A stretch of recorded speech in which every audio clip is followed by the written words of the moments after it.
Pensées by Blaise Pascal. Translated by W. F. Trotter. Introductory Note. Blaise Pascal was born at Clermont in Auvergne on June 19, 1623, the son of the president of the Court of Aids of Clermont. He was a precocious child, and soon showed amazing mathematical talent. His early training was scientific rather than literary or theological, and scientific interests predominated during the first period of his activity. He corresponded with the most distinguished scholars of the time, and made important contributions to pure and applied mathematics and to physics. Meantime, an accident had brought the Pascal family into contact with Jansenist doctrine, and Blaise became an ardent convert. Jansenism, which took its name from Jansenius, the bishop of Ypres, had its headquarters in the Cistercian Abbey of Port-Royal, and was one of the most rigorous and lofty developments of post-Reformation Catholicism. In doctrine, it somewhat resembled Calvinism in its insistence on grace and predestination at the expense of the freedom of the will, and in its cultivation of a thoroughgoing logical method of apologetics. In practice, it represented an austere and even ascetic morality, and it did much to raise the ethical and intellectual level of 17th century France. Jansenism was attacked as heretical, especially by the Jesuits, and the civil power ultimately took measures to crush the movement, disbanding the nuns of Port-Royal, and by its persecutions affording to many of the Jansenists opportunities for the display of a heroic obstinacy. In this struggle, Pascal took an important part by the publication, under the pseudonym of Louis de Montault, of a series of 18 letters attacking the morality of the Jesuits and defending Jansenism against the charge of heresy.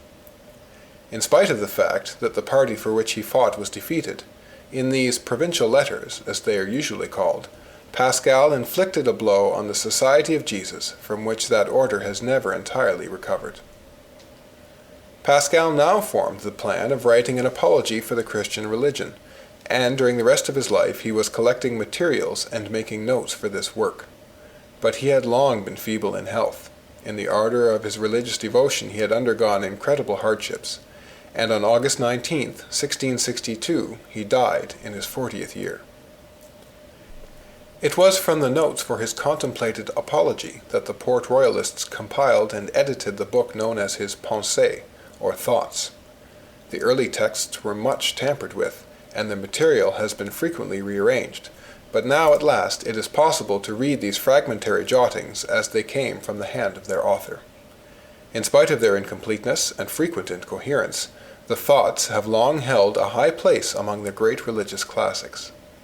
Much of the theological argument implied in these utterances has little appeal to the modern mind, but the acuteness of the observation of human life, the subtlety of the reasoning, the combination of precision and fervid imagination in the expression, make this a book to which the discerning mind can return again and again for insight and inspiration. End of Introductory Note.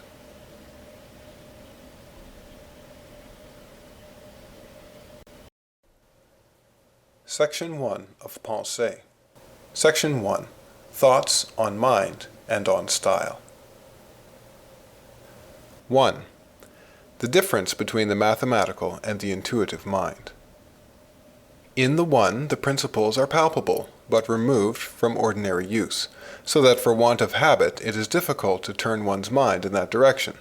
But if one turns it thither ever so little, one sees the principles fully, and one must have a quite inaccurate mind who reasons wrongly from principles so plain that it is almost impossible they should escape notice.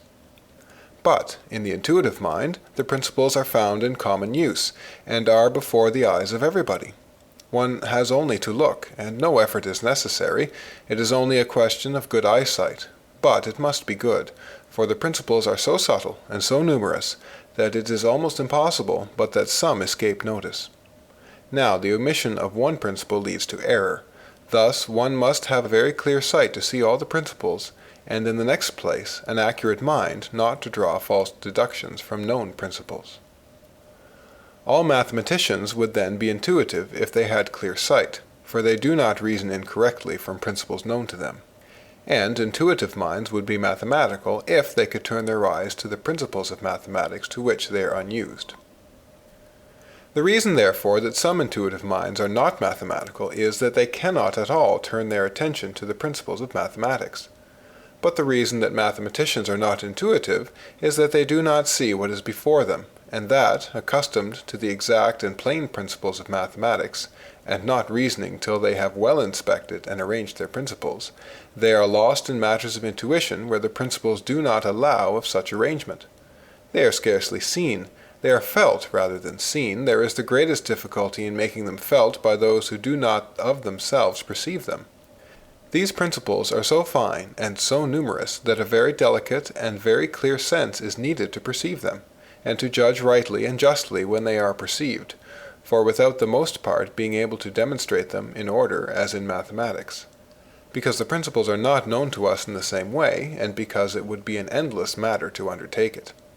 We must see the matter at once, at one glance, and not by a process of reasoning, at least to a certain degree.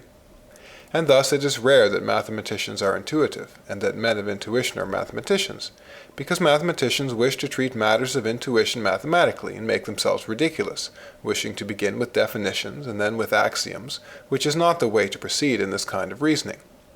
Not that the mind does not do so, but it does it tacitly, naturally, and without technical rules, for the expression of it is beyond all men, and only a few can feel it. Intuitive minds, on the contrary, being thus accustomed to judge at a single glance, are so astonished when they are presented with propositions of which they understand nothing, and the way to which is through definitions and axioms so sterile, and which they are not accustomed to see thus in detail, that they are repelled and disheartened. But dull minds are never either intuitive or mathematical.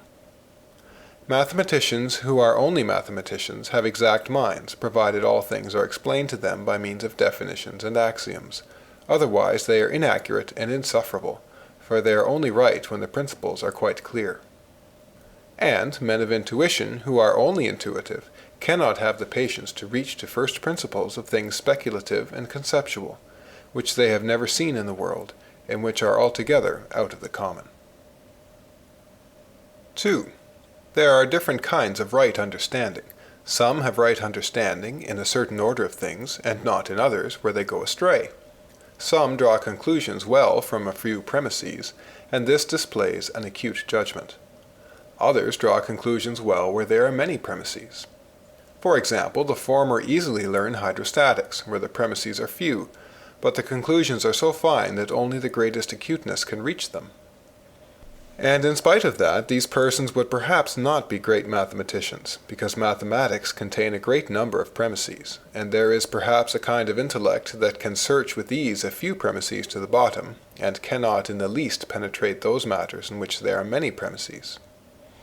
There are then two kinds of intellect, the one able to penetrate acutely and deeply into the conclusions of given premises, and this is the precise intellect, the other able to comprehend a great number of premises without confusing them, and this is the mathematical intellect. The one has force and exactness, the other comprehension. Now, the one quality can exist without the other. The intellect can be strong and narrow, and can also be comprehensive and weak. 3. Those who are accustomed to judge by feeling do not understand the process of reasoning, for they would understand at first sight, and are not used to seek for principles. And others, on the contrary, who are accustomed to reason from principles, do not at all understand matters of feeling, seeking principles, and being unable to see at a glance. 4. Mathematics, intuition. True eloquence makes light of eloquence. True morality makes light of morality. That is to say, the morality of the judgment, which has no rules, makes light of the morality of the intellect. For it is to judgment that perception belongs, as science belongs to intellect. Intuition is the part of judgment, mathematics of intellect. To make light of philosophy is to be a true philosopher. 5. Those who judge of a work by rule are in regard to others as those who have a watch are in regard to others. One says, "It is 2 hours ago." The other says, "It is only 3/4 of an hour." I look at my watch and say to the one, "You are weary," and to the other time gallops with you, for it is only an hour and a half ago, and I laugh at those who tell me that time goes slowly with me, and that I judge by imagination. They do not know that I judge by my watch. 6. Just as we harm the understanding, we harm the feelings also. The understanding and the feelings are molded by intercourse. The understanding and feelings are corrupted by intercourse. Thus, good or bad society improves or corrupts them. It is, then, all important to know how to choose in order to improve and not to corrupt them, and we cannot make this choice if they be not already improved and not corrupted. Thus, a circle is formed, and those are fortunate who escape it. 7. The greater intellect one has, the more originality one finds in men. Ordinary persons find no difference between men. 8. There are many people who listen to a sermon in the same way as they listen to vespers. 9. When we wish to correct with advantage, and to show another that he errs, we must notice from what side he views the matter, for on that side it is usually true, and admit that truth to him, but reveal to him the side on which it is false. He is satisfied with that, for he sees that he was not mistaken, and that he only failed to see all sides. Now, no one is offended at not seeing everything, but one does not like to be mistaken, and that perhaps arises from the fact that man naturally cannot see everything, and that naturally he cannot err in the side he looks at, since the perceptions of our senses are always true. 10. People are generally better persuaded by the reasons which they have themselves discovered than by those which have come into the mind of others. 11.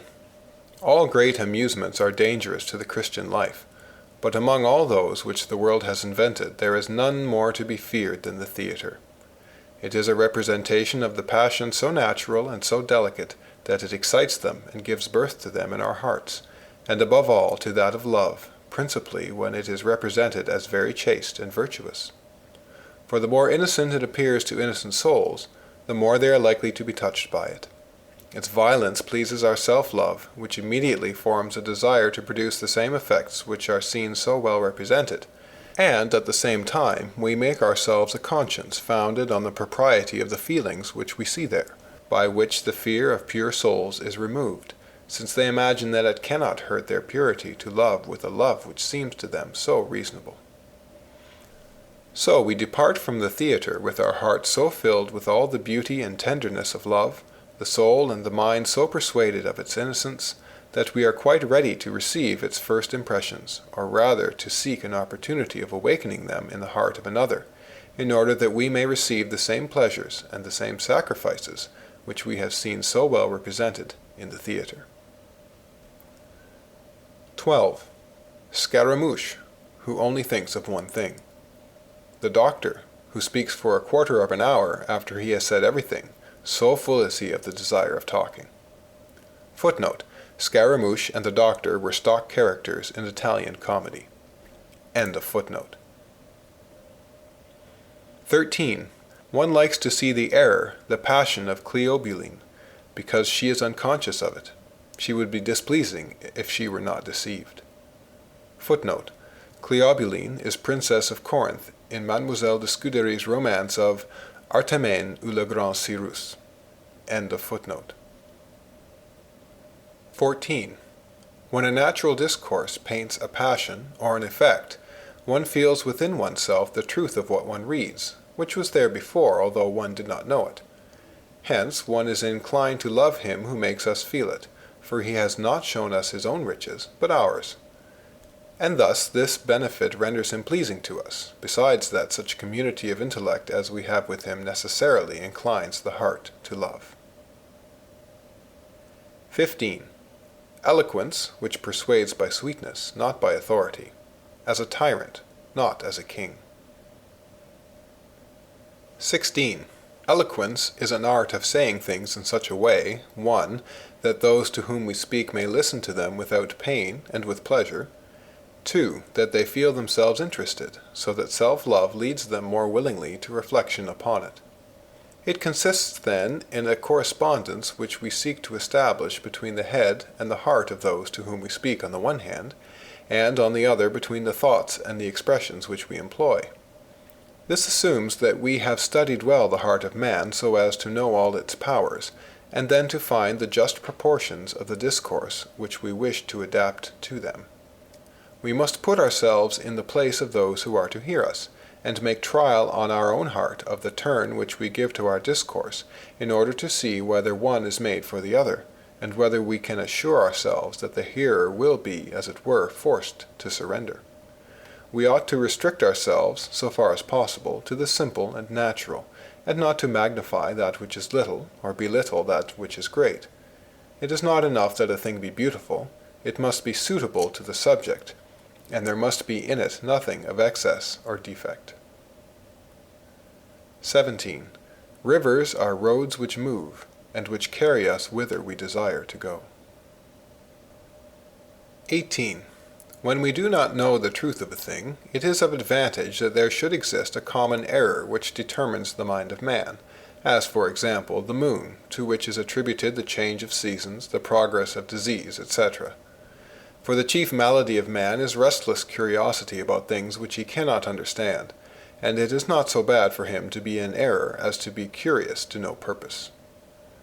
The manner in which Epictetus, Montaigne, and Salomon de Tulti wrote is the most usual, the most suggestive, the most remembered, and the oftenest quoted, because it is entirely composed of thoughts born from the common talk of life.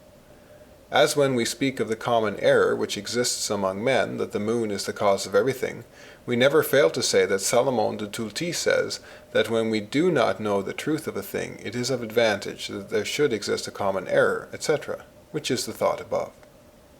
Footnote: Salomon de Tulti is the name assumed by Pascal in his Provincial Letters. End of footnote. 19. The last thing one settles in writing a book is what one should put in first. 20. Order. Why should I undertake to divide my virtues into 4 rather than into 6? Why should I rather establish virtue in 4, in 2, in 1? Why into abstine et sustine, footnote, abstain and endure, a Stoic maxim, end of footnote, rather than into follow nature, or conduct your private affairs without injustice, as Plato or anything else? But there you will say everything is contained in one word.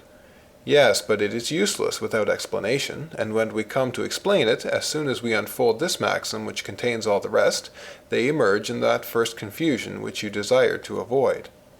So, when they are all included in one, they are hidden and useless, as in a chest, and never appear save in their natural confusion. Nature has established them all without including one in the other. 21.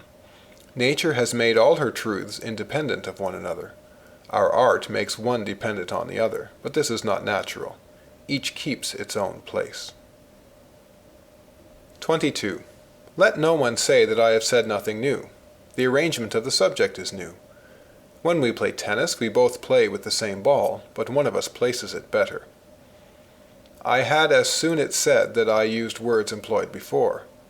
And in the same way, if the same thoughts in a different arrangement do not form a different discourse, no more do the same words in their different arrangement form different thoughts.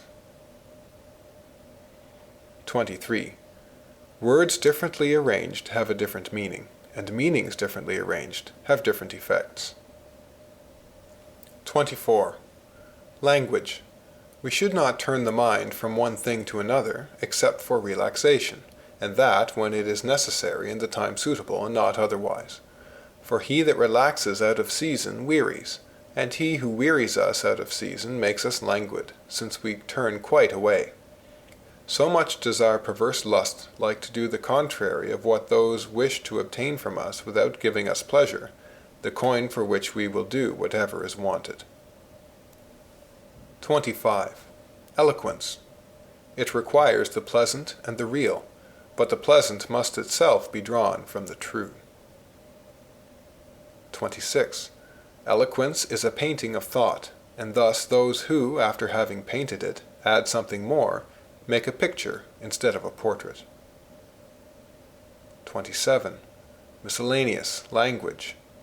Those who make antitheses by forcing words are like those who make false windows for symmetry. Their rule is not to speak accurately, but to make apt figures of speech. 28. Symmetry is what we see at a glance, based on the fact that there is no reason for any difference, and based also on the face of man. Whence it happens that symmetry is only wanted in breadth, not in height or depth. 29. When we see a natural style, we are astonished and delighted, for we expected to see an author, and we find a man. Whereas those who have good taste, and who seeing a book expect to find a man, are quite surprised to find an author. Plus poetice quam humane locutus es. Footnote. You have spoken more poetically than humanly. End of footnote. Those honor nature well, who teach that she can speak on everything, even on theology. 30. We only consult the ear because the heart is wanting. The rule is uprightness. Beauty of omission, of judgment. 31. All the false beauties which we blame in Cicero have their admirers, and in great number. 32. There is a certain standard of grace and beauty which consists in a certain relation between our nature, such as it is, weak or strong, and the thing which pleases us. Whatever is formed according to this standard pleases us, be it house, song, discourse, verse, prose, woman, birds, rivers, tree, rooms, dress, etc. Whatever is not made according to the standard displeases those who have good taste. And as there is a perfect relation between a song and a house which are made after a good model because they are like this good model, though each after its own kind, even so there is a perfect relation between things made after a bad model. Not that the bad model is unique, for there are many, but each bad sonnet, for example, on whatever false model it is formed, is just like a woman dressed after that model. Nothing makes us understand better the ridiculousness of a false sonnet than to consider nature and the standard, and then to imagine a woman or a house made according to that standard. 33. Poetical beauty. As we speak of poetical beauty, so ought we to speak of mathematical beauty and medical beauty. But we do not do so, and the reason is that we know well what is the object of mathematics, and that it consists in proofs, and what is the object of medicine, and that it consists in healing. But we do not know in what grace consists, which is the object of poetry. We do not know the natural model which we ought to imitate, and through lack of this knowledge we have coined fantastic terms, the golden age, the wonder of our times, fatal, etc., and call this jargon poetical beauty. But whoever imagines a woman after this model, which consists in saying little things in big words, will see a pretty girl adorned with mirrors and chains, at whom he will smile, because we know better wherein consists the charm of woman than the charm of verse. But those who are ignorant would admire her in this dress, and there are many villages in which she would be taken for the queen. Hence we call sonnets made after this model village queens. 34. No one passes in the world as skilled in verse unless he has put up the sign of a poet, a mathematician, etc. But educated people do not want a sign, and draw little distinction between the trade of a poet and that of an embroiderer. People of education are not called poets or mathematicians, etc., but they are all these, and judges of all these. No one guesses what they are. When they come into society, they talk on matters about which the rest are talking. We do not observe in them one quality rather than another, save when they have to make use of it. But then we remember it, for it is characteristic of such persons that we do not say of them that they are fine speakers, when it is not a question of oratory, and that we say of them that they are fine speakers, when it is such a question. It is therefore false praise to give a man when we say of him on his entry that he is a clever poet, and it is a bad sign when a man is not asked to give his judgment on some verses. 35. We should not be able to say of a man, he is a mathematician, or a preacher, or eloquent, but that he is a gentleman. That universal quality alone pleases me. It is a bad sign when, on seeing a person, you remember his book. I would prefer you to see no quality till you meet it and have occasion to use it. Ne quid nimis. Footnote. Nothing in excess. End of footnote. For fear some one quality prevail and designate the man. Let none think him a fine speaker, unless oratory be in question, and then let them think it. 36. Man is full of wants. He loves only those who can satisfy them all. This one is a good mathematician, one will say, but I have nothing to do with mathematics. He would take me for a proposition. That one is a good soldier. He would take me for a besieged town. I need then an upright man who can accommodate himself generally to all my wants. 37. Since we cannot be universal and know all that is to be known of everything, we ought to know a little about everything. For it is far better to know something about everything than to know all about one thing. This universality is the best. If we can have both, still better, but if we must choose, we ought to choose the former. And the world feels this and does so, for the world is often a good judge. 38. A poet, and not an honest man. 39. If lightning fell on low places, etc., poets, and those who can only reason about things of that kind, would lack proofs. 40. If we wished to prove the examples which we take to prove other things, we should have to take those other things to be examples.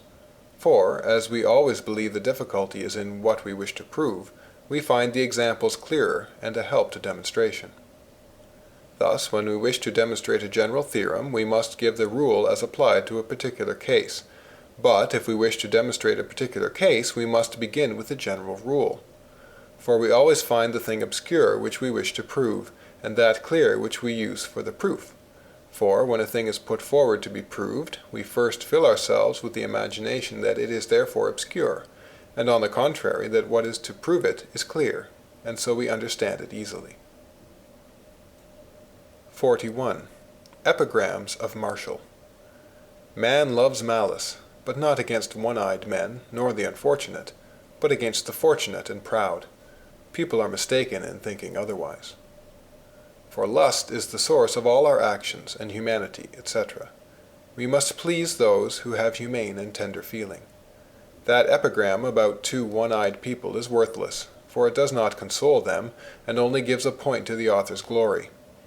All that is only for the sake of the author is worthless. Ambitiosa recident ornamenta. Footnote. They cut off superfluous ornament. Horace. End of footnote. 42. To call a king prince is pleasing, because it diminishes his rank.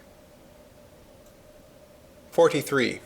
Certain authors, speaking of their works, say, my book, my commentary, my history, etc. They resemble middle-class people who have a house of their own and always have my house on their tongue. They would do better to say our book, our commentary, our history, etc., because there is in them usually more of other people's than their own. 44. Do you wish people to believe good of you? Don't speak. 45. Languages are ciphers, wherein letters are not changed into letters, but words into words, so that an unknown language is decipherable. 46. A maker of witticisms, a bad character. 47. There are some who speak well and write badly, for the place and the audience warm them, and draw from their minds more than they think of without that warmth. 48. When we find words repeated in a discourse, and, in trying to correct them, discover that they are so appropriate that we would spoil the discourse, we must leave them alone. This is the test, and our attempt is the work of envy, which is blind, and does not see that repetition is not in this place a fault, for there is no general rule. 49.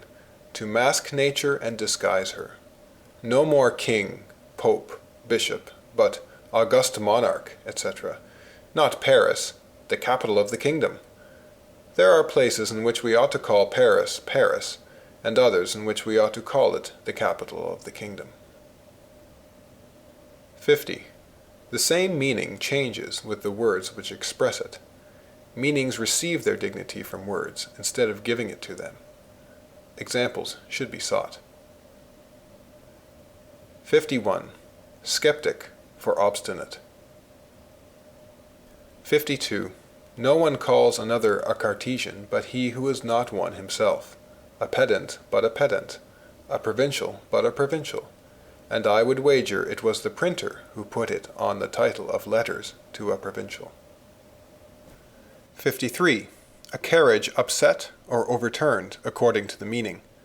To spread abroad or upset according to the meaning.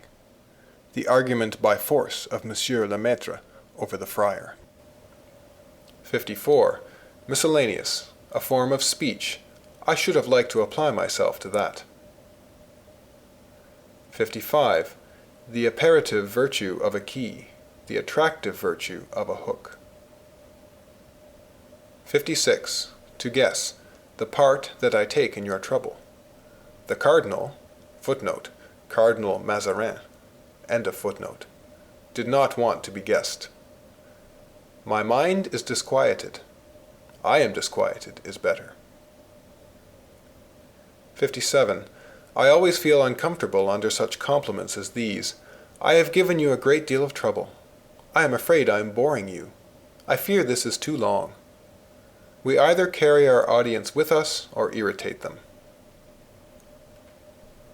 58. You are ungraceful. Excuse me, pray. Without that excuse I would not have known there was anything amiss. With reverence be it spoken, the only thing bad is their excuse. 59. To extinguish the torch of sedition, too luxuriant. The restlessness of his genius, two superfluous grand words. End of section 1.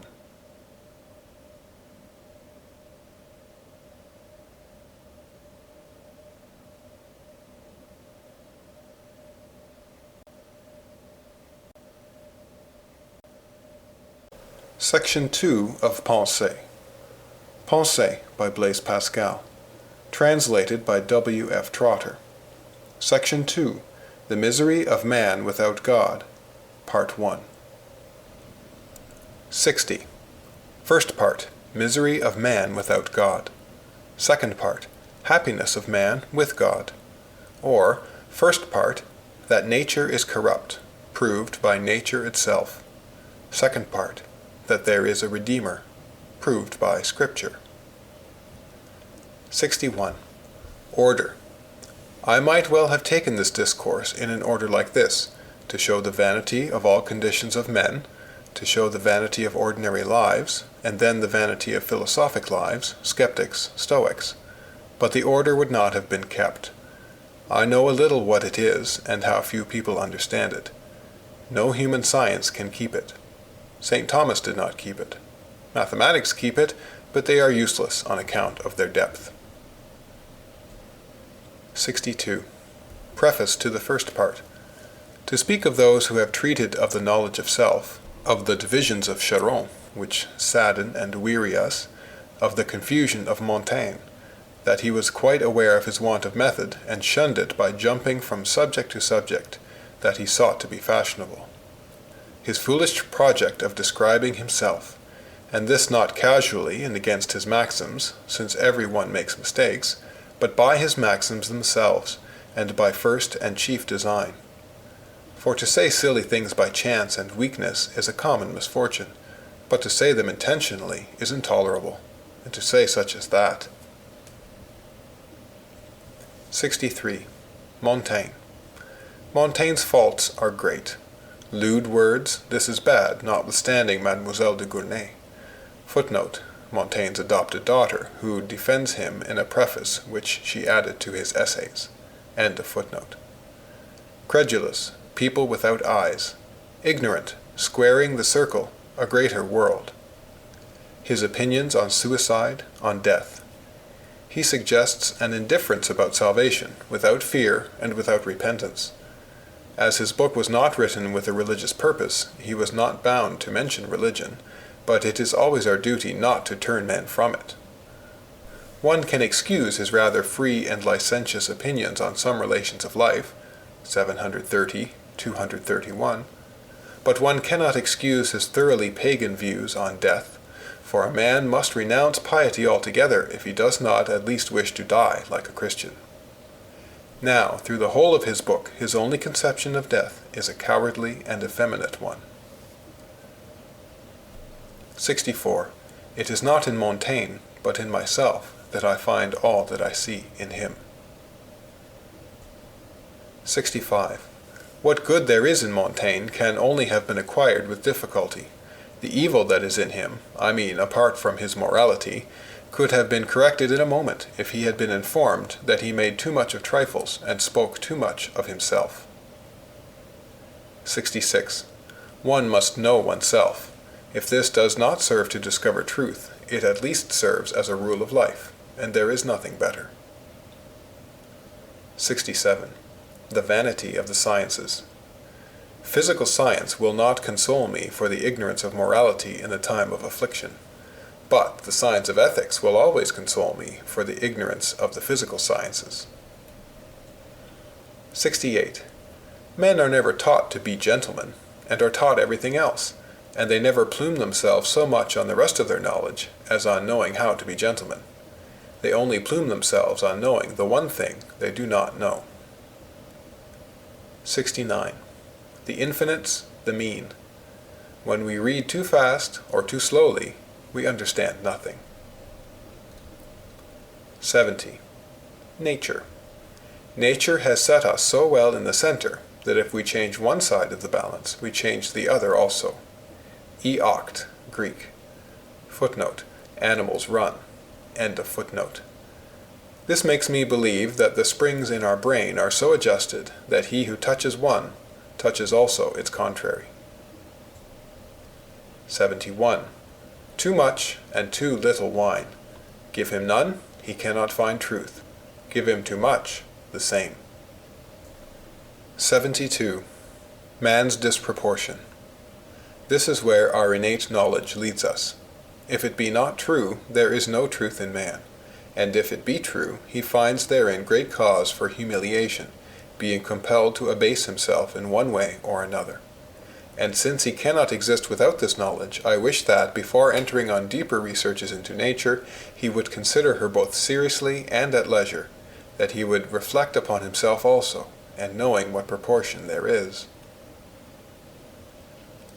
Let man then contemplate the whole of nature in her full and grand majesty, and turn his vision from the low objects which surround him. Let him gaze on that brilliant light, set like an eternal lamp to illumine the universe. Let the earth appear to him a point in comparison with the vast circle described by the sun, and let him wonder at the fact that this vast circle is itself but a very fine point in comparison with that described by the stars in their revolution round the firmament. But if our view be arrested there, let our imagination pass beyond. It will sooner exhaust the power of conception than nature that of supplying material for conception. The whole visible world is only an imperceptible atom in the ample bosom of nature. No idea approaches it. We may enlarge our conceptions beyond all imaginable space, we only produce atoms in comparison with the reality of things. It is an infinite sphere, the center of which is everywhere, the circumference nowhere. In short, it is the greatest sensible mark of the almighty power of God, that imagination loses itself in that thought. Returning to himself, let man consider what he is in comparison with all existence. Let him regard himself as lost in this remote corner of nature, and from the little cell in which he finds himself lodged, the universe, let him estimate at their true value the earth, kingdoms, cities, and himself. What is a man in the infinite? But to show him another prodigy equally astonishing, let him examine the most delicate things he knows. Let a mite be given him, with its minute body and parts incomparably more minute, limbs with their joints, veins in the limbs, blood in the veins, humours in the blood, drops in the humours, vapours in the drops. Dividing these last things again, let him exhaust his powers of conception, and let the last object at which he can arrive be now that of our discourse. Perhaps he will think that here is the smallest point in nature. I will let him see therein a new abyss. I will paint for him not only the visible universe, but all that he can conceive of nature's immensity in the womb of this abridged atom. Let him see therein an infinity of universes, each of which has its firmament, its planets, its earth, in the same proportion as in the visible world. In each earth animals, and in the last mites, in which he will find again all that the first had, finding still in these others the same thing without end and without cessation. Let him lose himself in wonders as amazing in their littleness as the others in their vastness. For who will not be astounded at the fact that our body, which a little ago was imperceptible in the universe, itself imperceptible in the bosom of the whole, is now a colossus, a world, or rather a whole, in respect of the nothingness which we cannot reach? He who regards himself in this light will be afraid of himself, and observing himself sustained in the body given him by nature between those two abysses of the infinite and nothing, will tremble at the sight of these marvels. And I think that, as his curiosity changes into admiration, he will be more disposed to contemplate them in silence than to examine them with presumption. For in fact, what is man in nature? A nothing in comparison with the infinite, an all in comparison with the nothing, a mean between nothing and everything. Since he is infinitely removed from comprehending the extremes, the end of things and their beginning are hopelessly hidden from him in an impenetrable secret. He is equally incapable of seeing the nothing from which he was made, and the infinite in which he is swallowed up. What will he do then, but perceive the appearance of the middle of things, in an eternal despair of knowing either their beginning or their end? All things proceed from the nothing and are born towards the infinite. Who will follow these marvelous processes? The author of these wonders understands them. None other can do so. Through failure to contemplate these infinites, men have rashly rushed into the examination of nature as though they bore some proportion to her. It is strange that they have wished to understand the beginnings of things, and thence to arrive at the knowledge of the whole, with a presumption as infinite as their object. For surely this design cannot be formed without presumption, or without a capacity infinite like nature. If we are well informed, we understand that, as nature has graven her image and that of her author on all things, they almost all partake of her double infinity. Thus we see that all the sciences are infinite in the extent of their researches. For who doubts that geometry, for instance, has an infinite infinity of problems to solve? They are also infinite in the multitude and fineness of their premises, for it is clear that those which are put forward as ultimate are not self-supporting, but are based on others which, again having others for their support, do not permit of finality. But we represent some as ultimate for reason, in the same way as in regard to material objects we call that an indivisible point beyond which our senses can no longer perceive anything, although by nature it is infinitely divisible. Of these two infinites of science, that of greatness is the most palpable, and hence a few persons have pretended to know all things. I will speak of the whole, said Democritus. But the infinitely little is the least obvious. Philosophers have much oftener claimed to have reached it, and it is here they have all stumbled. This has given rise to such common titles as First Principles, Principles of Philosophy, and the like, as ostentatious in fact, though not in appearance, as that one which blinds us. De omnis scibili. Footnote. Concerning everything knowable, the title under which Pico della Mirandola announced the 900 propositions which he undertook to defend in 1486. End of footnote. We naturally believe ourselves far more capable of reaching the center of things than of embracing their circumference. The visible extent of the world visibly exceeds us, but as we exceed little things, we think ourselves more capable of knowing them. And yet we need no less capacity for attaining the nothing than the all. Infinite capacity is required for both, and it seems to me that whoever shall have understood the ultimate principles of being might also attain to the knowledge of the infinite. The one depends on the other, and one leads to the other. These extremes meet and reunite by force of distance, and find each other in God, and in God alone. Let us then take our compass. We are something, and we are not everything. The nature of our existence hides from us the knowledge of first beginnings which are born of the nothing, and the littleness of our being conceals from us the sight of the infinite. Our intellect holds the same position in the world of thought as our body occupies in the expanse of nature. Limited as we are in every way, this state which holds the mean between two extremes is present in all our impotence. Our senses perceive no extreme. Too much sound deafens us. Too much light dazzles us. Too great distance or proximity hinders our view. Too great length and too great brevity of discourse tend to obscurity. Too much truth is paralyzing. I know some who cannot understand that to take four from nothing leaves nothing. First principles are too self-evident for us. Too much pleasure disagrees with us. Too many concords are annoying in music. Too many benefits irritate us. We wish to have the wherewithal to overpay our debts. Beneficia eo usque laeta sunt, dum videntur ex solvi posse, ubi multum antevenere pro gratia odium reditur. Footnote: Benefits are pleasant while it seems possible to requite them. When they become much greater, they produce hatred rather than gratitude. Tacitus. End of footnote. We feel neither extreme heat nor extreme cold. Excessive qualities are prejudicial to us and not perceptible by the senses. We do not feel but suffer them. Extreme youth and extreme age hinder the mind, as also too much and too little education. In short, extremes are for us as though they were not, and we are not within their notice. They escape us, or we them. This is our true state. This is what makes us incapable of certain knowledge and of absolute ignorance.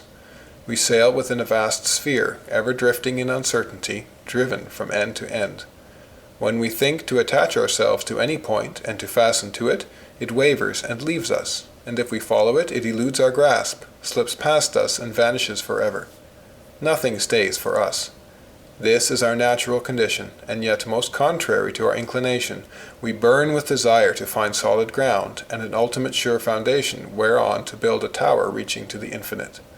But our whole groundwork cracks, and the earth opens to abysses. Let us therefore not look for certainty and stability. Our reason is always deceived by fickle shadows. Nothing can fix the finite between the two infinites, which both enclose and fly from it. If this be well understood, I think that we shall remain at rest, each in the state wherein nature has placed him.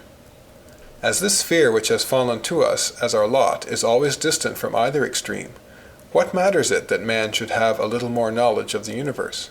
If he has it, he but gets a little higher. Is he not always infinitely removed from the end, and is not the duration of our life equally removed from eternity, even if it lasts 10 years longer?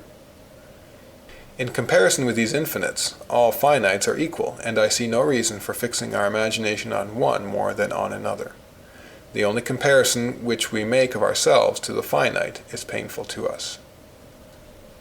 If man made himself the first object of study, he would see how incapable he is of going further. How can a part know the whole? But he may perhaps aspire to know at least the parts to which he bears some proportion. But the parts of the world are all so related and linked to one another that I believe it impossible to know one without the other and without the whole. Man, for instance, is related to all he knows. He needs a place wherein to abide, time through which to live, motion in order to live, elements to compose him, warmth and food to nourish him, air to breathe. He sees light, he feels bodies, in short, he is in a dependent alliance with everything. To know man, then, it is necessary to know how it happens that he needs air to live, and, to know the air, we must know how it is thus related to the life of man, etc. Flame cannot exist without air, therefore, to understand the one, we must understand the other. Since everything, then, is cause and effect, dependent and supporting, mediate and immediate, and all is held together by a natural, though imperceptible chain, which binds together things most distant and most different, I hold it equally impossible to know the parts without knowing the whole, and to know the whole without knowing the parts in detail. The eternity of things in itself, or in God, must also astonish our brief duration. The fixed and constant immobility of nature, in comparison with the continual change which goes on within us, must have the same effect. And what completes our incapability of knowing things is the fact that they are simple, and that we are composed of two opposite natures, different in kind, soul and body. For it is impossible that our rational part should be other than spiritual, and if any one maintain that we are simply corporeal, this would far more exclude us from the knowledge of things, there being nothing so inconceivable as to say that matter knows itself. It is impossible to imagine how it should know itself. So if we are simply material, we can know nothing at all, and if we are composed of mind and matter, we cannot know perfectly things which are simple, whether spiritual or corporeal. Hence it comes that almost all philosophers have confused ideas of things, and speak of material things in spiritual terms, and of spiritual things in material terms. For they say boldly that bodies have a tendency to fall, that they seek after their center, that they fly from destruction, that they fear the void, that they have inclinations, sympathies, antipathies, all of which attributes pertain only to mind. And in speaking of minds, they consider them as in a place, and attribute them movement from one place to another, and these are qualities which belong only to bodies. Instead of receiving the ideas of these things in their purity, we color them with our own qualities, and stamp with our composite being all the simple things which we contemplate. Who would not think, seeing us compose all things of mind and body, but that this mixture would be quite intelligible to us? Yet it is the very thing we least understand. Man is to himself the most wonderful object in nature, for he cannot conceive what the body is, still less what the mind is, and least of all how a body should be united to a mind. This is the consummation of his difficulties, and yet it is his very being. Modus quo corporibus ad haerent spiritus, comprehendi ab hominibus non potest, et hoc tamen homo est. Footnote. The manner in which spirits are united to bodies cannot be understood by men, yet such is man. St. Augustine. End of footnote. Finally, to complete the proof of our weakness, I shall conclude with these two considerations. 73. But perhaps this subject goes beyond the capacity of reason. Let us therefore examine her solutions to problems within her powers. If there be anything to which her own interest must have made her apply herself most seriously, it is the inquiry into her own sovereign good. Let us see, then, wherein these strong and clear-sighted souls have placed it, and whether they agree. One says that the sovereign good consists in virtue, another in pleasure, another in the knowledge of nature, another in truth. Felix qui potuit rerum cognoscere causas. Footnote. Happy is he who could understand the causes of things. Virgil. End of footnote. Another in total ignorance, another in indolence, others in disregarding appearances, another in wondering at nothing. Nihil admirari propria res una quae possit facere et servare beatum. Footnote. To wonder at nothing is almost the only thing which can make and keep a man happy. Horace. End of footnote. And the true skeptics in their indifference, doubt, and perpetual suspense, and others, wiser, think to find a better definition. We are well satisfied. To transpose after the laws to the following title. We must see if this fine philosophy has gained nothing certain from so long and so intense study. Perhaps at least the soul will know itself. Let us hear the rulers of the world on this subject. What have they thought of her substance? 394. Footnote. Numbers are references to Montaigne's Essays, Book 2, Chapter 12. End of footnote. Have they been more fortunate in locating her? 395. What have they found out about her origin, duration, and departure? 399. Is then the soul too noble a subject for their feeble lights? Let us then abase her to matter, and see if she knows whereof is made the very body which she animates, and those others which she contemplates and moves at her will. What have those great dogmatists, who are ignorant of nothing, known of this matter? Harum sententiarum. 393. This would doubtless suffice if reason were reasonable. She is reasonable enough to admit that she has been unable to find anything durable, but she does not yet despair of reaching it. She is as ardent as ever in this search, and is confident she has within her the necessary powers for this conquest. We must therefore conclude, and after having examined her powers and their effects, observe them in ourselves, and see if she has a nature and a grasp capable of laying hold of the truth. 74. A letter on the foolishness of human knowledge and philosophy. This letter before diversion. Felix qui potuit. Footnote. Happy he who could understand the causes of things. Virgil. End of footnote. Nihil admirari. Footnote. To wonder at nothing is almost the only thing which can make and keep a man happy. Horace. End of footnote. 280 kinds of sovereign good in Montaigne. 75. Part 1. 1, 2, C1, Section 4. Probability. It will not be difficult to put the case a stage lower and to make it appear ridiculous, to begin at the very beginning. What is more absurd than to say that lifeless bodies have passions, fears, hatreds, that insensible bodies, lifeless and incapable of life, have passions which presuppose at least a sensitive soul to feel them, nay more, that the object of their dread is the void? What is there in the void that could make them afraid? Nothing is more shallow and ridiculous. This is not all. It is said that they have in themselves a source of movement to shun the void. Have they arms, legs, muscles, nerves? 76. To write against those who made too profound a study of science. Descartes. 77. I cannot forgive Descartes. In all his philosophy he would have been quite willing to dispense with God, but he had to make him give a fillip to set the world in motion. Beyond this, he has no further need of God. 78. Descartes, useless and uncertain. 79. Descartes, we must say summarily, this is made by figure and motion, for it is true. But to say what these are, and to compose the machine, is ridiculous, for it is useless, uncertain, and painful. And were it true, we do not think all philosophy is worth 1 hour of pain. 80. How comes it that a cripple does not offend us, but that a fool does? Because a cripple recognizes that we walk straight, whereas a fool declares that it is we who are silly. If it were not so, we should feel pity, and not anger. Epictetus asks still more strongly, why are we not angry if we are told that we have a headache? And why are we angry if we are told that we reason badly, or choose wrongly? The reason is that we are quite certain that we have not a headache, or are not lame, but we are not so sure that we make a true choice.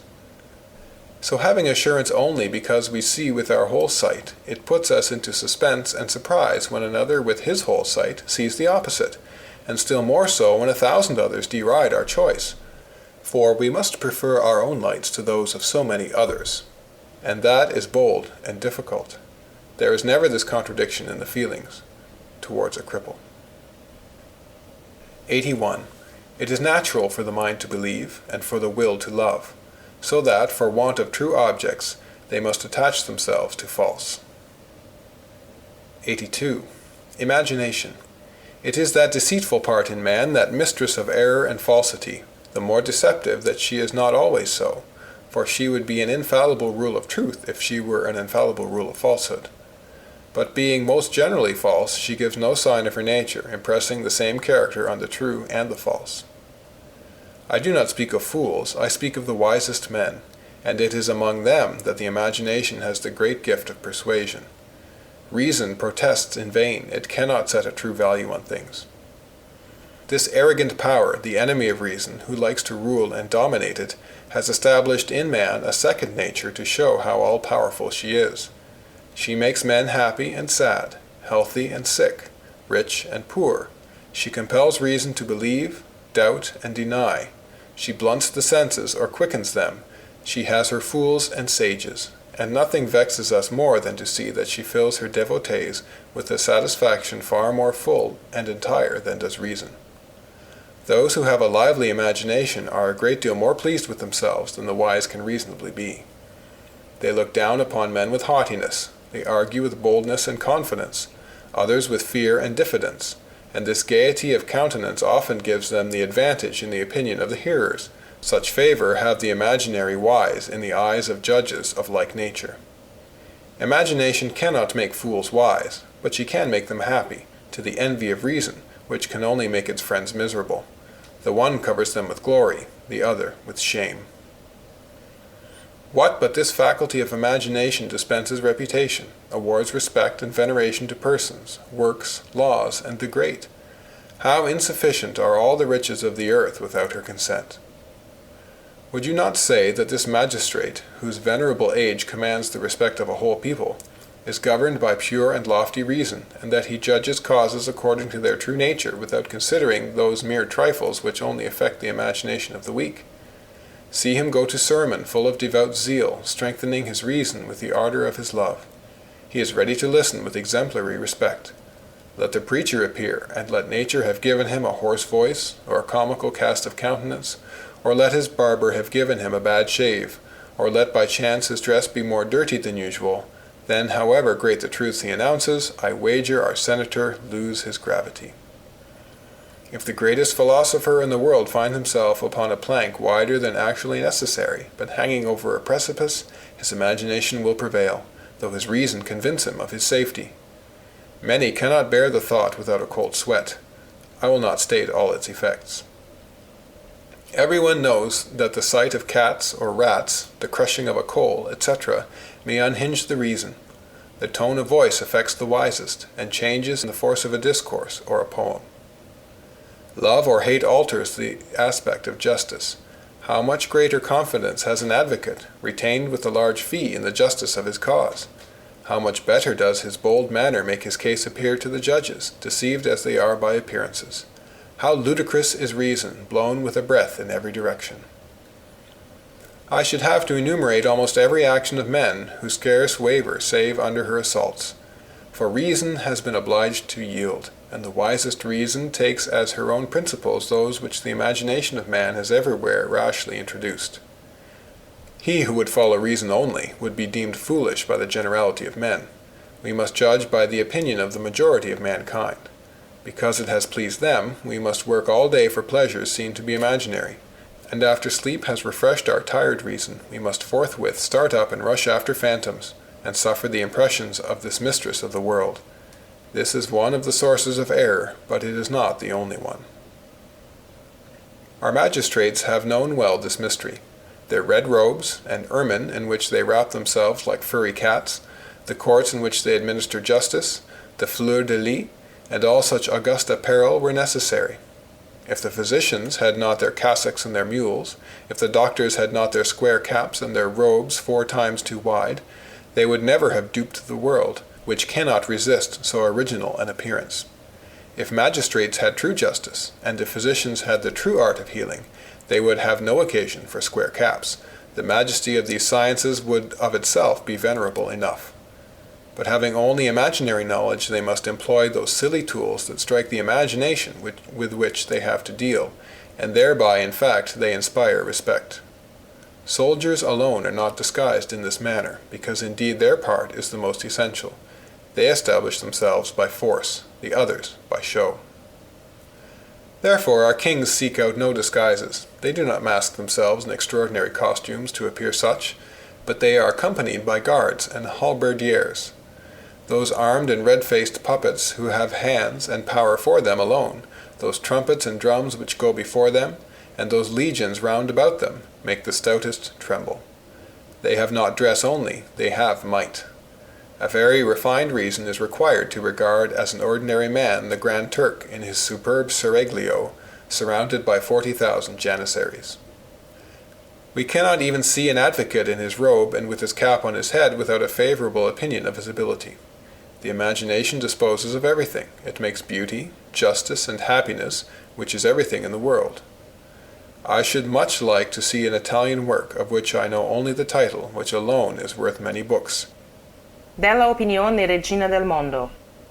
Footnote: On opinion, queen of the world. The book has not been certainly identified. End of footnote. I approve of the book without knowing it, save the evil in it, if any. These are pretty much the effects of the deceptive faculty, which seems to have been expressly given us to lead us into necessary error. We have, however, many other sources of error. Not only are old impressions capable of misleading us, the charms of novelty have the same power. Hence arise all the disputes of men who taunt each other either with following the false impressions of childhood, or with running rashly after the new. Who keeps the due mean? Let him appear and prove it. There is no principle, however natural to us from infancy, which may not be made to pass for a false impression either of education or of sense. Because, say some, you have believed from childhood that a box was empty when you saw nothing in it, you have believed in the possibility of a vacuum. This is an illusion of your senses, strengthened by custom, which science must correct. Because, say others, you have been taught at school that there is no vacuum, you have perverted your common sense, which clearly comprehended it, and you must correct this by returning to your first state. Which has deceived you, your senses or your education? We have another source of error in diseases. They spoil the judgment and the senses, and if the more serious produce a sensible change, I do not doubt that slighter ills produce a proportionate impression. Our own interest is again a marvelous instrument for nicely putting out our eyes. The justest man in the world is not allowed to be judge in his own cause. I know some who, in order not to fall into this self-love, have been perfectly unjust out of opposition. The sure way of losing a just cause has been to get it recommended to these men by their near relatives. Justice and truth are two such subtle points that our tools are too blunt to touch them accurately. If they reach the point, they either crush it or lean all round, more on the false than on the true. Man is so happily formed that he has no good of the true, and several excellent of the false. Let us now see how much. But the most powerful cause of error is the war existing between the senses and reason. 83. We must thus begin the chapter on the deceptive powers. Man is only a subject full of error, natural and ineffaceable, without grace. Nothing shows him the truth. Everything deceives him. These two sources of truth, reason and the senses, besides being both wanting in sincerity, deceive each other in turn. The senses mislead the reason with false appearances, and receive from reason in their turn the same trickery which they apply to her. Reason has her revenge. The passions of the soul trouble the senses, and make false impressions upon them. They rival each other in falsehood and deception. But besides those errors which arise accidentally and through lack of intelligence, with these heterogeneous faculties. 84. The imagination enlarges little objects so as to fill our soul with a fantastic estimate, and with rash insolence it belittles the great to its own measure, as when talking of God.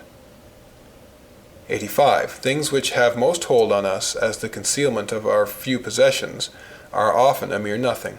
It is a nothing which our imagination magnifies into a mountain. Another turn of the imagination would make us discover this without difficulty. 86.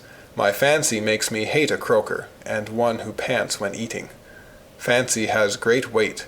Shall we profit by it? Shall we yield to this weight because it is natural? No, but resisting it. 87. Quasi quidquam infelicius sit homini, qui sua figmenta dominantur. Footnote. As if anything more unfortunate could happen to a man ruled by his own fancies. Pliny. End of footnote. 88. Children who are frightened at the face they have blackened are but children. But how shall one who is so weak in his childhood become really strong when he grows older? We only change our fancies. All that is made perfect by progress perishes also by progress. All that has been weak can never become absolutely strong. We say in vain, he has grown, he has changed. He is also the same. 89. Custom is our nature. He who is accustomed to the faith believes in it, can no longer fear hell, and believes in nothing else. He who is accustomed to believe that the king is terrible, etc. Who doubts then that our soul, being accustomed to see number, space, motion, believes that, and nothing else? 90. Quod crebro videt non miratur, et iam sicur fiat nescit.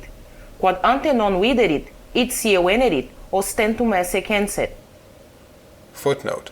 What a man sees often he does not wonder at, although he knows not why it happens.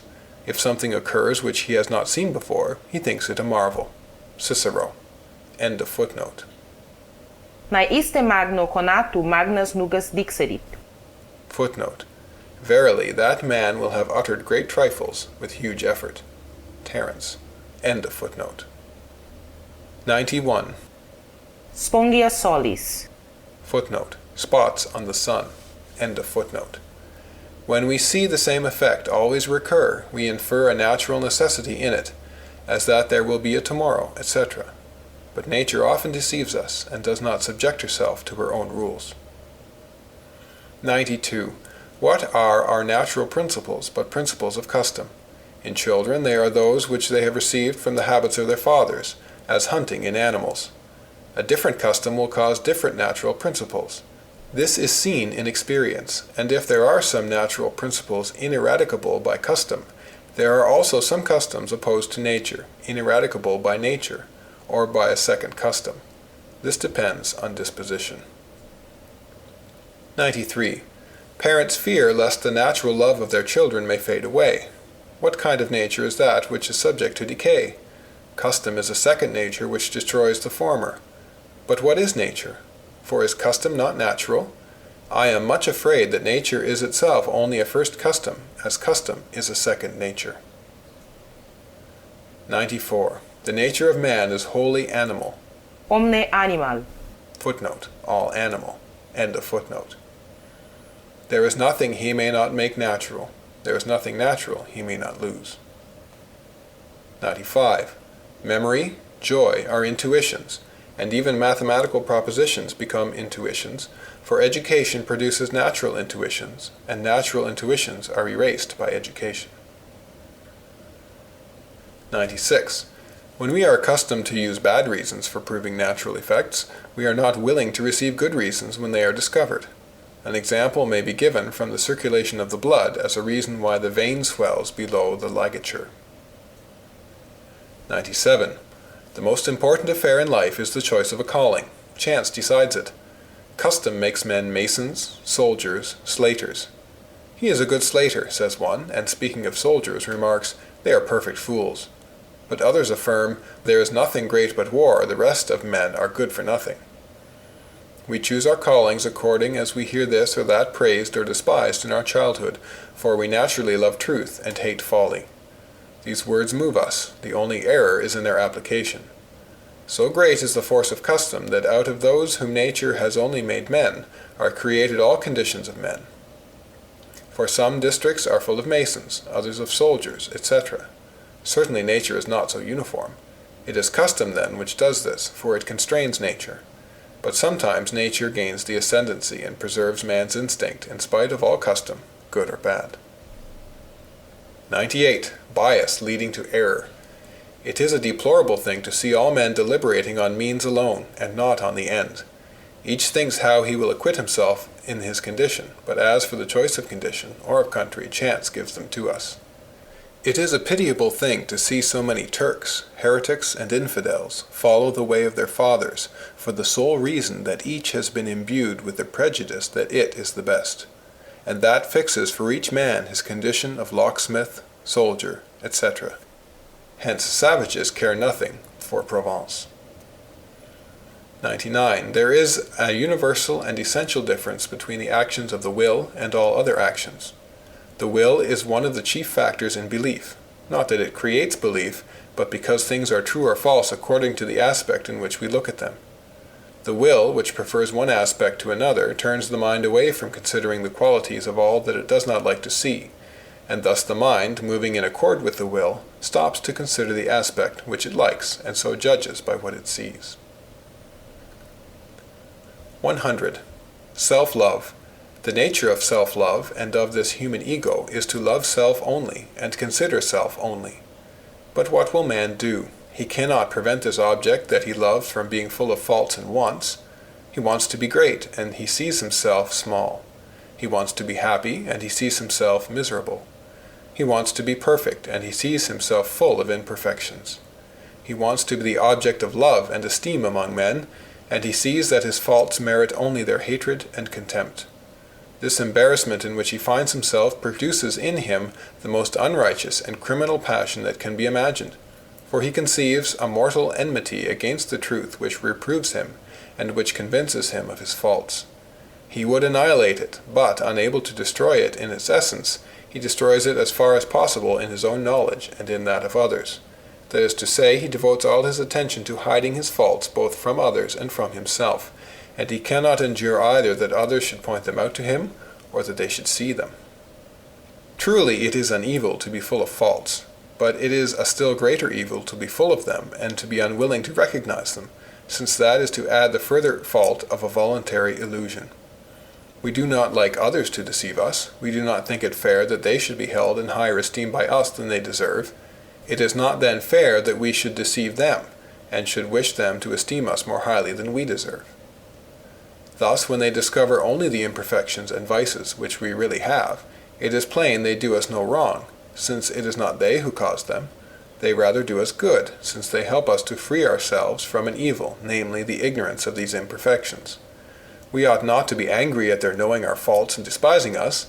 It is but right that they should know us for what we are, and should despise us if we are contemptible. Such are the feelings that would arise in a heart full of equity and justice. What must we say then of our own heart, when we see in it a wholly different disposition? For is it not true that we hate truth and those who tell it us, and that we like them to be deceived in our favor, and prefer to be esteemed by them as being other than what we are in fact? One proof of this makes me shudder. The Catholic religion does not bind us to confess our sins indiscriminately to everybody. It allows them to remain hidden from all other men save one, to whom she bids us reveal the innermost recesses of our heart, and show ourselves as we are. There is only this one man in the world whom she orders us to undeceive, and she binds him to an inviolable secrecy, which makes this knowledge to him as if it were not. Can we imagine anything more charitable and pleasant? And yet the corruption of man is such that he finds even this law harsh, and it is one of the main reasons which have caused a great part of Europe to rebel against the Church. How unjust and unreasonable is the heart of man, which feels it disagreeable to be obliged to do in regard to one man what in some measure it were right to do to all men. For is it right that we should deceive men? There are different degrees in this aversion to truth, but all may perhaps be said to have it in some degree, because it is inseparable from self-love. It is this false delicacy which makes those who are under the necessity of reproving others choose so many windings and middle courses to avoid offense. They must lessen our faults, appear to excuse them, intersperse praises and evidence of love and esteem. Despite all this, the medicine does not cease to be bitter to self-love. It takes as little as it can, always with disgust, and often with a secret spite against those who administer it. Hence it happens that if any have some interest in being loved by us, they are averse to render us a service which they know to be disagreeable. They treat us as we wish to be treated. We hate the truth, and they hide it from us. We desire flattery, and they flatter us. We like to be deceived, and they deceive us. So each degree of good fortune which raises us in the world removes us further from truth, because we are most afraid of wounding those whose affection is most useful, and whose dislike is most dangerous. A prince may be the byword of all Europe, and he alone will know nothing of it. I am not astonished. To tell the truth is useful to whom it is spoken, but disadvantageous to those who tell it, because it makes them disliked. Now those who live with princes love their own interests more than that of the prince whom they serve, and so they take care not to confer on him a benefit so as to injure themselves. This evil is no doubt greater and more common among the higher classes, but the lower are not exempt from it, since there is always some advantage in making men love us. Human life is thus only a perpetual illusion. Men deceive and flatter each other. No one speaks of us in our presence as he does of us in our absence. Human society is founded on mutual deceit. Few friendships would endure if each knew what his friend said of him in his absence, although he then spoke in sincerity and without passion. Man is then only disguise, falsehood, and hypocrisy, both in himself and in regard to others. He does not wish anyone to tell him the truth, he avoids telling it to others, and all these dispositions, so removed from justice and reason, have a natural root in his heart. 101. I set it down as a fact that if all men knew what each said of the other, there would not be 4 friends in the world. This is apparent from the quarrels which arise from the indiscreet tales told from time to time. I say further, all men would be. 102. Some vices only lay hold of us by means of others, and these, like branches, fall on removal of the trunk. 103.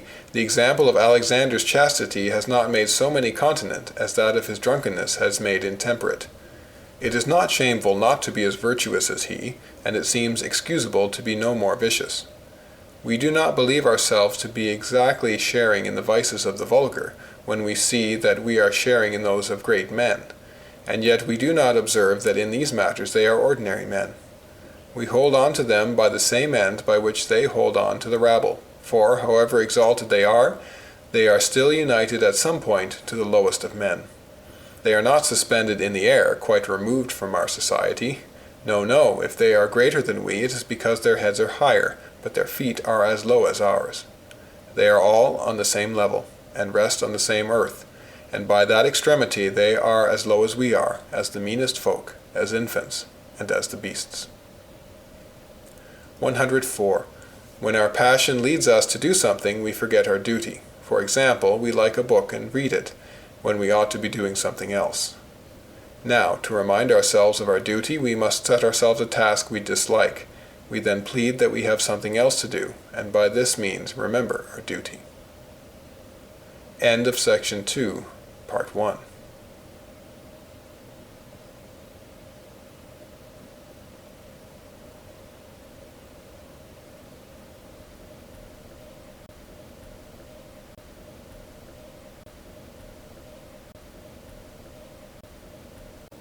Section 2 of Pensées. Pensées by Blaise Pascal. Translated by W. F. Trotter. Section 2. The Misery of Man Without God. Part 2. 105. How difficult it is to submit anything to the judgment of another without prejudicing his judgment by the manner in which we submit it. If we say, I think it beautiful, I think it obscure, or the like, we either entice the imagination into that view, or irritate it to the contrary. It is better to say nothing, and then the other judges according to what really is, that is to say, according as it then is, and according as the other circumstances, not of our making, have placed it. But we at least shall have added nothing, unless it be that silence also produces an effect, according to the turn and the interpretation which the other will be disposed to give it, or as he will guess it from gestures or countenance, or from the tone of the voice, if he is a physiognomist. So difficult is it not to upset a judgment from its natural place, or rather so rarely is it firm and stable. 106. By knowing each man's ruling passion, we are sure of pleasing him, and yet each has his fancies opposed to his true good, in the very idea which he has of the good. It is a singularly puzzling fact. 107. Lustravit lampade terras. Footnote. He has illumined the earth with a lamp. End of footnote. The weather and my mood have little connection. I have my foggy and my fine days within me. My prosperity or misfortune has little to do with the matter. I sometimes struggle against luck. The glory of mastering it makes me master it gaily, whereas I am sometimes surfeited in the midst of good fortune. 108. Although people may have no interest in what they are saying, we must not absolutely conclude from this that they are not lying, for there are some people who lie for the mere sake of lying. 109. When we are well, we wonder what we would do if we were ill, but when we are ill, we take medicine cheerfully. The illness persuades us to do so.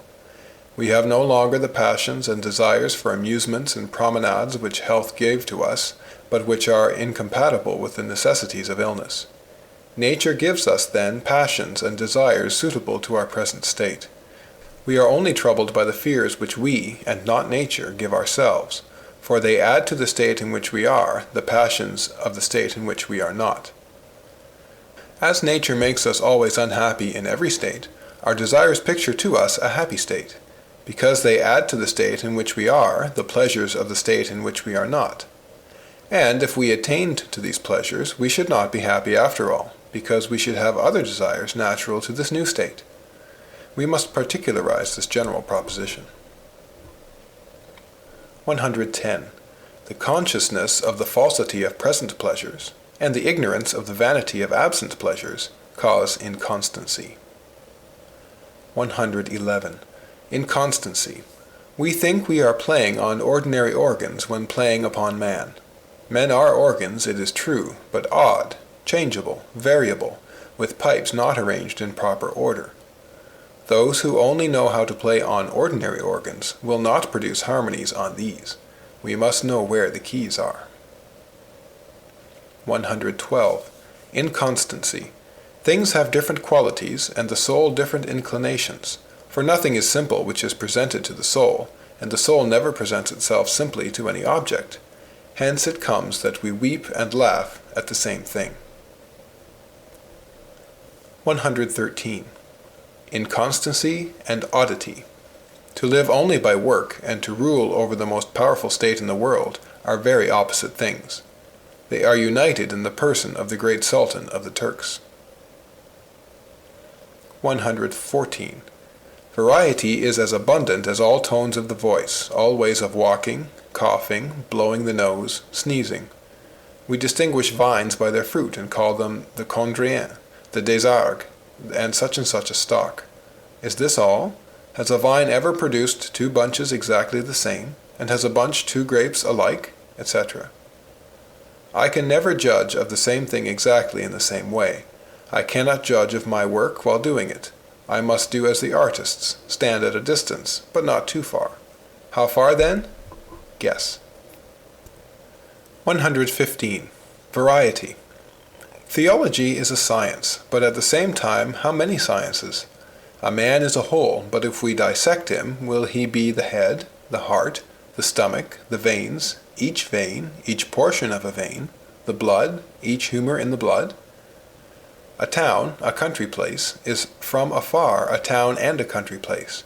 But as we draw near, there are houses, trees, tiles, leaves, grass, ants, limbs of ants, in infinity. All this is contained under the name of country place. 116. Thoughts. All is one. All is different. How many natures exist in man? How many vocations? And by what chance does each man ordinarily choose what he has heard praised? A well-turned heel. 117. The heel of a slipper. Ah, how well this is turned! Here's a clever workman! How brave is this soldier! This is the source of our inclinations and of the choice of conditions. How much this man drinks! How little that one! This makes people sober or drunk, soldiers, cowards, etc. 118. Chief talent, that which rules the rest. 119. Nature imitates herself. A seed sown in good ground brings forth fruit. A principle, instilled into good mind, brings forth fruit. Numbers imitate space, which is of a different nature. All is made and led by the same master, root, branches, and fruits, principles and consequences. 120. Nature diversifies and imitates. Art imitates and diversifies. 121. Nature always begins the same things again, the years, the days, the hours. In like manner, spaces and numbers follow each other from beginning to end. Thus is made a kind of infinity and eternity. Not that anything in all this is infinite and eternal, but these finite realities are infinitely multiplied. Thus it seems to me to be only the number which multiplies them that is infinite. 122. Time heals griefs and quarrels, for we change and are no longer the same persons. Neither the offender nor the offended are any more themselves. It is like a nation which we have provoked, but meet again after 2 generations. They are still Frenchmen, but not the same. 123. He no longer loves the person whom he loved 10 years ago. I quite believe it. She is no longer the same, nor is he. He was young, and she also. She is quite different. He would perhaps love her yet, if she were what she was then. 124. We view things not only from different sides, but with different eyes. We have no wish to find them alike. 125. Contraries. Man is naturally credulous and incredulous, timid and rash. 126. Description of man: dependency, desire of independence, need. 127. Condition of man: inconstancy, weariness, unrest. 128. The weariness which is felt by us in leaving pursuits to which we are attached. A man dwells at home with pleasure, but if he sees a woman who charms him, or if he enjoys himself in play for 5 or 6 days, he is miserable if he return to his former way of living. Nothing is more common than that. 129.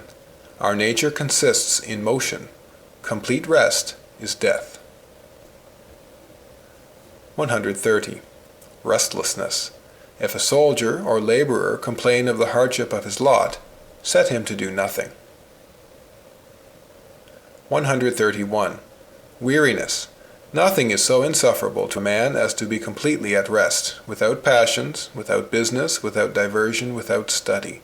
He then feels his nothingness, his forlornness, his insufficiency, his dependence, his weakness, his emptiness. There will immediately arise from the depth of his heart weariness, gloom, sadness, fretfulness, vexation, despair. 132. Methinks Caesar was too old to set about amusing himself with conquering the world. Such sport was good for Augustus or Alexander. They were still young men, and thus difficult to restrain. But Caesar should have been more mature. 133. Two faces which resemble each other make us laugh when together by their resemblance, though neither of them by itself makes us laugh. 134. How useless is painting, which attracts admiration by the resemblance of things, the originals of which we do not admire. 135. The struggle alone pleases us, not the victory. We love to see animals fighting, not the victor infuriated over the vanquished. We would only see the victorious end, and as soon as it comes we are satiated. It is the same in play and the same in the search for truth. In disputes we like to see the clash of opinions, but not at all to contemplate truth when found. To observe it with pleasure we have to see it emerge out of strife. So in the passions there is pleasure in seeing the collision of two contraries, but when one acquires the mastery it becomes only brutality. We never seek things for themselves, but for the search. Likewise, in plays, scenes which do not rouse the emotion of fear are worthless. So are extreme and hopeless misery, brutal lust, and extreme cruelty. 136. A mere trifle consoles us, for a mere trifle distresses us. 137. Without examining every particular pursuit, it is enough to comprehend them under diversion. 138. Men naturally slaters and of all callings, save in their own rooms. 139. Diversion. When I have occasionally set myself to consider the different distractions of men, the pains and perils to which they expose themselves at court or in war, whence arise so many quarrels, passions, bold and often bad ventures, etc., I have discovered that all the unhappiness of men arises from one single fact, that they cannot stay quietly in their own chamber. A man who has enough to live on, if he knew how to stay with pleasure at home, would not leave it to go to sea or to besiege a town. A commission in the army would not be bought so dearly, but that it is found insufferable not to budge from the town. And men only seek conversation and entertaining games because they cannot remain with pleasure at home. But on further consideration, when, after finding the cause of all our ills, I have sought to discover the reason of it, I have found that there is one very real reason, namely, the natural poverty of our feeble and mortal condition, so miserable that nothing can comfort us when we think of it closely. Whatever condition we picture to ourselves, if we muster all the good things which it is possible to possess, royalty is the finest position in the world. Yet, when we imagine a king intended with every pleasure he can feel, if he be without diversion, and to be left to consider and reflect on what he is, this feeble happiness will not sustain him. He will necessarily fall into forebodings of dangers, of revolutions which may happen, and finally of death and inevitable disease, so that if he be without what is called diversion, he is unhappy, and more unhappy than the least of his subjects who plays and diverts himself. Hence it comes that play and the society of women, war, and high posts are so sought after, not that there is in fact any happiness in them, or that men imagine true bliss to consist in money won at play, or in the hare which they hunt. We would not take these as a gift. We do not seek that easy and peaceful lot which permits us to think of our unhappy condition, nor the dangers of war, nor the labor of office, but the bustle which averts these thoughts of ours, and amuses us. Reasons why we like the chase better than the quarry. Hence it comes that men so much love noise and stir. Hence it comes that the prison is so horrible a punishment. Hence it comes that the pleasure of solitude is a thing incomprehensible. And it is in fact the greatest source of happiness in the condition of kings that men try incessantly to divert them, and to procure for them all kinds of pleasures. The king is surrounded by persons whose only thought is to divert the king, and to prevent his thinking of self. For he is unhappy, king though he be, if he think of himself. This is all that men have been able to discover to make themselves happy, and those who philosophize on the matter, and who think men unreasonable for spending a whole day in chasing a hare which they would not have bought, scarce know our nature. The hare in itself would not screen us from the sight of death and calamities, but the chase which turns away our attention from these does screen us.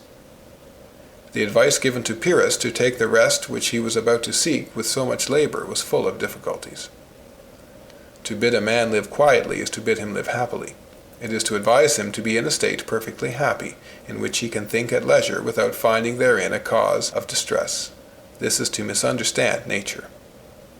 As men who naturally understand their own condition avoid nothing so much as rest, so there is nothing they leave undone in seeking turmoil.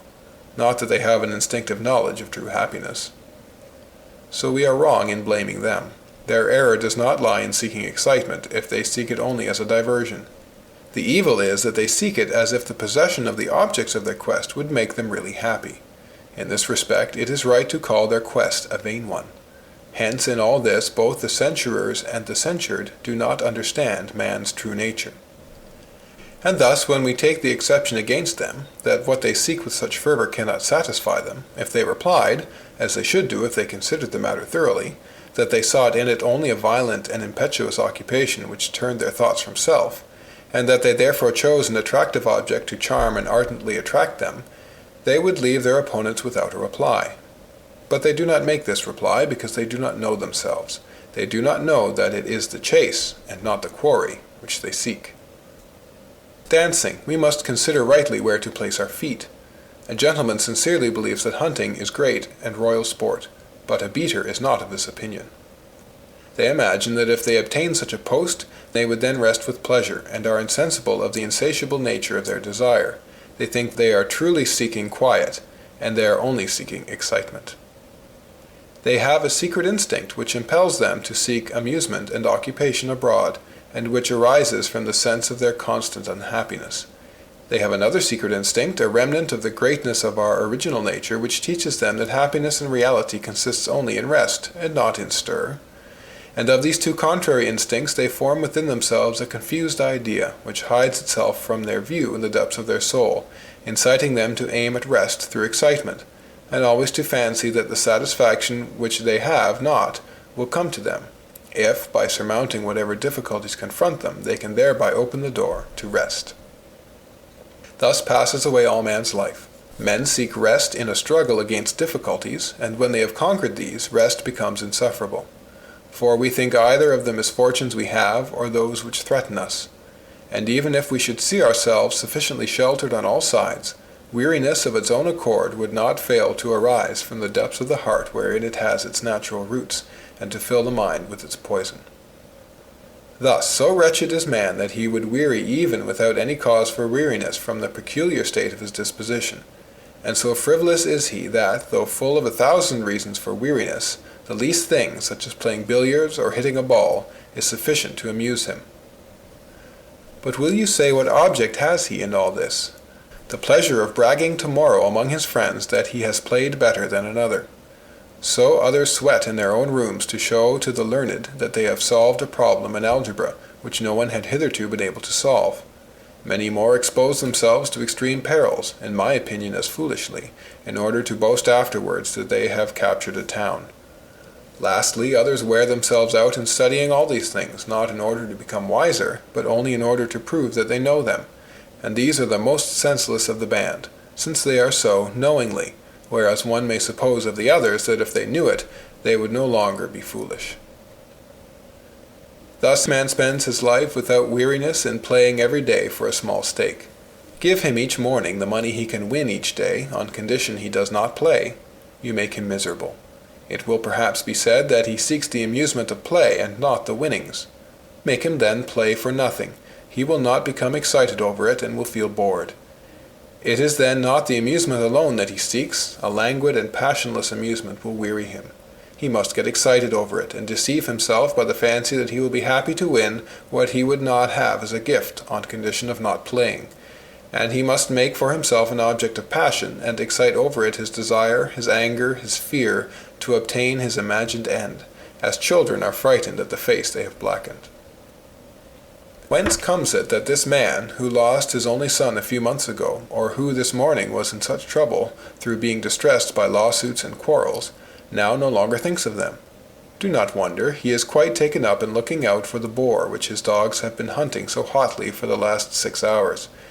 He requires nothing more. However full of sadness a man may be, he is happy for the time, if you can prevail upon him to enter into some amusement.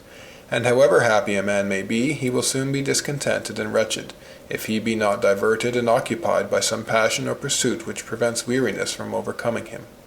Without amusement there is no joy. With amusement there is no sadness. And this also constitutes the happiness of persons in high position, that they have a number of people to amuse them, and have the power to keep themselves in this state. Consider this. What is it to be superintendent, chancellor, first president, but to be in a condition wherein from early morning a large number of people come from all quarters to see them, so as not to leave them an hour in the day in which they can think of themselves? And when they are in disgrace and sent back to their country houses, where they lack neither wealth nor servants to help them on occasion, they do not fail to be wretched and desolate, because no one prevents them from thinking of themselves. 140. How does it happen that this man, so distressed at the death of his wife and his only son, or who has some great lawsuit which annoys him, is not at this moment sad, and that he seems so free from all painful and disquieting thoughts? We need not wonder, for a ball has been served him, and he must return it to his companion. He is occupied in catching it in its fall from the roof to win a game. How can he think of his own affairs, pray, when he has this other matter in hand? Here is a care worthy of occupying this great soul, and taking away from him every other thought of the mind. This man, born to know the universe, to judge all causes, to govern a whole state, is altogether occupied and taken up with the business of catching a hare. And if he does not lower himself to this, and wants always to be on the strain, he will be more foolish still, because he would raise himself above humanity, and after all he is only a man, that is to say, capable of little and of much, of all and of nothing. He is neither angel nor brute, but man. 141. Men spend their time in following a ball or a hare. It is the pleasure even of kings. 142. Diversion. Is not the royal dignity sufficiently great in itself to make its possessor happy by the mere contemplation of what he is? Must he be diverted from this thought like ordinary folk? I see well that a man is made happy by diverting him from the view of his domestic sorrows, so as to occupy all his thoughts with the care of dancing well. But will it be the same with a king, and will he be happier in the pursuit of these idle amusements than in the contemplation of his greatness? And what more satisfactory object could be presented to his mind? Would it not be a deprivation of his delight for him to occupy his soul with the thought of how to adjust his steps to the cadence of an air, or how to throw a ball skilfully, instead of leaving it to enjoy quietly the contemplation of the majestic glory which encompasses him? Let us make the trial. Let us leave a king all alone to reflect on himself quite at leisure, without any gratification of the senses, without any care in his mind, without society, and we will see that a king without diversion is a man full of wretchedness. So this is carefully avoided, and near the persons of kings there never fail to be a great number of people who see to it that amusement follows business, and who watch all the time of their leisure to supply them with delights and games, so that there is no blank in it. In fact, kings are surrounded with persons who are wonderfully attentive in taking care that the king be not alone and in a state to think of himself, knowing well that he will be miserable, king though he be, if he meditate on self. In all this I am not talking of Christian kings as Christians, but only as kings. 143. Diversion. Men are entrusted from infancy with the care of their honor, their property, their friends, and even with the property and the honor of their friends. They are overwhelmed with business, with the study of languages, and with physical exercise, and they are made to understand that they cannot be happy unless their health, their honor, their fortune, and that of their friends be in good condition, and that a single thing wanting will make them unhappy. Thus they are given cares and business which make them bustle about from break of day. It is, you will exclaim, a strange way to make them happy. What more could be done to make them miserable? Indeed, what could be done? We should only have to relieve them from all these cares, for then they would see themselves. They would reflect on what they are, whence they came, whither they go, and thus we cannot employ and divert them too much. And this is why, after having given them so much business, we advise them, if they have some time for relaxation, to employ it in amusement, in play, and to be always fully occupied. How hollow and full of ribaldry is the heart of man. 144. I spent a long time in the study of the abstract sciences, and was disheartened by the small number of fellow students in them. When I commenced the study of man, I saw that these abstract sciences are not suited to man, and that I was wandering further from my own state in examining them, than others in not knowing them. I pardoned their little knowledge, but I thought at least to find many companions in the study of man, and that it was the true study which is suited to him. I have been deceived. Still fewer study it than geometry. It is only from want of knowing how to study this that we seek the other studies. But is it not that even here is not the knowledge which man should have, and that for the purposes of happiness it is better for him not to know himself? 145. One thought alone occupies us. We cannot think of two things at the same time. This is lucky for us according to the world, not according to God. 146. Man is obviously made to think. It is his whole dignity and his whole merit, and his whole duty is to think as he ought. Now the order of thought is to begin with self, and with its author and its end. Now, of what does the world think? Never of this, but of dancing, playing the lute, singing, making verses, running at the ring, etc., fighting, making oneself king, without thinking what it is to be a king, and what to be a man. 147. We do not content ourselves with the life we have in ourselves and in our own being.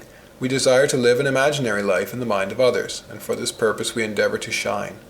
We labor unceasingly to adorn and preserve this imaginary existence, and neglect the real.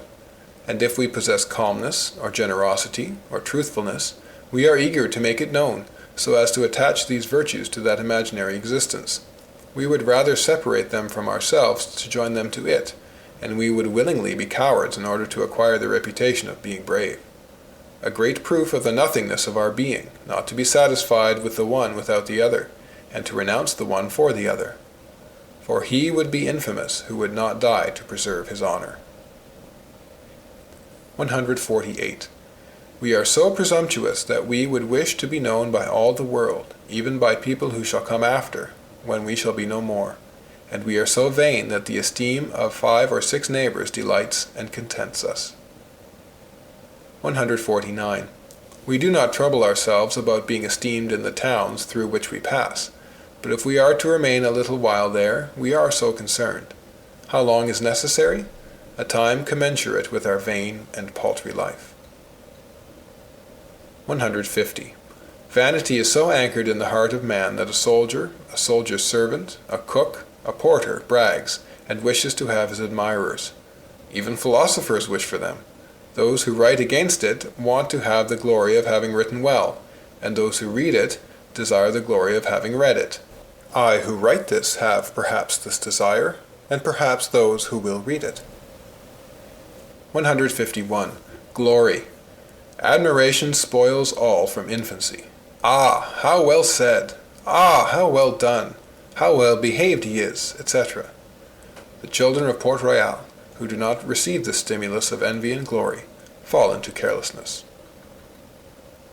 152. Pride. Curiosity is only vanity. Most frequently we wish to know, but to talk. Otherwise we would not take a sea voyage in order never to talk of it, and for the sole pleasure of seeing without hope of ever communicating it. 153. Of the desire of being esteemed by those with whom we are. Pride takes such natural possession of us in the midst of our woes, errors, etc. We even lose our life with joy, provided people talk of it. Vanity, play, hunting, visiting, false shams, a lasting name. 154.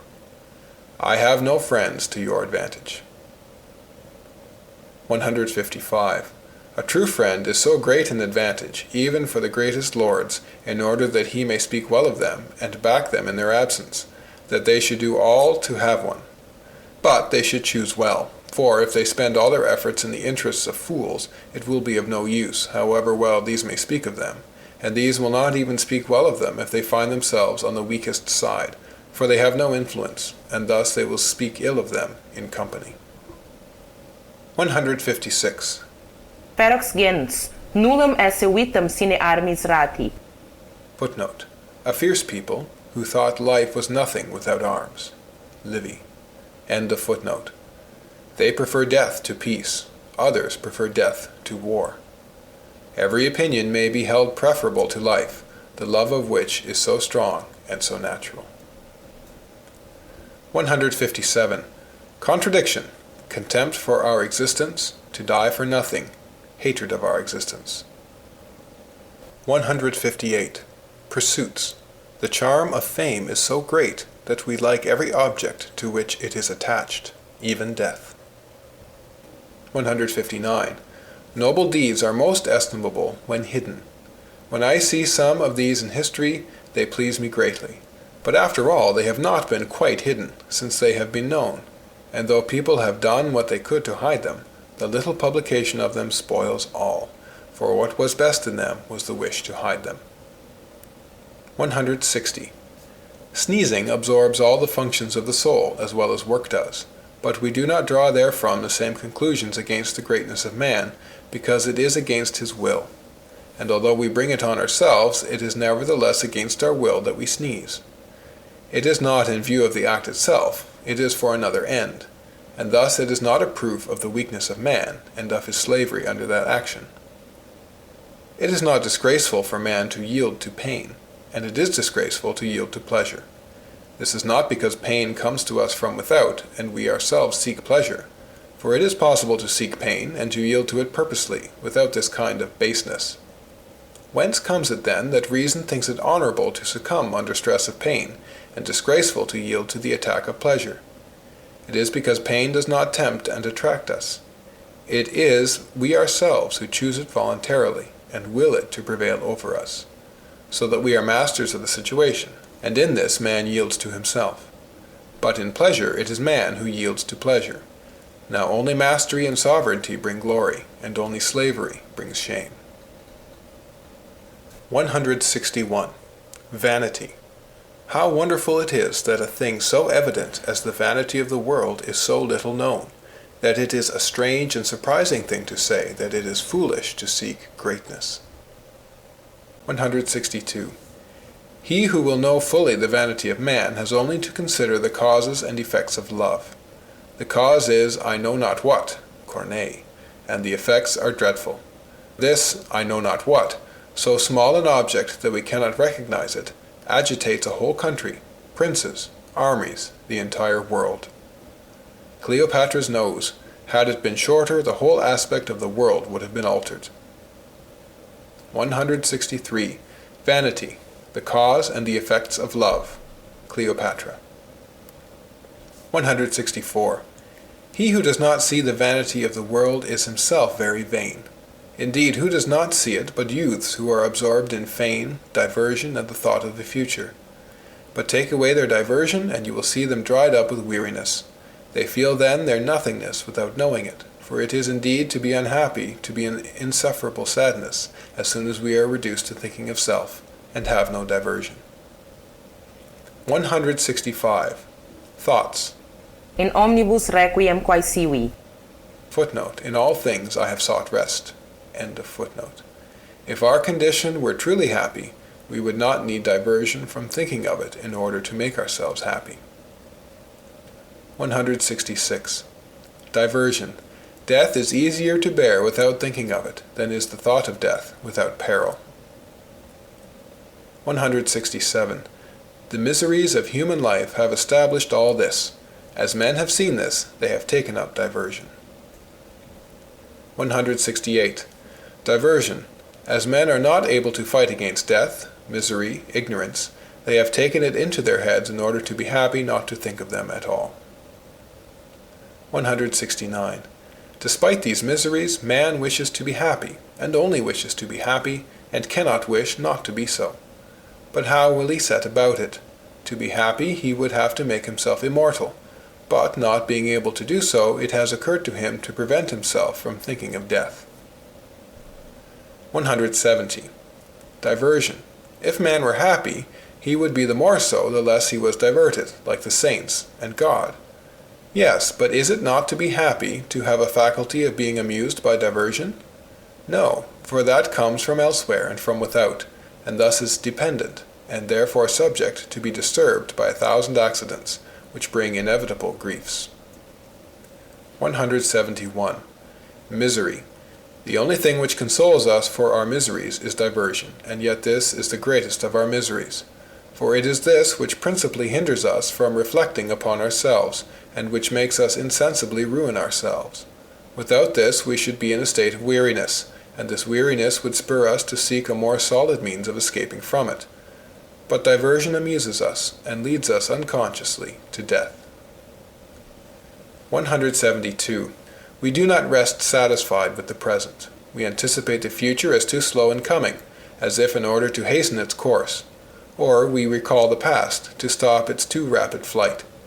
So imprudent are we that we wander in the times which are not ours, and do not think of the only one which belongs to us.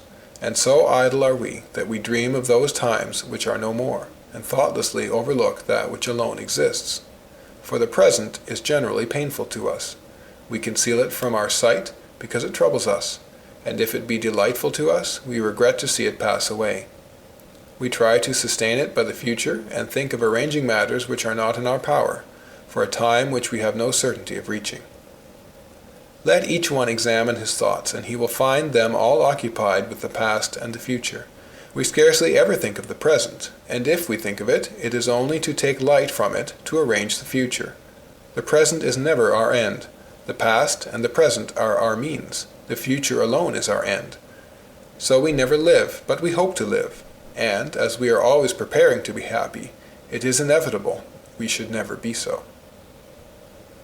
173. They say that eclipses foretoken misfortune, because misfortunes are common, so that, as evil happens so often, they often foretell it. Whereas, if they said that they predict good fortune, they would often be wrong. They attribute good fortune only to rare conjunctions of the heavens, so they seldom fail in prediction. 174. Misery. Solomon and Job have best known and best spoken of the misery of man, the former the most fortunate, and the latter the most unfortunate of men, the former knowing the vanity of pleasures from experience, the latter the reality of evils. 175. We know ourselves so little that many think they are about to die when they are well, and many think they are well when they are near death, unconscious of approaching fever, or of the abscess ready to form itself. 176. Cromwell was about to ravage all Christendom. The royal family was undone, and his own forever established, save for a little grain of sand which formed in his ureter. Rome herself was trembling under him, but this small piece of gravel having formed there, he is dead, his family cast down, all is peaceful, and the king is restored. 177. Three hosts. Would he who had possessed the friendship of the King of England, the King of Poland, and the Queen of Sweden have believed he would lack a refuge and shelter in the world? 178. Macrobius, on the innocents slain by Herod. 179. When Augustus learnt that Herod's own son was amongst the infants under 2 years of age, whom he had caused to be slain, he said that it was better to be Herod's pig than his son. Macrobius, Saturnalia, Book 2, Chapter 4. 180. The great and the humble have the same misfortunes, the same griefs, the same passions, but the one is at the top of the wheel, and the other near the center, and so less disturbed by the same revolutions. 181. We are so unfortunate that we can only take pleasure in a thing on condition of being annoyed if it turn out ill, as 1,000 things can do, and do every hour. He who should find the secret of rejoicing in the good, without troubling himself with its contrary evil, would have hit the mark. It is perpetual motion. 182. Those who have always good hope in the midst of misfortunes, and who are delighted with good luck, are suspected of being very pleased with the ill success of the affair, if they are not equally distressed by bad luck, and they are overjoyed to find these pretexts of hope, in order to show that they are concerned, and to conceal by the joy which they feign to feel that which they have at seeing the failure of the matter. 183. We run carelessly to the precipice, after we have put something before us to prevent us seeing it. End of Section 2, Part 2.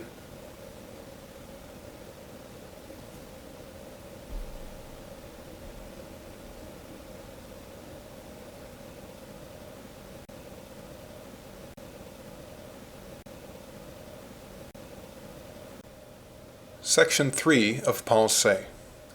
Section 3 of the necessity of the wager. 184. A letter to incite to the search after God, and then to make people seek him among the philosophers, skeptics, and dogmatists, who disquiet him who inquires of them. 185. The conduct of God, who disposes all things kindly, is to put religion into the mind by reason, and into the heart by grace. But to will to put it into the mind and heart by force and threats is not to put religion there, but terror. Terrorem potius quam religionem. Footnote. Terror rather than religion. End of footnote. 186. Nisi terrerentur et non docerentur, improba quasi dominatio videretur. Augustine, Epistle 48 or 49. Footnote. If they were not terrified and were instructed, it would seem like an unjust tyranny. End of footnote.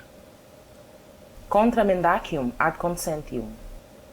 Footnote. To meet a lie, appeal to the council. End of footnote. 187. Order. Men despise religion. They hate it, and fear it is true. To remedy this, we must begin by showing that religion is not contrary to reason, that it is venerable, to inspire respect for it. Then we must make it lovable, to make good men hope it is true. Finally, we must prove it is true. Venerable, because it has perfect knowledge of man, lovable, because it promises the true good.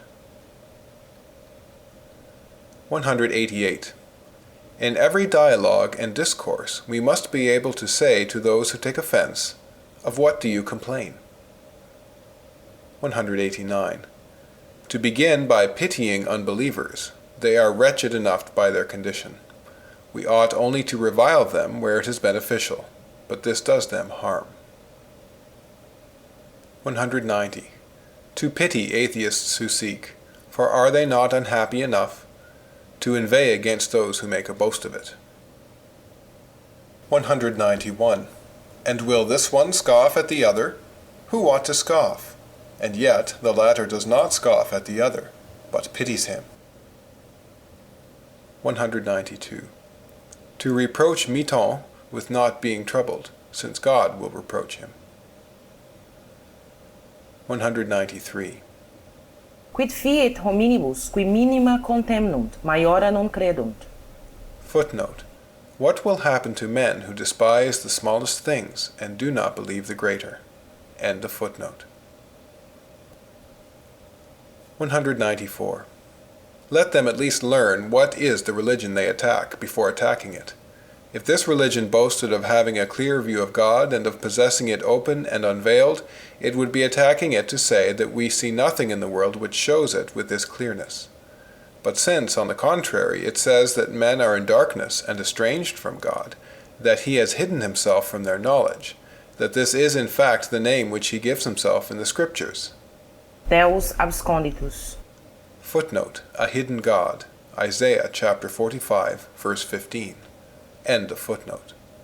And finally, if it endeavors equally to establish these two things, that God has set up in the Church visible signs to make himself known to those who should seek him sincerely, and that he has nevertheless so disguised them that he will only be perceived by those who seek him with all their heart, what advantage can they obtain when, in the negligence with which they make profession of being in search of the truth, they cry out that nothing reveals it to them?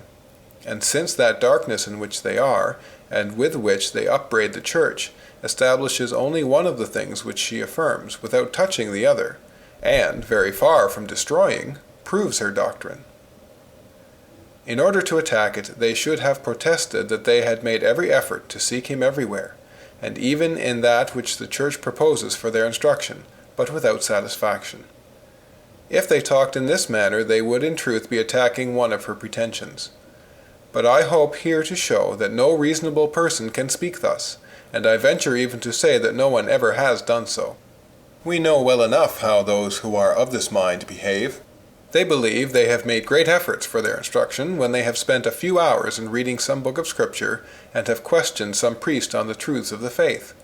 After that they boast of having made vain search in books and among men. But verily I will tell them what I have often said, that this negligence is insufferable. We are not here concerned with the trifling interest of some stranger, that we should treat it in this fashion. The matter concerns ourselves and our all.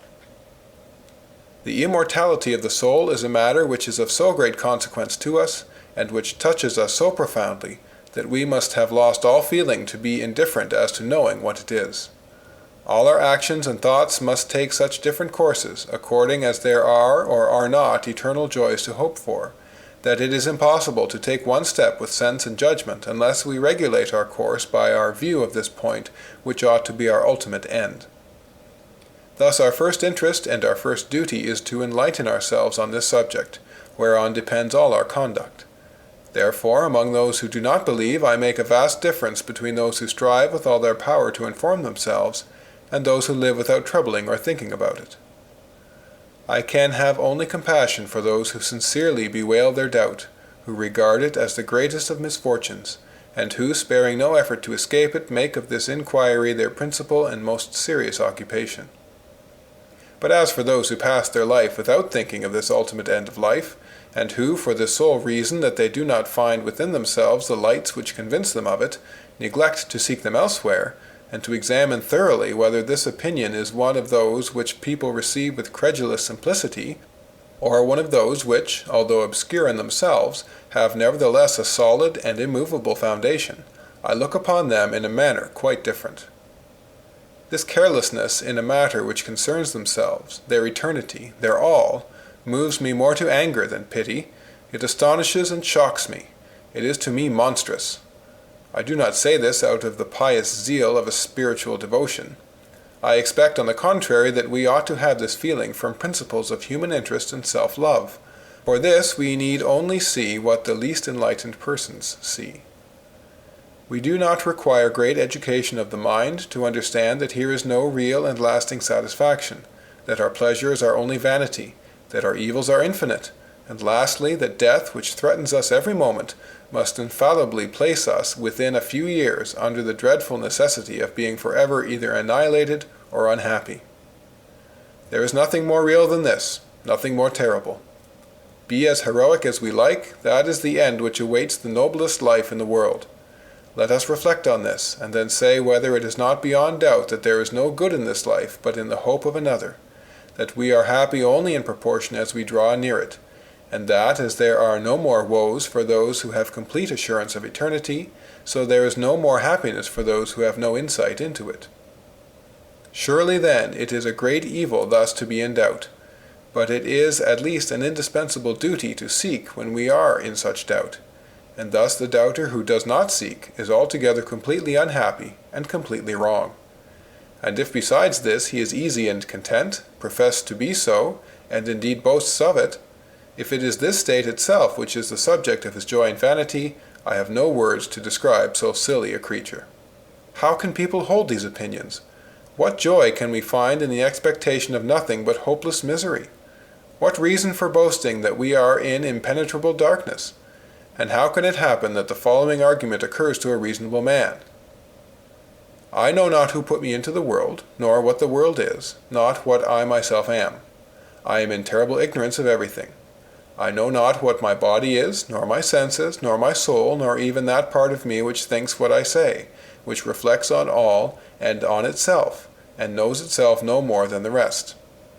I see those frightful spaces of the universe which surround me, and I find myself tied to one corner of this vast expanse, without knowing why I am put in this place rather than in another, nor why the short time which is given me to live is assigned to me at this point rather than at another of the whole eternity which was before me, or which shall come after me.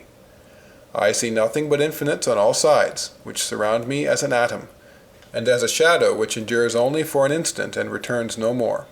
All I know is that I must soon die, but what I know least is this very death which I cannot escape. As I know not whence I come, so I know not whither I go. I know only that, in leaving this world, I fall forever either into annihilation or into the hands of an angry God, without knowing to which of these two states I shall be forever assigned. Such is my state, full of weakness and uncertainty. And from all this I conclude that I ought to spend all of the days of my life without caring to inquire into what must happen to me. Perhaps I might find some solution to my doubts, but I will not take the trouble, nor take a step to seek in.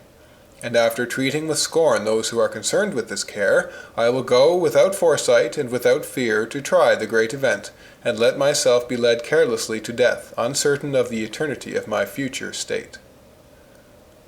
Who would desire to have for a friend a man who talks in this fashion? Who would choose him out from the others to tell him of his affairs? Who would have recourse to him in affliction? And indeed, to what use in life could one put him? In truth, it is the glory of religion to have for enemies men so unreasonable, and their opposition to it is so little dangerous that it serves on the contrary to establish its truths. For the Christian faith goes mainly to establish these two facts, the corruption of nature and redemption by Jesus Christ. Now, I contend that if these men do not serve to prove the truth of the redemption by the holiness of their behavior, they at least serve admirably to show the corruption of nature by sentiments so unnatural. Nothing is so important to man as his own state. Nothing is so formidable to him as eternity, and thus it is not natural that there should be men indifferent to the loss of their existence and to the perils of everlasting suffering. They are quite different with regard to all other things. They are afraid of mere trifles, they foresee them, they feel them. And this same man who spends so many days and nights in rage and despair for the loss of office, or for some imaginary insult to his honor, is the very one who knows without anxiety and without emotion that he will lose all by death. It is a monstrous thing to see in the same heart and at the same time this sensibility to trifles and this strange insensibility to the greatest objects. It is an incomprehensible enchantment and a supernatural slumber, which indicates as its cause an all-powerful force.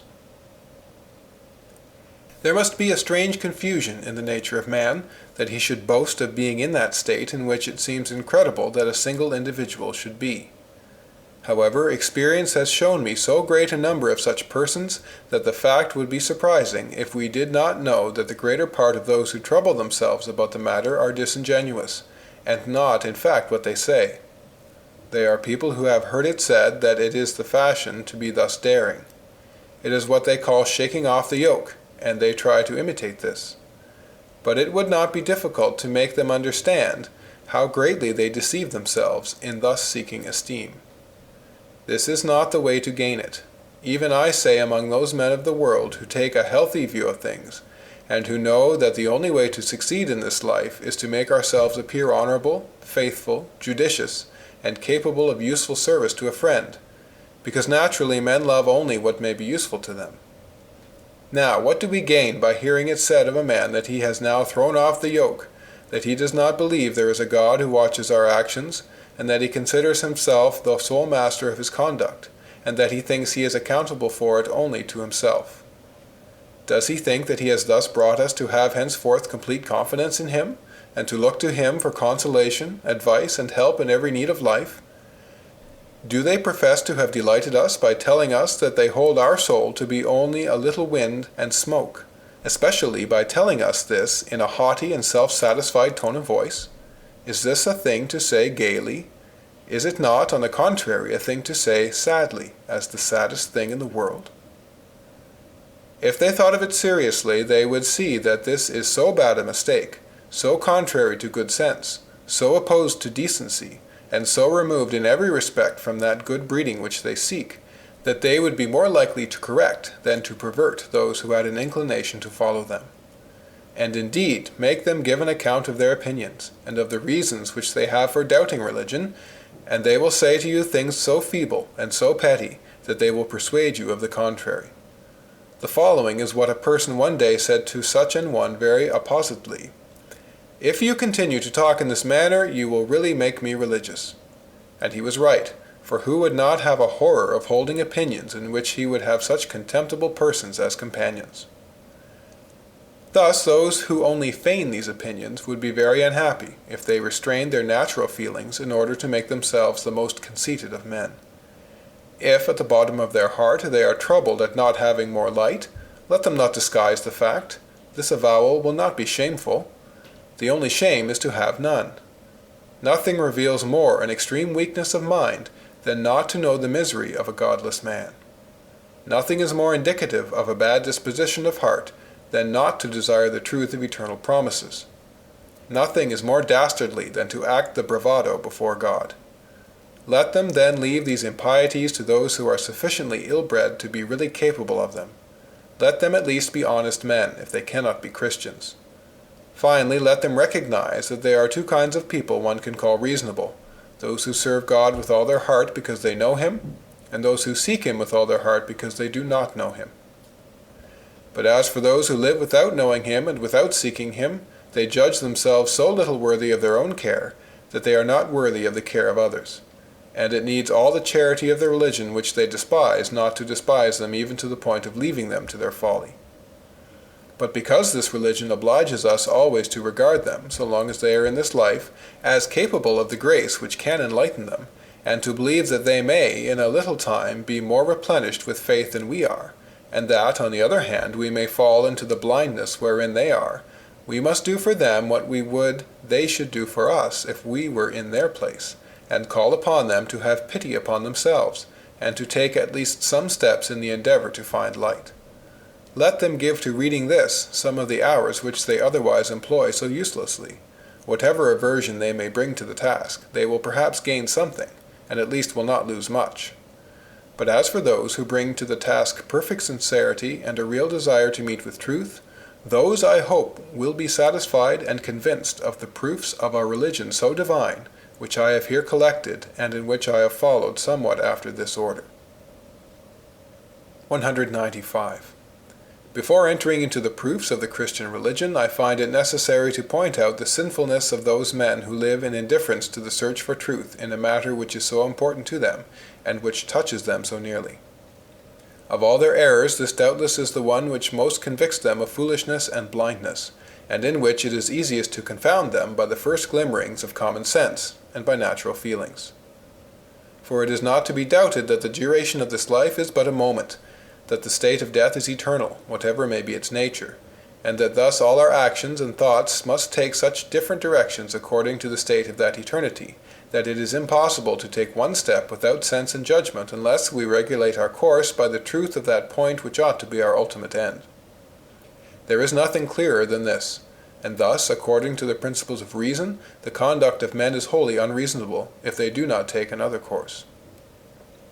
On this point, therefore, we condemn those who live without thought of the ultimate end of life, who let themselves be guided by their own inclinations and their own pleasures without reflection and without concern, and, as if they could annihilate eternity by turning away their thought from it, think only of making themselves happy for the moment. Yet this eternity exists, and death, which must open into it, and threatens them every hour, must in a little time infallibly put them under the dreadful necessity of being either annihilated or unhappy forever, without knowing which of these eternities is forever prepared for them. This is a doubt of terrible consequence. They are in peril of eternal woe, and thereupon, as if the matter were not worth the trouble, they neglect to inquire whether this is one of those opinions which people receive with too credulous a facility, or one of those which, obscure in themselves, have a very firm, though hidden, foundation. Thus they know not whether there be truth or falsity in the matter, nor whether there be strength or weakness in the proofs. They have them before their eyes, they refuse to look at them, and in that ignorance they choose all that is necessary to fall into this misfortune, if it exist, to await death to make trial of it, yet to be very content in this state, to make profession of it, and indeed to boast of it. Can we think seriously on the importance of the subject without being horrified at conduct so extravagant? This resting in ignorance is a monstrous thing, and they who pass their life in it must be made to feel its extravagance and stupidity by having it shown to them, so that they may be confounded by the sight of their folly. For this is how men reason, when they choose to live in such ignorance of what they are, and without seeking enlightenment. I know not, they say. 196. Men lack heart. They would not make a friend of it. 197. To be insensible to the extent of despising interesting things, and to become insensible to the point which interests us most. 198. The sensibility of man to trifles, and his insensibility to great things, indicates a strange inversion. 199. Let us imagine a number of men in chains, and all condemned to death, where some are killed each day in the sight of the others, and those who remain see their own fate in that of their fellows, and wait their turn, looking at each other sorrowfully and without hope. It is an image of the condition of men. 200. A man in a dungeon, ignorant whether his sentence be pronounced, and having only 1 hour to learn it, but this hour enough, if he know that it is pronounced, to obtain his repeal, would act unnaturally in spending that hour not in ascertaining his sentence, but in playing piquet. So it is against nature that man, etc. It is making heavy the hand of God. Thus not only the zeal of those who seek him proves God, but also the blindness of those who seek him not.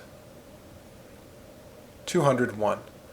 All the objections of this one and that one only go against themselves, and not against religion. All that infidels say. Note: in the text, the thought is incomplete. End of note. 202. From those who are in despair at being without faith, we see that God does not enlighten them, but as to the rest we see there is a God who makes them blind. 203. Fascinatio nugacitatis. Footnote: the bewitching of naughtiness. Wisdom, chapter 4, verse 12. End of footnote. That passion may not harm us, let us act as if we had only 8 hours to live. 204. If we ought to devote 8 hours of life, we ought to devote 100 years. 205. When I consider the short duration of my life, swallowed up in the eternity before and after, the little space which I fill, and even can see, engulfed in the infinite immensity of spaces of which I am ignorant, and which know me not, I am frightened, and am astonished at being here rather than there. For there is no reason why here rather than there, why now rather than then. Who has put me here? By whose order and direction have this place and time been allotted to me? Memoria hospitis unius diei praeteruntis. Footnote: the remembrance of a guest that tarrieth but a day. Wisdom, chapter 5, verse 14. End of footnote. 206. The eternal silence of these infinite spaces frightens me. 207. How many kingdoms know us not? 208. Why is my knowledge limited? Why my stature? Why my life to 100 years rather than to 1,000? What reason has nature had for giving me such, and for choosing this number rather than another in the infinity of those from which there is no more reason to choose one than another, trying nothing else? 209. Art thou less a slave by being loved and favored by thy master? Thou art indeed well off, slave. Thy master favors thee. He will soon beat thee. 210. The last act is tragic, however happy all the rest of the play is. At the last, a little earth is thrown upon our head, and that is the end, forever. 211. We are fools to depend upon the society of our fellow men. Wretched as we are, powerless as we are, they will not aid us. We shall die alone. We should therefore act as if we were alone, and in that case, should we build fine houses, etc.? We should seek the truth without hesitation, and if we refuse it, we show that we value the esteem of man more than the search for truth. 212. Instability. It is a horrible thing to feel all that we possess slipping away. 213. Between us and heaven or hell there is only life, which is the frailest thing in the world. 214. Injustice. That presumption should be joined to meanness is extreme injustice. 215. To fear death without danger, and not in danger, for one must be a man. 216. Sudden death alone is feared, hence confessors stay with lords. 217. An heir finds the title deeds of his house. Will he say, perhaps they are forged, and neglect to examine them? 218. Dungeon. I approve of not examining the opinion of Copernicus, but this, it concerns all our life to know whether the soul be mortal or immortal. 219. It is certain that the mortality or immortality of the soul must make an entire difference to morality, and yet philosophers have constructed their ethics independently of this. They discuss to pass an hour. Plato, to incline to Christianity. 220. The fallacy of philosophers who have not discussed the immortality of the soul. The fallacy of their dilemma in Montaigne. 221. Atheists ought to say what is perfectly evident. Now it is not perfectly evident that the soul is material. 222. Atheists. What reason have they for saying that we cannot rise from the dead? What is more difficult, to be born or to rise again? That what has never been should be, or that what has been should be again? Is it more difficult to come into existence than to return to it? Habit makes the one appear easy to us. Want of habit makes the other impossible. A popular way of thinking. Why cannot a virgin bear a child?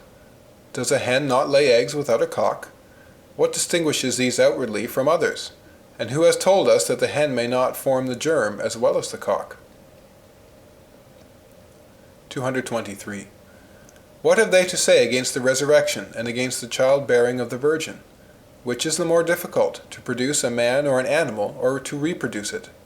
And if they had never seen any species of animals, could they have conjectured whether they were produced without connection with each other? 224. How I hate these follies of not believing in the Eucharist, etc.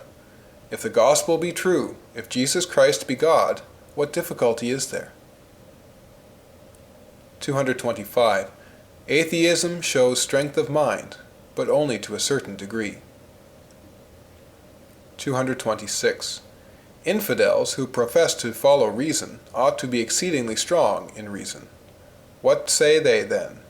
Do we not see, they say, that the brutes live and die like men, and Turks like Christians?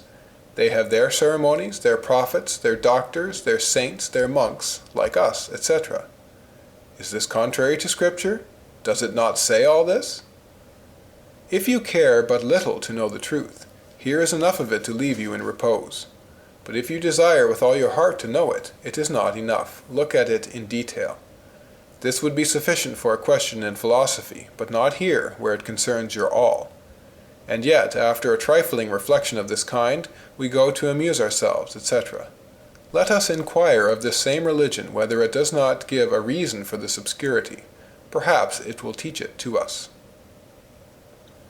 227. Order by dialogues. What ought I to do? I see only darkness everywhere. Shall I believe I am nothing? Shall I believe I am God? All things change and succeed each other. You are mistaken. There is... Note: in the text, the thought is incomplete. End of note. 228. Objection of atheists. But we have no light. 229. This is what I see, and what troubles me. I look on all sides, and I see only darkness everywhere.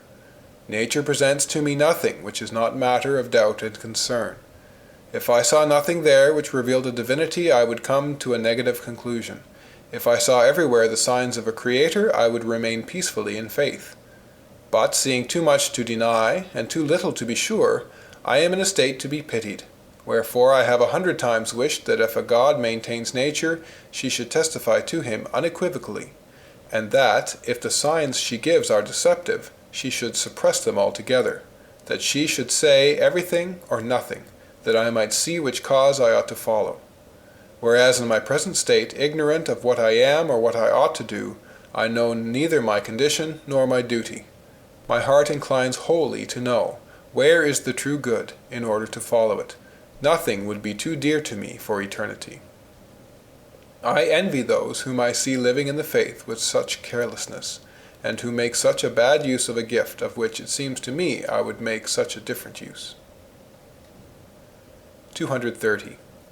It is incomprehensible that God should exist, and it is incomprehensible that he should not exist, that the soul should be joined to the body, and that we should have no soul, that the world should be created, and that it should not be created, etc.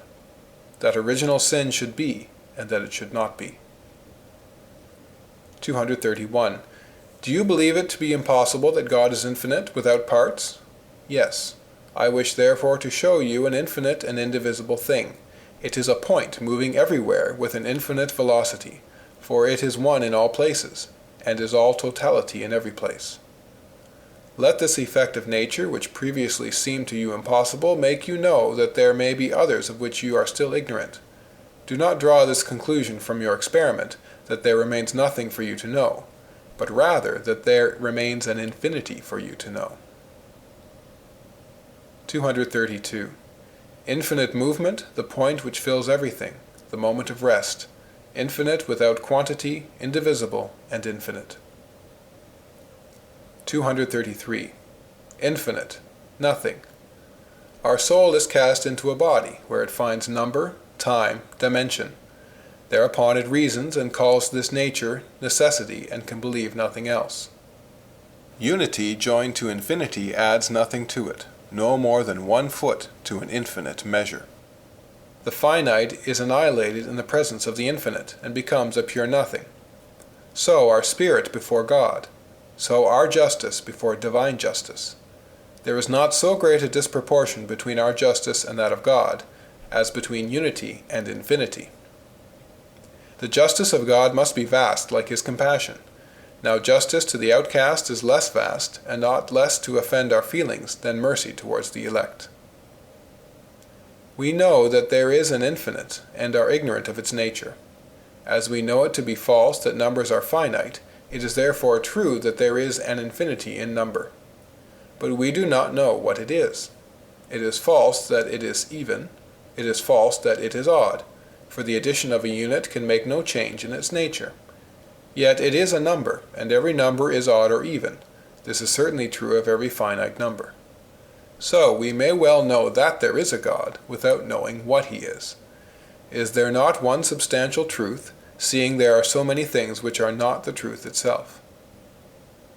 We know then the existence and nature of the finite, because we also are finite and have extension. We know the existence of the infinite, and are ignorant of its nature, because it has extension like us, but not limits like us. But we know neither the existence nor the nature of God, because he has neither extension nor limits. but by faith we know his existence. In glory we shall know his nature. Now, I have already shown that we may well know the existence of a thing without knowing its nature. Let us now speak according to natural lights. If there is a God, he is infinitely incomprehensible, since, having neither part nor limits, he has no affinity to us. We are then incapable of knowing either what he is, or if he is. This being so, who will dare to undertake the decision of the question? Not we, who have no affinity to him. Who then will blame Christians for not being able to give a reason for their belief, since they profess a religion for which they cannot give a reason? They declare, in expounding it to the world, that it is a foolishness, stultitiam, and then you complain that they do not prove it. If they proved it, they would not keep their word. It is in lacking proofs that they are not lacking in sense. Yes, but although this excuses those who offer it as such and take away from them the blame of putting it forward without reason, it does not excuse those who receive it. Let us then examine this point and say, God is, or he is not. But to which side shall we incline? Reason can decide nothing here. There is an infinite chaos which separates us. A game is being played at the extremity of this infinite distance where heads or tails will turn up. What will you wager? According to reason, you can do neither the one thing nor the other. According to reason, you can defend neither of the propositions. Do not then reprove for error those who have made a choice, for you know nothing about it. No, but I blame them for having made not this choice, but a choice. For again, both he who chooses heads and he who chooses tails are equally at fault. They are both in the wrong. The true course is not to wager at all. Yes, but you must wager. It is not optional. You are embarked. Which will you choose then? Let us see. Since you must choose, let us see which interests you least. You have two things to lose, the true and the good, and two things to stake, your reason and your will, your knowledge and your happiness, and your nature has two things to shun, error and misery. Your reason is no more shocked in choosing one rather than the other, since you must of necessity choose. This is one point settled. But your happiness, let us weigh the gain and the loss in wagering that God is. Let us estimate these two chances. If you gain all. If you lose nothing. Wager then without hesitation that he is. That is very fine. Yes, I must wager, but I may perhaps wager too much. Let us see. Since there is an equal risk of gain and of loss, if you had only to gain 2 lives instead of 1, you might still wager. But if there were 3 lives to gain, you would have to play, since you are under the necessity of playing, and you would be imprudent when you are forced to play, not to chance your life to gain 3 at a game where there is an equal risk of loss and gain. But there is an eternity of life and happiness. And this being so, if there were an infinity of chances, of which one only would be for you, you would still be right in wagering 1 to win 2, and you would act stupidly, being obliged to play, by refusing to stake 1 life against 3 at a game in which out of an infinity of chances there is 1 for you, if there were an infinity of an infinitely happy life to gain. But there is here an infinity of an infinitely happy life to gain, a chance of gain against a finite number of chances of loss, and what you stake is finite. It is all divided. Wherever the infinite is, and there is not an infinity of chances of loss against that of gain, there is no time to hesitate. You must give all. And thus, when one is forced to play, he must renounce reason to preserve his life, rather than risk it for infinite gain, as likely to happen as the loss of nothingness. For it is no use to say, it is uncertain if we will gain, and it is certain that we risk, and that the infinite distance between the certainty of what is staked and the uncertainty of what will be gained equals the finite good which is certainly staked against the uncertain infinite. It is not so, as every player stakes a certainty to gain an uncertainty, and yet he stakes a finite certainty to gain a finite uncertainty, without transgressing against reason. There is not an infinite distance between the certainty staked and the uncertainty of the gain. That is untrue. In truth, there is an infinity between the certainty of gain and the certainty of loss. But the uncertainty of the gain is proportioned to the certainty of the stake, according to the proportion of the chances of gain and loss. Hence it comes that, if there are as many risks on one side as on the other, the course is to play even, and then the certainty of the stake is equal to the uncertainty of the gain. So far is it from fact that there is an infinite distance between them. And so our proposition is of infinite force, when there is the finite to stake in a game where there are equal risks of gain and of loss, and the infinite to gain. This is demonstrable, and if men are capable of any truths, this is one. I confess it, I admit it, but still is there no means of seeing the faces of the cards? Yes, Scripture and the rest, etc. Yes, but I have my hands tied and my mouth closed. I am forced to wager, I am not free. I am not released, and am so made that I cannot believe. What then would you have me do? True, but at least learn your inability to believe, since reason brings you to this, and yet you cannot believe. Endeavor then to convince yourself, not by increase of proofs of God, but by the abatement of your passions. You would like to attain faith and do not know the way. You would like to cure yourself of unbelief and ask the remedy for it. Learn of those who have been bound like you, and who now stake all their possessions. These are people who know the way which you would follow, and who are cured of an ill of which you would be cured. Follow the way by which they began, by acting as if they believe, taking the holy water, having masses said, etc. Even this will naturally make you believe and deaden your acuteness. But this is what I am afraid of. And why? What have you to lose? But to show you that this leads you there, it is this which will lessen the passions, which are your stumbling blocks. The end of this discourse. Now, what harm will befall you in taking this side? You will be faithful, honest, humble, grateful, generous, a sincere friend, truthful. Certainly you will not have those poisonous pleasures, glory and luxury, but will you not have others? I will tell you that you will thereby gain in this life, and that at each step you take on this road you will see so great certainty of gain, so much nothingness in what you risk, that you will at last recognize that you have wagered for something certain and infinite, for which you have given nothing. Ah, this discourse transports me, charms me, etc. If this discourse pleases you and seems impressive, know that it is made by a man who has knelt, both before and after it, in prayer to that Being, infinite and without parts, before whom he lays all he has, for you also to lay before him all you have, for your own good and for his glory, that so strength may be given to lowliness. 234. If we must not act save on a certainty, we ought not to act on religion, for it is not certain. But how many things we do on an uncertainty! Sea voyages, battles! I say then we must do nothing at all, for nothing is certain, and that there is more certainty in religion than there is as to whether we may see tomorrow. For it is not certain that we may see tomorrow, and it is certainly possible that we may not see it. We cannot say as much about religion. It is not certain that it is, but who will venture to say that it is certainly possible that it is not? Now, when we work for tomorrow, and so, on an uncertainty, we act reasonably, for we ought to work for an uncertainty according to the doctrine of chance which was demonstrated above. St. Augustine has seen that we work for an uncertainty, on sea, in battle, etc., but he has not seen the doctrine of chance which proves that we should do so.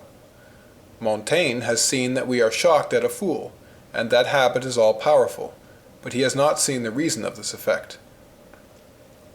All these persons have seen the effects, but they have not seen the causes. They are, in comparison with those who have discovered the causes, as those who have only eyes are, in comparison with those who have intellect. For the effects are perceptible by sense, and the causes are visible only to the intellect. And although these effects are seen by the mind, this mind is, in comparison with the mind which sees the causes, as the bodily senses are in comparison with the intellect. 235. Rem viderunt, causam non viderunt. Footnote. They saw the thing, not the cause. End of footnote. 236. According to the doctrine of chance, you ought to put yourself to the trouble of searching for the truth, for if you die without worshipping the true cause, you are lost. But, say you, if he had wished me to worship him, he would have left me signs of his will. He has done so, but you neglect them. Seek them, therefore, it is well worth it. 237. Chances. We must live differently in the world, according to these different assumptions. 1. That we could always remain in it. 2. That it is certain that we shall not remain here long, and uncertain if we shall remain here 1 hour. This last assumption is our condition. 238. What do you then promise me, in addition to certain troubles, but 10 years of self-love, for 10 years is the chance, to try hard to please without success? 239. Objection. Those who hope for salvation are so far happy, but they have as a counterpoise the fear of hell. Reply. Who has most reason to fear hell? He who is in ignorance whether there is a hell, and who is certain of damnation if there is, or he who certainly believes there is a hell, and hopes to be saved if there is? 240. I would soon have renounced pleasure, they say, had I faith. For my part I tell you, you would soon have faith if you renounced pleasure. Now it is for you to begin. If I could, I would give you faith. I cannot do so, nor therefore test the truth of what you say. But you can well renounce pleasure, and test whether what I say is true. 241. Order. I would have far more fear of being mistaken, and of finding that the Christian religion was true, than of not being mistaken in believing it true. End of section 3.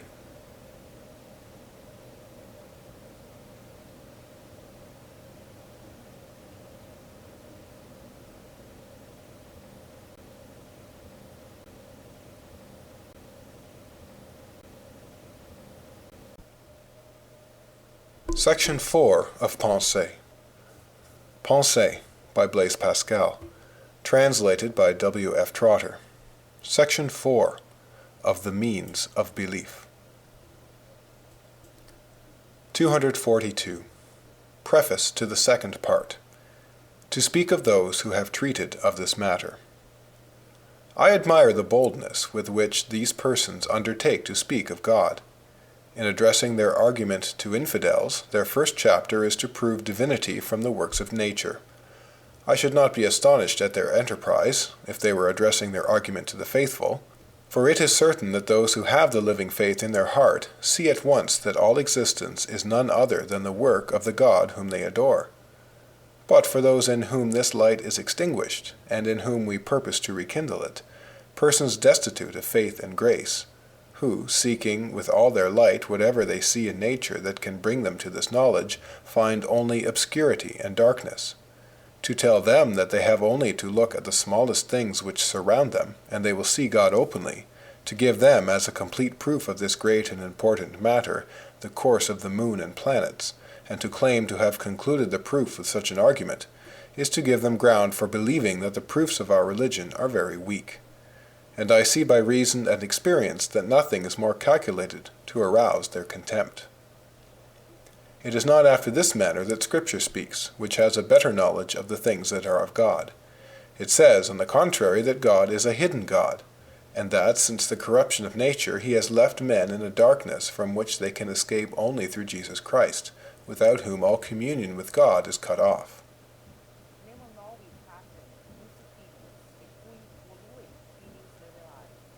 Footnote. Matthew chapter 11, verse 27. All things have been delivered unto me of my Father, and no one knoweth the Son, save the Father, neither doth any know the Father, save the Son, and he to whomsoever the Son willeth to reveal him. End of footnote. This is what Scripture points out to us when it says in so many places that those who seek God find him. It is not of that light, like the noonday sun, that this is said. We do not say that those who seek the noonday sun or water in the sea shall find them, and hence the evidence of God must not be of this nature. So it tells us elsewhere. Footnote. Isaiah chapter 45, verse 15. Verily thou art a God that hidest thyself, O God of Israel, the Saviour. End of footnote. 243. It is an astounding fact that no canonical writer has ever made use of nature to prove God. They all strive to make us believe in him. David, Solomon, etc. have never said, "There is no void, therefore there is a God." They must have had more knowledge than the most learned people who came after them, and who have all made use of this argument. This is worthy of attention. 244.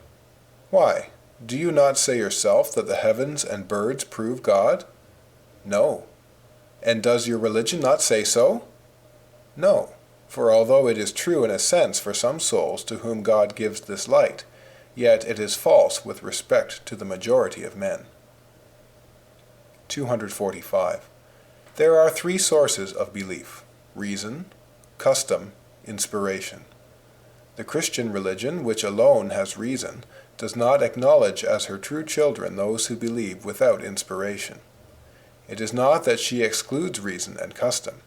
On the contrary, the mind must be opened to proofs, must be confirmed by custom, and offer itself in humbleness to inspirations, which alone can produce a true and saving effect. Footnote: 1 Corinthians chapter 1, verse 17. For Christ sent me not to baptize, but to preach the gospel, not in wisdom of words, lest the cross of Christ should be made void. End of footnote. 246. Order. After the letter that we ought to seek God, to write the letter on removing obstacles, which is the discourse on the machine, on preparing the machine, on seeking by reason. 247. Order. A letter of exhortation to a friend to induce him to seek. And he will reply, "But what is the use of seeking? Nothing is seen." Then to reply to him, "Do not despair." And he will answer that he would be glad to find some light, but that, according to this very religion, if he believed in it, it will be of no use to him, and that therefore he prefers not to seek. And to answer to that, the machine. 248. A letter which indicates the use of proofs by the machine. Faith is different from proof. The one is human, the other is a gift of God. Footnote: Romans chapter 1, verse 17. For therein is revealed a righteousness of God from faith unto faith, as it is written, "But the righteous shall live by faith." End of footnote. It is this faith that God himself puts into the heart, of which the proof is often the instrument. Footnote: Romans chapter 10, verse 17. So belief cometh of hearing, and hearing by the word of Christ. End of footnote. But this faith is in the heart, and makes us not say, footnote, "I know," end of footnote, but footnote, "I believe," end of footnote. 249. It is superstition to put one's hope in formalities, but it is pride to be unwilling to submit to them. 250. The external must be joined to the internal to obtain anything from God. That is to say, we must kneel, pray with the lips, etc., in order that proud man, who would not submit himself to God, may be now subject to the creature. To expect help from these externals is superstition. To refuse them to the internal is pride. 251. Other religions, as the pagan, are more popular, for they consist in externals, but they are not for educated people. A purely intellectual religion would be more suited to the learned, but it would be of no use to the common people. The Christian religion alone is adapted to all, being composed of externals and internals. It raises the common people to the internal, and humbles the proud to the external.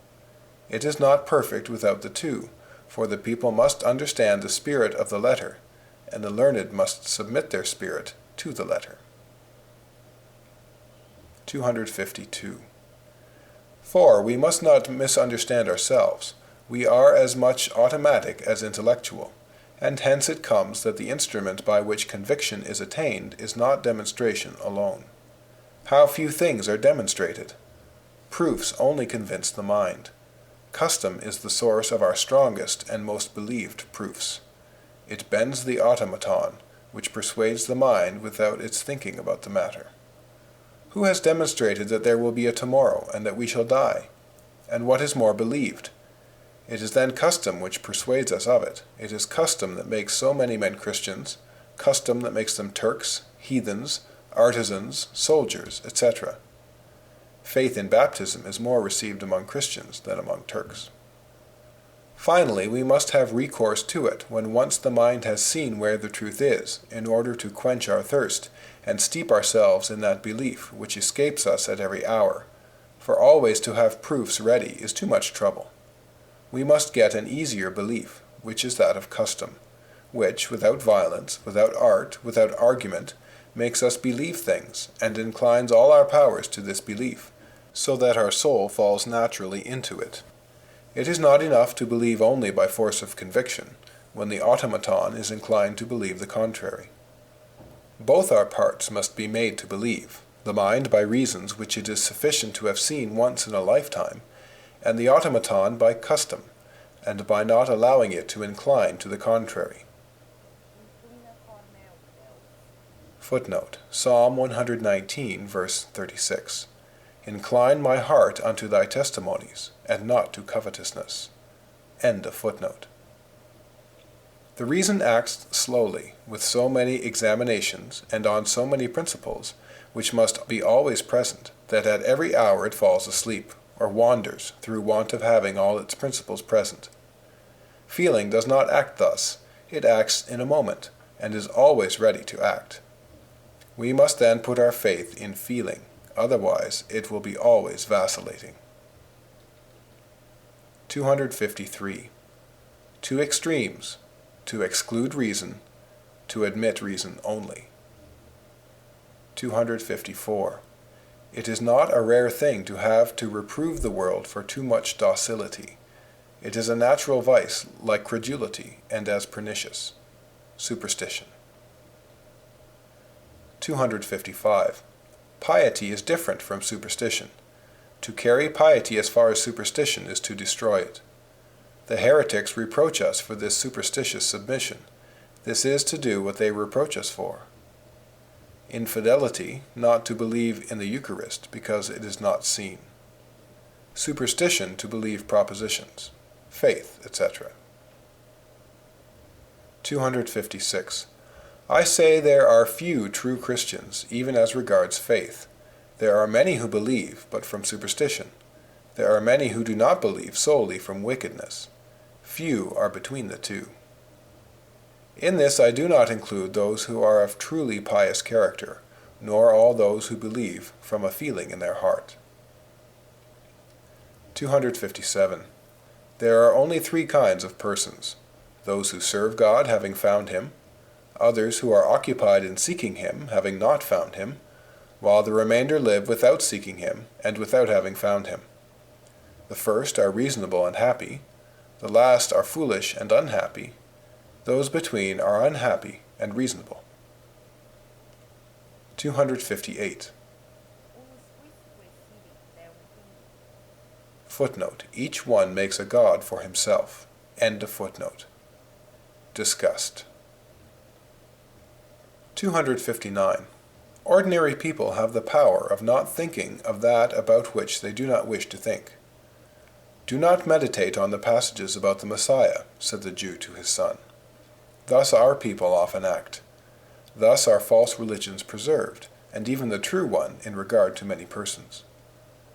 But there are some who have not the power of thus preventing thought, and who think so much the more as they are forbidden. These undo false religions, and even the true one, if they do not find solid arguments. 260. They hide themselves in the press, and call numbers to their rescue. Tumult. Authority. So far from making it a rule to believe a thing because you have heard it, you ought to believe nothing without putting yourself into the position as if you had never heard it. It is your own assent to yourself, and the constant voice of your own reason, and not of others, that should make you believe. Belief is so important. 100 contradictions might be true. If antiquity were the rule of belief, men of ancient time would then be without rule. If general consent, if men had perished, false humility, pride. Lift the curtain, you try in vain, if you must either believe or deny or doubt. Shall we then have no rule? We judge that animals do well what they do. Is there no rule whereby to judge men? To deny, to believe, and to doubt well are to a man what the race is to a horse. Punishment of those who sin, error. 261. Those who do not love the truth take as a pretext that it is disputed, and that a multitude deny it. And so their error arises only from this, that they do not love either truth or charity. Thus they are without excuse. 262. Superstition and lust. Scruples, evil desires. Evil fear. Fear, not such as comes from a belief in God, but such as comes from a doubt whether he exists or not. True fear comes from faith. False fear comes from doubt. True fear is joined to hope, because it is born of faith, and because men hope in the God in whom they believe. False fear is joined to despair, because men fear the God in whom they have no belief. The former fear to lose him, the latter fear to find him. 263. A miracle, says one, would strengthen my faith. He says so when he does not see one. Reasons, seen from afar, appear to limit our view, but when they are reached, we begin to see beyond. Nothing stops the nimbleness of our mind. There is no rule, say we, which has not some exceptions, no truth so general which has not some aspect in which it fails. It is sufficient that it be not absolutely universal to give us a pretext for applying the exception to the present subject, and for saying, this is not always true, there are therefore cases where it is not so. It only remains to show that this is one of them, and that is why we are very awkward or unlucky if we do not find one some day. 264. We do not weary of eating and sleeping every day, for hunger and sleepiness recur. Without that, we should weary of them. So, without the hunger for spiritual things, we weary of them. Hunger after righteousness, the eighth beatitude. 265. Faith indeed tells what the senses do not tell, but not the contrary of what they see. It is above them, and not contrary to them. 266. How many stars have telescopes revealed to us, which did not exist for our philosophers of old? We freely attack Holy Scripture on the great number of stars, saying, there are only 1,028, we know it. There is grass on the earth, we see it. From the moon we could not see it. And on the grass are leaves, and in these leaves are small animals, but after that no more. O presumptuous man! The compounds are composed of elements, and the elements not. O presumptuous man! Here is a fine reflection. We must not say that there is anything which we do not see. We must then talk like others, but not think like them. 267. The last proceeding of reason is to recognize that there is an infinity of things which are beyond it.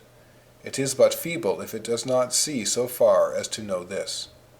But if natural things are beyond it, what will be said of supernatural? 268. Submission.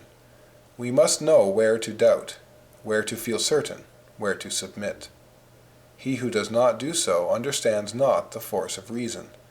There are some who offend against these three rules, either by affirming everything as demonstrative, from want of knowing what demonstration is, or by doubting everything, from want of knowing where to submit, or by submitting in everything from want of knowing where they must judge. 269. Submission is the use of reason in which consists true Christianity. 270. St. Augustine. Reason would never submit if it did not judge that there are some occasions on which it ought to submit. It is then right for it to submit when it judges that it ought to submit. 271. Wisdom sends us to childhood. Footnote: Matthew chapter 18, verse 3. Verily I say unto you, except ye turn and become as little children, ye shall in no wise enter into the kingdom of heaven. End of footnote. 272. There is nothing so conformable to reason as this disavowal of reason. 273. If we submit everything to reason, our religion will have no mysterious and supernatural element. If we offend the principles of reason, our religion will be absurd and ridiculous. 274. All our reasoning reduces itself to yielding to feeling. But fancy is like, though contrary to feeling, so that we cannot distinguish between these contraries. One person says that my feeling is fancy, another that his fancy is feeling. We should have a rule. Reason offers itself, but it is pliable in every sense, and thus there is no rule. 275. Men often take their imagination for their heart, and they believe they are converted as soon as they think of being converted. 276. Monsieur de Rohanay said, "Reasons come to me afterwards, but at first a thing pleases or shocks me without my knowing the reason, and yet it shocks me for that reason which I only discover afterwards." But I believe, not that it shocked him for the reasons which were found afterwards, but that these reasons were only found because it shocks him. 277. The heart has its reasons, which reason does not know. We feel it in 1,000 things. I say that the heart naturally loves the universal being, and also itself naturally, according as it gives itself to them, and it hardens itself against one or the other at its will. You have rejected the one and kept the other. Is it by reason that you love yourself? 278. It is the heart which experiences God, and not the reason. This then is faith, God felt by the heart, not by the reason. 279. Faith is a gift of God. Do not believe that we said it was a gift of reasoning. Other religions do not say this of their faith. They only gave reasoning in order to arrive at it, and yet it does not bring them to it. 280. The knowledge of God is very far from the love of Him. 281. Heart, instinct, principles. 282. We know truth not only by the reason, but also by the heart, and it is in this last way that we know first principles, and reason, which has no part in it, tries in vain to impugn them. The skeptics, who have only this for their object, labor to no purpose. We know that we do not dream, and however impossible it is for us to prove it by reason, this inability demonstrates only the weakness of our reason, but not, as they affirm, the uncertainty of all our knowledge. For the knowledge of first principles, as space, time, motion, number, is as sure as any of those which we get from reasoning. And reason must trust these intuitions of the heart, and must base on them every argument.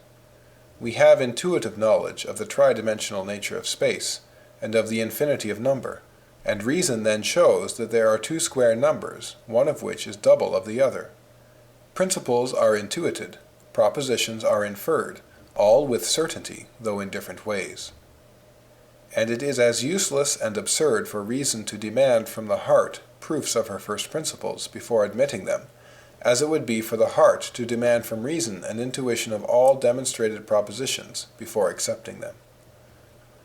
This inability ought, then, to serve only to humble reason, which would judge all, but not to impugn our certainty, as if only reason were capable of instructing us. Would to God, on the contrary, that we had never need of it, and that we knew everything by instinct and intuition. But nature has refused us this boon. On the contrary, she has given us but very little knowledge of this kind, and all the rest can be acquired only by reasoning. Therefore, those to whom God has imparted religion by intuition are very fortunate, and justly convinced. But to those who do not have it, we can give it only by reasoning, waiting for God to give them spiritual insight, without which faith is only human, and useless for salvation. 283. Order. Against the objection that Scripture has no order. The heart has its own order, the intellect has its own, which is by principle and demonstration. The heart has another. We do not prove that we ought to be loved by enumerating in order the causes of love. That would be ridiculous. Jesus Christ and St. Paul employ the rule of love, not of intellect, for they would warn, not instruct. It is the same with St. Augustine. This order consists chiefly in digressions on each point to indicate the end, and keep it always in sight. 284. Do not wonder to see simple people believe without reasoning. God imparts to them love of Him and hatred of self. He inclines their heart to believe. Men will never believe with a saving and real faith unless God inclines their heart, and they will believe as soon as He inclines it. And this is what David knew well when he said, 285. Religion is suited to all kinds of minds. Some pay attention only to its establishment, and this religion is such that its very establishment suffices to prove its truth. Others trace it even to the apostles. The more learned go back to the beginning of the world. The angels see it better still, and from a more distant time. 286. Those who believe without having read the Testaments do so because they have an inward disposition entirely holy, and all that they hear of our religion conforms to it. They feel that a God has made them. They desire only to love God. They desire to hate themselves only. They feel that they have no strength in themselves, that they are incapable of coming to God, and that if God does not come to them, they can have no communion with Him. And they hear our religion say that men must love God only, and hate self only, but that all being corrupt and unworthy of God, God made Himself man to unite Himself to us. No more is required to persuade men who have this disposition in their heart, and who have this knowledge of their duty, and of their inefficiency. 287. Those whom we see to be Christians without the knowledge of the prophecies and evidences nevertheless judge of their religion as well as those who have that knowledge. They judge of it by the heart, as others judge of it by the intellect. God Himself inclines them to believe, and thus they are most effectively convinced. I confess indeed that one of those Christians who believe without proofs will not perhaps be capable of convincing an infidel who will say the same of himself. But those who know the proofs of religion will prove without difficulty that such a believer is truly inspired by God, though he cannot prove it himself. For God, having said in His prophecies, which are undoubtedly prophecies, that in the reign of Jesus Christ He would spread His Spirit abroad among nations, and that the youths and maidens and children of the church would prophesy, it is certain that the Spirit of God is in these, and not in the others. 288.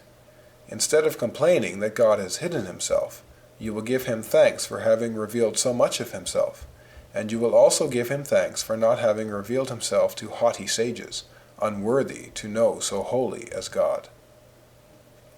Two kinds of persons know Him: those who have a humble heart and who love lowliness, whatever kind of intellect they may have, high or low, and those who have sufficient understanding to see the truth, whatever opposition they may have to it. 289. Proof. 1. The Christian religion, by its establishment, having established itself so strongly, so gently, whilst so contrary to nature. 2. The sanctity, the dignity, and the humility of a Christian soul. 3. The miracles of Holy Scripture. 4. Jesus Christ in particular. 5. The Apostles in particular. 6. Moses and the prophets in particular. 7. The Jewish people. 8. The Prophecies. 9. Perpetuity. No religion has perpetuity. 10. The doctrine which gives a reason for everything. 11. The sanctity of this law. 12. By the course of the world. Surely, after considering what is life and what is religion, we should not refuse to obey the inclination to follow it, if it comes into our heart, and it is certain that there is no ground for laughing at those who follow it. 290. Proofs of religion: morality, doctrine, miracles, prophecies, types. End of section 4.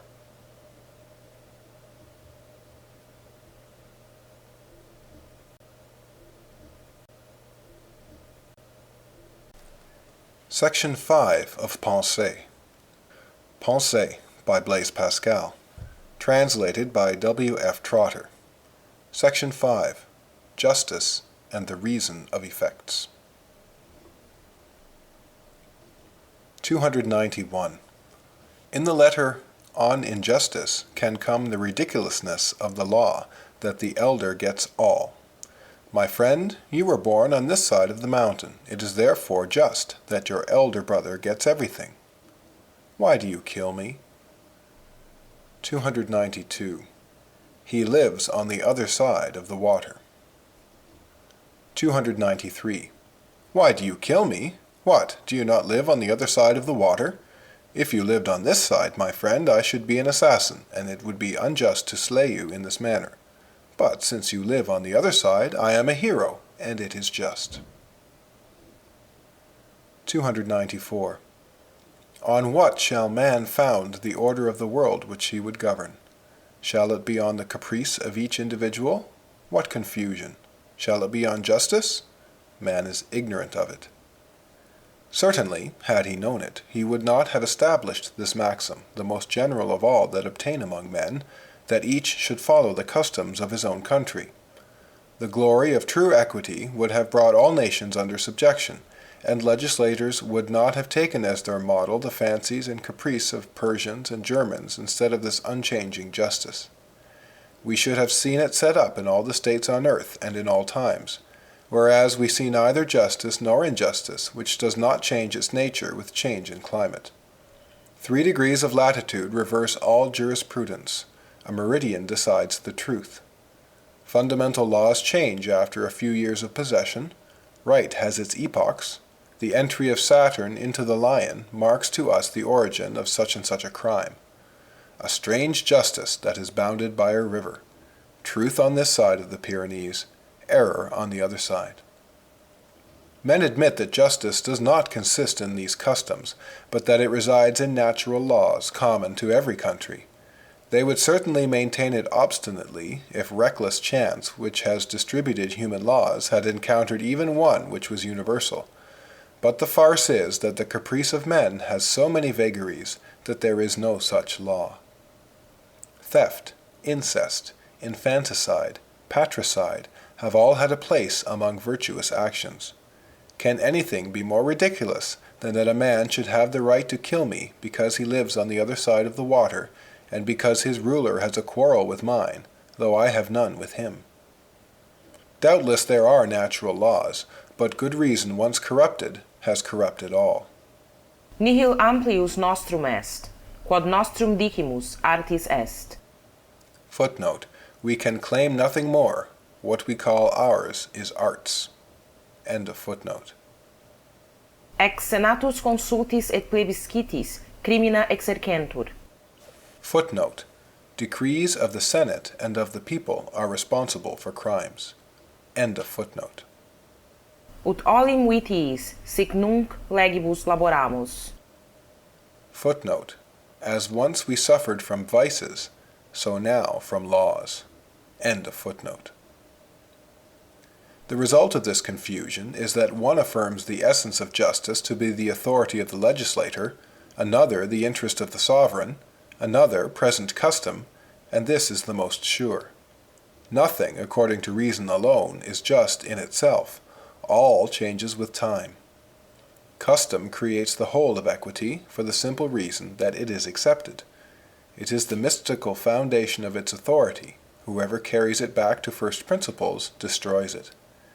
Nothing is so faulty as those laws which correct faults. He who obeys them because they are just obeys a justice which is imaginary, and not the essence of law. It is quite self-contained. It is law and nothing more. He who will examine its motive will find it so feeble and so trifling that if he be not accustomed to contemplate the wonders of human imagination, he will marvel that 1 century has gained for it so much pomp and reverence. The art of opposition and of revolution is to unsettle established customs, sounding them even to their source, to point out their want of authority and justice. We must, it is said, get back to the natural and fundamental laws of the state, which an unjust custom has abolished. It is a game certain to result in the loss of all. Nothing will be just on the balance. Yet people readily lend their ear to such arguments. They shake off the yoke as soon as they recognize it, and the great profit by their ruin, and by that of these curious investigators of accepted customs. But from a contrary mistake men sometimes think they can justly do everything which is not without an example. That is why the wisest of legislators said that it was often necessary to deceive men for their own good, and another, a good politician, Cum veritatem qua liberetur ignoret, expedit quod fallatur. Footnote: when a man does not understand the truth by which he might be freed, it is expedient that he should be deceived. St. Augustine. End of footnote. We must not see the fact of usurpation. Law was once introduced without reason, and has become reasonable. We must make it regarded as authoritative, eternal, and conceal its origin if we do not wish that it should soon come to an end. 295. Mine, thine. This dog is mine, said those poor children. That is my place in the sun. Here is the beginning and the image of the usurpation of all the earth. 296. When the question for consideration is whether we ought to make war and kill so many men, condemn so many Spaniards to death, only one man is judge, and he is an interested party. There should be a third who is disinterested. 297. Veri iuris. Footnote: of the true law. End of footnote. We have it no more. If we had it, we should take conformity to the customs of a country as the rule of justice. It is here that, not finding justice, we have found force, etc. 298. Justice, might. It is right that what is just should be obeyed. It is necessary that what is strongest should be obeyed. Justice without might is helpless.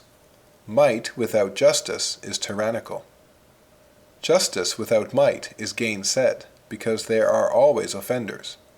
Might without justice is condemned. We must then combine justice and might, and for this end make what is just strong, or what is strong just. Justice is subject to dispute. Might is easily recognized and is not disputed. So we cannot give might to justice, because might has gainsaid justice, and has declared that it is she herself who is just. And thus, being unable to make what is just strong, we have made what is strong just. 299. The only universal rules are the laws of the country in ordinary affairs, and of the majority in others. Whence comes this? From the might which is in them. Hence it comes that kings, who have power of a different kind, do not follow the majority of their ministers. No doubt equality of goods is just, but, being unable to cause might to obey justice, men have made it just to obey might. Unable to strengthen justice, they have justified might, so that the just and the strong should unite, and there should be peace, which is the sovereign good. 300. When a strong man armed keepeth his goods are in peace. 301. Why do we follow the majority? Is it because they have more reason? No, because they have more power. Why do we follow ancient laws and opinions? Is it because they are more sound? No, but because they are unique, and remove from us the root of difference. 302. It is the effect of might, not of custom. For those who are capable of originality are few. The greater number will only follow, and refuse glory to those inventors who seek it by their inventions. And if these are obstinate in their wish to obtain glory, and despise those who do not invent, the latter will call them ridiculous names, and would beat them with a stick. Let no one then boast of his subtlety, or let him keep his complacency to himself. 303. Might is the sovereign of the world, and not opinion. But opinion makes use of might. It is might that makes opinion. Gentleness is beautiful in our opinion. Why? Because he who will dance on a rope will be alone, and I will gather a stronger mob of people who will say that it is unbecoming. 304. The cords which bind the respect of men to each other are in general cords of necessity, for there must be different degrees, all men wishing to rule, and not all being able to do so, but some being able.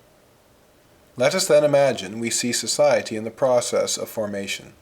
Men will doubtless fight till the stronger party overcomes the weaker, and a dominant party is established. But when this is once determined, the masters, who do not desire the continuation of strife, then decree that the power which is in their hands shall be transmitted as they please. Some place it in election by the people, others in hereditary succession, etc. And this is the point where imagination begins to play its part. Till now power makes fact.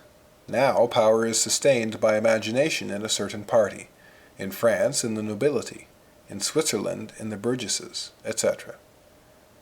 These cords which bind the respect of men to such and such an individual are therefore the cords of imagination. 305. The Swiss are offended by being called gentlemen, and prove themselves true plebeians in order to be thought worthy of great office. 306. As duchies, kingships, and magistracies are real and necessary, because might rules all, they exist everywhere and always. But since only caprice makes such and such a one a ruler, the principle is not constant, but subject to variation, etc. 307. The chancellor is grave, and clothed with ornaments, for his position is unreal. Not so the king, he has power, and has nothing to do with the imagination. Judges, physicians, etc. appeal only to the imagination. 308. The habit of seeing kings accompanied by guards, drums, officers, and all the paraphernalia which mechanically inspire respect and awe, makes their countenance, when sometimes seen alone without these accompaniments, impress respect and awe on their subjects, because we cannot separate in thought their persons from the surroundings with which we see them usually joined.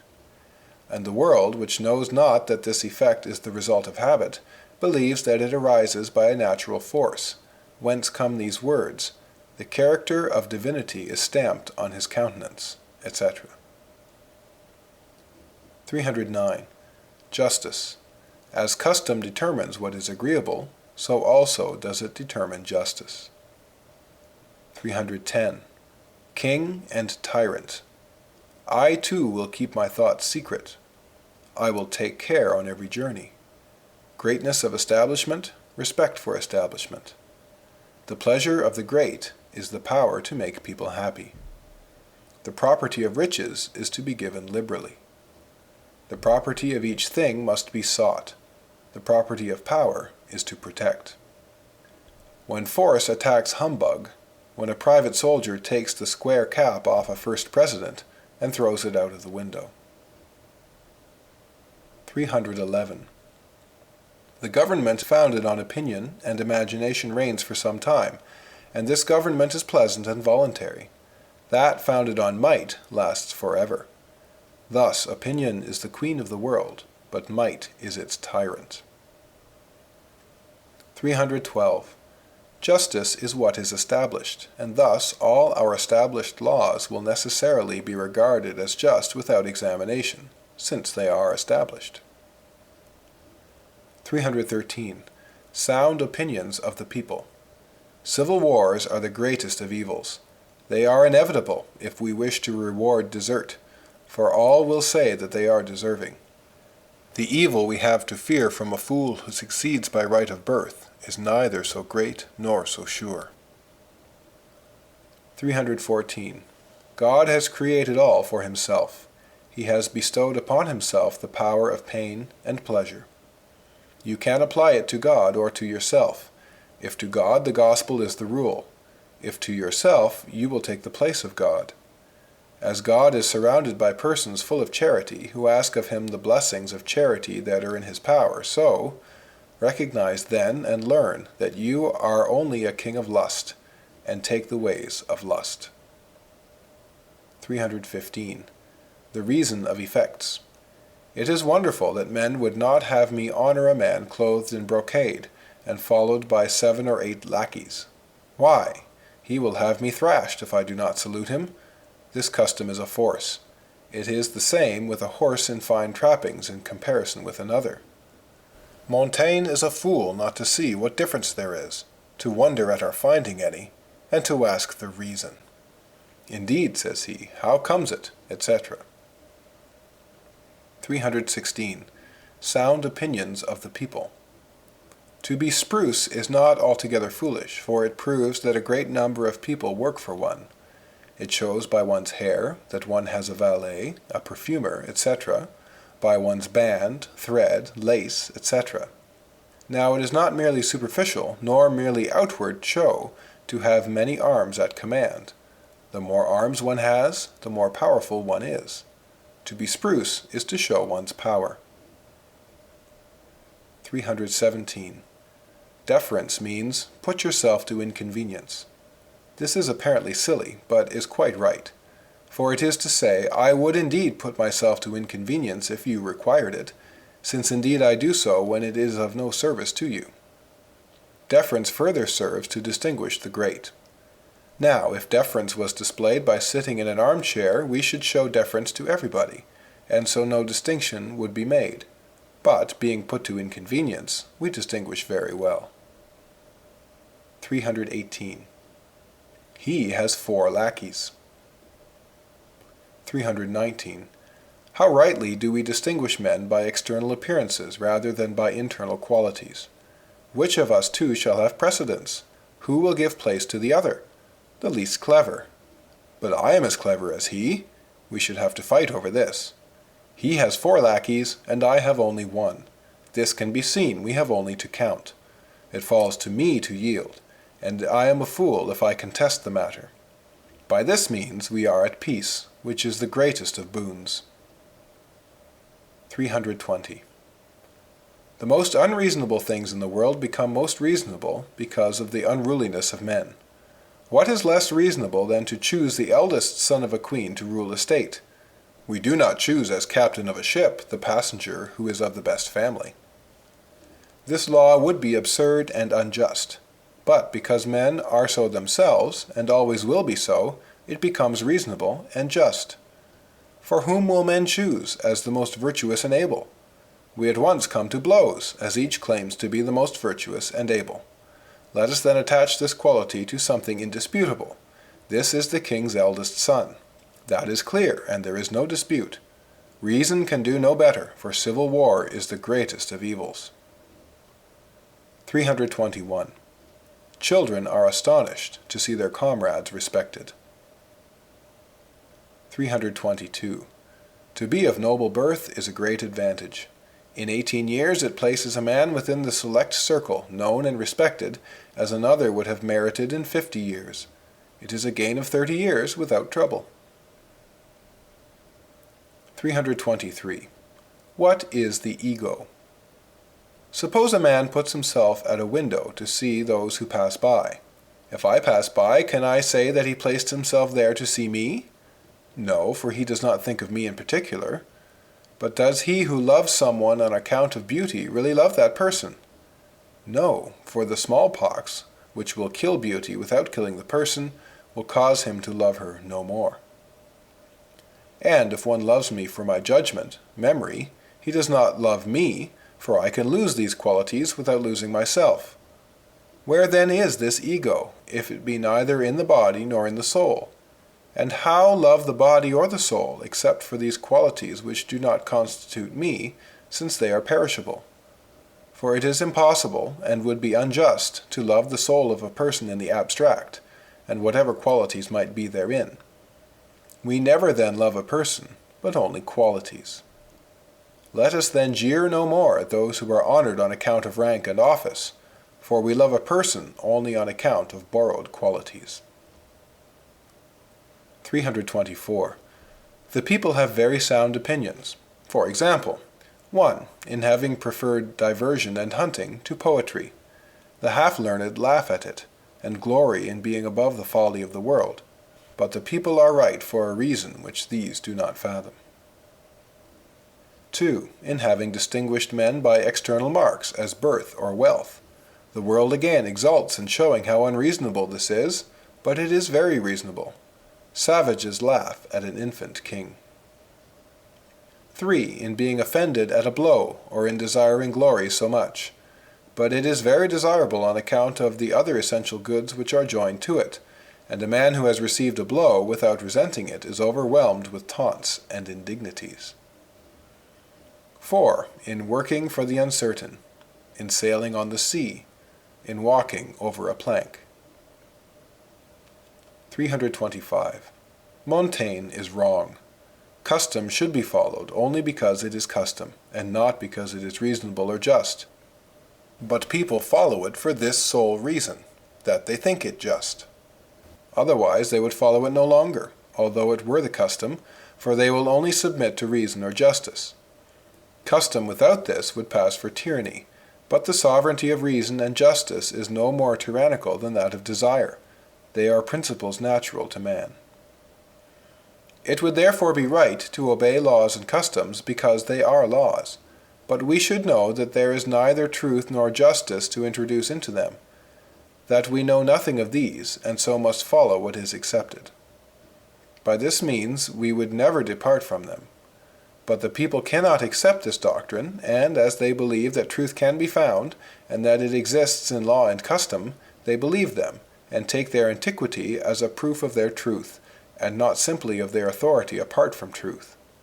Thus they obey laws, but they are liable to revolt when these are proved to be valueless, and this can be shown of all, looked at from a certain aspect. 326. Injustice. It is dangerous to tell the people that the laws are unjust, for they obey them only because they think them just. Therefore it is necessary to tell them at the same time that they must obey them because they are laws, just as they must obey superiors, not because they are just, but because they are superiors. In this way all sedition is prevented, if this can be made intelligible, and it be understood what is the proper definition of justice. 327. The world is a good judge of things, for it is in natural ignorance, which is man's true state. The sciences have two extremes which meet. The first is the pure natural ignorance in which all men find themselves at birth. The other extreme is that reached by great intellects, who, having run through all that men can know, find they know nothing, and come back again to that same ignorance from which they set out. But this is a learned ignorance which is conscious of itself. Those between the two, who have departed from natural ignorance and have not been able to reach the other, have some smattering of this vain knowledge, and pretend to be wise. These trouble the world, and are bad judges of everything. The people and the wise constitute the world. These despise it, and are despised. They judge badly of everything, and the world judges rightly of them. 328. The reason of effects. Continual alternation of pro and con. We have then shown that man is foolish by the estimation he makes of things which are not essential, and all these opinions are destroyed. We have next shown that all these opinions are very sound, and that thus, since all these vanities are well founded, the people are not so foolish as is said. And so we have destroyed the opinion which destroyed that of the people. But we must now destroy this last proposition, and show that it remains always true that the people are foolish, though their opinions are sound, because they do not perceive the truth where it is, and as they place it where it is not, their opinions are always very false and very unsound. 329. The weakness of man is the reason why so many things are considered fine, as to be good at playing the lute. It is only an evil because of our weakness. 330. The power of kings is founded on the reason and on the folly of the people, and specially on their folly. The greatest and most important thing in the world has weakness for its foundation, and this foundation is wonderfully sure, for there is nothing more sure than this, that the people will be weak. What is based on sound reason is very ill-founded, as the estimate of wisdom. 331. We can only think of Plato and Aristotle in grand academic robes. They were honest men, like others, laughing with their friends, and when they diverted themselves with writing the laws and the politics, they did it as an amusement. That part of their life was the least philosophic and the least serious. The most philosophic was to live simply and quietly. If they wrote on politics, it was as if laying down rules for a lunatic asylum, and if they presented the appearance of speaking of a great matter, it was because they knew that the madmen, to whom they spoke, thought they were kings and emperors. They entered into their principles in order to make their madness as little harmful as possible. 332. Tyranny consists in the desire of universal power beyond its scope. There are different assemblies of the strong, the fair, the sensible, the pious, in which each man rules at home, not elsewhere. And sometimes they meet, and the strong and the fair foolishly fight as to who shall be master, for their mastery is of different kinds. They do not understand one another, and their fault is the desire to rule everywhere. Nothing can effect this, not even might, which is of no use in the kingdom of the wise, and is only mistress of external actions. Tyranny. So these expressions are false and tyrannical. I am fair, therefore I must be feared. I am strong, therefore I must be loved. I am, etc. Tyranny is the wish to have in one way what can only be had in another. We render different duties to different merits, the duty of love to the pleasant, the duty of fear to the strong, the duty of belief to the learned. We must render these duties. It is unjust to refuse them, and unjust to ask others. And so it is false and tyrannical to say, "He is not strong, therefore I will not esteem him. He is not able, therefore I will not fear him." 333. Have you never seen people who, in order to complain of the little fuss you make about them, parade before you the example of great men who esteem them? In answer, I reply to them, show me the merit whereby you have charmed these persons, and I also will esteem you. 334. The reason of effects. Lust and force are the source of all our actions. Lust causes voluntary actions, force involuntary ones. 335. The reason of effects. It is then true to say that all the world is under a delusion. For, although the opinions of the people are sound, they are not so as conceived by them, since they think the truth to be where it is not. Truth is indeed in their opinions, but not at the point where they imagine it. Thus it is true that we must honor noblemen, but not because noble birth is real superiority, etc. 336. The reason of effects. We must keep our thoughts secret, and judge everything by it, while talking like the people. 337. The reason of effects. Degrees. The people honor persons of high birth. The semi-learned despise them, saying that birth is not a personal but a chance superiority. The learned honor them, not for popular reasons but for secret reasons. Devout persons who have more zeal than knowledge despise them, in spite of that consideration which makes them honored by the learned, because they judge them by a new light which piety gives them. But perfect Christians honor them by another and higher light. So arise a succession of opinions for and against, according to the light one has. 338. True Christians nevertheless comply with folly, not because they respect folly, but the command of God, who for the punishment of men has made them subject to these follies. Omnis creatura subiecta est vanitati. Liberabitur. Footnote: Romans chapter 8, verses 20 to 21. For the creation was subjected to vanity, not of its own will, but by reason of him who subjected it, in hope that the creation itself also shall be delivered from the bondage of corruption into the liberty of the glory of the children of God. End of footnote. Thus St. Thomas explains the passage in St. James on giving place to the rich, that if they do it not in the sight of God, they depart from the command of religion. End of section 5.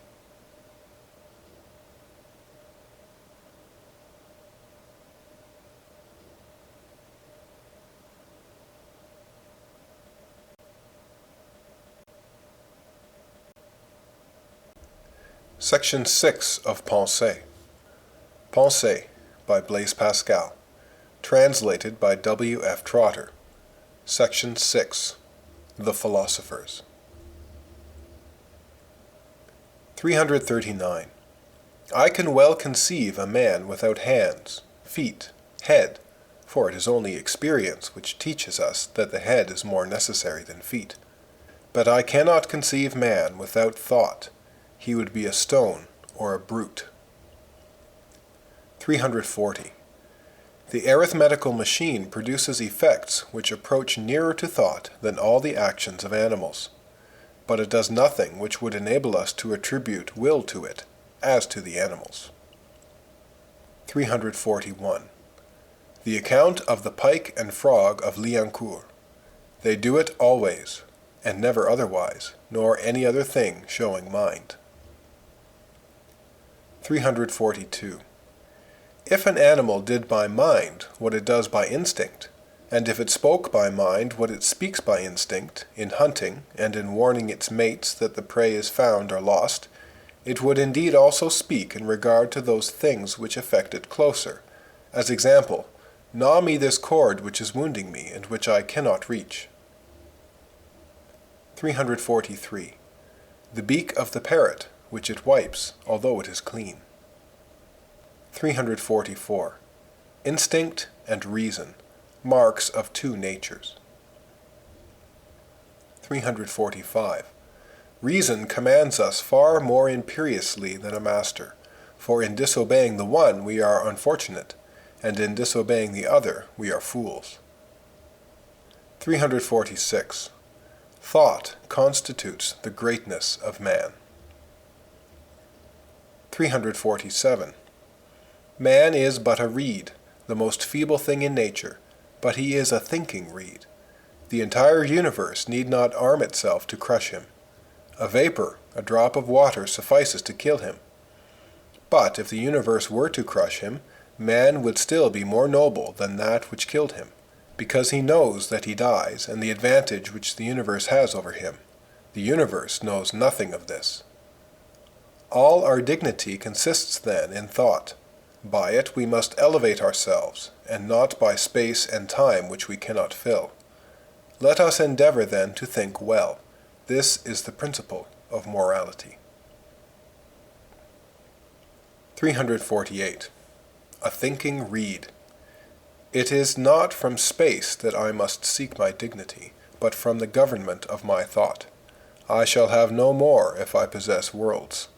By space the universe encompasses and swallows me up like an atom. By thought I comprehend the world. 349. Immateriality of the soul. Philosophers who have mastered their passions. What matter could do that? 350. The Stoics. They conclude that what has been done once can be done always, and that since the desire of glory imparts some power to those whom it possesses, others can well do likewise. There are feverish movements which health cannot imitate. Epictetus concludes that since there are consistent Christians, every man can easily be so. 351.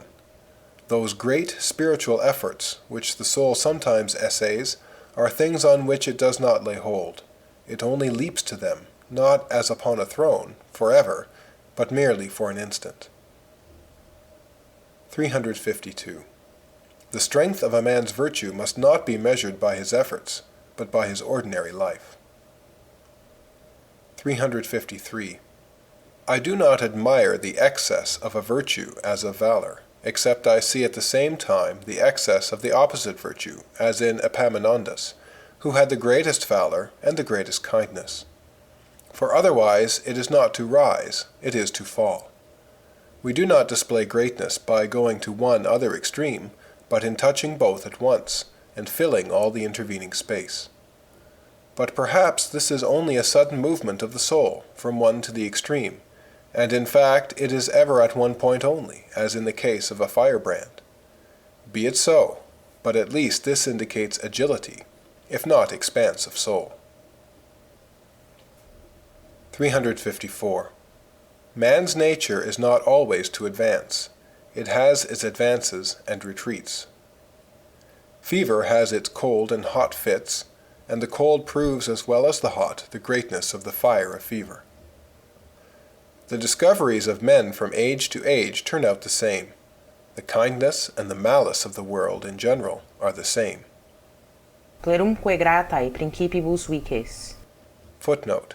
Changes are usually pleasing to princes. Horace. End of footnote.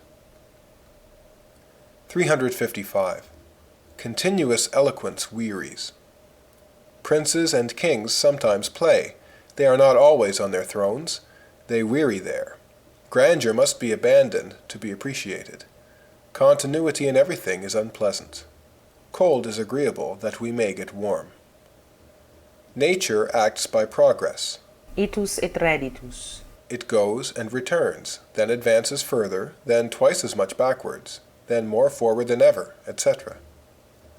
The tide of the sea behaves in the same manner, and so, apparently, does the sun in its course. 356. The nourishment of the body is little by little, fullness of nourishment and smallness of substance. 357. When we would pursue virtues to their extremes on either side, vices present themselves, which insinuate themselves insensibly there, in their insensible journey towards the infinitely little, and vices present themselves in a crowd towards the infinitely great, so that we lose ourselves in them, and no longer see virtues. We find fault with perfection itself. 358. Man is neither angel nor brute, and the unfortunate thing is that he who would act the angel acts the brute. 359. We do not sustain ourselves in virtue by our own strength, but by the balancing of two opposed vices, just as we remain upright amidst two contrary gales. Remove one of the vices, and we fall into the other. 360. What the Stoics propose is so difficult and foolish. The Stoics lay down that all those who are not at their high degree of wisdom are equally foolish and vicious as those who are 2 inches under water. 361. The sovereign good. Dispute about the sovereign good. Ut sis contentus temet ipso et ex te nascentibus bonis. Footnote. That you may be contented with yourself and the good things that spring from you. Seneca. End of footnote. There is a contradiction, for in the end they advise suicide. Oh, what a happy life from which we are to free ourselves as from the plague. 362. Ex senatus consultis et plebiscitis. To ask like passages. 363. Ex senatus consultis et plebiscitis scelera exercentur. Footnote. Decrees of the Senate and of the people are responsible for crimes. Seneca. End of footnote. Nihil tam absurde dici potest, quod non dicatur ab aliquo philosophorum. Footnote. Nothing can be said so absurd that it may not be said by some philosopher. Cicero, Divinatione. End of footnote. Quibusdam destinati sententiis consecrati, quae non probam coguntur defendere. Footnote. Those who are given over to certain preconceived ideas are forced to defend what they cannot prove. Cicero. End of footnote. Ut omnium rerum sic literarum quoque intemperanti elaboramus. Footnote. In literature, as in all things, we labor in excess. Seneca. End of footnote. Id maxime quemque decet, quod est cuiusque suum maxime. Footnote. That becomes any one best, which is most his own. Cicero. End of footnote. Hos natura modus primum dedit. Footnote. Nature first gave those customs. Virgil. End of footnote. Paucis opus est litteris ad bonam mentem. Footnote. For the good mind, few books are necessary. End of footnote. Si quando turpe non sit, tamen non est non turpe quum id ab multitudine laudetur. Footnote. If perchance a thing is not base, it does not escape baseness by being praised by the crowd. End of footnote. Mihi sic usus est, tibi ut opus est facto, fac. Footnote. That is my custom, you must do as necessity bids. Terence. End of footnote. 364. Rarum est enim ut satis se quisque vereatur. Footnote. It is a rare thing for anyone to fear himself enough. End of footnote. Tot circa unum caput tumultuantes deos. Footnote. So many gods brawling around one poor man. End of footnote. Nihil turpius quam cognitioni assertionem praecurere. Footnote. There is nothing more unseemly than to understand before the thing has been stated. Cicero. End of footnote. Nec me pudet ut istus fateri nescire quid nesciam. Footnote. I am not ashamed, as your friends are, to confess that I do not know what I do not know. End of footnote. Melius non incipiet. Footnote. He will not begin better than he can finish. Seneca. End of footnote. 365. Thought. All the dignity of man consists in thought. Thought is therefore by its nature a wonderful and incomparable thing. It must have strange defects to be contemptible. But it has such, so that nothing is more ridiculous. How great it is in its nature! How vile it is in its defects! But what is this thought?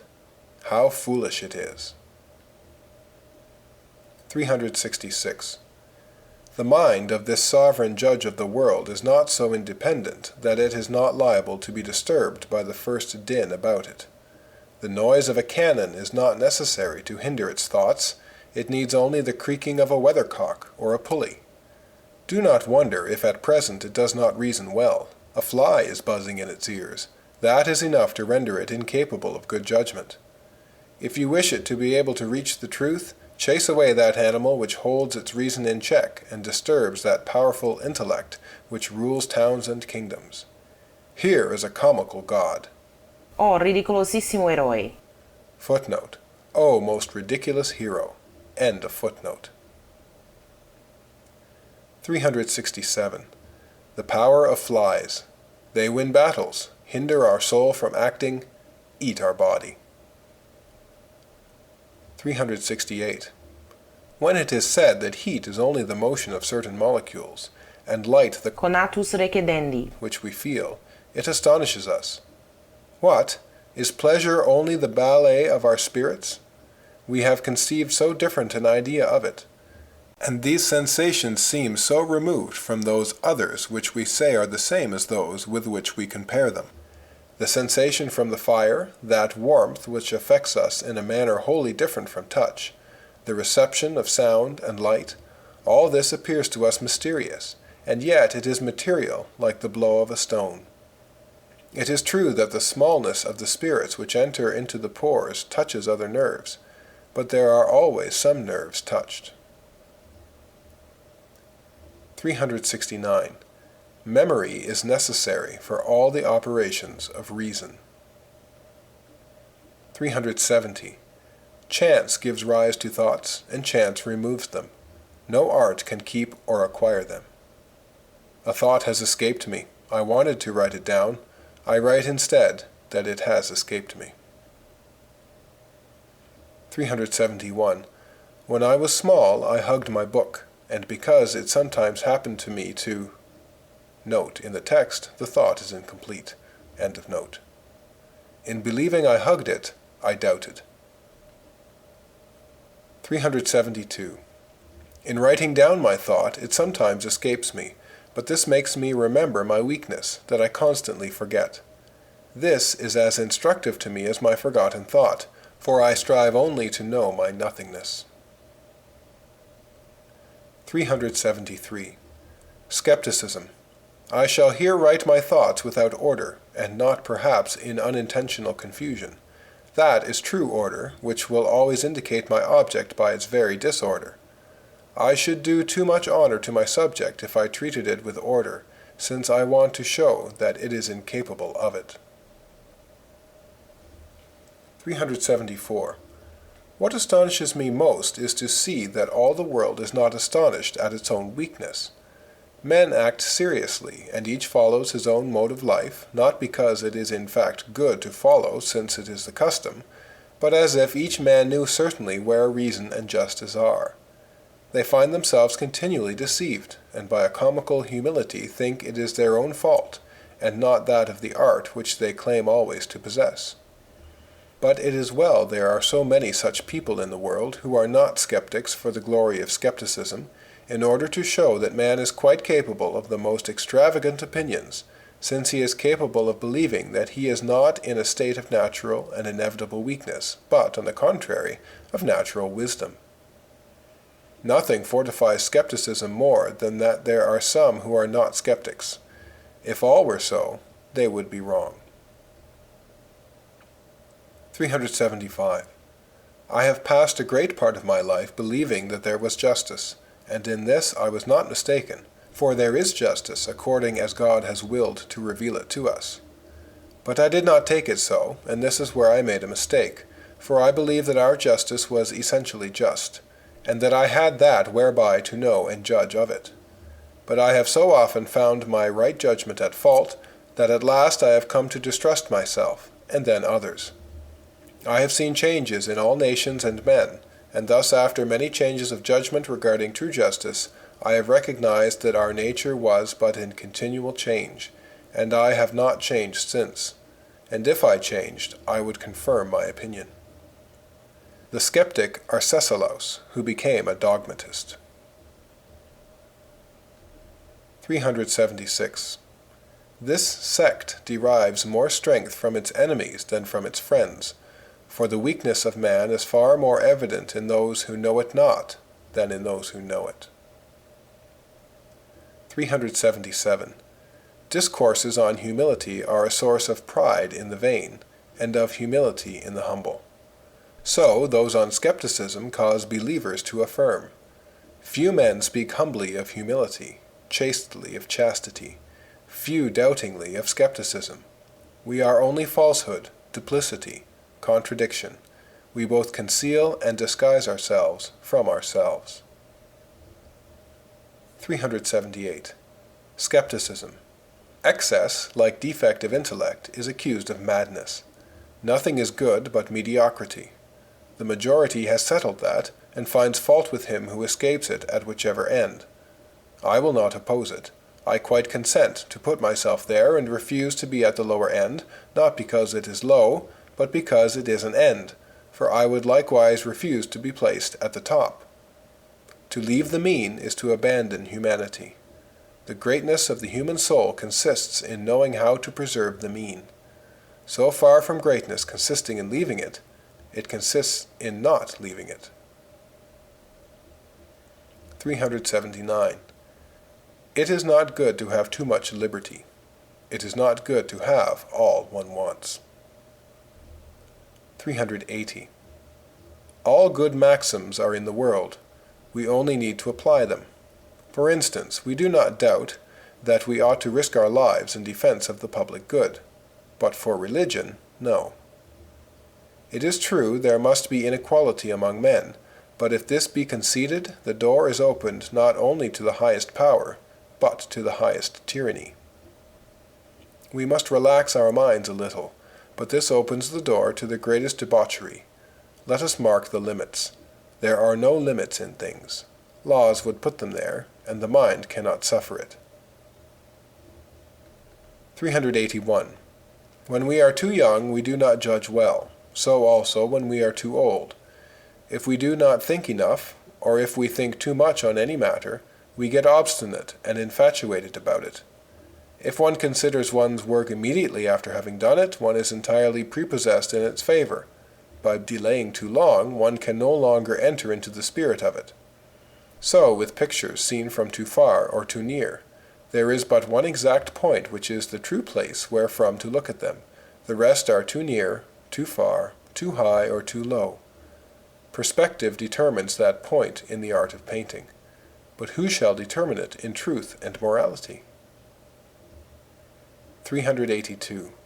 When all is equally agitated, nothing appears to be agitated, as in a ship. When all tend to debauchery, none appears to do so. He who stops draws attention to the excess of others, like a fixed point.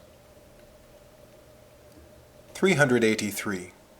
The licentious tell men of orderly lives that they stray from nature's path, while they themselves follow it, as people in a ship think those move who are on the shore. On all sides the language is similar. We must have a fixed point in order to judge. The harbor decides for those who are in a ship, but where shall we find a harbor in morality?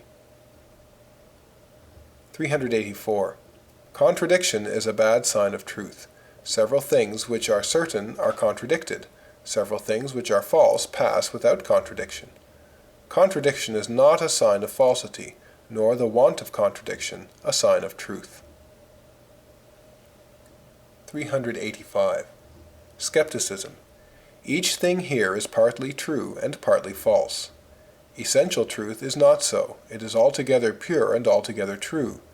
This mixture dishonors and annihilates it. Nothing is purely true, and thus nothing is true, meaning by that pure truth. You will say it is true that homicide is wrong. Yes, for we know well the wrong and the false. But what will you say is good? Chastity? I say no, for the world would come to an end. Marriage? No, continence is better. Not to kill? No, for lawlessness would be horrible, and the wicked would kill all the good. To kill? No, for that destroys nature. We possess truth and goodness only in part, and mingled with falsehood and evil. 386. If we dreamt the same thing every night, it would affect us as much as the objects we see every day. And if an artisan were to dream every night for 12 hours' duration that he was a king, I believe he would be almost as happy as a king who should dream every night for 12 hours on end that he was an artisan. If we were to dream every night that we were pursued by enemies and harassed by these painful phantoms, or that we passed every day in different occupations, as in making a voyage, we should suffer almost as much as if it were real, and should fear to sleep, as we fear to wake when we dread, in fact, to enter on such mishaps. And indeed, it would cause pretty nearly the same discomforts as the reality. But since dreams are all different, and each single one is diversified, what is seen in them affects us much less than what we see when awake, because of its continuity, which is not, however, so continuous and level as not to change too, but it changes less abruptly, except rarely, as when we travel, and then we say, "It seems to me I am dreaming." For life is a dream a little less inconstant. 387. It may be that there are true demonstrations, but this is not certain. Thus, this proves nothing else but that it is not certain that all is uncertain, to the glory of skepticism. 388. Good sense. They are compelled to say, "You are not acting in good faith. We are not asleep," etc. How I love to see this proud reason humiliated and suppliant. For this is not the language of a man whose right is disputed, and who defends it with the power of armed hands. He is not foolish enough to declare that men are not acting in good faith, but he punishes this bad faith with force. 389. Ecclesiastes shows that man without God is in total ignorance and inevitable misery. For it is wretched to have the wish, but not the power. Now he would be happy and assured of some truth, and yet he can neither know nor desire not to know. He cannot even doubt. 390. My God, how foolish this talk is! Would God have made the world to damn it? Would he ask so much from persons so weak, etc.? Skepticism is the cure for this evil, and will take down this vanity. 391. Conversation. Great words to religion. I deny it. Conversation. Skepticism helps religion. 392. Against skepticism. It is, then, a strange fact that we cannot define these things without obscuring them, while we speak of them with all assurance. We assume that all conceive of them in the same way, but we assume it quite gratuitously, for we have no proof of it. I see, in truth, that the same words are applied on the same occasions, and that every time two men see a body change its place, they both express their view of this same fact by the same word, both saying that it has moved, and from this conformity of application we derive a strong conviction of a conformity of ideas. But this is not absolutely or finally convincing, though there is enough to support a bet on the affirmative, since we know that we often draw the same conclusions from different premises. This is enough, at least, to obscure the matter, not that it completely extinguishes the natural light which assures us of these things. The academicians would have won, but this dulls it and troubles the dogmatists to the glory of the skeptical crowd, which consists in this doubtful ambiguity, and in a certain doubtful dimness, from which our doubts cannot take away all the clearness, nor our own natural lights chase away all the darkness. 393. It is a singular thing to consider that there are people in the world who, having renounced all the laws of God and nature, have made laws for themselves which they strictly obey, as, for instance, the soldiers of Mahomet, robbers, heretics, etc. It is the same with logicians. It seems that their license must be without any limits or barriers, since they have broken through so many that are so just and sacred. 394. All the principles of skeptics, Stoics, atheists, etc. are true, but their conclusions are false, because the opposite principles are also true. 395. Instinct, reason. We have an incapacity of proof, insurmountable by all dogmatism. We have an idea of truth, invincible to all skepticism. 396. Two things instruct man about his whole nature: instinct and experience. 397. The greatness of man is great in that he knows himself to be miserable. A tree does not know itself to be miserable. It is then being miserable to know oneself to be miserable. But it is also being great to know that one is miserable.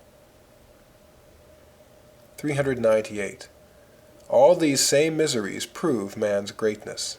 They are the miseries of a great lord, of a deposed king. 399. We are not miserable without feeling it. A ruined house is not miserable. Man only is miserable. Ego vir videns. Footnote: I am the man that hath seen affliction. Lamentations chapter 3, verse 1. End of footnote. 400. The greatness of man. We have so great an idea of the soul of man that we cannot endure being despised, of not being esteemed by any soul, and all the happiness of men consists in this esteem. 401. Glory. The brutes do not admire each other. A horse does not admire his companion. Not that there is no rivalry between them in a race, but that is of no consequence. For when in the stable, the heaviest and most ill-formed does not give up his oats to another, as men would have others do to them. Their virtue is satisfied with itself. 402. The greatness of man, even in his lust, to have known how to extract from it a wonderful code, and to have drawn from it a picture of benevolence. 403. Greatness. The reasons of effects indicate the greatness of man, in having extracted so fair an order from lust. 404. The greatest baseness of man is the pursuit of glory, but it is also the greatest mark of his excellence. For whatever possessions he may have on earth, whatever health and essential comfort, he is not satisfied if he has not the esteem of men. He values human reason so highly that, whatever advantages he may have on earth, he is not content if he is not also ranked highly in the judgment of man. This is the finest position in the world. Nothing can turn him from that desire, which is the most indelible quality of man's heart.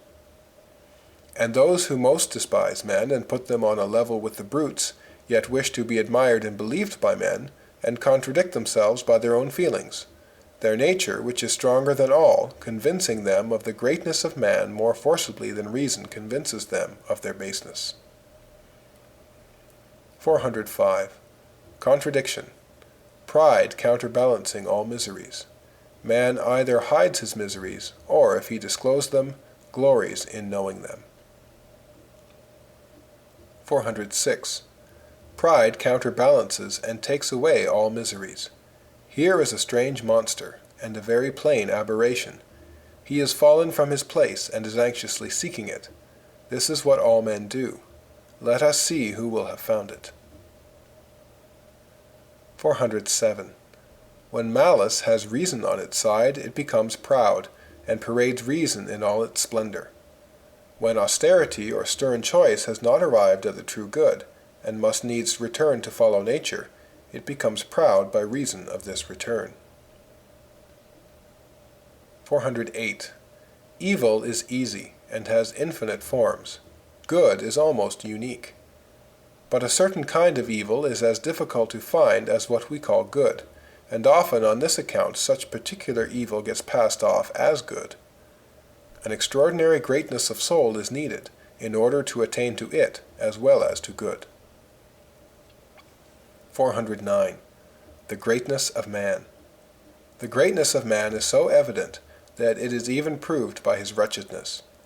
For what in animals is nature, we call in man wretchedness, by which we recognize that, his nature being now like that of animals, he has fallen from a better nature which once was his. For who is unhappy at not being a king, except a deposed king? Was Paulus Aemilius unhappy at being no longer consul? On the contrary, everybody thought him happy in having been consul, because the office could only be held for a time. But men thought Perseus so unhappy in being no longer king, because the condition of kingship implied his being always king, that they thought it strange that he endured life. Who is unhappy at having only one mouth? And who is not unhappy at having only one eye? Probably no man ever ventured to mourn at not having 3 eyes, but anyone is inconsolable at having none. 410. Perseus, king of Macedon. Paulus Aemilius reproached Perseus for not killing himself. 411. Notwithstanding the sight of all our miseries which press upon us and take us by the throat, we have an instinct which we cannot repress, and which lifts us up. 412. There is internal war in man between reason and the passions. If he had only reason without passions, if he had only passions without reason. But having both, he cannot be without strife, being unable to be at peace with the one without being at war with the other. Thus he is always divided against and opposed to himself. 413. This internal war of reason against the passions has made a division of those who would have peace into 2 sects. The first would renounce their passions and become gods. The others would renounce reason and become brute beasts, des barreaux. But neither can do so, and reason still remains to condemn the vileness and injustice of the passions, and to trouble the repose of those who abandon themselves to them.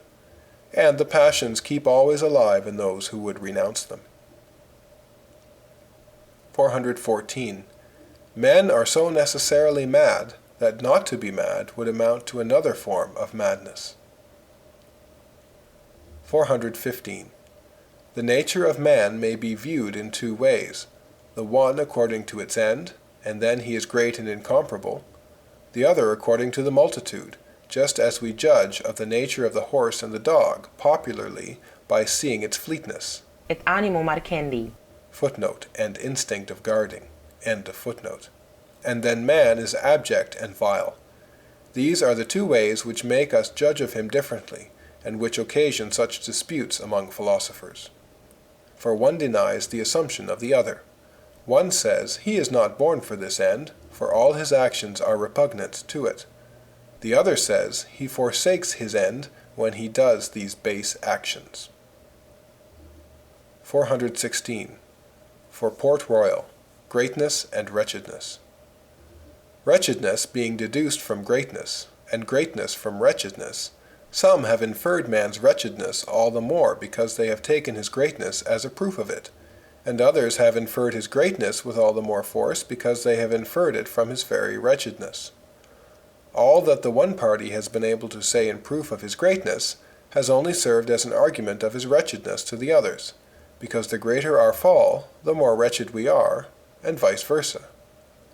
The one party is brought back to the other in an endless circle, it being certain that in proportion as men possess light they discover both the greatness and the wretchedness of man. In a word, man knows that he is wretched. He is therefore wretched because he is so, but he is really great because he knows it. 417.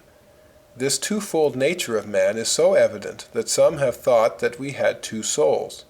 A single subject seemed to them incapable of such sudden variations from unmeasured presumption to a dreadful dejection of heart.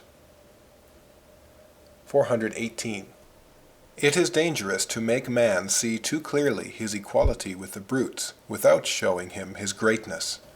It is also dangerous to make him see his greatness too clearly apart from his vileness. It is still more dangerous to leave him in ignorance of both, but it is very advantageous to show him both. Man must not think that he is on a level either with the brutes or with the angels, nor must he be ignorant of both sides of his nature, but he must know both. 419. I will not allow man to depend upon himself or upon another, to the end that being without a resting place and without repose. Note, the thought is incomplete. End of note. 420. If he exalt himself, I humble him. If he humbles himself, I exalt him, and I always contradict him till he understands that he is an incomprehensible monster. 421. I blame equally those who choose to praise man, those who choose to blame him, and those who choose to amuse themselves, and I can only approve of those who seek with lamentation. 422. It is good to be tired and wearied by the vain search after the true good, that we may stretch out our arms to the Redeemer. 423. Contraries, after having shown the vileness and the greatness of man. Let man now know his value. Let him love himself, for there is in him a nature capable of good, but let him not for this reason love the vileness which is in him. Let him despise himself, for this capacity is barren, but let him not therefore despise this natural capacity. Let him hate himself, let him love himself. He has within him the capacity of knowing the truth and of being happy, but he possesses no truth, either constant or satisfactory. I would then lead man to the desire of finding truth, to be free from passions and ready to follow it where he may find it, knowing how much his knowledge is obscured by the passions. I would indeed that he should hate in himself the lust which determines his will by itself, so that it may not blind him in making his choice, and may not hinder him when he has chosen. 424. All these contradictions, which seem most to keep me from the knowledge of religion, have led me most quickly to the true one. End of section 6.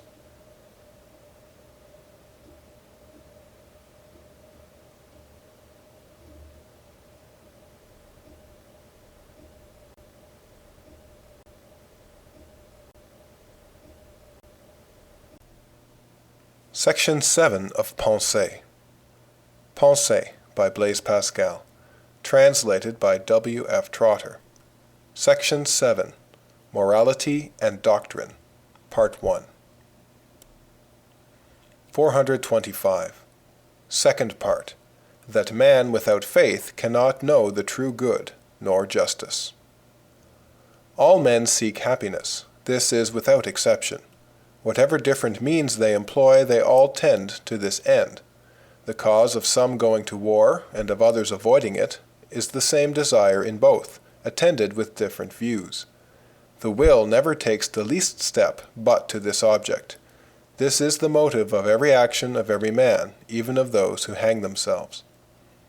And yet, after such a great number of years, no one without faith has reached the point to which all continually look. All complain, princes and subjects, noblemen and commoners, old and young, strong and weak, learned and ignorant, healthy and sick, of all countries, all times, all ages, and all conditions. A trial so long, so continuous, and so uniform should certainly convince us of our inability to reach the good by our own efforts. But example teaches us little. No resemblance is ever so perfect that there is not some slight difference, and hence we expect that our hope will not be deceived on this occasion as before.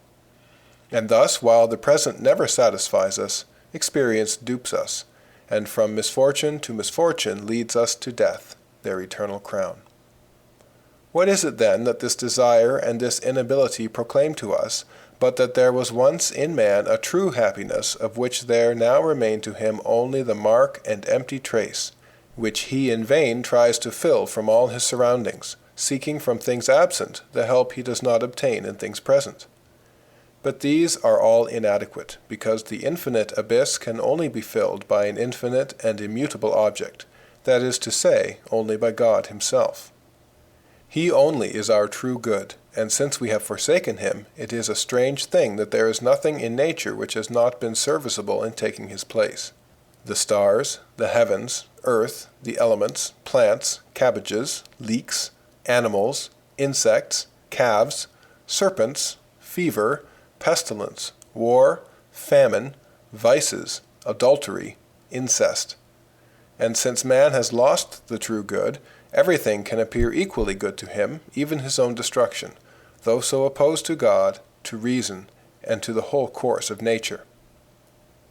Some seek good in authority, others in scientific research, others in pleasure. Others, who are in fact nearer the truth, have considered it necessary that the universal good, which all men desire, should not consist in any of the particular things which can only be possessed by one man, and which, when shared, afflict their possessor more by the want of the part he has not, than they please him by the possession of what he has. They have learned that the true good should be such as all can possess at once, without diminution and without envy, and which no one can lose against his will. And their reason is that this desire being natural to man, since it is necessarily in all, and that it is impossible not to have it, they infer from it. Note: in the text the thought is incomplete. End of note. 426. True nature being lost, everything becomes its own nature. As the true good being lost, everything becomes its own true good. 427. Man does not know in what rank to place himself. He has plainly gone astray and fallen from his true place without being able to find it again. He seeks it anxiously and unsuccessfully everywhere in impenetrable darkness. 428. If it is a sign of weakness to prove God by nature, do not despise Scripture. If it is a sign of strength to have known these contradictions, esteem Scripture. 429. The vileness of man in submitting himself to the brutes, and in even worshipping them. 430. For Port Royal, the beginning after having explained the incomprehensibility. The greatness and the wretchedness of man are so evident that the true religion must necessarily teach us both that there is in man some great source of greatness and a great source of wretchedness. It must then give us a reason for these astonishing contradictions. In order to make man happy, it must prove to him that there is a God, that we ought to love him, that our true happiness is to be in him, and our sole evil to be separated from him. It must recognize that we are full of darkness which hinders us from knowing and loving him, and that thus, as our duties compel us to love God, and our lusts turn us away from him, we are full of unrighteousness. It must give us an explanation of our opposition to God and to our own good. It must teach us the remedies for these infirmities, and the means of obtaining these remedies. Let us therefore examine all the religions of the world, and see if there be any other than the Christian which is sufficient for this purpose. Shall it be that of the philosophers, who put forward as the chief good the good which is in ourselves? Is this the true good? Have they found the remedy for our ills? Is man's pride cured by placing him on an equality with God? Have those who have made us equal to the brutes, or the Mohammedans who have offered us earthly pleasures as the chief good even in eternity, produced the remedy for our lusts? What religion then will teach us to cure pride and lust? What religion will in fact teach us our good, our duties, the weakness which turns us from them, the cause of this weakness, the remedies which can cure it, and the means of obtaining these remedies? All other religions have not been able to do so. Let us see what the wisdom of God will do. Expect neither truth, she says, nor consolation from men. I am she who formed you, and who alone can teach you what you are. But you are now no longer in the state in which I formed you. I created man holy, innocent, perfect. I filled him with light and intelligence. I communicated to him my glory and my wonders. The eye of man saw then the majesty of God. He was not then in the darkness which blinds him, nor subject to mortality and the woes which afflict him. But he has not been able to sustain so great glory without falling into pride. He wanted to make himself his own center, and independent of my help. He withdrew himself from my rule, and on making himself equal to me by the desire of finding his happiness in himself, I abandoned him to himself. And setting in revolt the creatures that were subject to him, I made them his enemies, so that man is now become like the brutes, and so estranged from me that there scarce remains to him a dim vision of his author. So far has all his knowledge been extinguished or disturbed. The senses, independent of reason, and often the masters of reason, have led him into pursuit of pleasure. All creatures either torment or tempt him, and domineer over him, either subduing him by their strength, or fascinating him by their charms, a tyranny more awful and more imperious. Such is the state in which men now are. There remains to them some feeble instinct of the happiness of their former state, and they are plunged in the evils of their blindness and their lust, which have become their second nature. From this principle which I disclose to you, you can recognize the cause of those contradictions which have astonished all men, and have divided them into parties holding so different views. Observe now all the feelings of greatness and glory which the experience of so many woes cannot stifle, and see if the cause of them must not be in another nature. For Port Royal tomorrow, Prosopopoeia. It is in vain, O men, that you seek within yourselves the remedy for your ills. All your light can only reach the knowledge that not in yourselves will you find truth or good. The philosophers have promised you that, and have been unable to do it. They neither know what is your true good, nor what is your true state. How could they have given remedies for your ills, when they did not even know them? Your chief maladies are pride, which takes you away from God, and lust, which binds you to earth, and they have done nothing else but cherish one or other of these diseases. If they gave you God as an end, it was only to administer to your pride. They made you think that you are by nature like him, and conformed to him. And those who saw the absurdity of this claim put you on another precipice, by making you understand that your nature was like that of the brutes, and led you to seek your good in the lusts which are shared by the animals. This is not the way to cure you of your unrighteousness, which these wise men never knew. I alone can make you understand who you are. Adam, Jesus Christ. If you are united to God, it is by grace, not by nature. If you are humbled, it is by penitence, not by nature. Thus this double capacity. You are not in the state of your creation. As these two states are open, it is impossible for you not to recognize them. Follow your own feelings, observe yourselves, and see if you do not find the lively characteristics of these two natures. Could so many contradictions be found in a simple subject? Incomprehensible. Not all that is incomprehensible ceases to exist. Infinite number, an infinite space equal to a finite. Incredible that God should unite himself to us. This consideration is drawn only from the sight of our vileness. But if you are quite sincere over it, follow it as far as I have done, and recognize that we are indeed so vile that we are incapable in ourselves of knowing if his mercy cannot make us capable of him. For I would know how this animal, who knows himself to be so weak, has the right to measure the mercy of God and set limits to it, suggested by his own fancy. He has so little knowledge of what God is that he does not know what he himself is, and completely disturbed at the sight of his own state, dares to say that God cannot make him capable of communion with him. But I would ask him if God demands anything else from him than the knowledge and love of him, and why, since his nature is capable of love and knowledge, he believes that God cannot make himself known and loved by him. Doubtless he knows at least that he exists, and that he loves something. Therefore, if he sees anything in the darkness wherein he is, and if he finds some object of his love among the things on earth, why, if God impart to him some ray of his essence, will he not be capable of knowing and of loving him in the manner in which it shall please him to communicate himself to us?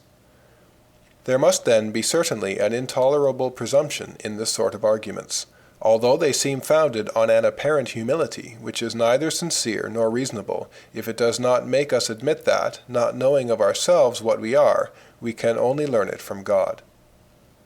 I do not mean that you should submit your belief to me without reason, and I do not aspire to overcome you by tyranny. In fact, I do not claim to give you a reason for everything.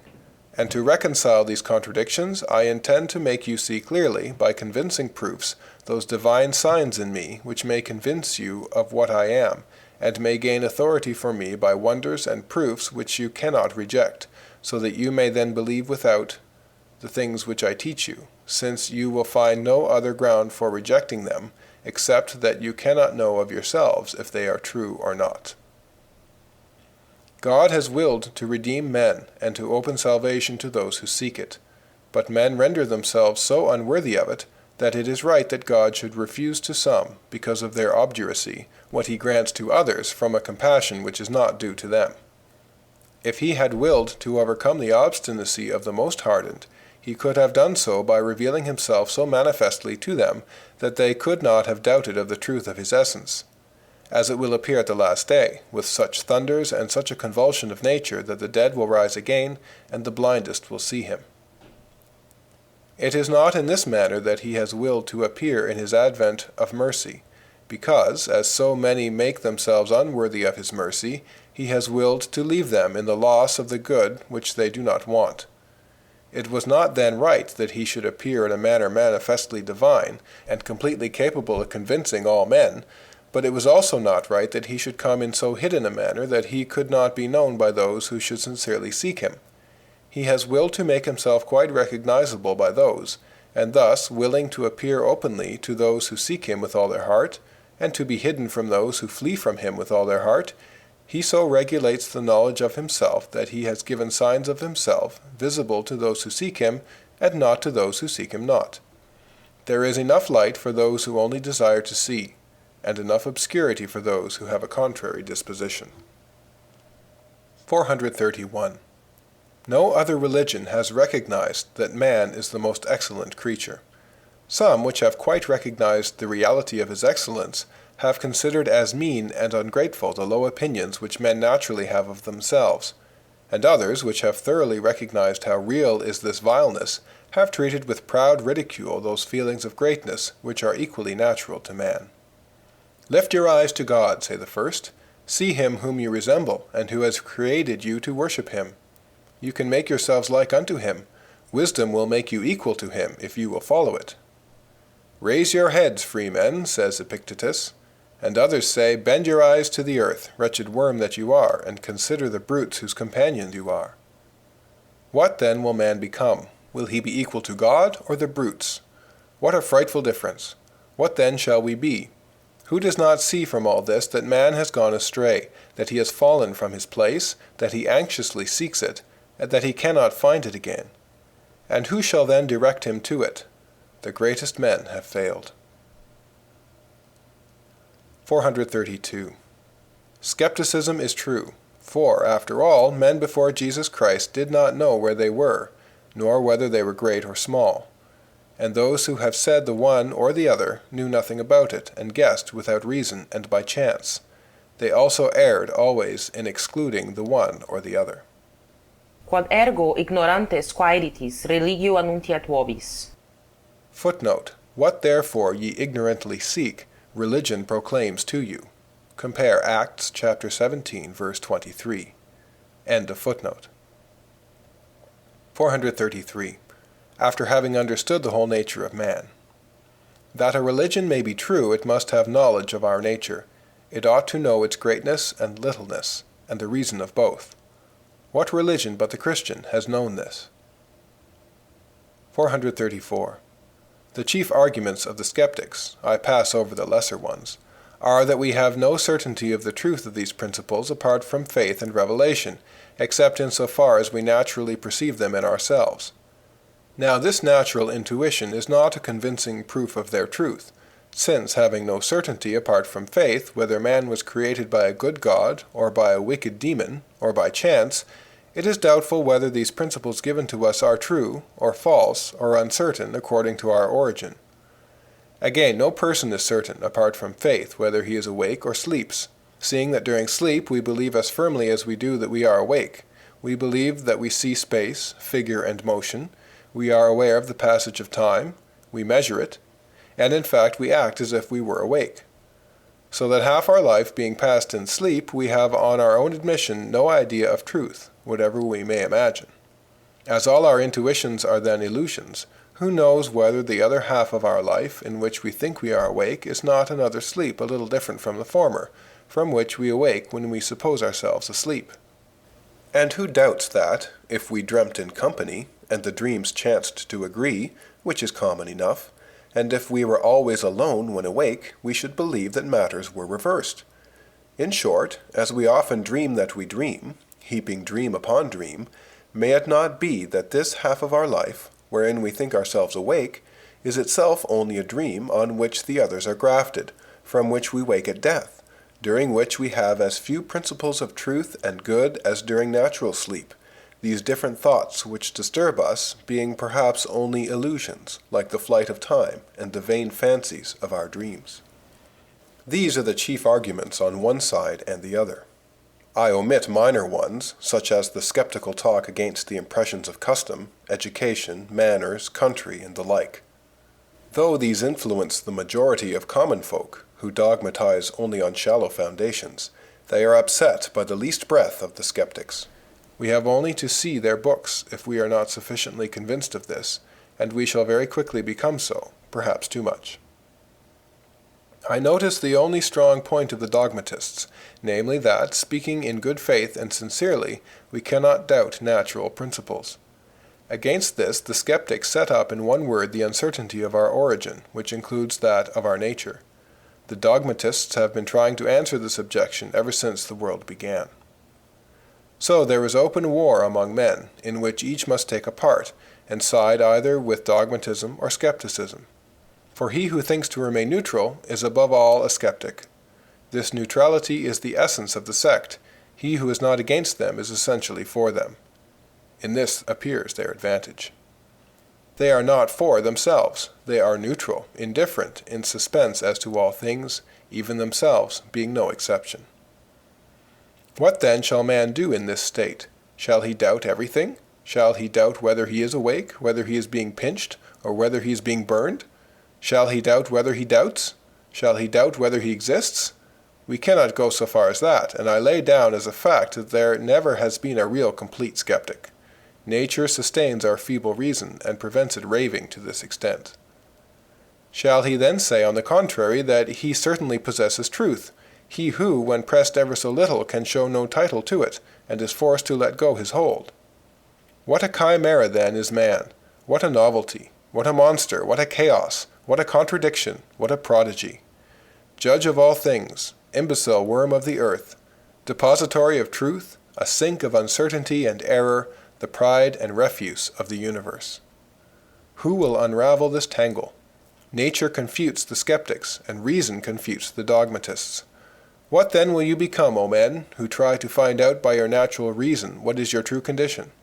You cannot avoid one of these sects, nor adhere to one of them.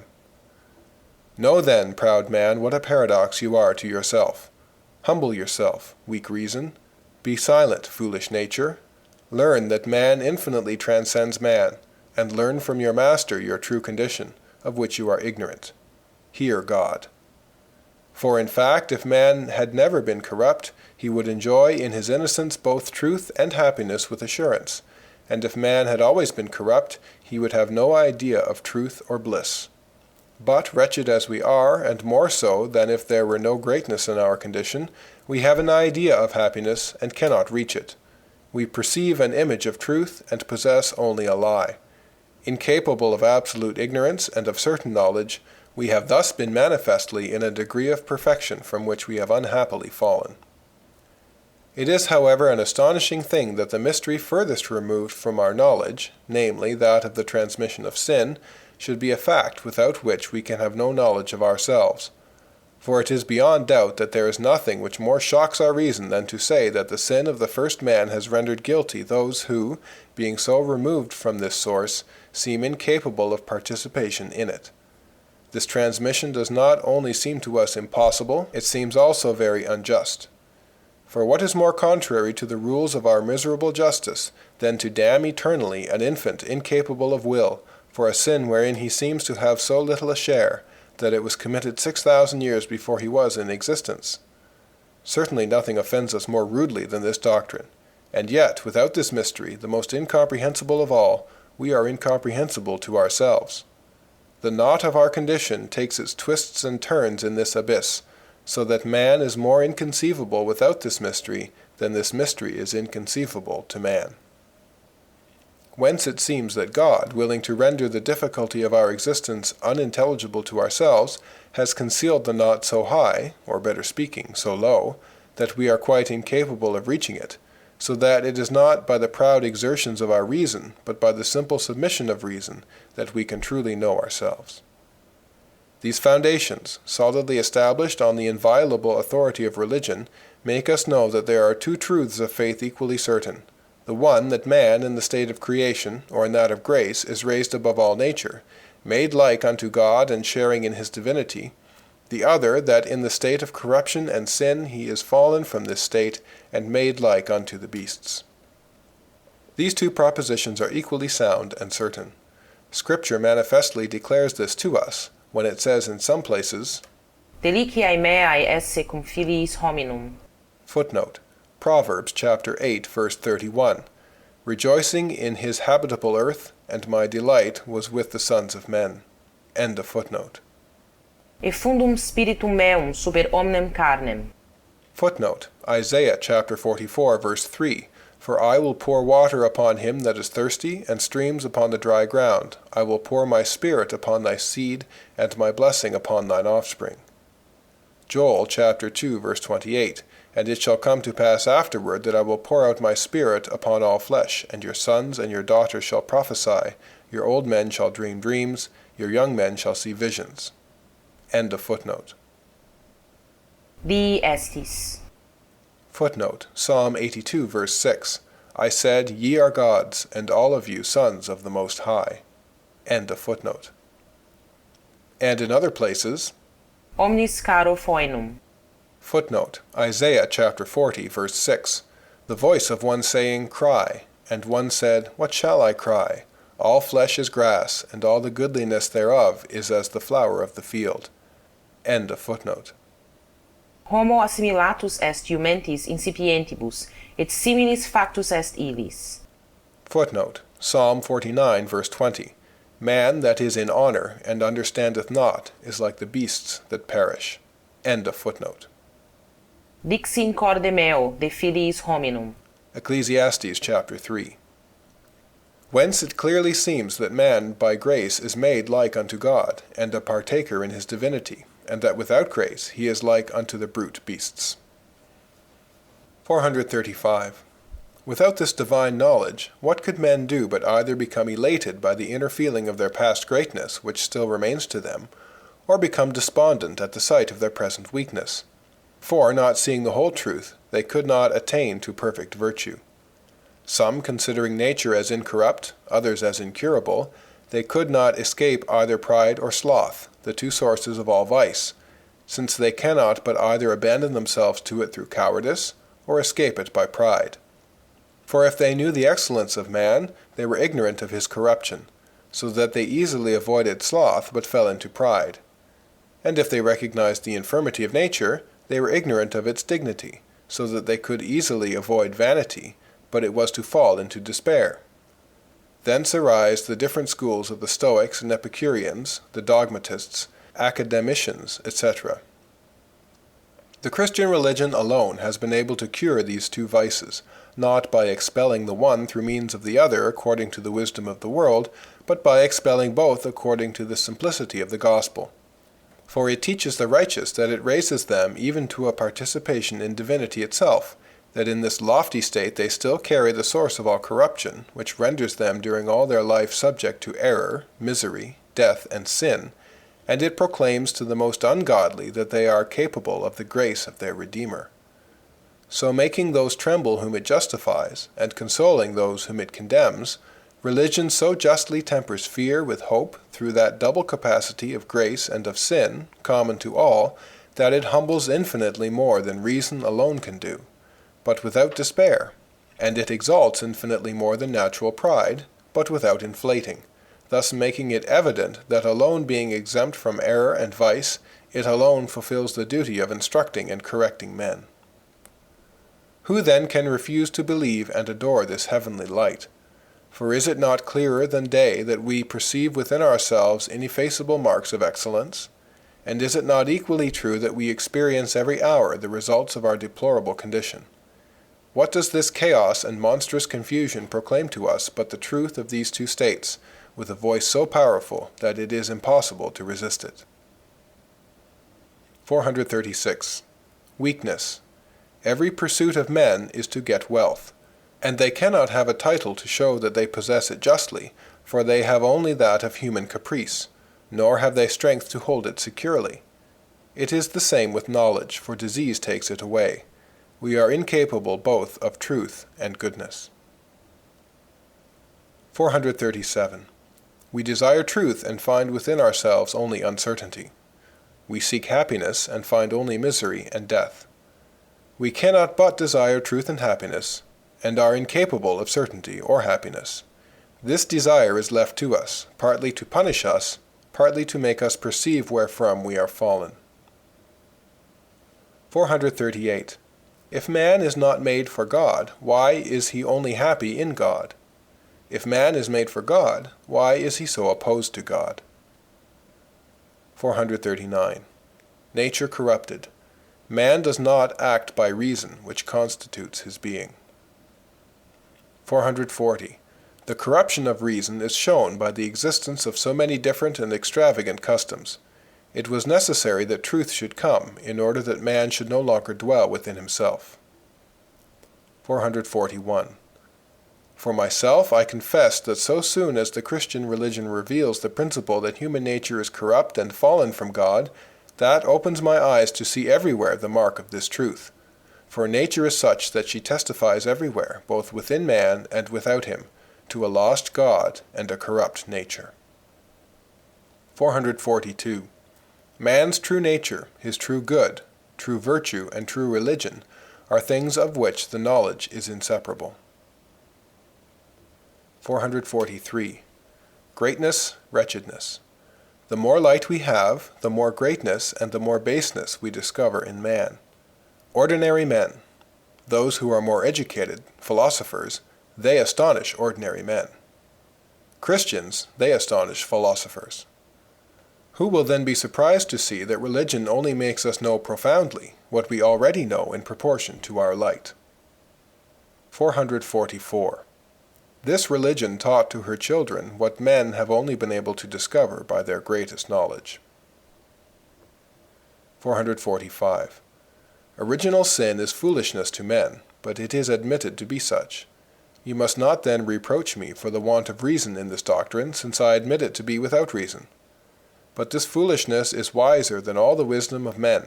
Sapientius est hominibus. For without this, what can we say that man is? His whole state depends on this imperceptible point. And how should it be perceived by his reason, since it is a thing against reason, and since reason, far from finding it out by her own ways, is averse to it when it is presented to her?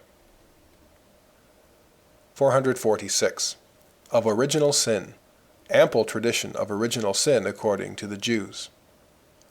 On the word in Genesis chapter 8, verse 21, the imagination of man's heart is evil from his youth. Ar Moses Hadarshan. This evil leaven is placed in man from the time that he is formed. Masachet Sucha. This evil leaven has 7 names in Scripture. It is called evil, the foreskin, uncleanness, and enemy, a scandal, a heart of stone, the north wind. All this signifies the malignity which is concealed and impressed in the heart of man. Midrash Tilim says the same thing, and that God will deliver the good nature of man from the evil. This malignity is renewed every day against man, as it is written, Psalm 37, verse 32, The wicked watcheth the righteous, and seeketh to slay him. But God will not abandon him. This malignity tries the heart of man in this life, and will accuse him in the other. All this is found in the Talmud. Midrash Tilhim on Psalm 4, verse 4, Stand in awe and sin not. Stand in awe and be afraid of your lust, and it will not lead you into sin. And on Psalm 36, verse 1, The wicked has said within his own heart, Let not the fear of God be before me. That is to say, that the malignity natural to man has said that to the wicked. Midrash El Kohelet. Better is a poor and wise child than an old and foolish king who cannot foresee the future. The child is virtue, and the king is the malignity of man. It is called king because all the members obey it, and old because it is in the human heart from infancy to old age, and foolish because it leads man in the way of perdition, which he does not foresee. The same thing is in Midrash Tilim. Bereshit Rabbah on Psalm 35, verse 10. Lord, all my bones shall bless thee, which deliverest the poor from the tyrant. And is there a greater tyrant than the evil leaven? And on Proverbs chapter 25, verse 21, If thine enemy be hungry, give him bread to eat. That is to say, if the evil leaven hunger, give him the bread of wisdom, of which it is spoken in Proverbs chapter 9. And if he be thirsty, give him the water, of which it is spoken in Isaiah chapter 55. Midrash Tilhim says the same thing, and that Scripture in that passage, speaking of the enemy, means the evil leaven, and that in giving him that bread and that water we heap coals of fire on his head. Midrash El Kohelet on Ecclesiastes chapter 9, verse 14. A great king besieged a little city. This great king is the evil leaven. The great bulwarks built against it are temptations, and there has been found a poor wise man who has delivered it, that is to say, virtue. And on Psalm 41, verse 1, Blessed is he that considereth the poor. And on Psalm 78, verse 39, The spirit passeth away, and cometh not again. Whence some have erroneously argued against the immortality of the soul. But the sense is that this spirit is the evil leaven, which accompanies man till death, and will not return at the resurrection. And on Psalm 103, the same thing. And on Psalm 16. Principles of Rabbinism, 2 Messiahs. 447. Will it be said that, as men have declared that righteousness has departed the earth, they therefore knew of original sin? Nemo ante obitum beatus est. Footnote, no one is happy before he is dead. End of footnote. That is to say, they knew death to be the beginning of eternal and essential happiness. 448. Miton sees well that nature is corrupt and that men are averse to virtue, but he does not know why they cannot fly higher. 449. Order. After corruption to say, it is right that all those who are in that state should know it, both those who are content with it and those who are not content with it. But it is not right that all should see redemption. End of section 7, part 1.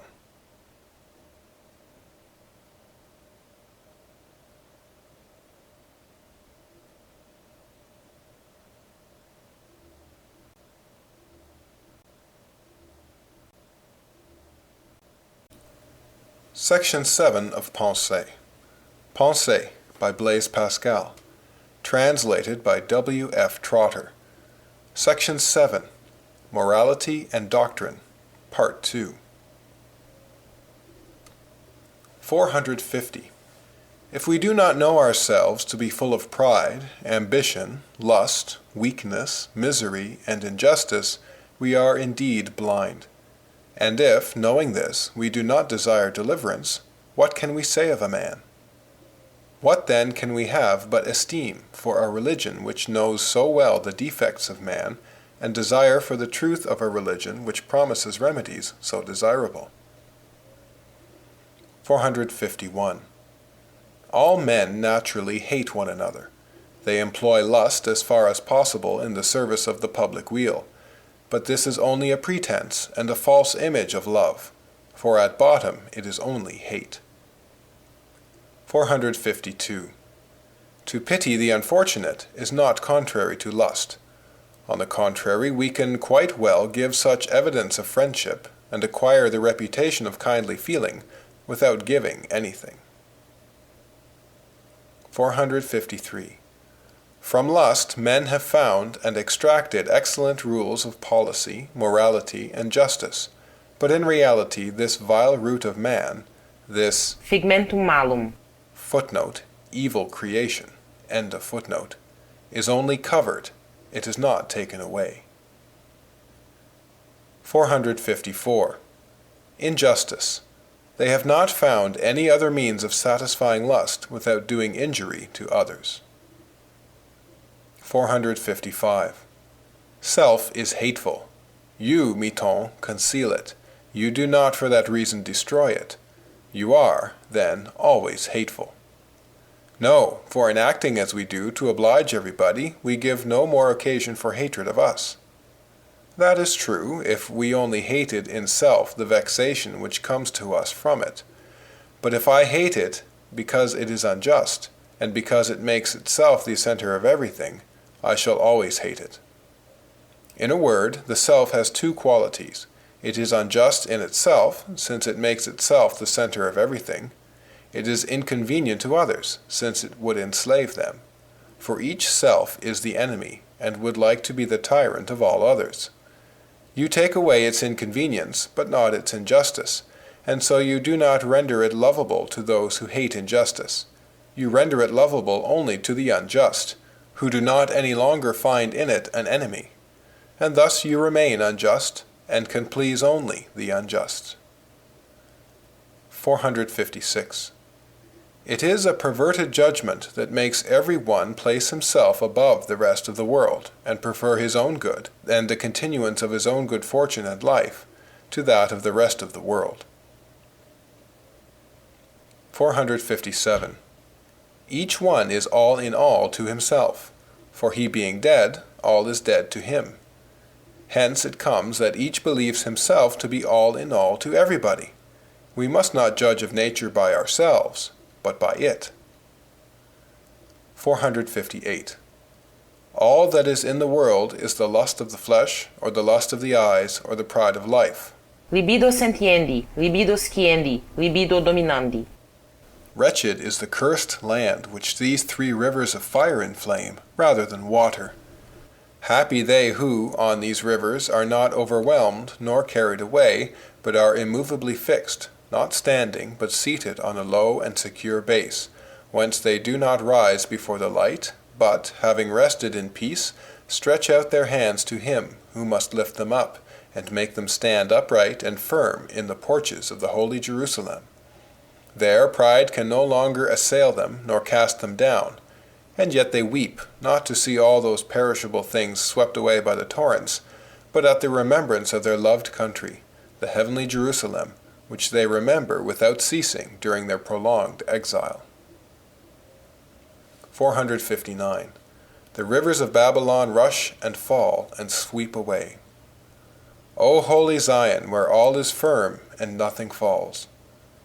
We must sit upon the waters, not under them or in them, but on them, and not standing, but seated, being seated to be humble, and being above them to be secure. but we shall stand in the porches of Jerusalem. Let us see if this pleasure is stable or transitory. If it pass away, it is a river of Babylon. 460. The lust of the flesh, the lust of the eyes, pride, etc. There are three orders of things: the flesh, the spirit, and the will.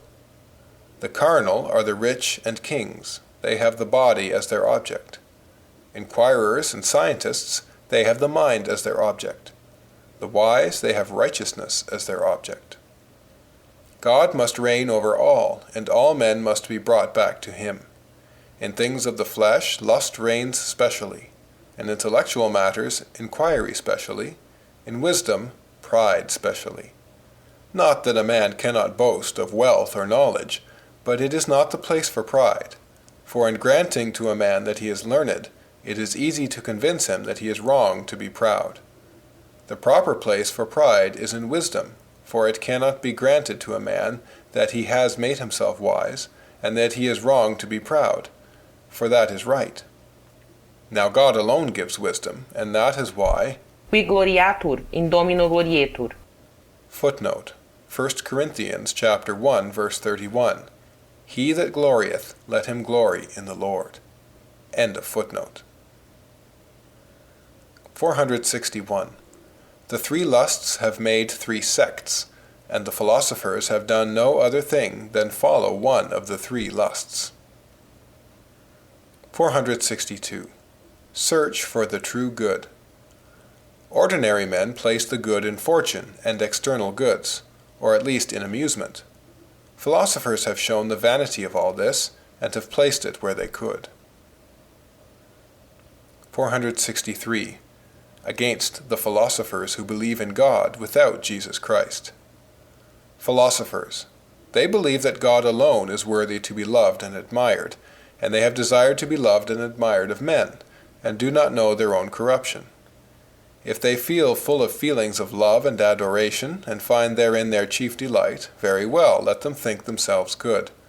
But if they find themselves averse to him, if they have no inclination but the desire to establish themselves in the esteem of men, and if their whole perfection consists only in making men, but without constraint, find their happiness in loving them, I declare that this perfection is horrible. What? They have known God, and have not desired solely that men should love him, but that men should stop short at them. They have wanted to be the object of the voluntary delight of men. 464. Philosophers, we are full of things which take us out of ourselves. Our instinct makes us feel that we must seek our happiness outside ourselves. Our passions impel us outside, even when no objects present themselves to excite them. External objects tempt us of themselves and call to us, even when we are not thinking of them. And thus philosophers have said in vain, "Retire within yourselves, you will find your good there." We do not believe them, and those who believe them are the most empty and the most foolish. 465. The Stoics say, "Retire within yourselves, it is there you will find your rest," and that is not true. Others say, "Go out of yourselves, seek happiness in amusement," and this is not true. Illness comes. Happiness is neither without us nor within us. It is in God, both without us and within us. 466. Had Epictetus seen the way perfectly, he would have said to men, "You follow a wrong road." He shows that there is another, but he does not lead to it. It is the way of willing what God wills. Jesus Christ alone leads to it. Via veritas. Footnote: John chapter 14, verse 6. Jesus saith unto him, I am the way, and the truth, and the life. No one cometh unto the Father but by me. End of footnote. The vices of Zeno himself. 467. The reason of effects. Epictetus. Those who say, "You have a headache," this is not the same thing. We are assured of health, and not of justice, and in fact his own was nonsense. And yet he believed it demonstrable when he said, "It is either in our power or it is not." But he did not perceive that it is not in our power to regulate the heart, and he was wrong to infer this from the fact that there were some Christians. 468. No other religion has proposed to men to hate themselves. No other religion, then, can please those who hate themselves, and who seek a being truly lovable. And these, if they had never heard of the religion of a God humiliated, would embrace it at once. 469. I feel that I might not have been, for the ego consists in my thoughts. Therefore I, who think, would not have been, if my mother had been killed before I had life. I am not then a necessary being. In the same way, I am not eternal or infinite, but I see plainly that there exists in nature a necessary being, eternal and infinite. 470. Had I seen a miracle, say men, I should become converted. How can they be sure that they would do a thing of the nature of which they are ignorant? They imagine that this conversion consists in a worship of God, which is like commerce, and in a communion such as they picture to themselves. True religion consists in annihilating self before that universal being whom we have so often provoked, and who can justly destroy us at any time, in recognizing that we can do nothing without him, and have deserved nothing from him but his displeasure. It consists in knowing that there is an unconquerable opposition between us and God, and that without a mediator there can be no communion with him. 471. It is unjust that men should attach themselves to me, even though they do it with pleasure and voluntarily. I should deceive those in whom I had created this desire, for I am not the end of any, and I have not the wherewithal to satisfy them. Am I not about to die? And thus the object of their attachment will die. Therefore, as I would be blamable in causing a falsehood to be believed, though I should employ gentle persuasion, though it should be believed with pleasure, and though it should give me pleasure, even so I am blamable in making myself loved, and if I attract persons to attach themselves to me. I ought to warn those who are ready to consent to a lie that they ought not to believe it, whatever advantage comes to me from it, and likewise that they ought not to attach themselves to me, for they ought to spend their life and their care in pleasing God, or in seeking him. 472. Self-will will never be satisfied, though it should have command of all it would, but we are satisfied from the moment we renounce it. Without it we cannot be discontented. With it we cannot be content. 473. Let us imagine a body full of thinking members. 474. Members, to commence with that. To regulate the love which we owe to ourselves, we must imagine a body full of thinking members, for we are members of the whole, and must see how each member should love itself, etc. 475. If the feet and the hands had a will of their own, they could only be in their order in submitting this particular will to the primary will which governs the whole body. Apart from that, they are in disorder and mischief, but in willing only the good of the body, they accomplish their own good. 476. We must love God only, and hate self only. If the foot had always been ignorant that it belonged to the body, and that there was a body on which it depended, if it had only the knowledge and love of self, and if it came to know that it belonged to a body on which it depended, what regret, what shame for its past life, for having been useless to the body which inspired its life, which would have annihilated it if it had rejected it and separated it from itself, as it kept itself apart from the body. What prayers for its preservation in it, and with what submission would it allow itself to be governed by the will which rules the body, even to consenting, if necessary, to be cut off, or it would lose its character as a member. For every member must be quite willing to perish for the body, for which alone the whole is. 477. It is false that we are worthy of the love of others. It is unfair that we should desire it. If we were born reasonable and impartial, knowing ourselves and others, we should not give this bias to our will. However, we are born with it, we are therefore born unjust, for all tends to self. This is contrary to all order. We must consider the general good, and the propensity to self is the beginning of all disorder, in war, in politics, in economy, and in the particular body of man. The will is therefore depraved. If the members of natural and civil communities tend towards the weal of the body, the communities themselves ought to look to another more general body of which they are members. We ought therefore to look to the whole. We are therefore born unjust and depraved. 478. When we want to think of God, is there nothing which turns us away and tempts us to think of something else? All this is bad, and is born in us. 479. If there is a God, we must love him only, and not the creatures of a day. The reasoning of the ungodly in the Book of Wisdom is only based upon the non-existence of God. On that supposition, they say, let us take delight in the creatures. That is the worst that can happen. But if there were a God to love, they would not have come to this conclusion, but to quite the contrary. And this is the conclusion of the wise. There is a God, let us therefore not take delight in the creatures. Therefore, all that incites us to attach ourselves to the creatures is bad, since it prevents us from serving God if we know him, or from seeking him if we know him not.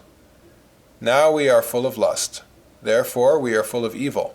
Therefore we ought to hate ourselves, and all that excites us to attach ourselves to any other object than God only. 480. To make the members happy, they must have one will, and submit it to the body. 481. The examples of the noble deaths of the Lacedaemonians and others scarce touch us, for what good is it to us? But the example of the death of the martyrs touches us, for they are our members. We have a common tie with them. Their resolution can form ours, not only by example, but because it has perhaps deserved ours. There is nothing of this in the examples of the heathen. We have no tie with them, as we do not become rich by seeing a stranger who is so, but in fact by seeing a father or a husband who is so. 482. Morality. God, having made the heavens and the earth, which do not feel the happiness of their being, he has willed to make beings who should know it, and who should compose a body of thinking members. For our members do not feel the happiness of their union, of their wonderful intelligence, of the care which nature has taken to infuse into them minds, and to make them grow and endure. How happy they would be if they saw and felt it!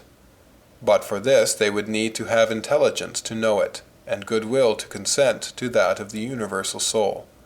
But if, having received intelligence, they employed it to retain nourishment for themselves, without allowing it to pass to the other members, they would be not only unjust, but also miserable, and would hate rather than love themselves, their blessedness, as well as their duty, consisting in their consent to the guidance of the whole soul to which they belong, which loves them better than they love themselves.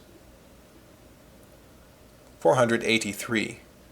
To be a member is to have neither life, being, nor movement, except through the spirit of the body, and for the body. The separate member, seeing no longer the body to which it belongs, has only a perishing and dying existence. Yet it believes it is a whole, and seeing not the body on which it depends, it believes it depends only on self, and desires to make itself both center and body. But not having in itself a principle of life, it only goes astray, and is astonished in the uncertainty of its being, perceiving in fact that it is not a body, and still not seeing that it is a member of a body. In short, when it comes to know itself, it has returned, as it were, to its own home, and loves itself only for the body. It deplores its past wanderings. It cannot by its nature love any other thing except for itself, and to subject it to self, because each thing loves itself more than all. But in loving the body, it loves itself, because it only exists in it, by it, and for it. Qui adhaeret Deo unus spiritus est. Footnote: 1 Corinthians chapter 6, verse 17. But he that is joined unto the Lord is one spirit. End of footnote. The body loves the hand, and the hand, if it had a will, should love itself in the same way as it is loved by the soul. All love which goes beyond this is unfair. Adhaerens Deo unus spiritus est. We love ourselves because we are members of Jesus Christ. We love Jesus Christ because he is the body of which we are members. All is one. One is in the other, like the three persons. 484. 2 laws suffice to rule the whole Christian republic better than all the laws of statecraft. 485. The true and only virtue, then, is to hate self, for we are hateful on account of lust, and to seek a truly lovable being to love. But as we cannot love what is outside ourselves, we must love a being who is in us, and is not ourselves, and that is true of each and all men. Now only the universal being is such. The kingdom of God is within us, the universal good is within us, is ourselves, and not ourselves. 486. The dignity of man in his innocence consisted in using and having dominion over the creatures, but now in separating himself from them and subjecting himself to them. 487. Every religion is false, which, as to its faith, does not worship one God as the origin of everything, and which, as to its morality, does not love one only God as the object of everything. 488. But it is impossible that God should ever be the end, if he is not the beginning. We lift our eyes on high, but lean upon the sand, and the earth will dissolve, and we shall fall whilst looking at the heavens. 489. If there is one sole source of everything, there is one sole end of everything. Everything through him, everything for him. The true religion, then, must teach us to worship him only, and to love him only. But as we find ourselves unable to worship what we know not, and to love any other object but ourselves, the religion which instructs us in these duties must instruct us also of this inability, and teach us also the remedies for it. It teaches us that by one man all was lost, and the bond broken between God and us, and that by one man the bond is renewed. We are born so averse to this love of God, and it is so necessary that we must be born guilty, or God would be unjust. 490. Men, not being accustomed to form merit, but only to recompense it where they find it formed, judge of God by themselves. 491. The true religion must have as a characteristic the obligation to love God. This is very just, and yet no other religion has commanded this. Ours has done so. It must also be aware of human lust and weakness. Ours is so. It must have adduced remedies for this. One is prayer. No other religion has asked of God to love and follow him. 492. He who hates not in himself his self-love, and that instinct which leads him to make himself God, is indeed blinded. Who does not see that there is nothing so opposed to justice and truth? For it is false that we deserve this, and it is unfair and impossible to attain it, since all demand the same thing. It is then a manifest injustice which is innate in us, of which we cannot get rid, and of which we must get rid. Yet no religion has indicated that this was a sin, or that we were born in it, or that we were obliged to resist it, or has thought of giving us remedies for it. 493. The true religion teaches our duties, our weaknesses, pride and lust, and the remedies, humility and mortification. 494. The true religion must teach greatness and misery, must lead to the esteem and contempt of self, to love and to hate. 495. If it is an extraordinary blindness to live without investigating what we are, it is a terrible one to live an evil life while believing in God. 496. Experience makes us see an enormous difference between piety and goodness. 497. against those who, trusting to the mercy of God, live heedlessly without doing good works. As the two sources of our sins are pride and sloth, God has revealed to us two of his attributes to cure them, mercy and justice. The property of justice is to humble pride, however holy may be our works, Et non intres in judicium. etc. Footnote, Psalm 143, verse 2. And enter not into judgment with thy servant, for in thy sight no man living is righteous. End of footnote. And the property of mercy is to combat sloth by exhorting to good works, according to that passage, the goodness of God leadeth to repentance, and that other of the Ninevites, let us do penance to see if peradventure he will pity us. And thus mercy is so far from authorizing slackness, that it is on the contrary the quality which formally attacks it, so that instead of saying, if there were no mercy in God, we should have to make every kind of effort after virtue, we must say on the contrary, that it is because there is mercy in God that we must make every kind of effort. 498. It is true there is difficulty in entering into godliness, but this difficulty does not arise from the religion which begins in us, but from the irreligion which is still there. If our senses were not opposed to penitence, and if our corruption were not opposed to the purity of God, there would be nothing in this painful to us. We suffer only in proportion as the vice which is natural to us resists supernatural grace. Our heart feels torn asunder between these opposed efforts. But it would be very unfair to impute this violence to God, who is drawing us on, instead of to the world which is holding us back. It is as a child, which a mother tears from the arms of robbers, in the pain it suffers, should love the loving and legitimate violence of her who procures its liberty, and detest only the impetuous and tyrannical violence of those who detain it unjustly. The most cruel war which God can make with men in this life is to leave them without that war which he came to bring. I came to send war, he says, and to teach them of this war. I came to bring fire and the sword. Before him the world lived in this false peace. 499. Eternal works. There is nothing so perilous as what pleases God and man.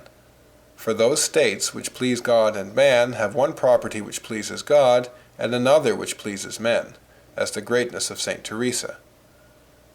What pleased God was her deep humility in the midst of her revelations.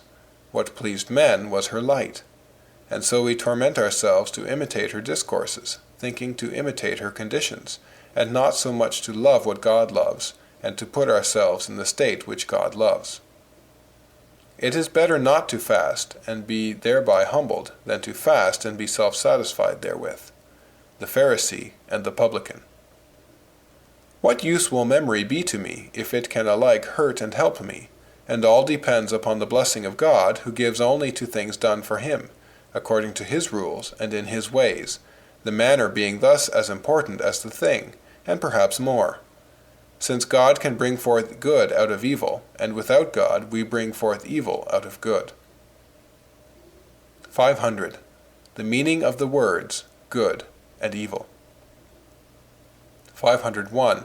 First step, to be blamed for doing evil and praised for doing good. Second step, to be neither praised nor blamed. 502. Abraham took nothing for himself, but only for his servants.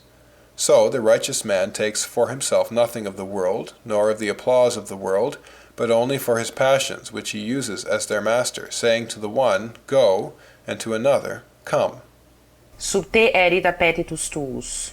Footnote, Genesis chapter 4, verse 7. If thou doest well, shall it not be lifted up?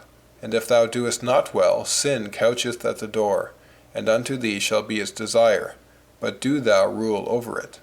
End of footnote. The passions thus subdued are virtues.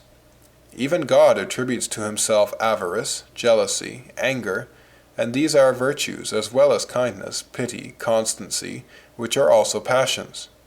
We must employ them as slaves, and, leaving to them their food, prevent the soul from taking any of it. For when the passions become masters, they are vices, and they give their nutriment to the soul, and the soul nourishes itself upon it, and is poisoned. 503. Philosophers have consecrated the vices by placing them in God himself. Christians have consecrated the virtues. 504. The just man acts by faith in the least things. When he reproves his servants, he desires their conversion by the Spirit of God, and prays God to correct them. And he expects as much from God as from his own reproofs, and prays God to bless his corrections. And so in all his other actions he proceeds with the Spirit of God, and his actions deceive us by reason of the suspension of the Spirit of God in him, and he repents in his affliction. 505. All things can be deadly to us, even the things made to serve us. As in nature, walls can kill us, and stairs can kill us, if we do not walk circumspectly. The least movement affects all nature. The entire sea changes because of a rock. Thus, in grace, the least action affects everything by its consequences. Therefore, everything is important. In each action, we must look beyond the action, at our past, present, and future state, and at others whom it affects, and see the relations of all those things. And then we shall be very cautious. 506. Let God not impute to us our sins, that is to say, all the consequences and results of our sins, which are dreadful, even those of the smallest faults, if we wish to follow them out mercilessly. End of Section 7, Part 2.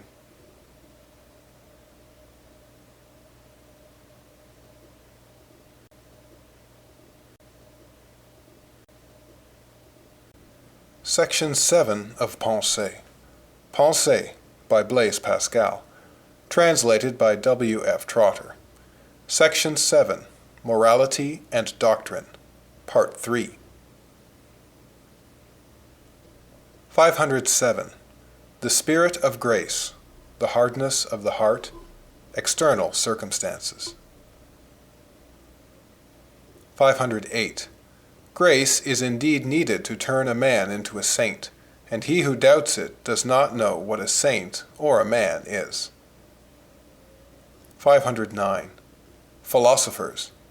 A fine thing to cry to a man who does not know himself, that he should come of himself to God, and a fine thing to say so to a man who does know himself.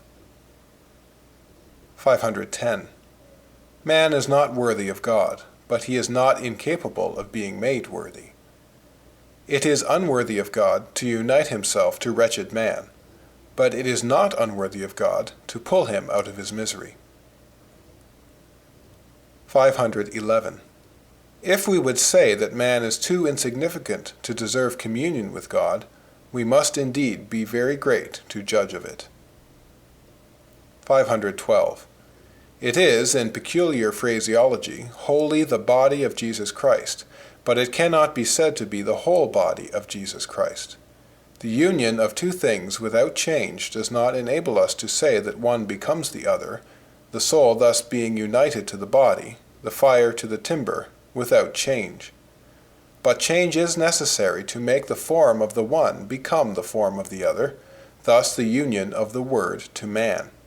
Because my body without my soul would not make the body of a man, therefore my soul united to any matter whatsoever will make my body.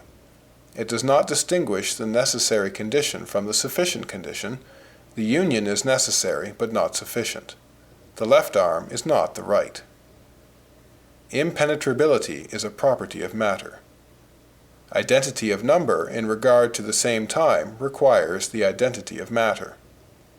Thus, if God united my soul to a body in China, the same body idem numero would be in China. The same river which runs there is idem numero as that which runs at the same time in China. 513. Why God has established prayer. 1. To communicate to his creatures the dignity of causality. 2. To teach us from whom our virtue comes. 3. To make us deserve other virtues by work. But to keep his own preeminence, he grants prayer to whom he pleases. Objection. But we believe that we hold prayer of ourselves. This is absurd, for since, though having faith, we cannot have virtues, how should we have faith? Is there a greater distance between infidelity and faith than between faith and virtue? Merit. This word is ambiguous. Meruit habere redemptorem. Footnote. He deserved to have a redeemer. End of footnote. Meruit tam sacra membra tangere. Footnote. He deserved to touch members so sacred. End of footnote. Digno tam sacra membra tangere. Footnote. I deem him worthy to touch, etc. End of footnote. Non sum dignus. Footnote. I am not worthy. Luke chapter 7, verse 6. End of footnote. Qui manducat indignus. Footnote. He who unworthy eats. 1 Corinthians chapter 11, verse 27. End of footnote. Dignus est accipere. Footnote. He is worthy to receive. Revelation chapter 4, verse 11. End of footnote. Dignare me. Footnote. To deem me worthy. End of footnote. God is only bound according to his promises. He has promised to grant justice to prayers. He has never promised prayer only to the children of promise. St. Augustine has distinctly said that strength would be taken away from the righteous. But it is by chance that he said it, for it might have happened that the occasion of saying it did not present itself. But his principles make us see that when the occasion for it presented itself, it was impossible that he should not say it, or that he should say anything to the contrary. It is then rather that he was forced to say it when the occasion presented itself, than that he said it when the occasion presented itself, the one being of necessity, the other of chance. But the two are all that we can ask. 514. Work out your own salvation with fear. Proofs of prayer. Petenti dabitur. Footnote. Matthew chapter 7, verse 7. Ask, and it shall be given you. Seek, and ye shall find. Knock, and it shall be opened unto you. End of footnote. Therefore it is in our power to ask. On the other hand, there is God. So it is not in our power, since the obtaining of the grace to pray to him is not in our power. For since salvation is not in us, and the obtaining of such grace is from him, prayer is not in our power.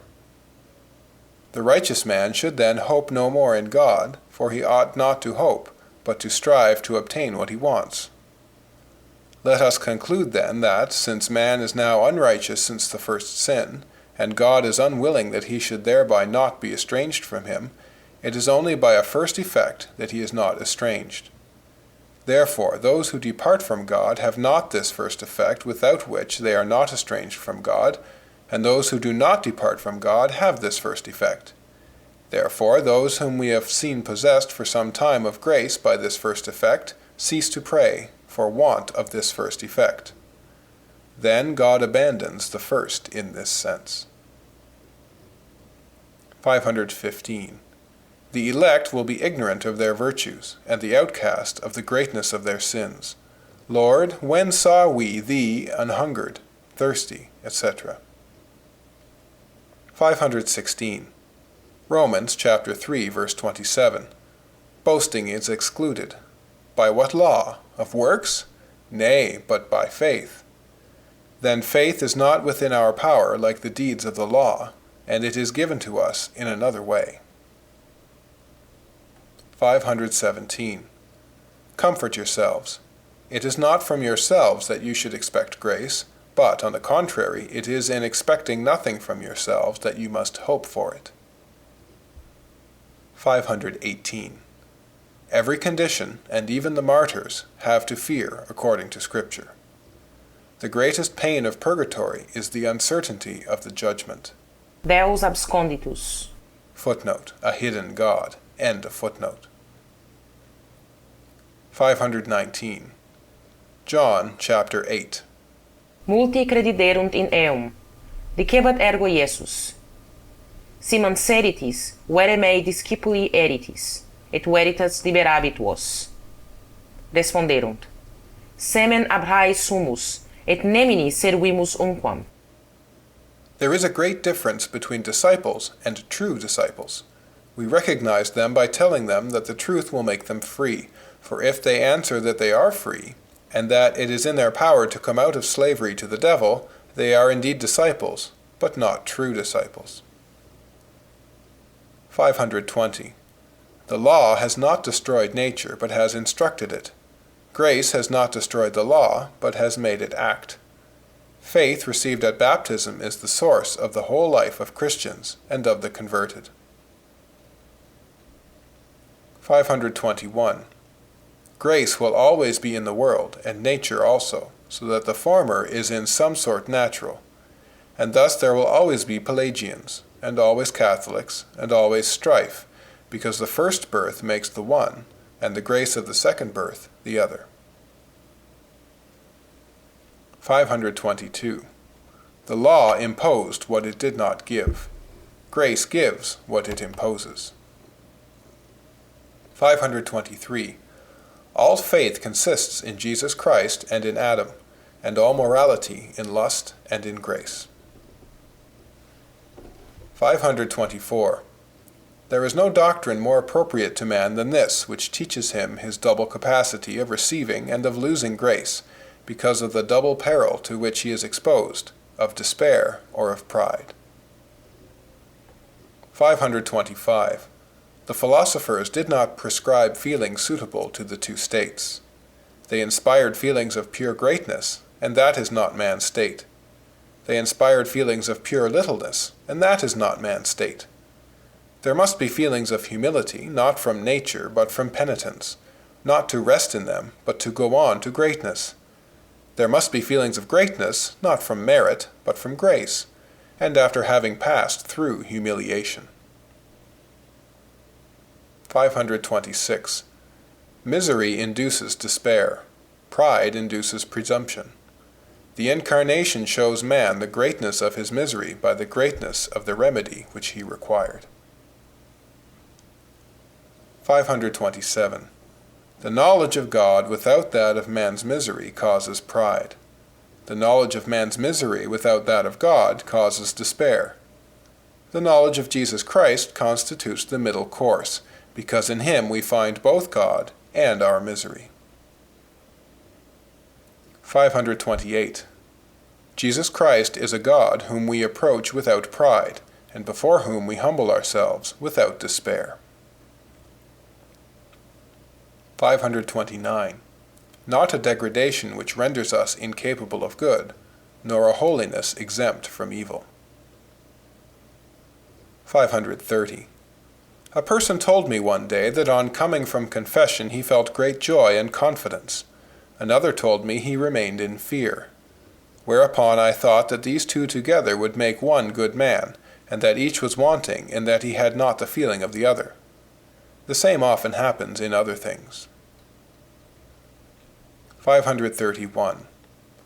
He who knows the will of his master will be beaten with more blows because of the power he has by his knowledge. Qui justus est, justificetur ad hoc. Footnote, Revelation chapter 22, verse 11.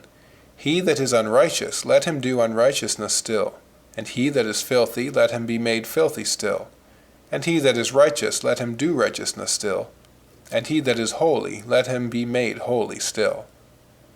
End of footnote. Because of the power he has by justice. From him who has received most will the greatest reckoning be demanded, because of the power he has by this help. 532. Scripture has provided passages of consolation and of warning for all conditions. Nature seems to have done the same thing by her two infinites, natural and moral, for we shall always have the higher and the lower, the more clever and the less clever, the most exalted and the meanest, in order to humble our pride and exalt our humility. 533. Comminutum cor. Footnote, a broken heart, end of footnote. St. Paul. This is the Christian character. Alba has named you, I know you no more. Corneille. That is the inhuman character. The human character is the opposite. 534. There are only two kinds of men, the righteous who believe themselves sinners, the rest sinners who believe themselves righteous. 535. We owe a great debt to those who point out faults, for they mortify us. They teach us that we have been despised. They do not prevent our being so in the future, for we have many other faults for which we may be despised. They prepare us for the exercise of correction and freedom from fault. 536. Man is so made that by continually telling him he is a fool, he believes it, and by continually telling it to himself, he makes himself believe it. For man holds an inward talk with his self alone, which it behooves him to regulate well. Corrumpunt mores bonos colloquia praua. Footnote, 1 Corinthians chapter 15, verse 33. Be not deceived, evil companionships corrupt good morals. End of footnote.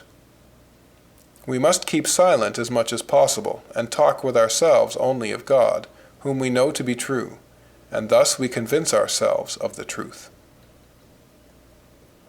537. Christianity is strange. It bids man recognize that he is vile, even abominable, and bids him desire to be like God. Without such a counterpoise, this dignity would make him horribly vain, or this humiliation would make him terribly abject. 538. With how little pride does a Christian believe himself united to God? With how little humiliation does he place himself on a level with the worms of earth? A glorious manner to welcome life and death, good and evil. 539. What difference in point of obedience is there between a soldier and a Carthusian monk? For both are equally under obedience and dependent, both engage in equally painful exercises. But the soldier always hopes to command, and never attains this, for even captains and princes are ever slaves and dependents. Still he ever hopes and ever works to attain this. Whereas the Carthusian monk makes a vow to be always dependent.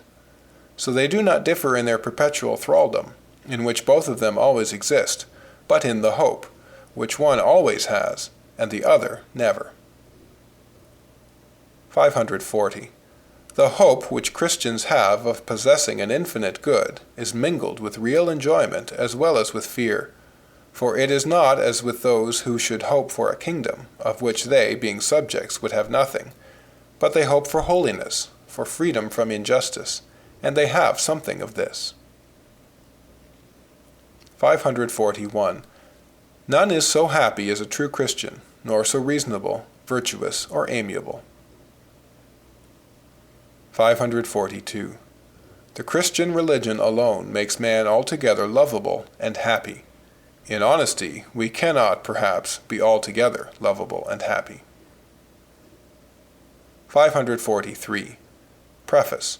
The metaphysical proofs of God are so remote from the reasoning of men, and so complicated, that they make little impression, and if they should be of service to some, it would be only during the moment that they see such demonstration, but an hour afterwards they fear they have been mistaken. Quod curiositate cognoverunt, superbia amiserunt. Footnote. What they knew by searching, they have lost by pride. St. Augustine. End of footnote. This is the result of the knowledge of God obtained without Jesus Christ. It is communion without a mediator with the God whom they have known without a mediator. Whereas those who have known God by a mediator know their own wretchedness. 544. The God of the Christians is a God who makes the soul feel that He is her only good, that her only rest is in Him, that her only delight is in loving Him, and who makes her at the same time abhor the obstacles which keep her back, and prevent her from loving God with all her strength. Self-love and lust, which hinder us, are unbearable to her. Thus God makes her feel that she has this root of self-love which destroys her, and which He alone can cure. 545. Jesus Christ did nothing but teach men that they loved themselves, that they were slaves, blind, sick, wretched, and sinners, that He must deliver them, enlighten, bless, and heal them, that this would be effected by hating self, and by following Him through suffering and the death on the cross. 546. Without Jesus Christ, man must be in vice and misery. With Jesus Christ, man is free from vice and misery. In him is all our virtue and all our happiness. Apart from him, there is but vice, misery, darkness, death, despair. 547. We know God only by Jesus Christ. Without this mediator, all communion with God is taken away. Through Jesus Christ we know God. All those who have claimed to know God and to prove him without Jesus Christ have had only weak proofs. But in proof of Jesus Christ we have the prophecies, which are solid and palpable proofs. And these prophecies, being accomplished and proved true by the event, mark the certainty of these truths, and therefore the divinity of Christ. In him, then, and through him, we know God. Apart from him, and without the Scripture, without original sin, without a necessary mediator promised and come, we cannot absolutely prove God, nor teach right doctrine and right morality. But through Jesus Christ, and in Jesus Christ, we prove God, and teach morality and doctrine. Jesus Christ is then the true God of men. But we know at the same time our wretchedness, for this God is none other than the Savior of our wretchedness. So we can only know God well by knowing our iniquities. Therefore, those who have known God without knowing their wretchedness have not glorified him, but have glorified themselves. Quia non cognovit per sapientiam, placuit Deo per stultitiam praedicationis salvos facere. Footnote: 1 Corinthians chapter 1, verse 21. Foreseeing that in the wisdom of God the world through its wisdom knew not God, it was God's good pleasure through the foolishness of the preaching to save them that believe. End of footnote. 548. Not only do we know God by Jesus Christ alone, but we know ourselves only by Jesus Christ. We know life and death only through Jesus Christ. Apart from Jesus Christ, we do not know what is our life, nor our death, nor God, nor ourselves. Thus, without the Scripture, which has Jesus Christ alone for its object, we know nothing, and see only darkness and confusion in the nature of God, and in our own nature. 549. It is not only impossible, but useless to know God without Jesus Christ. They have not departed from him, but approached. They have not humbled themselves, but... Note: in the text, the thought is incomplete. End of note. Quoquisque optimus est, pessimus, si hoc ipsum, quod optimus est, adscribat sibi. Footnote: the quality which makes any one best makes him worst if he claims it for himself. End of footnote. 550. I love poverty because he loved it. I love riches because they afford me the means of helping the very poor. I keep faith with everybody. I do not render evil to those who wrong me, but I wish them a lot like mine, in which I receive neither evil nor good from men. I try to be just, true, sincere, and faithful to all men. I have a tender heart for those to whom God has more closely united me, and whether I am alone or seen of men, I do all my actions in the sight of God, who must judge of them, and to whom I have consecrated them all.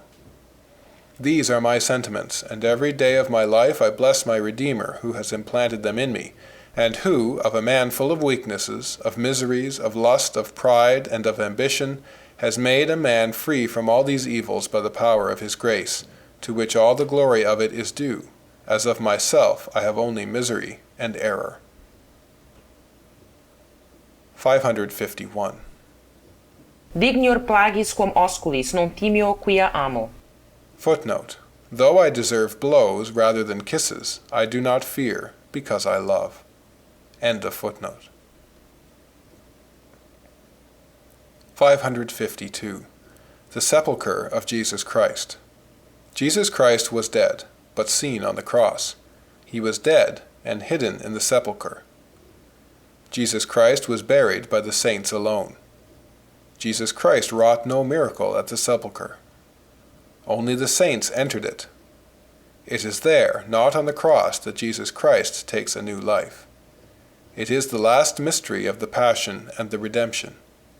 Jesus Christ had nowhere to rest on earth but in the sepulchre. His enemies only ceased to persecute him at the sepulchre. 553. The mystery of Jesus. Jesus suffers in his passion the torments which men inflict upon him, but in his agony he suffers the torments which he inflicts on himself. Turbare semit ipsum. Footnote: John chapter 11, verse 33. When Jesus therefore saw her weeping, and the Jews also weeping who came with her, he groaned in the spirit and was troubled. End of footnote. This is a suffering from no human, but an almighty hand, for he must be almighty to bear it. Jesus seeks some comfort at least in his 3 dearest friends, and they are asleep. He prays them to bear with him for a little, and they leave him with entire indifference, having so little compassion that it could not prevent their sleeping even for a moment. And thus Jesus was left alone to the wrath of God. Jesus is alone on the earth, without anyone, not only to feel and share his sufferings, but even to know of it. He and heaven were alone in that knowledge. Jesus is in a garden, not of delight as the first Adam, where he lost himself and the whole human race, but in one of agony, where he saved himself and the whole human race. He suffers this affliction and this desertion in the horror of night. I believe that Jesus never complained but on this single occasion, but then he complained as if he could no longer bear his extreme suffering. My soul is sorrowful, even unto death. Jesus seeks companionship and comfort from men. This is the sole occasion in all his life, as it seems to me. But he receives it not, for his disciples are asleep. Jesus will be in agony even to the end of the world. We must not sleep during that time. Jesus, in the midst of this universal desertion, including that of his own friends chosen to watch with him, finding them asleep, is vexed because of the danger to which they expose not him but themselves. He cautions them for their own safety and their own good, with a sincere tenderness for them during their ingratitude, and warns them that the spirit is willing and the flesh weak. Jesus, finding them still asleep, without being restrained by any consideration for themselves or for him, has the kindness not to waken them, but leaves them in repose. Jesus prays, uncertain of the will of his Father, and fears death, but when he knows it, he goes forward to offer himself to death. Eamus, processit. Footnote: John chapter 18, verse 4. Jesus therefore, knowing all the things that were coming upon him, went forth and saith unto them, Whom seek ye? End of footnote. Jesus asked of men, and was not heard. Jesus, while his disciples slept, wrought their salvation. He has wrought that of each of the righteous while they slept, both in their nothingness before their birth, and in their sins after their birth. He prays only once that the cup pass away, and then with submission, and twice that it come if necessary. Jesus is weary. Jesus, seeing all his friends asleep and all his enemies wakeful, commits himself entirely to his Father. Jesus does not regard in Judas his enmity, but the order of God, which he loves and admits, since he calls him friend. Jesus tears himself away from his disciples to enter into his agony. We must tear ourselves away from our nearest and dearest to imitate him. Jesus, being in agony and in the greatest affliction, let us pray longer. We implore the mercy of God, not that he may leave us at peace in our vices, but that he may deliver us from them. If God gave us masters by his own hand, oh, how necessary for us to obey them with a good heart. Necessity and events follow infallibly. Console thyself, thou wouldst not seek me if thou hadst not found me. I thought of thee in mine agony, I have sweated such drops of blood for thee. It is tempting me, rather than proving thyself, to think if thou wouldst do such and such a thing on an occasion which has not happened. I shall act in thee if it occur.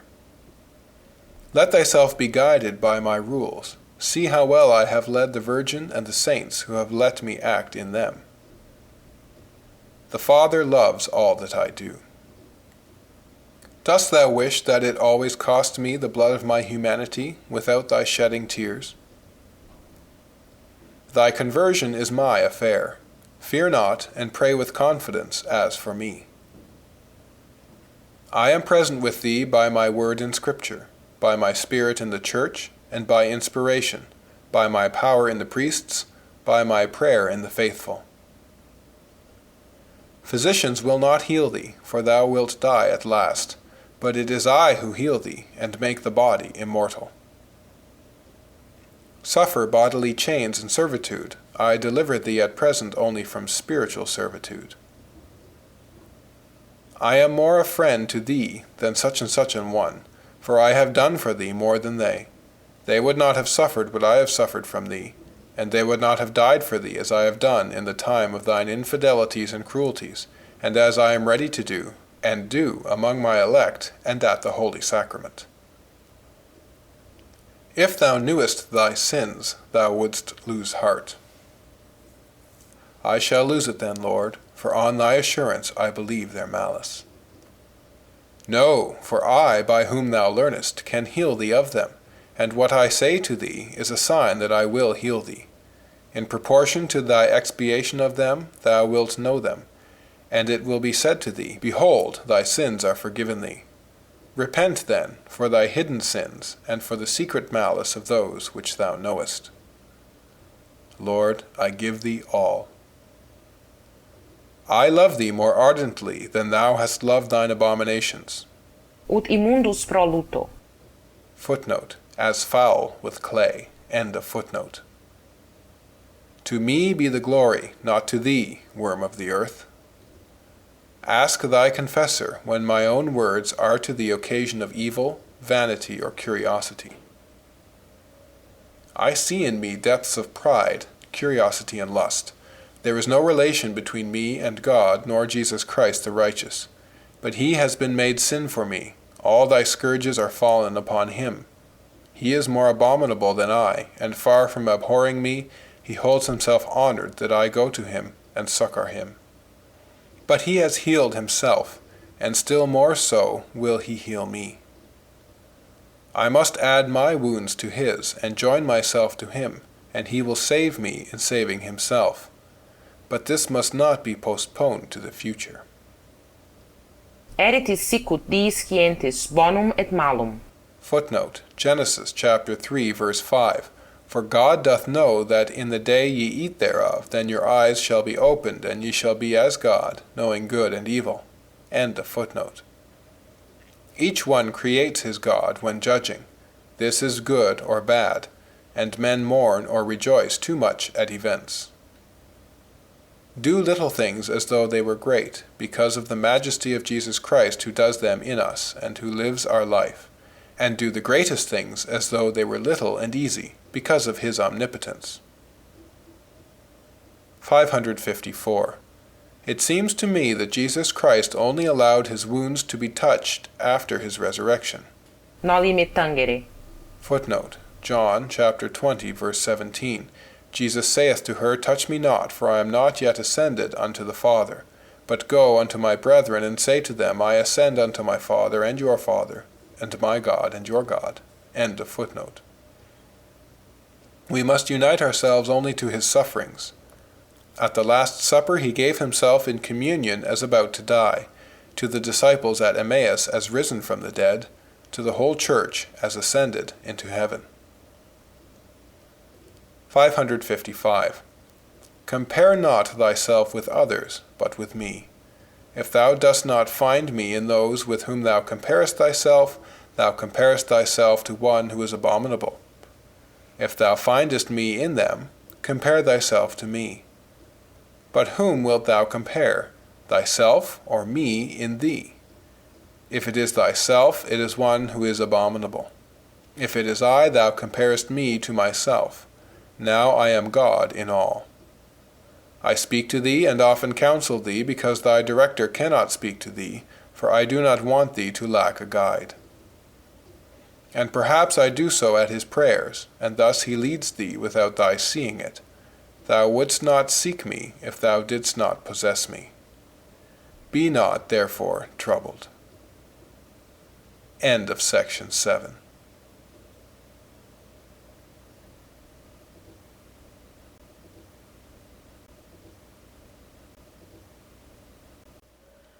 Section 8 of Pensées.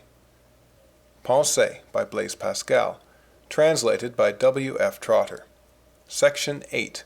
The Fundamentals of the Christian Religion. 556. Men blaspheme what they do not know. The Christian religion consists in 2 points.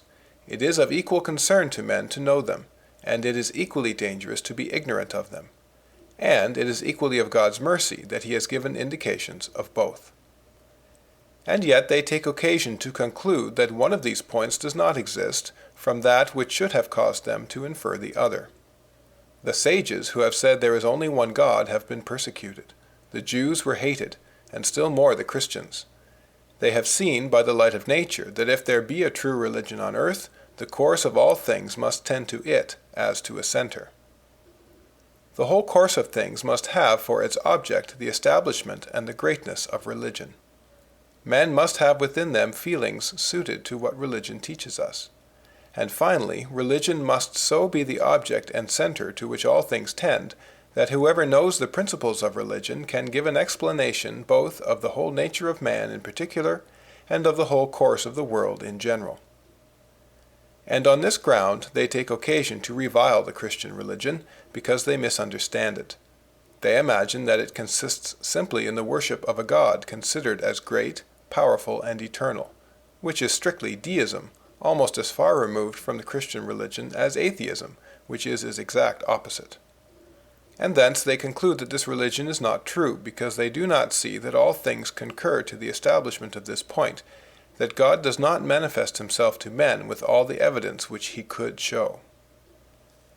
But let them conclude what they will against deism, they will conclude nothing against the Christian religion, which properly consists in the mystery of the Redeemer, who, uniting in himself the 2 natures, human and divine, has redeemed men from the corruption of sin in order to reconcile them in his divine person to God.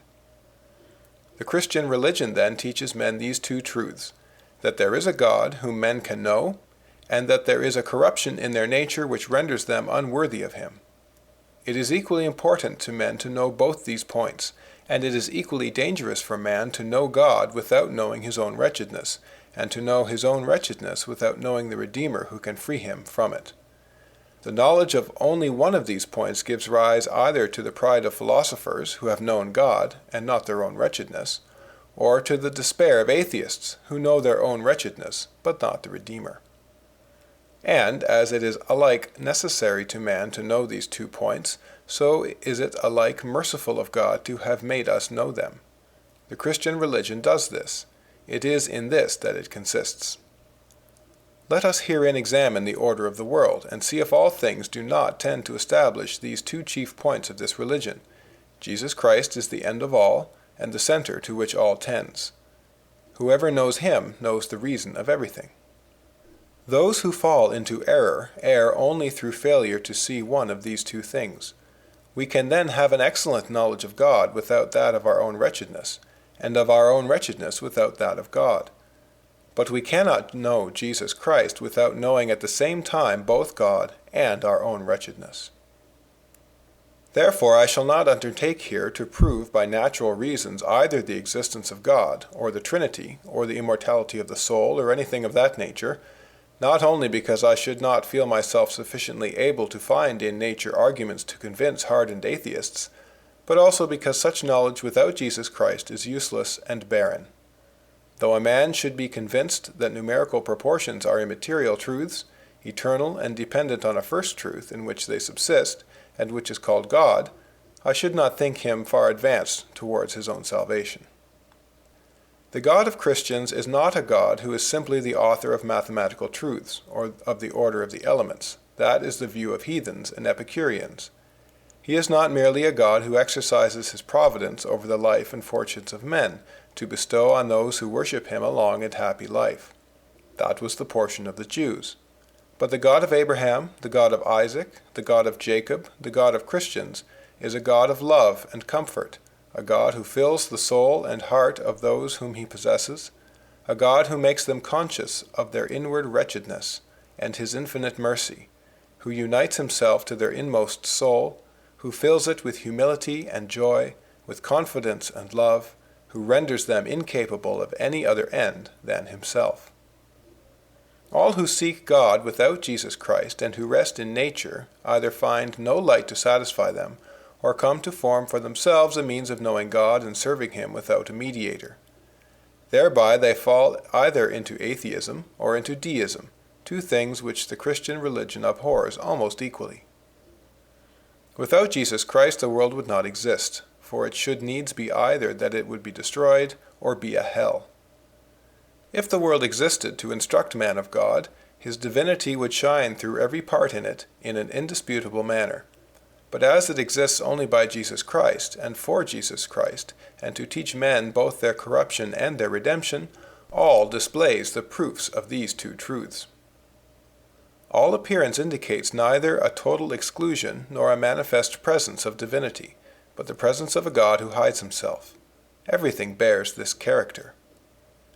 Shall he alone who knows his nature know it only to be miserable? Shall he alone who knows it be alone unhappy? He must not see nothing at all, nor must he see sufficient for him to believe he possesses it, but he must see enough to know that he has lost it.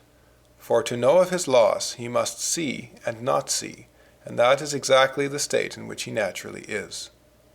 Whatever part he takes, I shall not leave him at rest. 557. It is then true that everything teaches man his condition, but he must understand this well. For it is not true that all reveals God, and it is not true that all conceals God. But it is at the same time true that he hides himself from those who tempt him, and that he reveals himself to those who seek him, because men are both unworthy and capable of God, unworthy by their corruption, capable by their original nature. 558. What shall we conclude from all our darkness but our unworthiness? 559. If there had never been any appearance of God, this eternal deprivation would have been equivocal, and might have as well corresponded with the absence of all divinity, as with the unworthiness of men to know him. But his occasional, though not continual, appearances remove the ambiguity. If he appeared once, he exists always, and thus we cannot but conclude both that there is a God, and that men are unworthy of him. 560. We do not understand the glorious state of Adam, nor the nature of his sin, nor the transmission of it to us. These are matters which took place under conditions of a nature altogether different from our own, and which transcend our present understanding.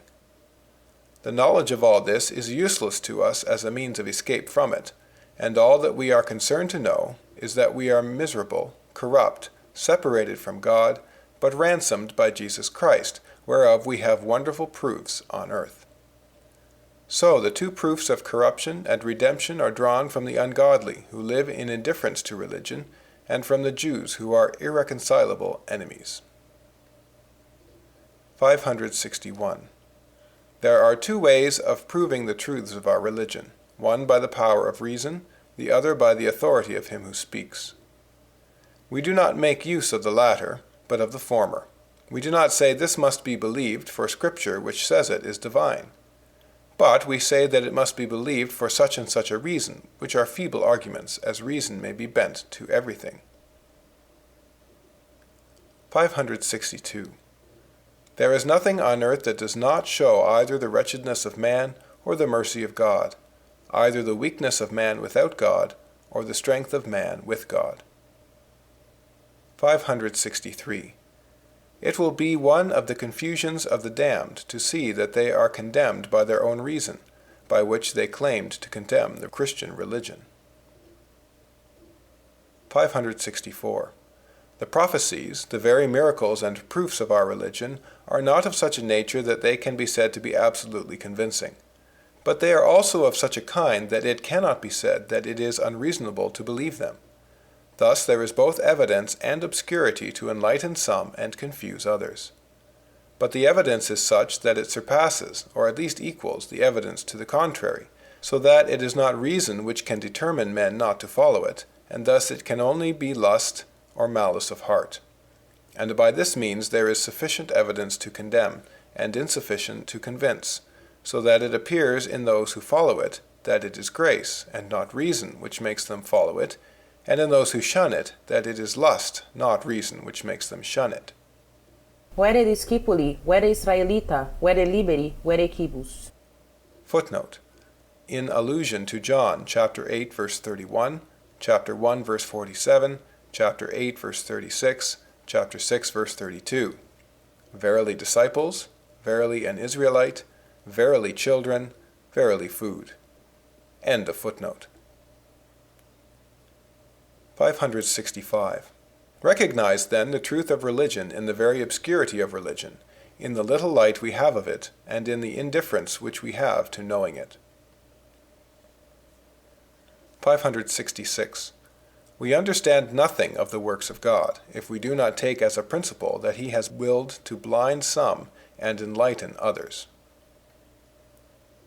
567. The two contrary reasons. We must begin with that. Without that we understand nothing, and all is heretical, and we must even add at the end of each truth that the opposite truth is to be remembered. 568. Objection. The Scripture is plainly full of matters not dictated by the Holy Spirit. Answer. Then they do not harm faith. Objection. But the Church has decided that all is of the Holy Spirit. Answer. I answer two things. First, the Church has not so decided. Secondly, if she should so decide, it could be maintained. Do you think that the prophecies cited in the Gospel are related to make you believe? No, it is to keep you from believing. 569.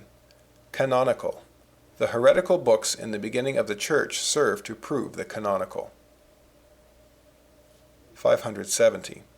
To the chapter on the fundamentals must be added that on typology, touching the reason of types. Why Jesus Christ was prophesied as to his first coming, why prophesied obscurely as to the manner. 571. The reason why. Types. They had to deal with a carnal people and to render them the depository of the spiritual covenant.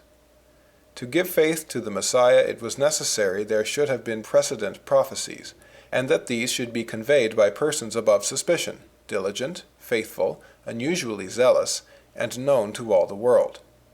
To accomplish this, God chose this carnal people, to whom he entrusted the prophecies which foretell the Messiah as a deliverer, and as a dispenser of those carnal goods which this people loved. And thus they have had an extraordinary passion for their prophets, and, in sight of the whole world, have had charge of these books which foretell their Messiah, assuring all nations that he should come, and in the way foretold in the books, which they held open to the whole world. Yet this people, deceived by the poor and ignominious advent of the Messiah, have been his most cruel enemies, so that they, the people least open to suspicion in the world of favoring us, the most strict and most zealous that can be named for their law and their prophets, have kept the books incorrupt. Hence those who have rejected and crucified Jesus Christ, who has been to them an offense, are those who have charge of the books which testify of him, and state that he will be an offense and rejected. Therefore they have shown it was he by rejecting him, and he has been alike proved both by the righteous Jews who received him, and by the unrighteous who rejected him, both facts having been foretold. Wherefore the prophecies have a hidden and spiritual meaning, to which this people were hostile under the carnal meaning which they loved. If the spiritual meaning had been revealed, they would not have loved it, and, unable to bear it, they would not have been zealous of the preservation of their books and their ceremonies. And if they had loved these spiritual promises, and had preserved them incorrupt till the time of the Messiah, their testimony would have had no force, because they had been his friends. Therefore it was well that the spiritual meaning should be concealed. But, on the other hand, if this meaning had been so hidden as not to appear at all, it could not have served as a proof of the Messiah. What then was done? In a crowd of passages it has been hidden under the temporal meaning, and in a few has been clearly revealed. Besides that, the time and the state of the world have been so clearly foretold that it is clearer than the sun. And in some places this spiritual meaning is so clearly expressed that it would require a blindness like that which the flesh imposes on the spirit when it is subdued by it, not to recognize it. See then what has been the prudence of God. This meaning is concealed under another in an infinite number of passages, and in some, though rarely, it is revealed, but yet so that the passages in which it is concealed are equivocal, and can suit both meanings, whereas the passages where it is disclosed are unequivocal, and can only suit the spiritual meaning. So that this cannot lead us into error, and could only be misunderstood by so carnal a people. For when blessings are promised in abundance, what was to prevent them from understanding the true blessings but their covetousness, which limited the meaning to worldly goods? But those whose only good was in God referred them to God alone. For there are two principles which divide the wills of men, covetousness and charity. Not that covetousness cannot exist along with faith in God, nor charity with worldly riches. But covetousness uses God and enjoys the world, and charity is the opposite. Now the ultimate end gives names to things. All which prevents us from attaining it is called an enemy to us. Thus the creatures, however good, are the enemies of the righteous, when they turn them away from God, and God himself is the enemy of those whose covetousness he confounds. Thus, as the significance of the word enemy is dependent on the ultimate end, the righteous understood by it their passions, and the carnal the Babylonians, and so these terms were obscure only for the unrighteous. And this is what Isaiah says. Signa legem in electis meis. Footnote, Isaiah chapter 8, verse 16. Bind thou up the testimony, seal the law among my disciples. End of footnote. And that Jesus Christ shall be a stone of stumbling. But blessed are they who shall not be offended in him. Hosea says excellently, Where is the wise? And he shall understand what I say. The righteous shall know them, for the ways of God are right, but the transgressors shall fall therein. 572. Hypothesis that the apostles were impostors, the time clearly, the manner obscurely. 5 typical proofs. 2000. 1600 prophets, 400 scattered. 573. Blindness of Scripture. The Scripture, said the Jews, says that we shall not know whence the Christ will come. John chapter 7, verse 27, and chapter 12, verse 34. The Scripture says that Christ abideth forever, and he said that he should die. Therefore, says St. John, they believed not, though he had done so many miracles, that the word of Isaiah might be fulfilled. He hath blinded them, etc. 574. Greatness. Religion is so great a thing that it is right that those who will not take the trouble to seek it, if it be obscure, should be deprived of it. Why then do any complain, if it be such as can be found by seeking? 575. All things work together for good to the elect, even the obscurities of Scripture, for they honor them because of what is divinely clear. And all things work together for evil to the rest of the world, even what is clear, for they revile such because of the obscurities which they do not understand. 576. The general conduct of the world towards the Church, God willing to blind and to enlighten. The event having proved the divinity of these prophecies, the rest ought to be believed. And thereby we see the order of the world to be of this kind. The miracles of the creation and the deluge being forgotten, God sends the law and the miracles of Moses, the prophets who prophesied particular things, and to prepare a lasting miracle he prepares prophecies and their fulfillment. But as the prophecies could be suspected, he desires to make them above suspicion, etc. 577. God has made the blindness of this people subservient to the good of the elect. 578. There is sufficient clearness to enlighten the elect, and sufficient obscurity to humble them. There is sufficient obscurity to blind the reprobate, and sufficient clearness to condemn them, and make them inexcusable. St. Augustine, Montaigne, C'est bon. The genealogy of Jesus Christ in the Old Testament is intermingled with so many others that are useless, that it cannot be distinguished. If Moses had kept only the record of the ancestors of Christ, that might have been too plain. If he had noted that of Jesus Christ, it might not have been sufficiently plain. But, after all, whoever looks closely sees that of Jesus Christ expressly traced through Tamar, Ruth, etc. Those who ordained these sacrifices knew their uselessness. Those who have declared their uselessness have not ceased to practice them. If God had permitted only one religion, it had been too easily known. But when we look at it closely, we clearly discern the truth amidst this confusion. The premise: Moses was a clever man. If then he ruled himself by his reason, he would say nothing clearly which was directly against reason. Thus all the very apparent weaknesses are strength. Example, the two genealogies in St. Matthew and St. Luke. What can be clearer than that this was not concerted? 579. God and the apostles, foreseeing that the seeds of pride would make heresies spring up, and being unwilling to give them occasion to arise from correct expressions, has put in Scripture and the prayers of the Church contrary words and sentences to produce their fruit in time. So in morals he gives charity, which produces fruits contrary to lust. 580. Nature has some perfections to show that she is the image of God, and some defects to show that she is only his image. 581. God prefers rather to incline the will than the intellect. Perfect clearness would be of use to the intellect, and would harm the will, to humble pride. 582. We make an idol of truth itself, for truth apart from charity is not God, but his image and idol, which we must neither love nor worship, and still less must we love or worship its opposite, namely falsehood. I can easily love total darkness, but if God keeps me in a state of semi-darkness, such partial darkness displeases me, and, because I do not see therein the advantage of total darkness, it is unpleasant to me. This is a fault, and a sign that I make for myself an idol of darkness apart from the order of God. Now only his order must be worshipped. 583.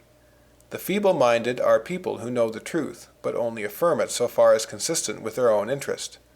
But, apart from that, they renounce it. 584. The world exists for the exercise of mercy and judgment, not as if men were placed in it out of the hands of God, but as hostile to God, and to them he grants, by grace, sufficient light, that they may return to him, if they desire to seek and follow him, and also that they may be punished if they refuse to seek or follow him. 585. That God has willed to hide himself. If there were only one religion, God would indeed be manifest. The same would be the case if there were no martyrs but in our religion. God being thus hidden, every religion which does not affirm that God is hidden is not true, and every religion which does not give the reason of it is not instructive. Our religion does all this. Vere tu es Deus absconditus. Footnote. Truly thou art a hidden God. End of footnote. 586. If there were no obscurity, man would not be sensible of his corruption. If there were no light, man would not hope for a remedy. Thus it is not only fair, but advantageous to us, that God be partly hidden and partly revealed, since it is equally dangerous to man to know God without knowing his own wretchedness, and to know his own wretchedness without knowing God. 587. This religion, so great in miracles, saints, blameless fathers, learned and great witnesses, martyrs, established kings, as David, and Isaiah, a prince of the blood, and so great in science, after having displayed all her miracles and all her wisdom, rejects all this, and declares that she has neither wisdom nor science, but only the cross and foolishness. For those who, by these signs and that wisdom, have deserved your belief, and who have proved to you their character, declare to you that nothing of all this can change you, and render you capable of knowing and loving God, but the power of the foolishness of the cross, without wisdom and signs, and not the signs without this power. Thus our religion is foolish in respect to the effective cause, and wise in respect to the wisdom which prepares it.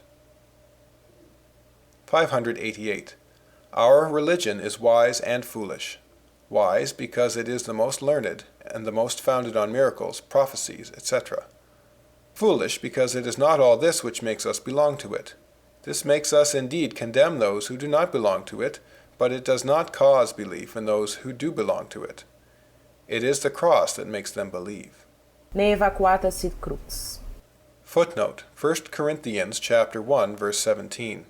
For Christ sent me not to baptize, but to preach the gospel, not in wisdom of words, lest the cross of Christ should be made void. End of footnote. And so St. Paul, who came with wisdom and signs, says that he has come neither with wisdom nor with signs, for he came to convert. But those who come only to convince can say that they come with wisdom and with signs.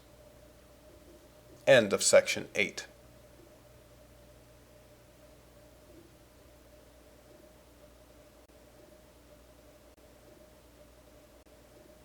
Section 9 of Pensées. Pensées by Blaise Pascal. Translated by W. F. Trotter. Section 9. Perpetuity. 589. On the fact that the Christian religion is not the only religion. So far is this from being a reason for believing that it is not the true one, that, on the contrary, it makes us see that it is so. 590. Men must be sincere in all religions, true heathens, true Jews, true Christians. 591. Note: the text shows an inverted triangle with the words heathens and Mohammed at the top corners, and ignorance of God at the bottom corner. A vertical line extends from the top side to the initials JC. End of note. 592. The falseness of other religions. They have no witnesses. The Jews have. God defies other religions to produce such signs. Isaiah chapter 43, verse 9, Isaiah chapter 44, verse 8. 593. History of China. I believe only the histories whose witnesses got themselves killed. Which is the more credible of the two, Moses or China? It is not a question of seeing this summarily. I tell you there is in it something to blind and something to enlighten.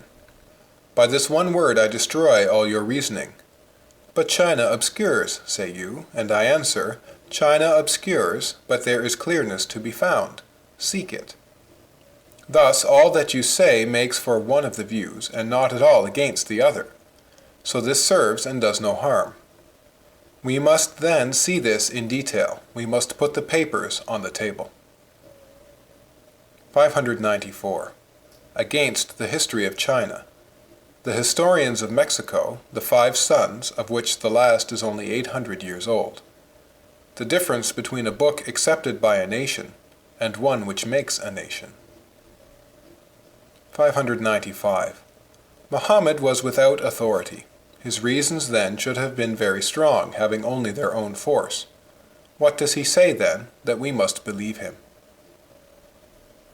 596. The Psalms are chanted throughout the whole world. Who renders testimony to Muhammad? Himself.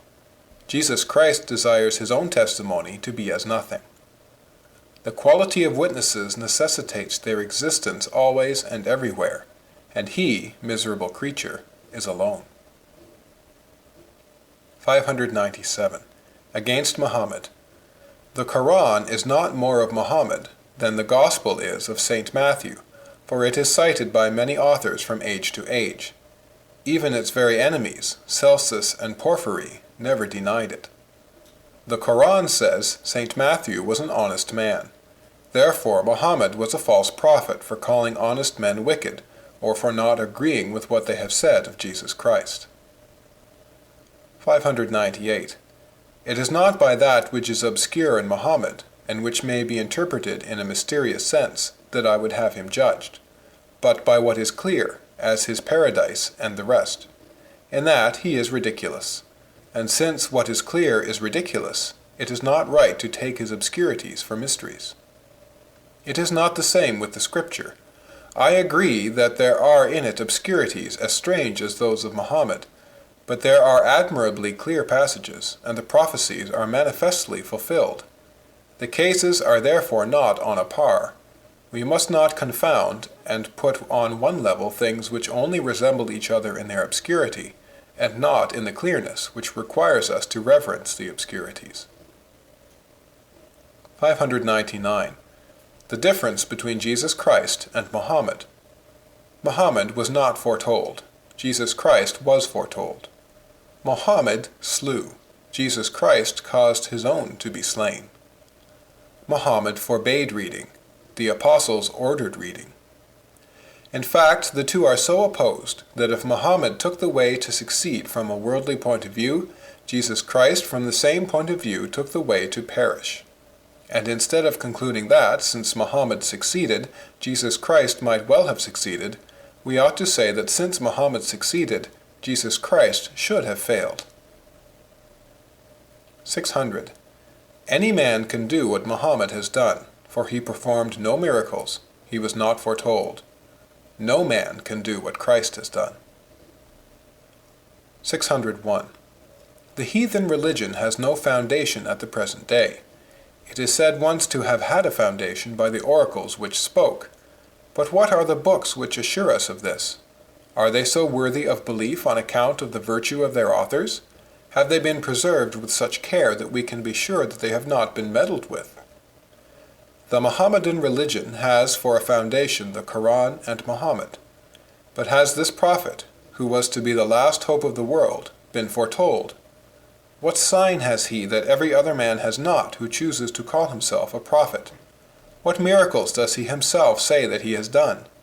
What mysteries has he taught, even according to his own tradition?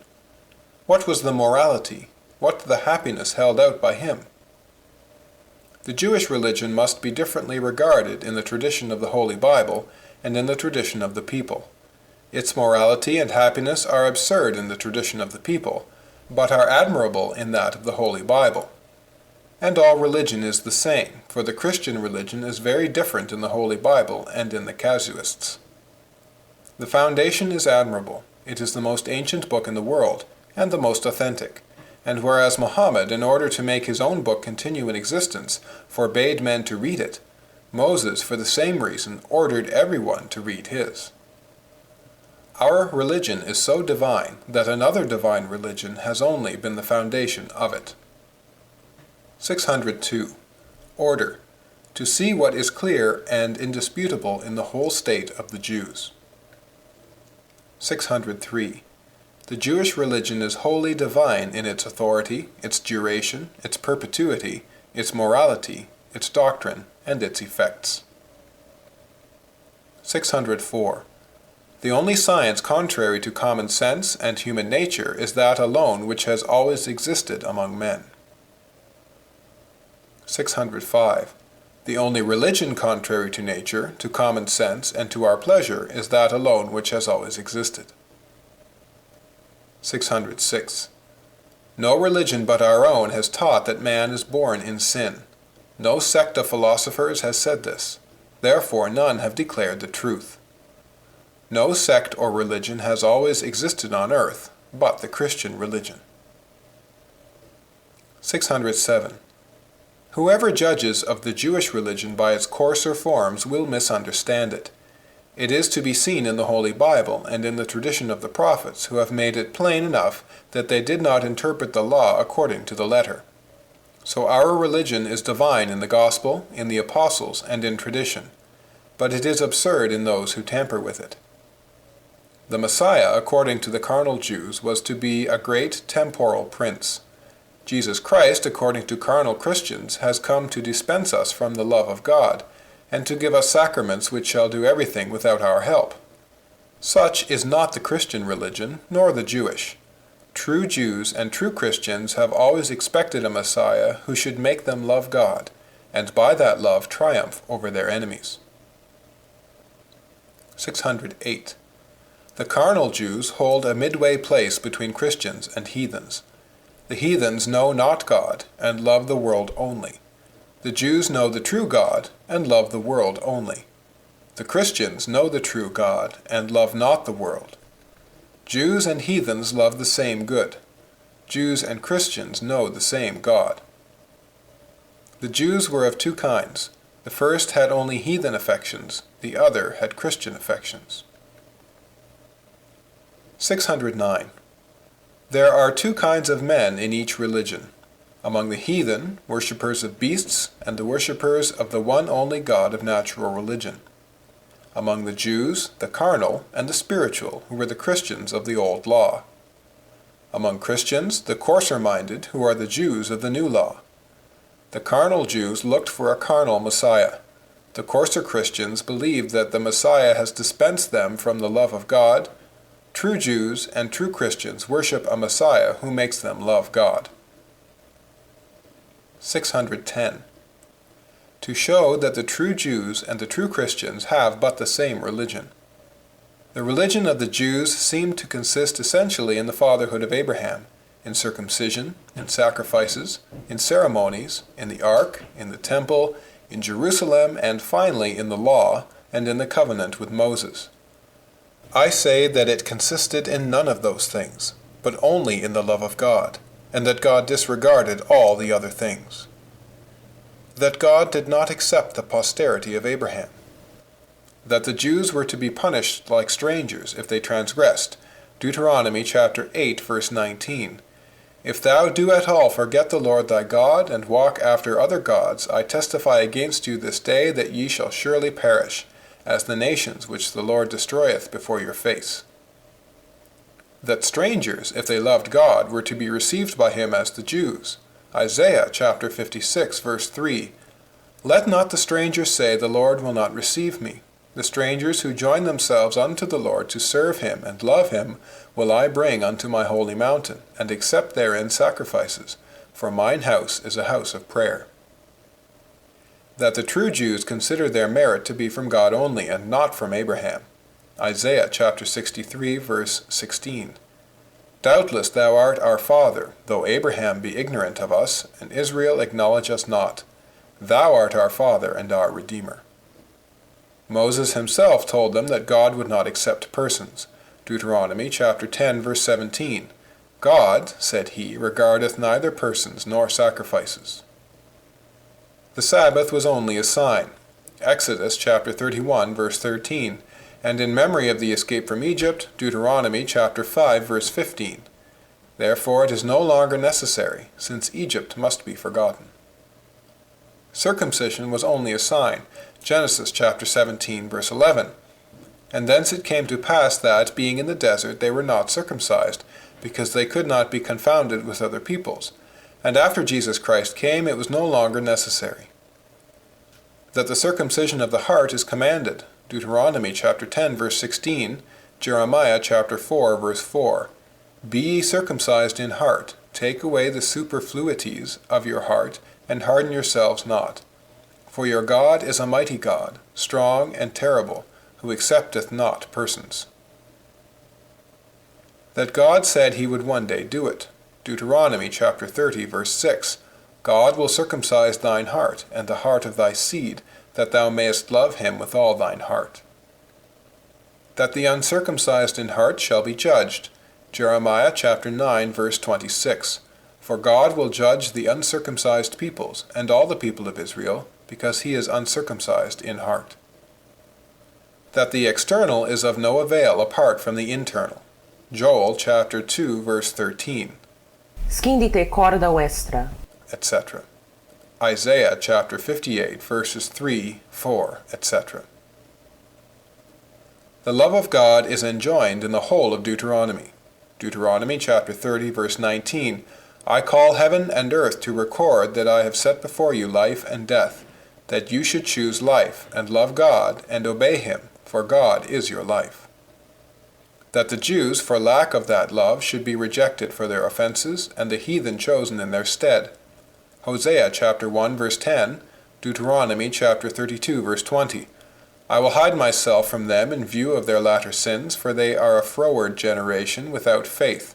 They have moved me to jealousy with that which is not God, and I will move them to jealousy with those which are not a people, and with an ignorant and foolish nation. Isaiah chapter 65, verse 1.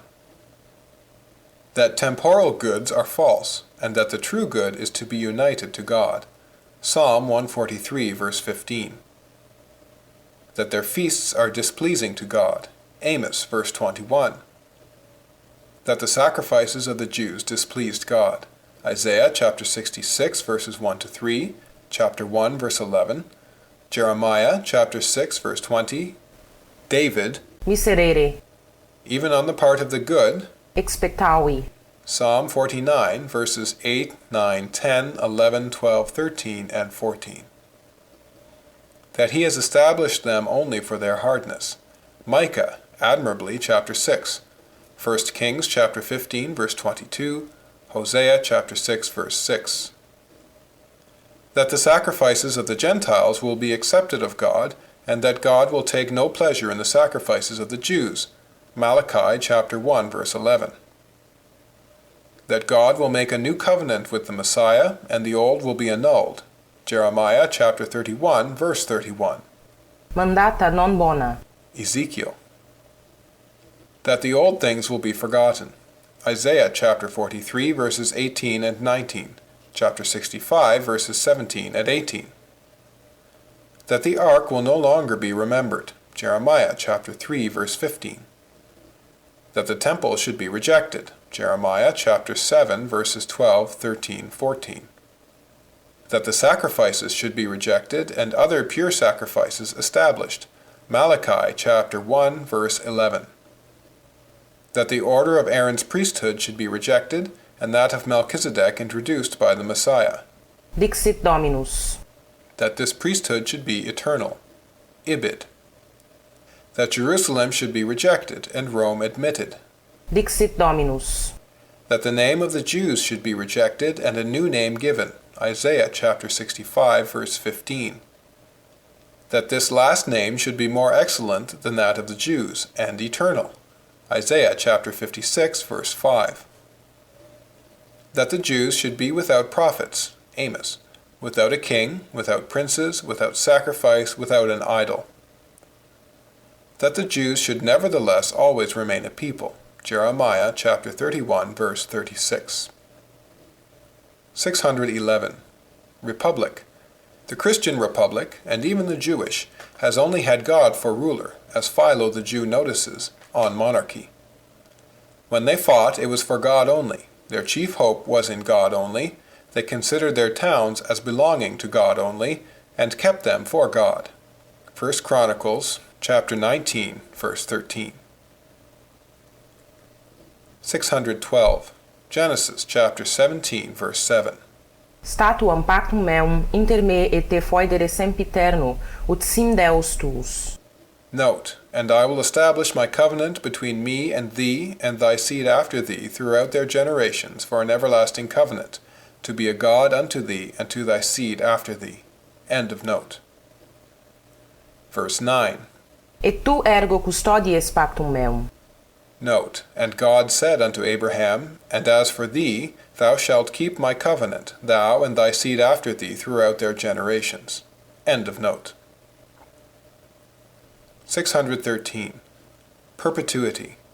That religion has always existed on earth, which consists in believing that man has fallen from a state of glory and of communion with God into a state of sorrow, penitence, and estrangement from God, but that after this life we shall be restored by a Messiah who should have come.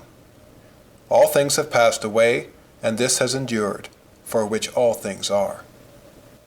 Men have in the first age of the world been carried away into every kind of debauchery, and yet there were saints, as Enoch, Lamech, and others, who waited patiently for the Christ promised from the beginning of the world. Noah saw the wickedness of men at its height, and he was held worthy to save the world in his person, by the hope of the Messiah of whom he was the type. Abraham was surrounded by idolaters when God made known to him the mystery of the Messiah, whom he welcomed from afar. In the time of Isaac and Jacob, abomination was spread over all the earth, but these saints lived in faith, and Jacob, dying and blessing his children, cried in a transport which made him break off his discourse, I await, O my God, the Saviour whom thou hast promised. Salutare tuum expectabo, Domine. The Egyptians were infected both with idolatry and magic. The very people of God were led astray by their example. Yet Moses and others believed him whom they saw not, and worshipped him, looking to the eternal gifts which he was preparing for them. The Greeks and Latins then set up false deities. The poets made 100 different theologies, while the philosophers separated into 1,000 different sects. And yet in the heart of Judea there were always chosen men who foretold the coming of this Messiah, which was known to them alone. He came at length in the fullness of time, and time has since witnessed the birth of so many schisms and heresies, so many political revolutions, so many changes in all things, yet this church, which worships him who has always been worshipped, has endured uninterruptedly. It is a wonderful, incomparable, and altogether divine fact that this religion, which has always endured, has always been attacked. It has been 1,000 times on the eve of universal destruction, and every time it has been in that state, God has restored it by extraordinary acts of his power. This is astonishing, as also that it has preserved itself without yielding to the will of tyrants. For it is not strange that a state endures when its laws are sometimes made to give way to necessity, but that, see the passage indicated in Montaigne. 614. States would perish if they did not often make their laws give way to necessity, but religion has never suffered this, or practiced it. Indeed, there must be these compromises, or miracles. It is not strange to be saved by yielding, and this is not strictly self-preservation. Besides, in the end they perish entirely. None has endured 1,000 years. But the fact that this religion has always maintained itself, inflexible as it is, proves its divinity. 615. Whatever may be said, it must be admitted that the Christian religion has something astonishing in it. Some will say, this is because you were born in it. Far from it. I stiffen myself against it for this very reason, for fear this prejudice bias me. But although I am born in it, I cannot help finding it so. 616. Perpetuity. The Messiah has always been believed in. The tradition from Adam was still fresh in Noah and in Moses. Since then the prophets have foretold him, while at the same time foretelling other things, which, being from time to time fulfilled in the sight of men, showed the truth of their mission, and consequently that of their promises touching the Messiah. Jesus Christ performed miracles, and the apostles also, who converted all the heathen, and all the prophecies being thereby fulfilled, the Messiah is forever proved. 617. Perpetuity. Let us consider that since the beginning of the world the expectation or worship of the Messiah has existed uninterruptedly, that there have been found men who said that God had revealed to them that a Redeemer was to be born, who should save his people, that Abraham came afterwards, saying that he had had a revelation that the Messiah was to spring from him by a son, whom he should have, that Jacob declared that of his 12 sons the Messiah would spring from Judah, that Moses and the prophets then came to declare the time and the manner of his coming, that they said their law was only temporary till that of the Messiah, that it should endure till then, but that the other should last forever, that thus either their law or that of the Messiah, of which it was the promise, would be always upon the earth, that in fact it has always endured, that at last Jesus Christ came with all the circumstances foretold. This is wonderful. 618.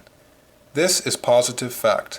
While all philosophers separate into different sects, there is found in one corner of the world the most ancient people in it, declaring that all the world is in error, that God has revealed to them the truth, that they will always exist on the earth. In fact, all other sects come to an end. This one still endures, and has done so for 4,000 years. They declare that they hold from their ancestors that man has fallen from communion with God and is entirely estranged from God, but that he has promised to redeem them, that this doctrine shall always exist on the earth, that their law has a double signification, that during 1,600 years they have had people, whom they believed prophets, foretelling both the time and the manner, that 400 years after they were scattered everywhere, because Jesus Christ was to be everywhere announced, that Jesus Christ came in the manner, and at the time foretold, that the Jews have since been scattered abroad under a curse, and nevertheless still exist. 619. I see the Christian religion founded upon a preceding religion, and this is what I find as a fact. I do not here speak of the miracles of Moses, of Jesus Christ, and of the apostles, because they do not at first seem convincing, and because I only wish here to put in evidence all those foundations of the Christian religion which are beyond doubt, and which cannot be called in question by any person whatsoever. It is certain that we see in many places of the world a peculiar people, separated from all other peoples of the world, and called the Jewish people. I see then a crowd of religions in many parts of the world and in all times, but their morality cannot please me, nor can their proofs convince me. Thus I should equally have rejected the religion of Mohammed and of China, of the ancient Romans and of the Egyptians, for the sole reason that none having more marks of truth than another, nor anything which should necessarily persuade me, reason cannot incline to one rather than the other. But in thus considering this changeable and singular variety of morals and beliefs at different times, I find in one corner of the world a peculiar people, separated from all other peoples on earth, the most ancient of all, and whose histories are earlier by many generations than the most ancient which we possess. I find then this great and numerous people, sprung from a single man, who worship one God, and guide themselves by a law which they say they obtained from his own hand. They maintain that they are the only people in the world to whom God has revealed his mysteries, that all men are corrupt and in disgrace with God, that they are all abandoned to their senses and their own imagination, whence come the strange errors and continual changes which happen among them, both of religions and of morals, whereas they themselves remain firm in their conduct, but that God will not leave other nations in this darkness forever, that there will come a Savior for all, that they are in the world to announce him to men, that they are expressly formed to be forerunners and heralds of this great event, and to summon all nations to join with them in the expectation of this Savior. To meet with this people is astonishing to me, and seems to me worthy of attention. I look at the law which they boast of having obtained from God, and I find it admirable. It is the first law of all, and is of such a kind that, even before the term law was in currency among the Greeks, it had for nearly 1,000 years earlier been uninterruptedly accepted and observed by the Jews. I likewise think it strange that the first law of the world happens to be the most perfect, so that the greatest legislators have borrowed their laws from it, as is apparent from the law of the 12 tables at Athens, afterwards taken by the Romans, and as it would be easy to prove if Josephus and others had not sufficiently dealt with this subject. 620. Advantages of the Jewish people. In this search, the Jewish people at once attract my attention by the number of wonderful and singular facts which appear about them. I first see that they are a people wholly composed of brethren, and whereas all others are formed by the assemblage of an infinity of families, this, though so wonderfully fruitful, has all sprung from one man alone, and, being thus all one flesh, and members one of another, they constitute a powerful state of one family. This is unique. This family, or people, is the most ancient within human knowledge, a fact which seems to me to inspire a peculiar veneration for it, especially in view of our present inquiry, since if God has from all time revealed himself to men, it is to these we must turn for knowledge of the tradition. This people is not eminent solely by their antiquity, but is also singular by their duration, which has always continued from their origin till now. For whereas the nations of Greece and of Italy, of Lacedaemon, of Athens, and of Rome, and others who came long after, have long since perished, these ever remain, and in spite of the endeavors of many powerful kings who have 100 times tried to destroy them, as their historians testify, and as it is easy to conjecture from the natural order of things during so long a space of years, they have nevertheless been preserved, and this preservation has been foretold, and extending from the earliest times to the latest, their history comprehends in its duration all our histories, which it preceded by a long time. The law by which this people is governed is at once the most ancient law in the world, the most perfect, and the only one which has been always observed without a break in a state. This is what Josephus admirably proves, against Appian, and also Philo the Jew, in different places where they point out that it is so ancient that the very name of law was only known by the oldest nation more than 1,000 years afterwards, so that Homer, who has written the history of so many states, has never used the term. And it is easy to judge of its perfection simply by reading it, for we see that it has provided for all things with so great wisdom, equity, and judgment, that the most ancient legislators, Greek and Roman, having had some knowledge of it, have borrowed from it their principal laws. This is evident from what are called the 12 Tables, and from the other proofs which Josephus gives. But this law is at the same time the severest and strictest of all in respect to their religious worship, imposing on this people, in order to keep them to their duty, 1,000 peculiar and painful observances on pain of death. Whence it is very astonishing that it has been constantly preserved during many centuries by a people, rebellious and impatient as this one was, while all other states have changed their laws from time to time, although these were far more lenient. The book which contains this law, the first of all, is itself the most ancient book in the world, those of Homer, Hesiod, and others being 600 or 700 years later. 621. The creation and the deluge being past, and God no longer requiring to destroy the world, nor to create it anew, nor to give such great signs of himself, he began to establish a people on the earth, purposely formed, who were to last until the coming of the people whom the Messiah should fashion by his Spirit. 622.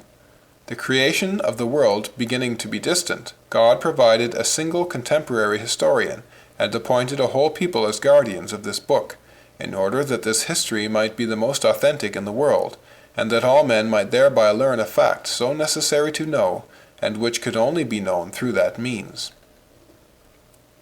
623. Japhet begins the genealogy. Joseph folds his arms and prefers to keep silent. 624. Why should Moses make the lives of men so long and their generations so few? Because it is not the length of years, but the multitude of generations which renders things obscure. For truth is perverted only by the change of men. And yet he puts two things, the most memorable that were ever imagined, namely the creation and the deluge, so near that we reach from one to the other. 625. Shem, who saw Lamech, who saw Adam, saw also Jacob, who saw those who saw Moses. Therefore the deluge and the creation are true. This is conclusive among certain people who understand it rightly. 626. The longevity of the patriarchs, instead of causing the loss of past history, conduced, on the contrary, to its preservation. For the reason why we are sometimes insufficiently instructed in the history of our ancestors is that we have never lived long with them, and that they are often dead before we have attained the age of reason. Now, when men lived so long, children lived long with their parents. They conversed long with them. But what else could be the subject of their talk save the history of their ancestors, since to that all history was reduced, and men did not study science or art, which now form a large part of daily conversation. We see also that in these days tribes took particular care to preserve their genealogies. 627. I believe that Joshua was the first of God's people to have this name, as Jesus Christ was the last of God's people. 628. Antiquity of the Jews. What a difference there is between one book and another! I am not astonished that the Greeks made the Iliad, nor the Egyptians and the Chinese their histories. We have only to see how this originates. These fabulous historians are not contemporaneous with the facts about which they write. Homer composes a romance which he gives out as such, and which is received as such. For nobody doubted that Troy and Agamemnon no more existed than did the golden apple. Accordingly, he did not think of making a history, but solely a book to amuse. He is the only writer of his time. The beauty of the work has made it last. Everyone learns it and talks of it. It is necessary to know it, and each one knows it by heart. 400 years afterwards, the witnesses of these facts are no longer alive, and no one knows of his own knowledge if it be a fable or a history. One has only learnt it from his ancestors, and this can pass for truth. Every history which is not contemporaneous, as the books of the Sibyls and Trismegistus, and so many others which have been believed by the world, are false, and found to be false in the course of time. It is not so with contemporaneous writers. There is a great difference between a book which an individual writes and publishes to a nation, and a book which itself creates a nation. We cannot doubt that the book is as old as the people. 629. Josephus hides the shame of his nation. Moses does not hide his own shame. Quis mihi det ut omnes prophetent. Footnote: Numbers chapter 11, verse 29. And Moses said unto him, Art thou jealous for my sake? Would that all Jehovah's people were prophets, that Jehovah would put his spirit upon them. End of footnote. He was weary of the multitude. 630. The sincerity of the Jews. Maccabees after they had no more prophets. The Masorah since Jesus Christ. This book will be a testimony for you. Defective and final letters. Sincere against their honor and dying for it, this has no example in the world and no root in nature. 631. Sincerity of the Jews. They preserve lovingly and carefully the book in which Moses declares that they have been all their life ungrateful to God, and that he knows they will be still more so after his death, but that he calls heaven and earth to witness against them, and that he has taught them enough. He declares that God, being angry with them, shall at last scatter them among all the nations of the earth, that as they have offended him by worshipping gods who are not their God, so he will provoke them by calling a people who are not his people, that he desires that all his words be preserved forever, and that his book be placed in the ark of the covenant, to serve forever as a witness against them. Isaiah says the same thing, chapter 30. 632. On Esdras. The story that the books were burnt with the temple proved false by Maccabees. Jeremiah gave them the law. The story that he recited the whole by heart. Josephus and Esdras point out that he read the book. Baronius. Annales Ecclesiastici. Page 180. Nullus spiritus Hebraeorum antiquorum reperitur qui tradiderit libros periisse, et per Esdram esse restitutus nisi in quatuor Esdrae. Footnote: Nothing is found within the ancient Hebrew writings which recorded that the books perished and were restored through Esdras, except in Esdras 4. End of footnote. The story that he changed the letters. Philo, in Vita Moesis. Illa lingua a character quo antiquitus scripta est lex, sic permansit usque ad Septuaginta. Footnote: The same language and character in which the law was written in ancient times remained till the Septuagint. End of footnote. Josephus says that the law was in Hebrew when it was translated by the 70.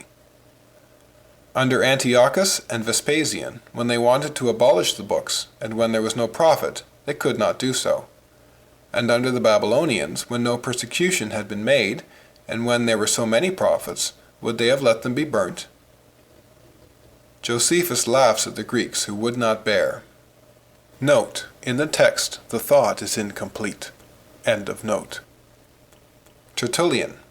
Perinde potuit abolefacta meam violentia cataclysmi in spiritu rursus reformare, quem ad modum et hierosolimis Babylonia expugnatione deletis, omne instrumentum Judaicae literaturae per Esdram constat restauratum. Footnote: Tertullian, De cultu feminarum. 2:3. End of footnote.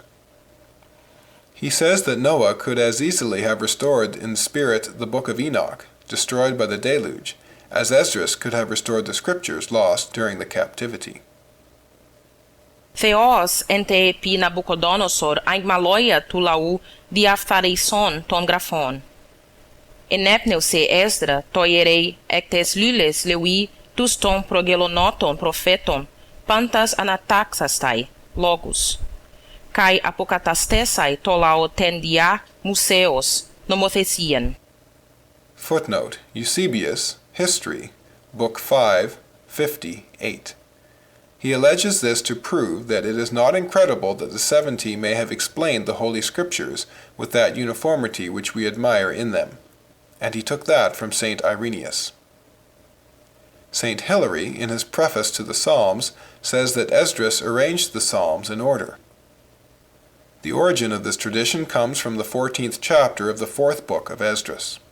Deus glorificatus est, et scripturae vere divinae creditae sunt. Omnibus eandem et eis dem verbis et eis dem nominibus recitantibus, ab initio usque ad finem. Uti et praesentes gentes cognoscerent, quoniam per inspirationem Dei interpretatai sunt scripturae, et non esset mirabile Deum hoc in eis operatum. Quando in ea captivitate populi quae facta est a Nabucodonosor, corruptis scripturis et post septuaginta annos Judaeis descendentibus, in regionem suam.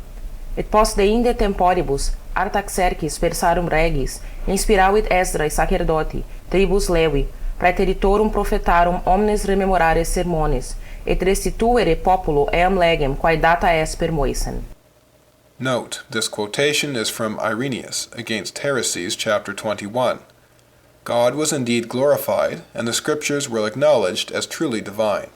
For all of them read out the common translation, which they had prepared, in the very same words and the very same names, from beginning to end, so that even the Gentiles present perceived that the Scriptures had been interpreted by the inspiration of God. And there was nothing astonishing in God having done this.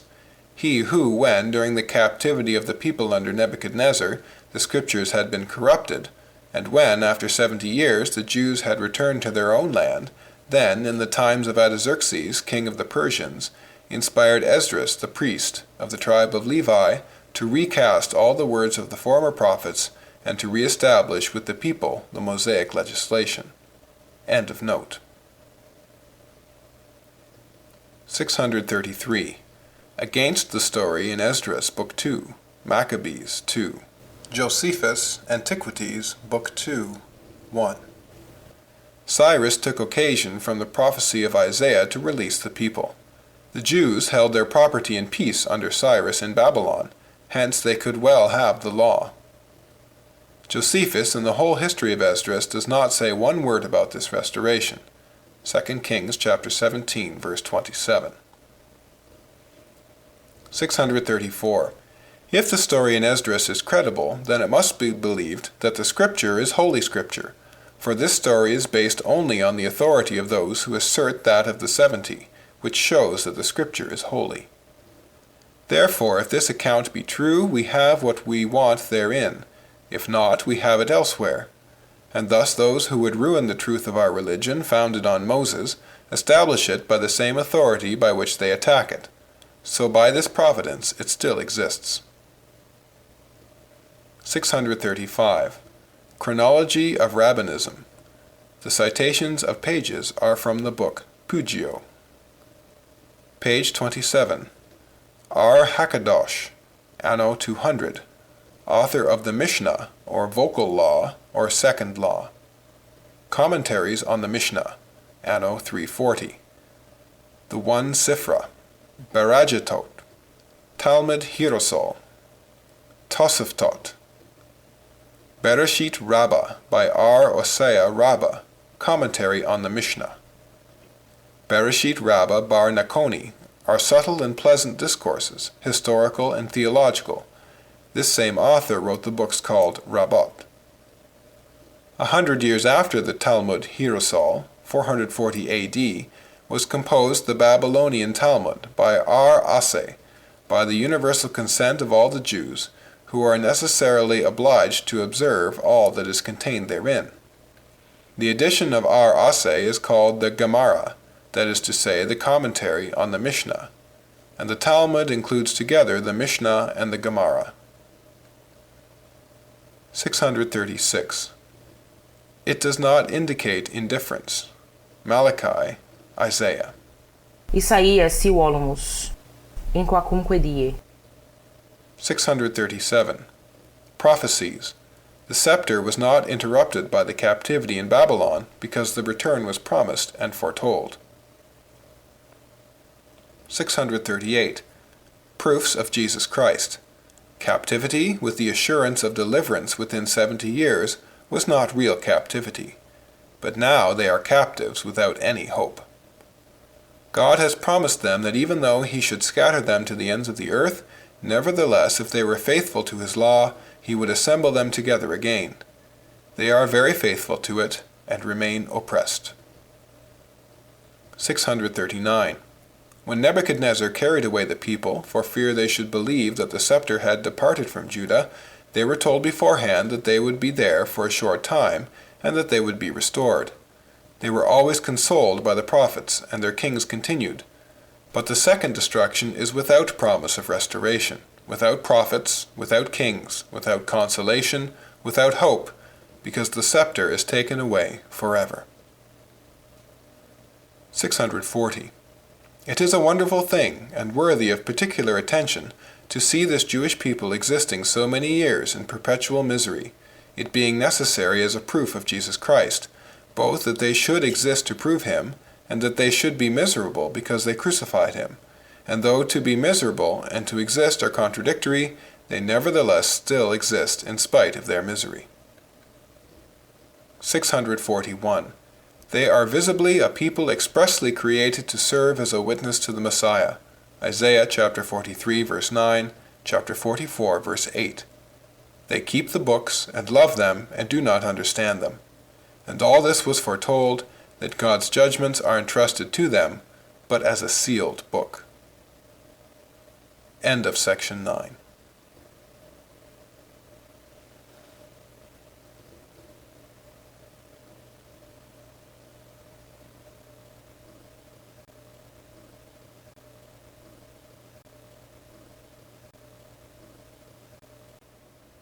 Section 10 of Pensées. Pensées by Blaise Pascal. Translated by W. F. Trotter. Section 10. Typology. 642. Proof of the two testaments at once. To prove the two at one stroke, we need only see if the prophecies in one are fulfilled in the other. To examine the prophecies, we must understand them. For if we believe they have only one meaning, it is certain that the Messiah has not come. But if they have two meanings, it is certain that he has come in Jesus Christ. The whole problem, then, is to know if they have two meanings. That the Scripture has two meanings, which Jesus Christ and the apostles have given, is shown by the following proofs. 1. Proof by Scripture itself. 2. Proof by the rabbis. Moses Maimonides says that it has two aspects, and that the prophets have prophesied Jesus Christ only. 3. Proof by the Kabbalah. 4. Proof by the mystical interpretation which the rabbis themselves give to Scripture. 5. Proof by the principles of the rabbis that there are two meanings, that there are two advents of the Messiah, a glorious and humiliating one, according to their desert, that the prophets have prophesied of the Messiah only. The law is not eternal, but must change at the coming of the Messiah, that then they shall no more remember the Red Sea, that the Jews and the Gentiles shall be mingled. 6. Proof by the key which Jesus Christ and the apostles give us. 643. Isaiah 51. The Red Sea an image of the redemption. Ut sciatis quod filius hominis habet potestatem remittendi peccata, tibi dico, surge. Footnote. Mark chapter 2 verses 10 and 11. But that ye may know that the Son of Man hath authority on earth to forgive sins, he saith to the sick of the palsy, I say unto thee, arise, take up thy bed, and go unto thy house. End of footnote. God, wishing to show that he could form a people holy with an invisible holiness, and fill them with an eternal glory, made visible things.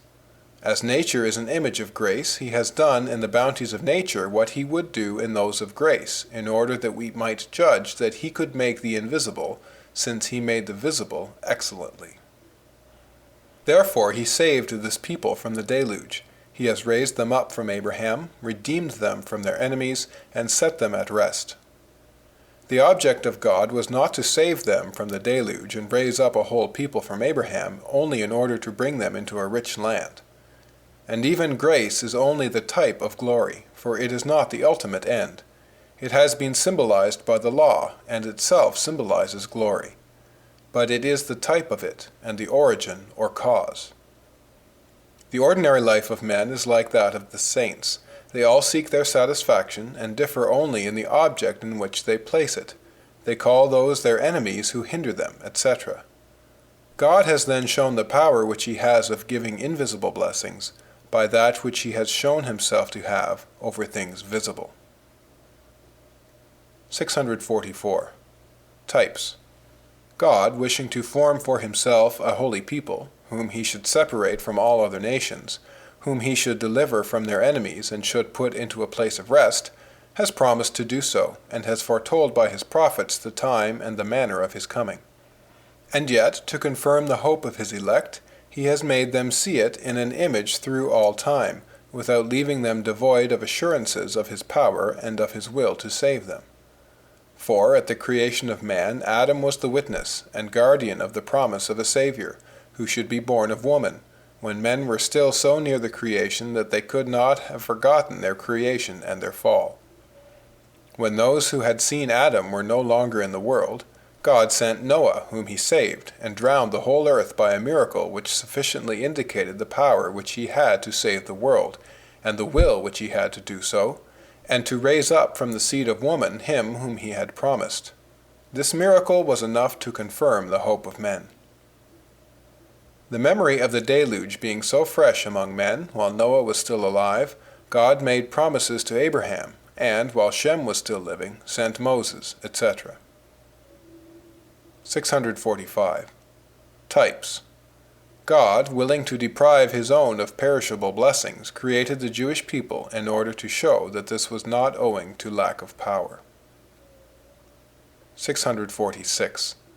The synagogue did not perish because it was a type, but because it was only a type, it fell into servitude. The type existed till the truth came, in order that the church should be always visible, either in the sign which promised it or in substance. 647. That the law was figurative. 648. Two errors. 1. To take everything literally. 2. To take everything spiritually. 649. To speak against too greatly figurative language. 650. There are some types clear and demonstrative, but others which seem somewhat far-fetched, and which convince only those who are already persuaded. These are like the apocalyptics. But the difference is that they have none which are certain, so that nothing is so unjust as to claim that theirs are as well founded as some of ours, for they have none so demonstrative as some of ours. The comparison is unfair. We must not put on the same level and confound things, because they seem to agree in one point, while they are so different in another. The clearness in divine things requires us to revere the obscurities in them. It is like men who employ a certain obscure language among themselves. Those who should not understand it would understand only a foolish meaning. 651. Extravagances of the apocalyptics, pre-Adamites, millenarians, etc. He who would base extravagant opinions on Scripture will, for example, base them upon this. It is said that this generation shall not pass till all these things be fulfilled. Upon that I will say that after that generation will come another generation, and so on ever in succession. Solomon and the king are spoken of in the second book of Chronicles as if they were two different persons.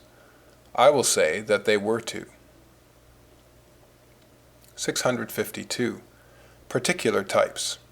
A double law, double tables of the law, a double temple, a double captivity. 653. Types. The prophets prophesied by symbols of a girdle, a beard, and burnt hair, etc. 654. Difference between dinner and supper. In God the word does not differ from the intention, for he is true, nor the word from the effect, for he is powerful, nor the means from the effect, for he is wise. Ultimo sermo in missam. Augustine, De Civitate Dei. Volume 10. This rule is general. God can do everything except those things which, if he could do, he would not be almighty, as dying, being deceived, lying, etc. Many evangelists for the confirmation of the truth, their difference useful. The Eucharist after the Lord's Supper, truth after the type. The ruin of Jerusalem, a type of the ruin of the world 40 years after the death of Jesus. I know not, as a man or as an ambassador. Mark chapter 13, verse 32. Jesus condemned by the Jews and the Gentiles. The Jews and the Gentiles typified by the two sons.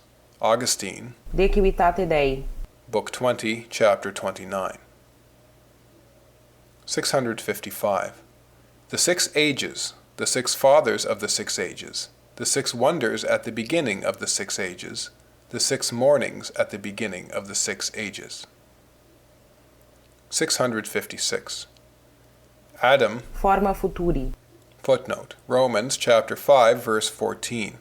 Nevertheless death reigned from Adam until Moses, even over them that had not sinned after the likeness of Adam's transgression, who is a figure of him that was to come.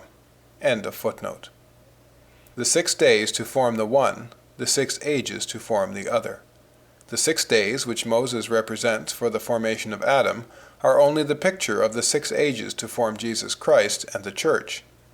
If Adam had not sinned and Jesus Christ had not come, there had been only one covenant, only one age of men, and the creation would have been represented as accomplished at one single time.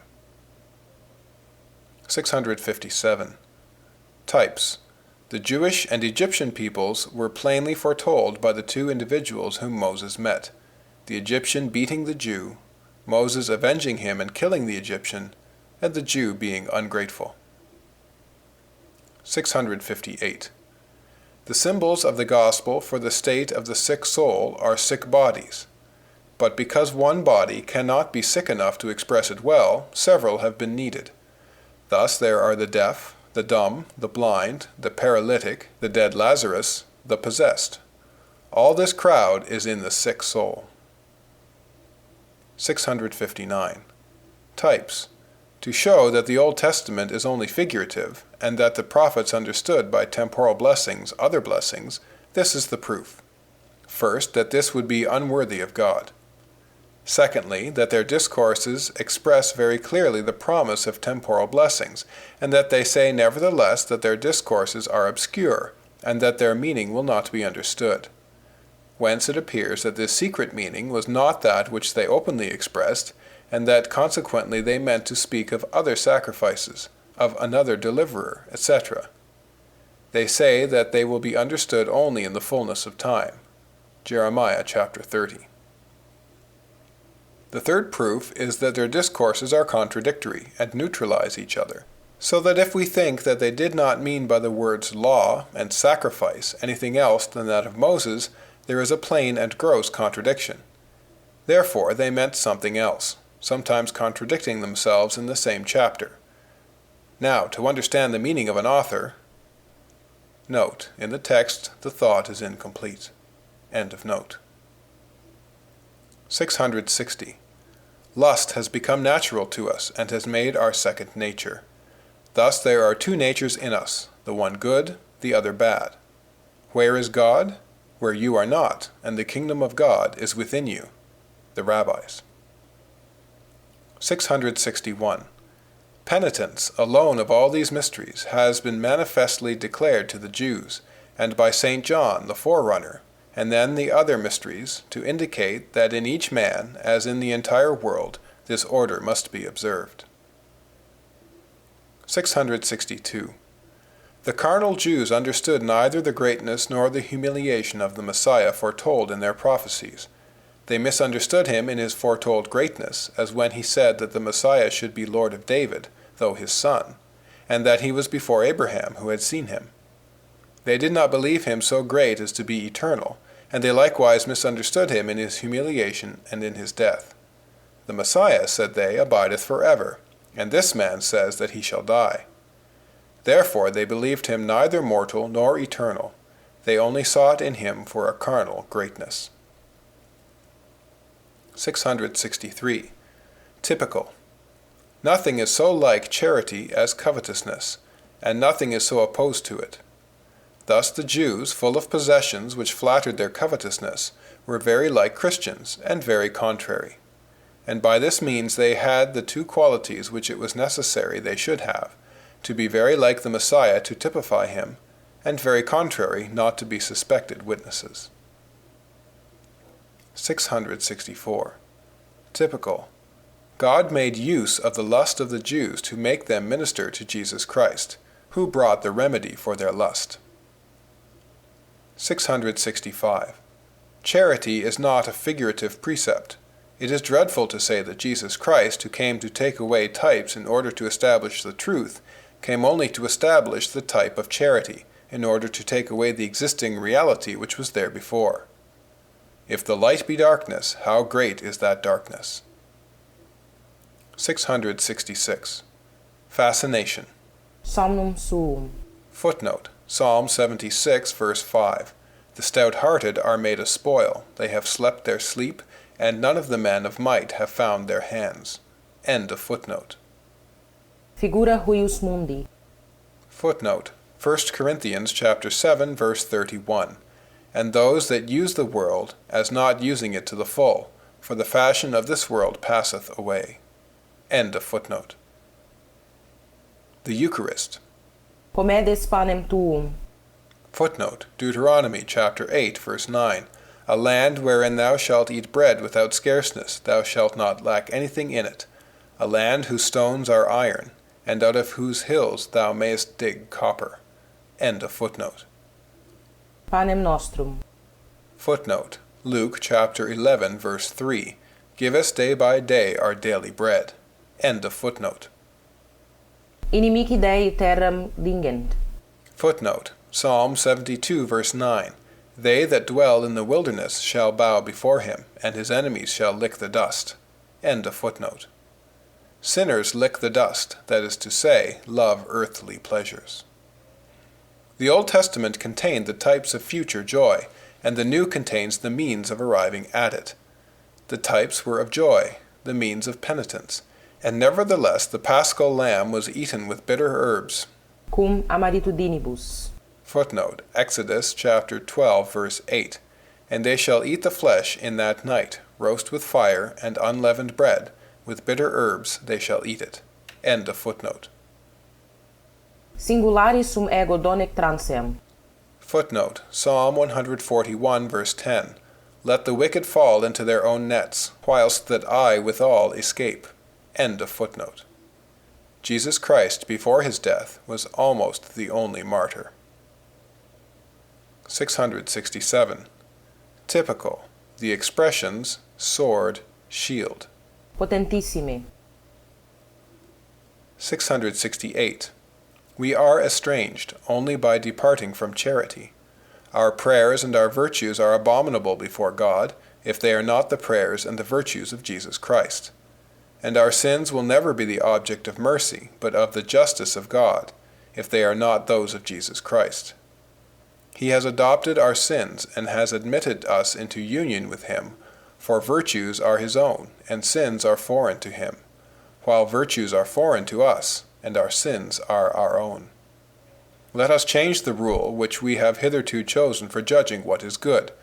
We had our own will as our rule. Let us now take the will of God. All that he wills is good and right to us, and all that he does not will is bad. All that God does not permit is forbidden. Sins are forbidden by the general declaration that God has made, that he did not allow them. Other things which he has left without general prohibition, and which for that reason are said to be permitted, are nevertheless not always permitted. For when God removes some one of them from us, and when, by the event, which is a manifestation of the will of God, it appears that God does not will that we should have a thing, that is then forbidden to us as sin, since the will of God is that we should not have one more than another. There is this sole difference between these two things, that it is certain that God will never allow sin, while it is not certain that he will never allow the other. But so long as God does not permit it, we ought to regard it as sin. So long as the absence of God's will, which alone is all goodness and all justice, renders it unjust and wrong. 669. To change the type because of our weakness. 670. Types.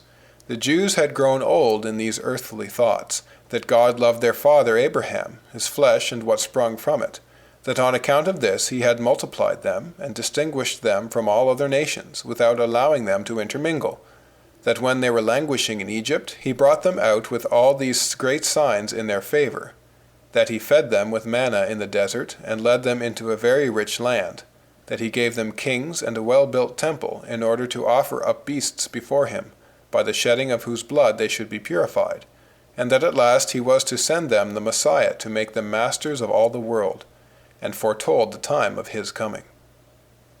The world having grown old in these carnal errors, Jesus Christ came at the time foretold, but not with the expected glory, and thus men did not think it was he. After his death, St. Paul came to teach men that all these things had happened in allegory, that the kingdom of God did not consist in the flesh, but in the Spirit, that the enemies of men were not the Babylonians, but the passions, that God delighted not in temples made with hands, but in a pure and contrite heart, that the circumcision of the body was unprofitable, but that of the heart was needed, that Moses had not given them the bread from heaven, etc.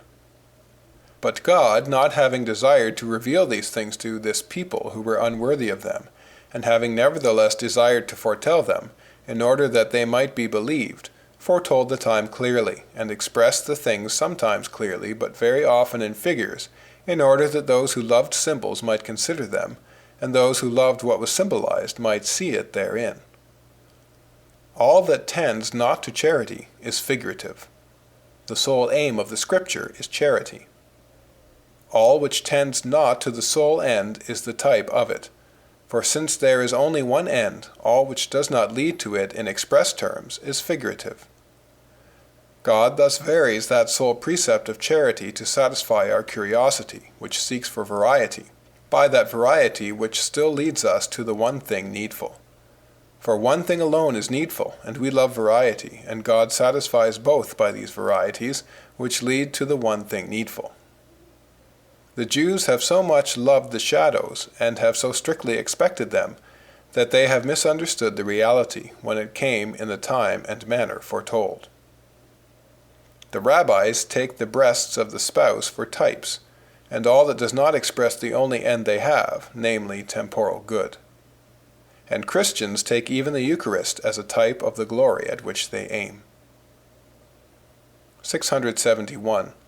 The Jews who have been called to subdue nations and kings have been the slaves of sin, and the Christians whose calling has been to be servants and subjects are free children. 672. A formal point. When St. Peter and the apostles deliberated about abolishing circumcision, where it was a question of acting against the law of God, they did not heed the prophets, but simply the reception of the Holy Spirit in the persons uncircumcised. They thought it more certain that God approved of those whom he filled with his Spirit than it was that the law must be obeyed. They knew that the end of the law was only the Holy Spirit, and that thus, as men certainly had this without circumcision, it was not necessary. 673. Fac secundum exemplar quod tibi ostensum est in monte. Footnote. Exodus chapter 25, verse 40. And see that thou make them after their pattern, which hath been showed thee in the mount. End of footnote. The Jewish religion, then, has been formed on its likeness to the truth of the Messiah, and the truth of the Messiah has been recognized by the Jewish religion, which was the type of it. Among the Jews, the truth was only typified. In heaven it is revealed. In the Church it is hidden and recognized by its resemblance to the type. The type has been made according to the truth, and the truth has been recognized according to the type. St. Paul says himself that people will forbid to marry, and he himself speaks of it to the Corinthians in a way which is a snare. For if a prophet has said the one, and St. Paul had then said the other, he would have been accused. 674. Typical. Do all things according to the pattern which has been shown thee on the mount, on which St. Paul says that the Jews have shadowed forth heavenly things. 675. And yet this covenant, made to blind some and enlighten others, indicated in those very persons whom it blinded the truth which should be recognized by others. For the visible blessings which they received from God were so great and so divine, that he indeed appeared able to give them those that are invisible, and a Messiah. For nature is an image of grace, and visible miracles are images of the invisible. Ut sciatis, tibi dico, surge. Footnote, Matthew chapter 9, verse 6. But that ye may know that the Son of Man hath authority on earth to forgive sins, then saith he to the sick of the palsy, Arise, and take up thy bed, and go up unto thy house. End of footnote. Isaiah says that redemption will be as the passage of the Red Sea.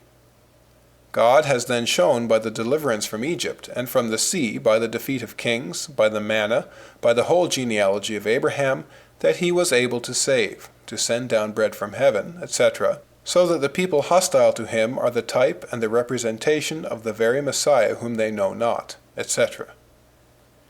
He has then taught us at last that all these things were only types, and what is true freedom, a true Israelite, true circumcision, true bread from heaven, etc.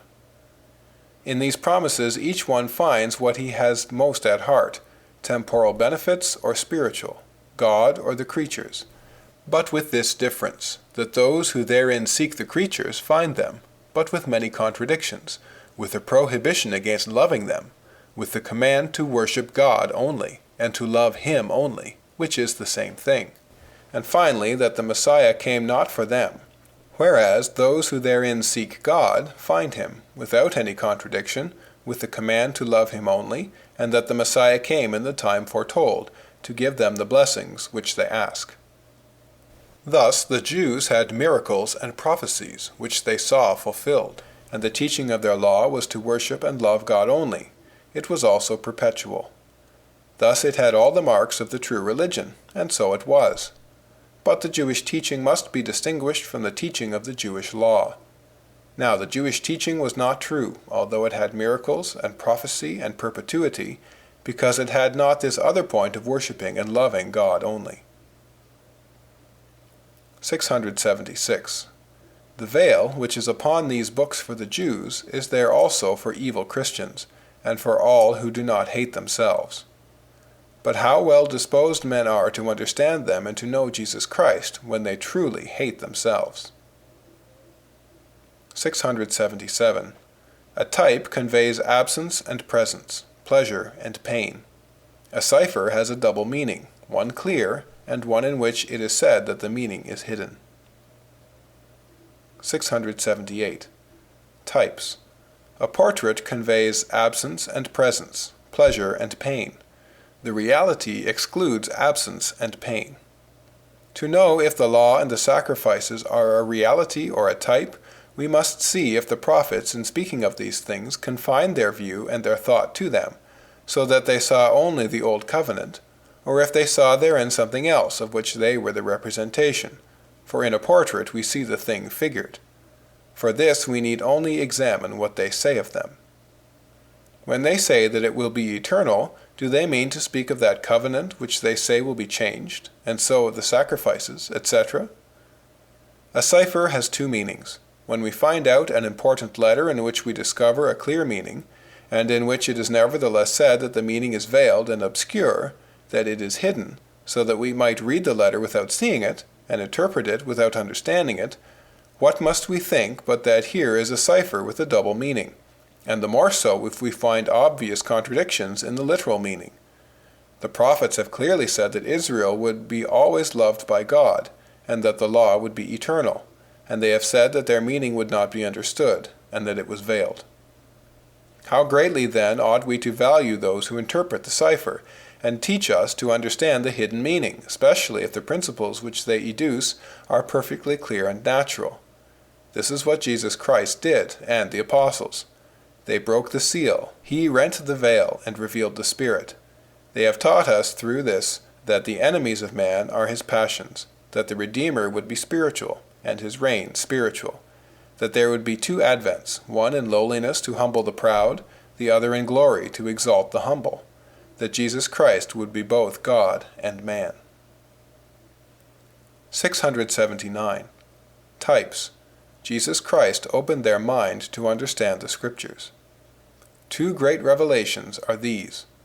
1. All things happened to them in types. Vere Israelitai, vere liberi. True bread from heaven.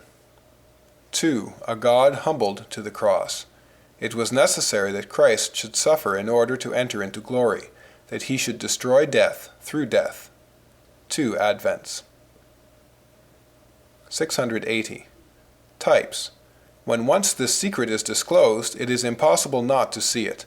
Let us read the Old Testament in this light, and let us see if the sacrifices were real, if the fatherhood of Abraham was the true cause of the friendship of God, and if the promised land was the true place of rest.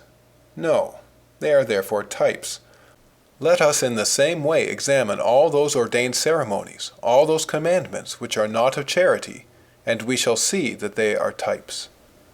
All these sacrifices and ceremonies were then either types or nonsense. Now there are things clear and too lofty to be thought nonsense.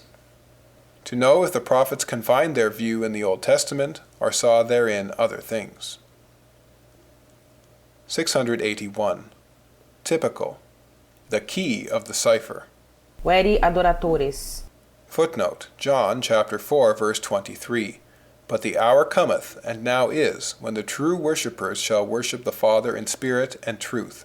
For such doth the Father seek to be his worshippers. End of footnote. Ecce agnus Dei qui tollit peccata mundi. Footnote, John chapter 1, verse 29. On the morrow he seeth Jesus coming unto him, and saith, Behold, the Lamb of God, that taketh away the sin of the world. End of footnote. 682. Isaiah chapter 1, verse 21. Change of good into evil, and the vengeance of God. Isaiah chapter 10, verse 1, chapter 26, verse 20, chapter 28, verse 1. Miracles. Isaiah chapter 33, verse 9, chapter 40, verse 17, chapter 41, verse 26, chapter 43, verse 13. Jeremiah chapter 11, verse 21, chapter 15, verse 12, chapter 17, verse 9. Praum est cor omnium et incrustabile, quis cognoscet illud.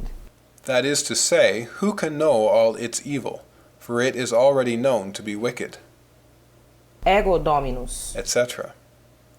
Chapter 7, verse 14. Faciam domui huic. Etc. Trust in external sacrifices. Chapter 7, verse 22.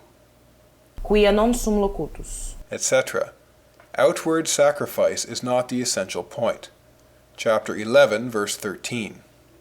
Secundum numerum. Etc. A multitude of doctrines.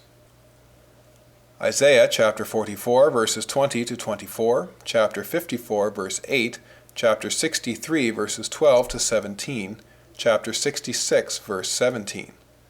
Jeremiah chapter 2, verse 35, chapter 4, verses 22 to 24, chapter 5, verses 4 and 29 to 31, chapter 6, verse 16, chapter 23, verses 15 to 17. Types. The letter kills. All happened in types. Here is the cipher which St. Paul gives us. Christ must suffer, a humiliated God. Circumcision of the heart, true fasting, true sacrifice, a true temple. The prophets have shown that all these must be spiritual. Not the meat which perishes, but that which does not perish. Ye shall be free indeed. Then the other freedom was only a type of freedom. I am the true bread from heaven. 684. Contradiction. We can only describe a good character by reconciling all contrary qualities, and it is not enough to keep up a series of harmonious qualities without reconciling contradictory ones. To understand the meaning of an author, we must make all the contrary passages agree. Thus, to understand Scripture, we must have a meaning in which all the contrary passages are reconciled. It is not enough to have one which suits many concurring passages, but it is necessary to have one which reconciles even contradictory passages. Every author has a meaning in which all the contradictory passages agree, or he has no meaning at all. We cannot affirm the latter of Scripture and the prophets. They undoubtedly are full of good sense. We must then seek for a meaning which reconciles all discrepancies. The true meaning, then, is not that of the Jews, but in Jesus Christ all the contradictions are reconciled. The Jews could not reconcile the cessation of the royalty and principality foretold by Hosea with the prophecy of Jacob. If we take the law, the sacrifices, and the kingdom as realities, we cannot reconcile all the passages. They must then necessarily be only types. We cannot even reconcile the passages of the same author, nor of the same book, nor sometimes of the same chapter, which indicates copiously what was the meaning of the author. As when Ezekiel chapter 20 says that man will live by the commandments of God and will not live by them. 685. Types. If the law and the sacrifices are the truth, it must please God, and must not displease him. If they are types, they must be both pleasing and displeasing. Now, in all the Scripture they are both pleasing and displeasing. It is said that the law shall be changed, that the sacrifice shall be changed, that they shall be without law, without a prince, and without a sacrifice, that a new covenant shall be made, that the law shall be renewed, that the precepts which they have received are not good, that their sacrifices are abominable, that God has demanded none of them. It is said, on the contrary, that the law shall abide forever, that this covenant shall be forever, that sacrifice shall be eternal, that the scepter shall never depart from among them, because it shall not depart from them till the eternal King comes. Do all these passages indicate what is real? No. Do they then indicate what is typical? No, but what is either real or typical. But the first passages, excluding as they do reality, indicate that all this is only typical. All these passages together cannot be applied to reality. All can be said to be typical, therefore they are not spoken of reality, but of the type. Agnus occisus est ab origine mundi. Footnote. Revelation chapter 13, verse 8. And all that dwell on the earth shall worship him, every one whose name hath not been written from the foundation of the world in the book of life of the Lamb that hath been slain. End of footnote. A sacrificing judge. 686. Contradictions. The scepter till the Messiah, without king or prince. The eternal law, changed. The eternal covenant, a new covenant. Good laws, bad precepts. Ezekiel. 687. Types. When the word of God, which is really true, is false literally, it is true spiritually. Sede ad dextris meis. Footnote. Psalm 110, verse 1. Jehovah saith unto my Lord, Sit thou at my right hand, until I make thine enemies thy footstool. End of footnote. This is false literally, therefore it is true spiritually. In these expressions God is spoken of after the manner of men, and this means nothing else but that the intention which men have in giving a seat at their right hand, God will have also. It is then an indication of the intention of God, not of his manner of carrying it out. Thus, when it is said, God has received the odor of your incense, and will in recompense give you a rich land, that is equivalent to saying that the same intention which a man would have, who, pleased with your perfumes, should in recompense give you a rich land, God will have towards you, because you have had towards him the same intention as a man has towards him to whom he presents perfumes. So, Iratus est. A jealous God, etc. For, the things of God being inexpressible, they cannot be spoken of otherwise, and the Church makes use of them even today. Quia confortavit seras. Etc. Footnote. Psalm 147, verse 13. For he hath strengthened the bars of thy gates, he hath blessed thy children within thee. End of footnote. It is not allowable to attribute to Scripture the meaning which it has not revealed to us that it has. Thus, to say that the closed mem, footnote, in allusion to certain features in Hebrew writing, end of footnote, of Isaiah signifies 600, has not been revealed. It might be said that the final tzade and the He deficientes. may signify mysteries. But it is not allowable to say so, and still less to say this is the way of the philosopher's stone.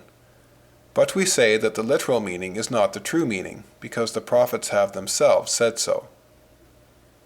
688. I do not say that the mem is mystical. 689. Moses, Deuteronomy chapter 30, promises that God will circumcise their heart to render them capable of loving him. 690. One saying of David or of Moses, as for instance that God will circumcise the heart, enables us to judge of their spirit. If all their other expressions were ambiguous, and left us in doubt whether they were philosophers or Christians, one saying of this kind would in fact determine all the rest, as one sentence of Epictetus decides the meaning of all the rest to be the opposite. So far ambiguity exists, but not afterwards. 691. If one of two persons who are telling silly stories uses language with a double meaning, understood in his own circle, while the other uses it with only one meaning, anyone not in the secret who hears them both talk in this manner will pass upon them the same judgment. But if afterwards, in the rest of their conversation, one says angelic things, and the other always dull commonplaces, he will judge that the one spoke in mysteries, and not the other, the one having sufficiently shown that he is incapable of such foolishness, and capable of being mysterious, and the other that he is incapable of mystery, and capable of foolishness. The Old Testament is a cipher. 692. There are some who see clearly that man has no other enemy than lust, which turns him from God, and not God, and that he has no other good than God, and not a rich land. Let those who believe that the good of man is in the flesh, and evil in what turns him away from sensual pleasures, satiate themselves with them, and die in them. But let those who seek God with all their heart, who are only troubled at not seeing him, who desire only to possess him, and have as enemies only those who turn them away from him, who are grieved at seeing themselves surrounded and overwhelmed with such enemies, take comfort. I proclaim to them happy news. There exists a Redeemer for them. I shall show him to them. I shall show that there is a God for them. I shall not show him to others. I shall make them see that a Messiah has been promised, who should deliver them from their enemies, and that one has come to free them from their iniquities, but not from their enemies. When David foretold that the Messiah would deliver his people from their enemies, one can believe that in the flesh these would be the Egyptians, and then I cannot show that the prophecy was fulfilled. But one can well believe also that the enemies would be their sins, for indeed the Egyptians were not their enemies, but their sins were so. This word, enemies, is therefore ambiguous. But if he says elsewhere, as he does, that he will deliver his people from their sins, as indeed do Isaiah and others, the ambiguity is removed, and the double meaning of enemies is reduced to the simple meaning of iniquities. For if he had sins in his mind, he could well denote them as enemies, but if he thought of enemies, he could not designate them as iniquities. Now Moses, David, and Isaiah used the same terms.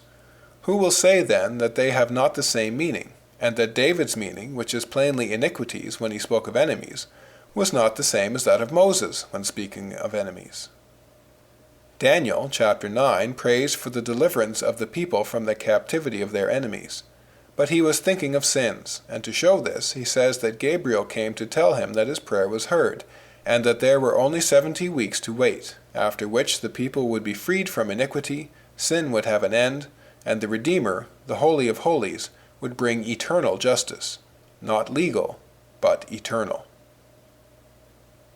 End of section 10.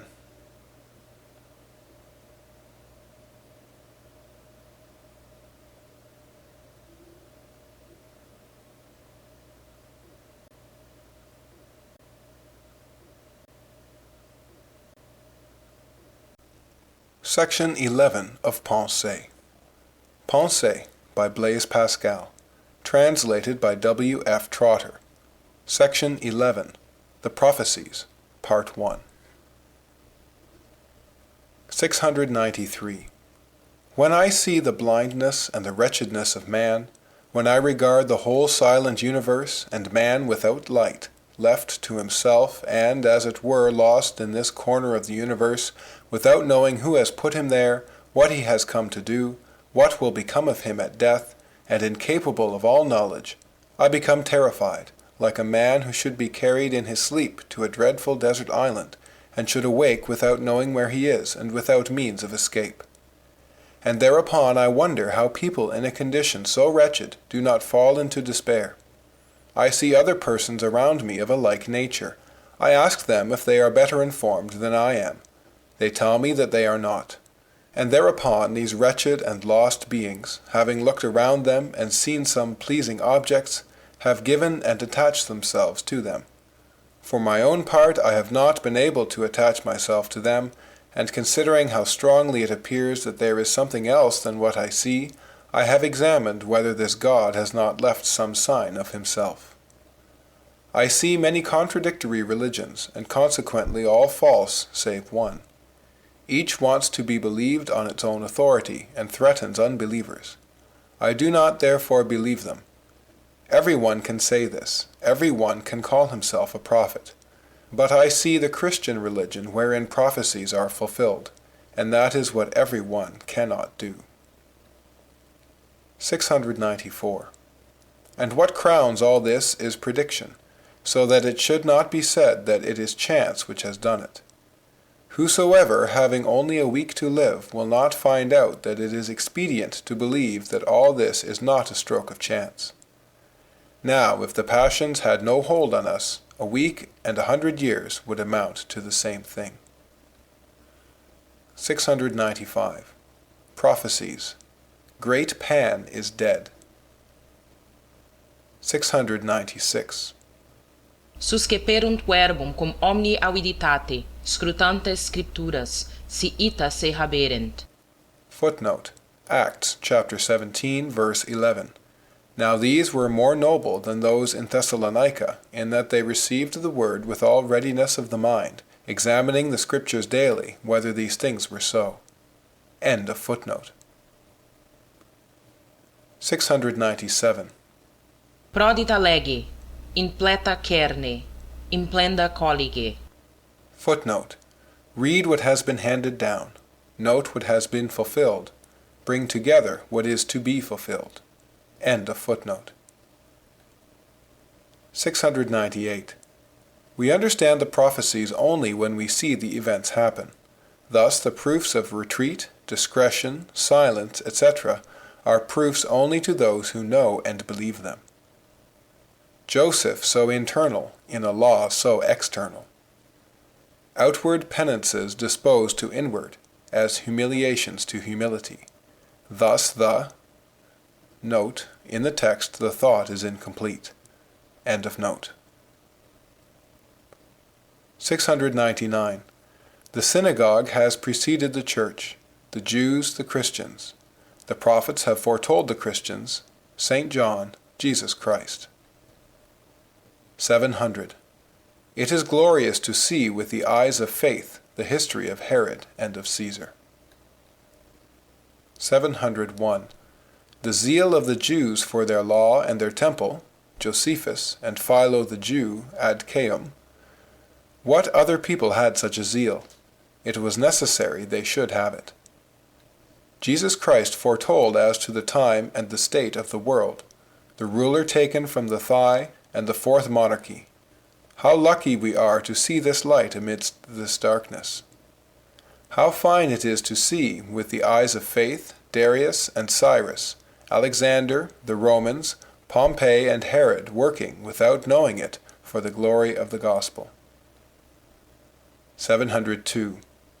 Zeal of the Jewish people for the law, especially after there were no more prophets. 703. While the prophets were for maintaining the law, the people were indifferent. But since there have been no more prophets, zeal has succeeded them. 704. The devil troubled the zeal of the Jews before Jesus Christ, because he would have been their salvation, but not since. The Jewish people scorned by the Gentiles, the Christian people persecuted. 705. Proof. Prophecies with their fulfillment, what has preceded and what has followed Jesus Christ. 706. The prophecies are the strongest proof of Jesus Christ. It is for them also that God has made most provision, for the event which has fulfilled them is a miracle existing since the birth of the Church to the end. So God has raised up prophets during 1600 years, and during 400 years afterwards he has scattered all these prophecies among all the Jews, who carried them into all parts of the world. Such was the preparation for the birth of Jesus Christ, and as his gospel was to be believed by all the world, it was not only necessary that there should be prophecies to make it believed, but that these prophecies should exist throughout the whole world, in order to make it embraced by the whole world. 707. But it was not enough that the prophecies should exist. It was necessary that they should be distributed throughout all places, and preserved throughout all times. And in order that this agreement might not be taken for an effect of chance, it was necessary that this should be foretold. It is far more glorious for the Messiah that the Jews should be the spectators, and even instruments of his glory, besides that God had reserved them. 708. Prophecies. The time foretold by the state of the Jewish people, by the state of the heathen, by the state of the temple, by the number of years. 709. One must be bold to predict the same thing in so many ways. It was necessary that the 4 idolatrous or pagan monarchies, the end of the kingdom of Judah, and the 70 weeks, should happen at the same time, and all this before the second temple was destroyed. 710. Prophecies. If one man alone had made a book of predictions about Jesus Christ as to the time and the manner, and Jesus Christ had come in conformity to these prophecies, this fact would have infinite weight. But there is much more here. Here is a succession of men during 4,000 years, who constantly and without variation come, one after another, to foretell this same event. Here is a whole people who announce it, and who have existed for 4,000 years, in order to give corporate testimony of the assurances which they have, and from which they cannot be diverted by whatever threats and persecutions people may make against them. This is far more important. 711. Predictions of particular things. They were strangers in Egypt, without any private property, either in that country or elsewhere. There was not the least appearance either of the royalty which had previously existed so long, or of that supreme council of 70 judges which they called the Sanhedrin, and which, having been instituted by Moses, lasted to the time of Jesus Christ.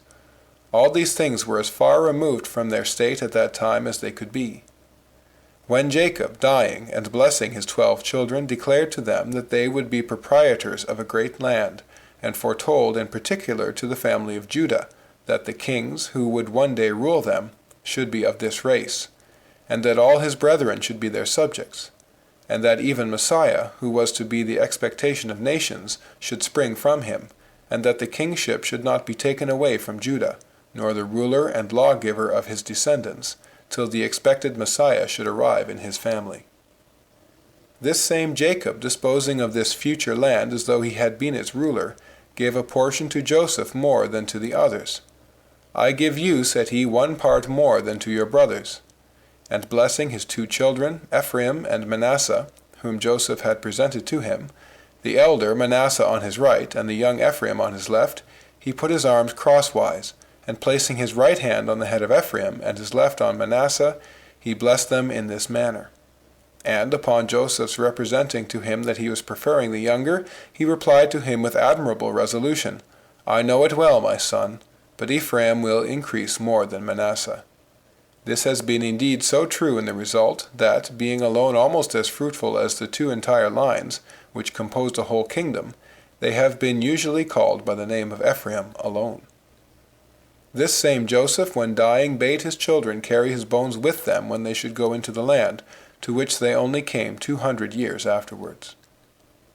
Moses, who wrote all these things so long before they happened, himself assigned to each family portions of that land before they entered it, as though he had been its ruler. In fact, he declared that God was to raise up from their nation and their race a prophet, of whom he was the type. And he foretold them exactly all that was to happen to them in the land which they were to enter after his death, the victories which God would give them, their ingratitude towards God, the punishments which they would receive for it, and the rest of their adventures. He gave them judges who should make the division. He prescribed the entire form of political government which they should observe, the cities of refuge which they should build, and... Note, in the text, the thought is incomplete. End of note. 712. The prophecies about particular things are mingled with those about the Messiah, so that the prophecies of the Messiah should not be without proofs, nor the special prophecies without fruit. 713. Perpetual captivity of the Jews. Jeremiah chapter 11, verse 11. I will bring evil upon Judah from which they shall not be able to escape. Types. Isaiah chapter 5. The Lord had a vineyard from which he looked for grapes, and it brought forth only wild grapes. I will therefore lay it waste, and destroy it. The earth shall only bring forth thorns, and I will forbid the clouds from raining upon it. The vineyard of the Lord is the house of Israel, and the men of Judah his pleasant plant. I looked that they should do justice, and they bring forth only iniquities. Isaiah chapter 8. Sanctify the Lord with fear and trembling. Let him be your only dread, and he shall be to you for a sanctuary, but for a stone of stumbling and a rock of offense to both the houses of Israel, for a gin and for a snare to the inhabitants of Jerusalem. And many among them shall stumble against that stone, and fall, and be broken, and be snared, and perish. Hide my words, and cover my law for my disciples. I will then wait in patience upon the Lord that hideth and concealeth himself from the house of Jacob. Isaiah chapter 29. Be amazed and wonder, people of Israel. Stagger and stumble and be drunken, but not with wine. Stagger, but not with strong drink. For the Lord hath poured out upon you the spirit of deep sleep. He will close your eyes, he will cover your princes and your prophets that have visions. Daniel chapter 12. The wicked shall not understand, but the wise shall understand. Hosea, the last chapter, the last verse, after many temporal blessings, says, Who is wise, and he shall understand these things, etc. And the visions of all the prophets are become unto you as a sealed book, which men deliver to one that is learned, and who can read, and he saith, I cannot read it, for it is sealed. And when the book is delivered to them that are not learned, they say, I am not learned. Wherefore the Lord said, Forasmuch as this people with their lips do honor me, but have removed their heart far from me. There is the reason and the cause of it, for if they adored God in their hearts, they would understand the prophecies. And their fear towards me is taught by the precept of man. Therefore, behold, I will proceed to do a marvelous work among this people, even a marvelous work and a wonder, for the wisdom of their wise men shall perish, and their understanding shall be hid. Prophecies, proofs of divinity. Isaiah chapter 41. Show the things that are to come hereafter, that we may know that ye are gods. We will incline our heart unto your words. Teach us the things that have been at the beginning, and declare us things for to come. By this we shall know that ye are gods. Yea, do good or do evil if you can. Let us then behold it and reason together. Behold, ye are of nothing, and only an abomination, etc. Who, among contemporary writers, hath declared from the beginning that we may know of the things done from the beginning and origin, that we may say, You are righteous. There is none that teacheth us, yea, there is none that declareth the future. Isaiah chapter 42. I am the Lord, and my glory will I not give to another. I have foretold the things which have come to pass, and things that are to come do I declare. Sing unto God a new song in all the earth. Bring forth the blind people that have eyes and see not, and the deaf that have ears and hear not. Let all the nations be gathered together. Who among them can declare this, and show us former things and things to come? Let them bring forth their witnesses, that they may be justified, or let them hear and say, It is truth. Ye are my witnesses, saith the Lord, and my servant whom I have chosen, that ye may know and believe me, and understand that I am he. I have declared and have saved, and I alone have done wonders before your eyes. Ye are my witnesses, said the Lord, that I am God. For your sake I have brought down the forces of the Babylonians. I am the Lord, your Holy One and Creator. I have made a way in the sea, and a path in the mighty waters. I am he that drowned and destroyed forever the mighty enemies that have resisted you. Remember ye not the former things, neither consider the things of old. Behold, I will do a new thing, now it shall spring forth. Shall ye not know it? I will even make a way in the wilderness, and rivers in the desert. This people have I formed for myself, I have established them to show forth my praise, etc. I, even I, am he that blotteth out thy transgressions for mine own sake, and will not remember thy sins. Put in remembrance your ingratitude. See thou, if thou mayest be justified. Thy first father hath sinned, and thy teachers have transgressed against me.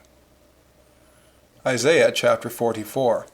I am the first, and I am the last, saith the Lord. Let him who will equal himself to me declare the order of things, since I appointed the ancient people, and the things that are coming. Fear ye not, have I not told you all these things? Ye are my witnesses. Prophecy of Cyrus, Isaiah chapter 45, verse 4. For Jacob's sake, mine elect, I have called thee by thy name. Isaiah chapter 45, verse 21. Come and let us reason together. Who hath declared this from ancient time? Who hath told it from that time? Have not I, the Lord? Isaiah chapter 46. Remember the former things of old, and know there is none like me, declaring the end from the beginning, and from ancient times the things that are not yet done, saying, My counsel shall stand, and I will do all my pleasure. Isaiah chapter 42. Behold, the former things are come to pass, and new things do I declare. Before they spring forth, I tell you of them. Isaiah chapter 48, verse 3. I have declared the former things from the beginning. I did them suddenly, and they came to pass. Because I know that thou art obstinate, that thy spirit is rebellious, and thy brow brass, I have even declared it to thee before it came to pass, lest thou shouldst say that it was the work of thy gods, and the effect of their commands. Thou hast seen all this, and will ye not declare it? I have showed thee new things from this time, even hidden things, and thou didst not know them. They are created now, and not from the beginning. I have kept them hidden from thee, lest thou shouldst say, Behold, I knew them. Yea, thou knewest not, yea, thou heardest not, yea, from that time that thine ear was not opened. For I knew that thou wouldst deal very treacherously, and wast called a transgressor from the womb. Reprobation of the Jews and conversion of the Gentiles. Isaiah chapter 65. I am sought of them that asked not for me. I am found of them that sought me not. I said, behold me, unto a nation that did not call upon my name. I have spread out my hands all the day unto an unbelieving people, which walketh in a way that was not good, after their own thoughts, a people that provoketh me to anger continually by the sins they commit in my face, that sacrificeth to idols, etc.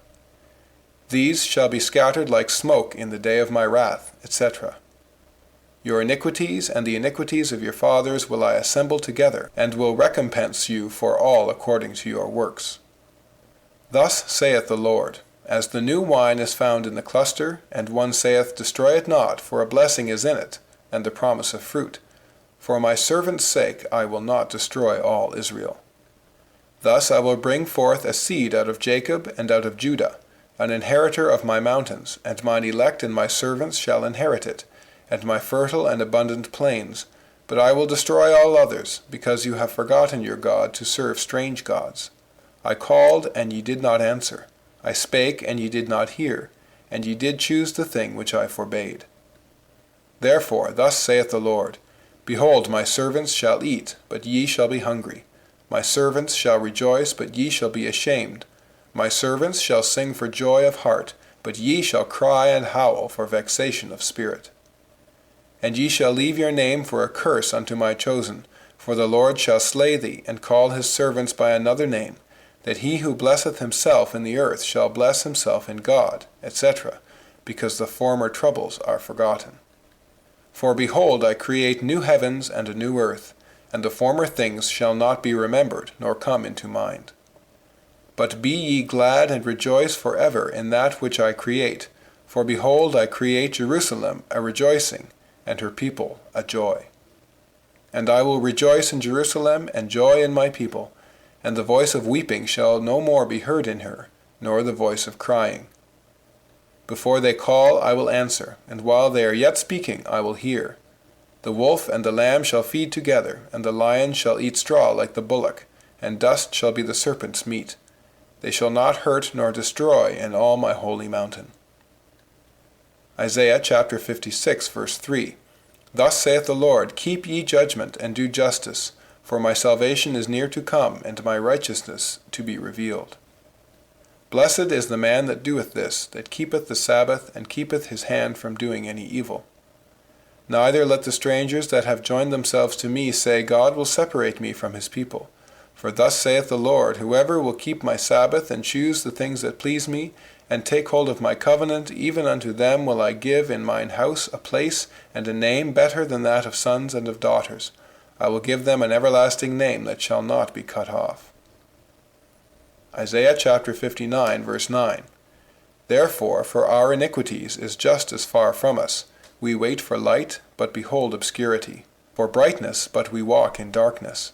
We grope for the wall like the blind. We stumble at noonday as in the night. We are in desolate places as dead men. We roar all like bears, and we mourn sore like doves. We look for judgment, but there is none, for salvation, but it is far from us. Isaiah chapter 66, verse 18. But I know their works and their thoughts. It shall come that I will gather all nations and tongues, and they shall see my glory. And yet I will set a sign among them, and I will send those that escape of them unto the nations, to Africa, to Lydia, to Italy, to Greece, and to the people that have not heard my fame, neither have seen my glory, and they shall bring your brethren. Jeremiah chapter 7. Reprobation of the temple. Go ye unto Shiloh, where I set my name at the first, and see what I did to it for the wickedness of my people. And now, because ye have done all these works, saith the Lord, I will do unto this house wherein my name is called upon, wherein ye trust, and unto the place which I gave to your priests, as I have done to Shiloh. For I have rejected it, and made myself a temple elsewhere. And I will cast you out of my sight, as I have cast out all your brethren, even the seed of Ephraim, rejected forever. Therefore pray not for this people. Jeremiah chapter 7, verse 22. What avails it you to add sacrifice to sacrifice? For I spake not unto your fathers, when I brought them out of the land of Egypt, concerning burnt offerings or sacrifices. But this thing commanded I them, saying, Obey and be faithful to my commandments, and I will be your God, and ye shall be my people. It was only after they had sacrificed to the golden calf that I gave myself sacrifices to turn into good an evil custom. Jeremiah chapter 7, verse 4. Trust ye not in lying words, saying, The temple of the Lord, the temple of the Lord, the temple of the Lord are these. 714. The Jews witnesses for God. Isaiah chapter 43, verse 9, chapter 44, verse 8. Prophecies fulfilled. 1 Kings chapter 13, verse 2. 1 Kings chapter 23, verse 16. Joshua chapter 6, verse 26. 1 Kings chapter 16, verse 34. Deuteronomy chapter 23. Malachi chapter 1, verse 11. The sacrifice of the Jews rejected, and the sacrifice of the heathen, even out of Jerusalem, and in all places. Moses, before dying, foretold the calling of the Gentiles, Deuteronomy chapter 32, verse 21, and the reprobation of the Jews. Moses foretold what would happen to each tribe. Prophecy. Your name shall be a curse unto mine elect, and I will give them another name. Make their heart fat. And how? By flattering their lust and making them hope to satisfy it. 715. Prophecy. Amos and Zechariah. They have sold the just one, and therefore will not be recalled. Jesus Christ betrayed. They shall no more remember Egypt. See Isaiah chapter 43, verses 16 to 19. Jeremiah chapter 23, verses 6 and 7. Prophecy. The Jews shall be scattered abroad. Isaiah chapter 27, verse 6. A new law. Jeremiah chapter 31, verse 32. Malachi. Grotius. The second temple glorious. Jesus Christ will come. Haggai chapter 2, verses 7 to 10. The the calling of the Gentiles, Joel chapter 2 verse 28, Hosea chapter 2 verse 24, Deuteronomy chapter 32 verse 21, Malachi chapter 1 verse 11. 716. Hosea chapter 3, Isaiah chapters 42, 48, 54, 60, 61, last verse. I foretold it long since that they might know that it is I.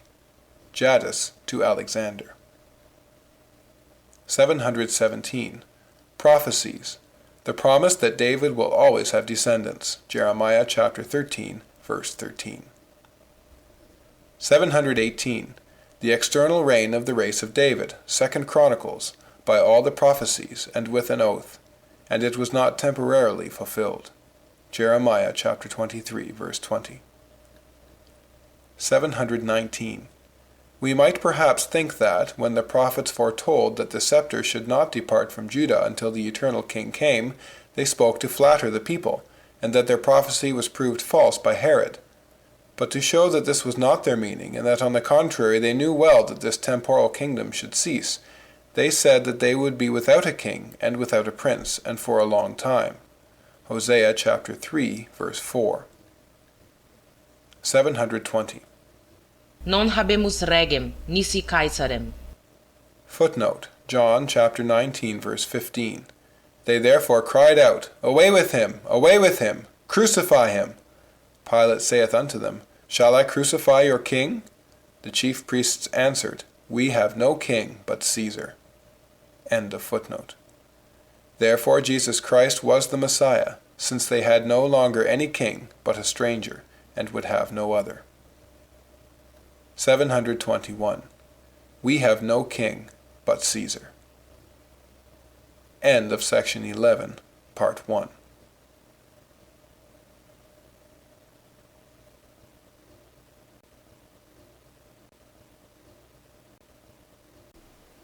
Section 11 of Pensées. Pensées by Blaise Pascal. Translated by W. F. Trotter. Section 11. The Prophecies. Part 2. 722. Daniel chapter 2. All thy soothsayers and wise men cannot show unto thee the secret which thou hast demanded.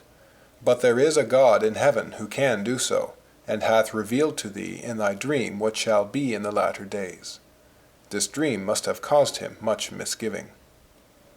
And it is not by my own wisdom that I have knowledge of this secret, but by the revelation of this same God, that hath revealed it to me, to make it manifest in thy presence.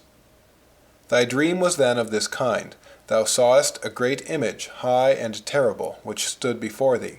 His head was of gold, his breast and arms of silver, his belly and his thighs of brass, his legs of iron, his feet part of iron and part of clay. Thus thou sawest, till that a stone was cut out without hands, which smote the image upon his feet, that were of iron and of clay, and brake them to pieces. Then was the iron, the clay, the brass, the silver, and the gold broken to pieces together, and the wind carried them away. But this stone that smote the image became a great mountain, and filled the whole earth. This is the dream, and now I will give thee the interpretation thereof. Thou, who art the greatest of kings, and to whom God hath given a power so vast that thou art renowned among all people, art the head of gold which thou hast seen.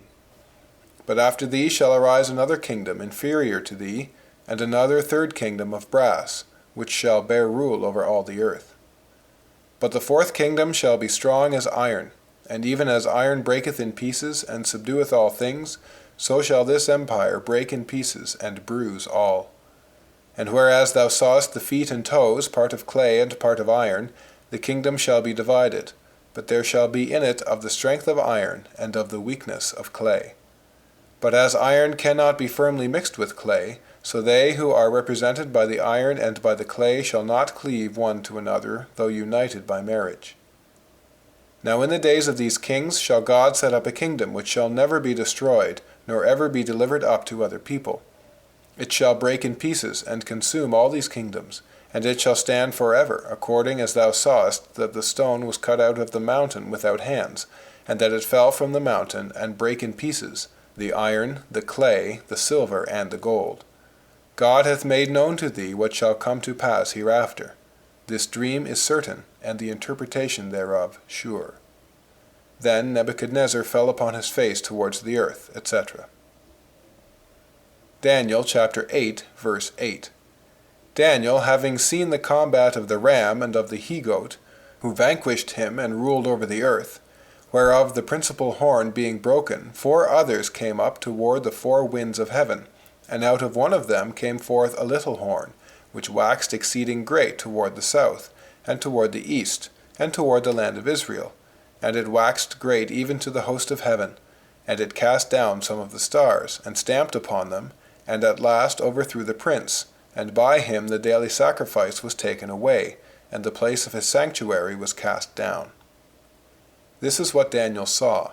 He sought the meaning of it, and a voice cried in this manner, Gabriel, make this man to understand the vision. And Gabriel said, The ram which thou sawest is the king of the Medes and Persians, and the he-goat is the king of Greece, and the great horn that is between his eyes is the first king of this monarchy. Now that being broken, whereas 4 stood up for it, 4 kingdoms shall stand up out of the nation, but not in his power. And in the latter time of their kingdom, when iniquities are come to the full, there shall arise a king, insolent and strong, but not by his own power, to whom all things shall succeed after his own will, and he shall destroy the holy people. And through his policy also he shall cause craft to prosper in his hand, and he shall destroy many. He shall also stand up against the prince of princes, but he shall perish miserably, and nevertheless by a violent hand.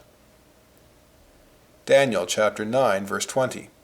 Whilst I was praying with all my heart, and confessing my sin and the sin of all my people, and prostrating myself before my God, even Gabriel, whom I had seen in the vision at the beginning, came to me and touched me about the time of the evening oblation.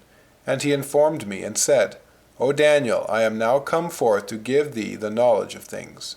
At the beginning of thy supplications I came to show that which thou didst desire, for thou art greatly beloved. Therefore understand the matter and consider the vision. 70 weeks are determined upon thy people, and upon thy holy city, to finish the transgression, and to make an end of sins, and to abolish iniquity, and to bring in everlasting righteousness, to accomplish the vision and the prophecies, and to anoint the most holy. After which this people shall be no more thy people, nor this city the holy city. The times of wrath shall be past, and the years of grace shall come forever. Know therefore and understand that, from the going forth of the commandment to restore and to build Jerusalem unto the Messiah the Prince, shall be 7 weeks, and 62 weeks. The Hebrews were accustomed to divide numbers, and to place the small first. Thus 7 and 62 make 69. Of this 70 there will then remain the 70th, that is to say, the 7 last years of which he will speak next. The street shall be built again, and the wall even in troublous times. And after 62 weeks, which have followed the first 7, Christ will then be killed after the 69 weeks, that is to say, in the last week. The Christ shall be cut off, and a people of the prince that shall come shall destroy the city and the sanctuary, and overwhelm all, and the end of that war shall accomplish the desolation. Now 1 week, which is the 70th, which remains, shall confirm the covenant with many, and in the midst of the week, that is to say, the last 3.5 years, he shall cause the sacrifice and the oblation to cease, and for the overspreading of abominations he shall make it desolate, even until the consummation, and that determined shall be poured upon the desolate. Daniel chapter 11. The angel said to Daniel, There shall stand up yet, after Cyrus, under whom this still is, 3 kings in Persia, Cambyses, Smerdis, Darius. And the 4th who shall then come, Xerxes, shall be far richer than they all, and far stronger, and shall stir up all his people against the Greeks. But a mighty king shall stand up, Alexander, that shall rule with great dominion, and do according to his will. And when he shall stand up, his kingdom shall be broken, and shall be divided in 4 parts toward the 4 winds of heaven, as he had said above, chapter 6, verse 6, chapter 8, verse 8. But not his posterity, and his successors shall not equal his power, for his kingdom shall be plucked up, even for others besides these, his 4 chief successors. And the king of the south, Ptolemy, son of Lagos, Egypt, shall be strong, but one of his princes shall be strong above him, and his dominion shall be a great dominion. Seleucus, king of Syria. Appian says that he was the most powerful of Alexander's successors. And in the end of years they shall join themselves together, and the king's daughter of the south, Berenice, daughter of Ptolemy Philadelphus, son of the other Ptolemy, shall come to the king of the north, to Antiochus Deus, king of Syria and of Asia, son of Seleucus Lagadas, to make peace between these princes. But neither she nor her seed shall have a long authority, for she and they that brought her, and her children, and her friends, shall be delivered to death. Berenice and her son were killed by Seleucus Callinicus. But out of a branch of her roots shall one stand up. Ptolemy Euergetes was the issue of the same father as Berenice, which shall come with a mighty army into the land of the king of the north, where he shall put all under subjection.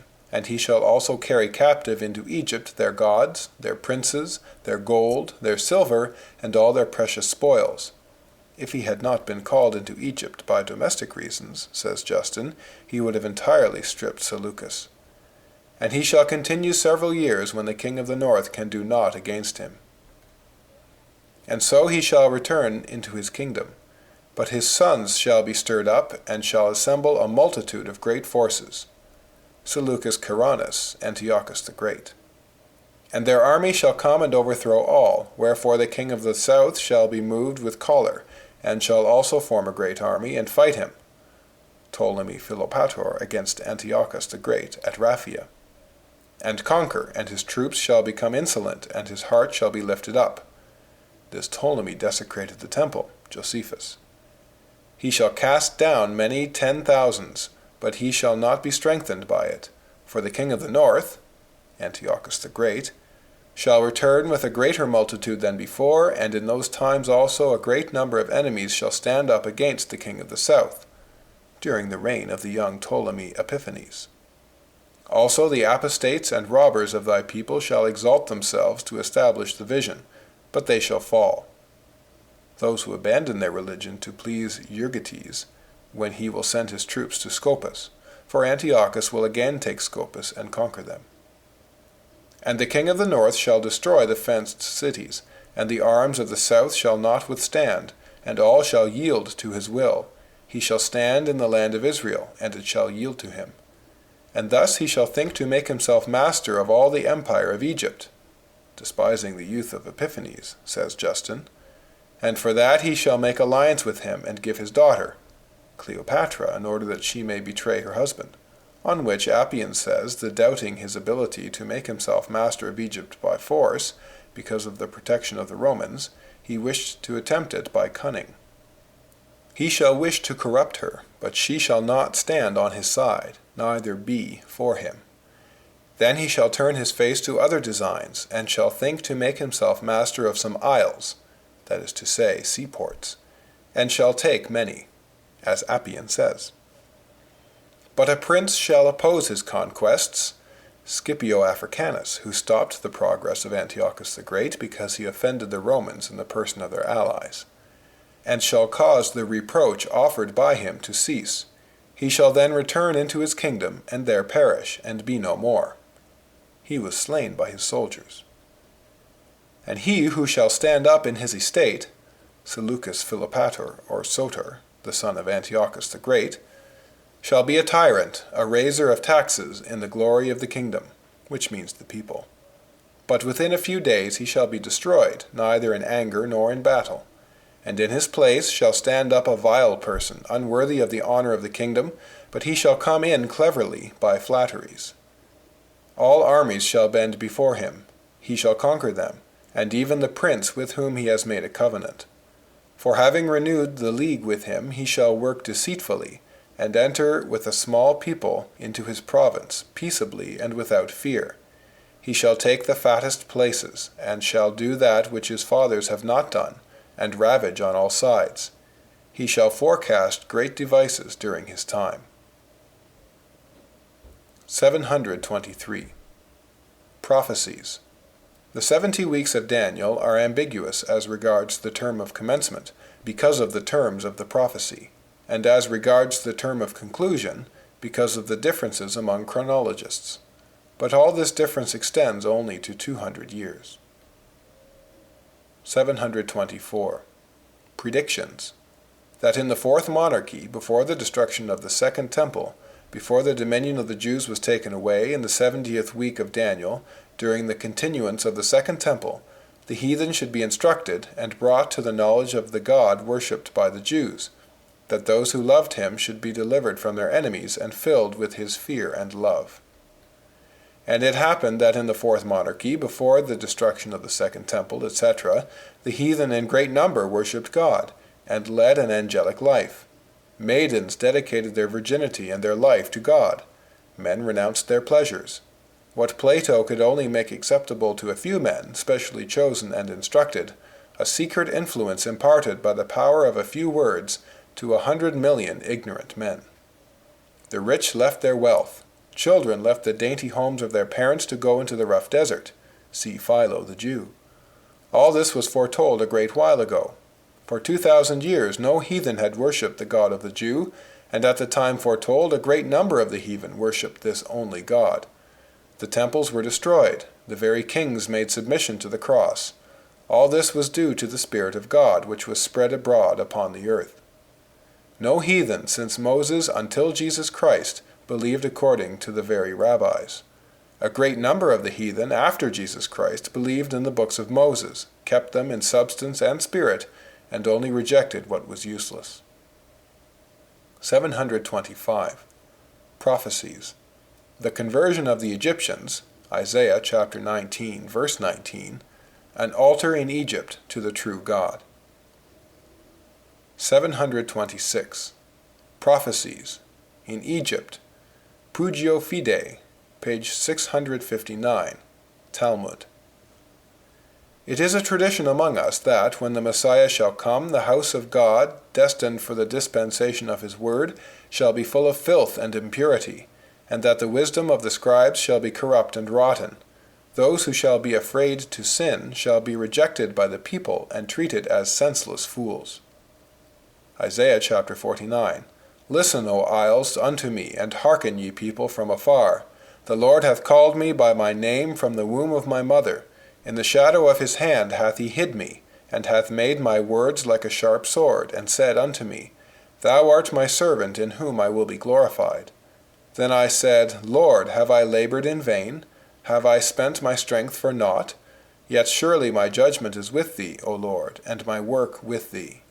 And now, saith the Lord, that formed me from the womb to be his servant, to bring Jacob and Israel again to him, Thou shalt be glorious in my sight, and I will be thy strength.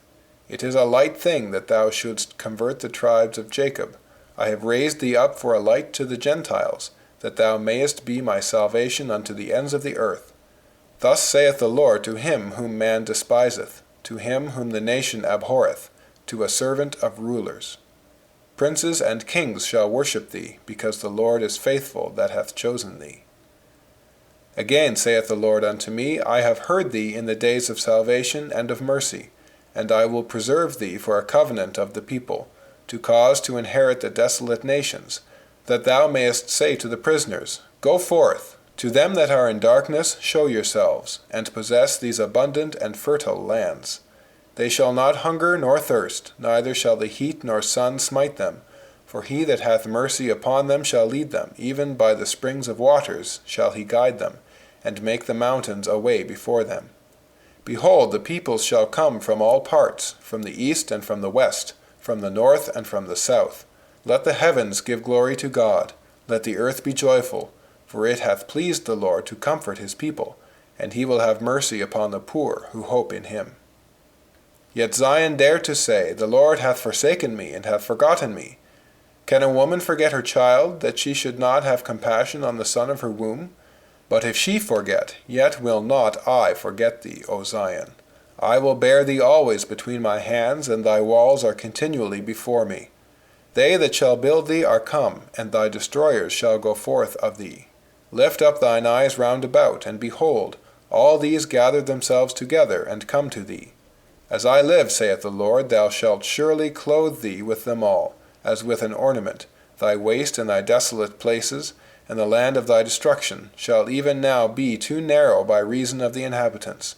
And the children thou shalt have after thy barrenness shall say again in thy ears, The place is too strait for me, give place to me that I may dwell. Then shalt thou say in thy heart, Who hath begotten me these, seeing I have lost my children, and am desolate, a captive, and removing to and fro? And who brought up these? Behold, I was left alone. Where had they been? And the Lord shall say to thee, Behold, I will lift up mine hand to the Gentiles, and set up my standard to the people, and they shall bring thy sons in their arms and in their bosoms. And kings shall be their nursing fathers, and queens their nursing mothers.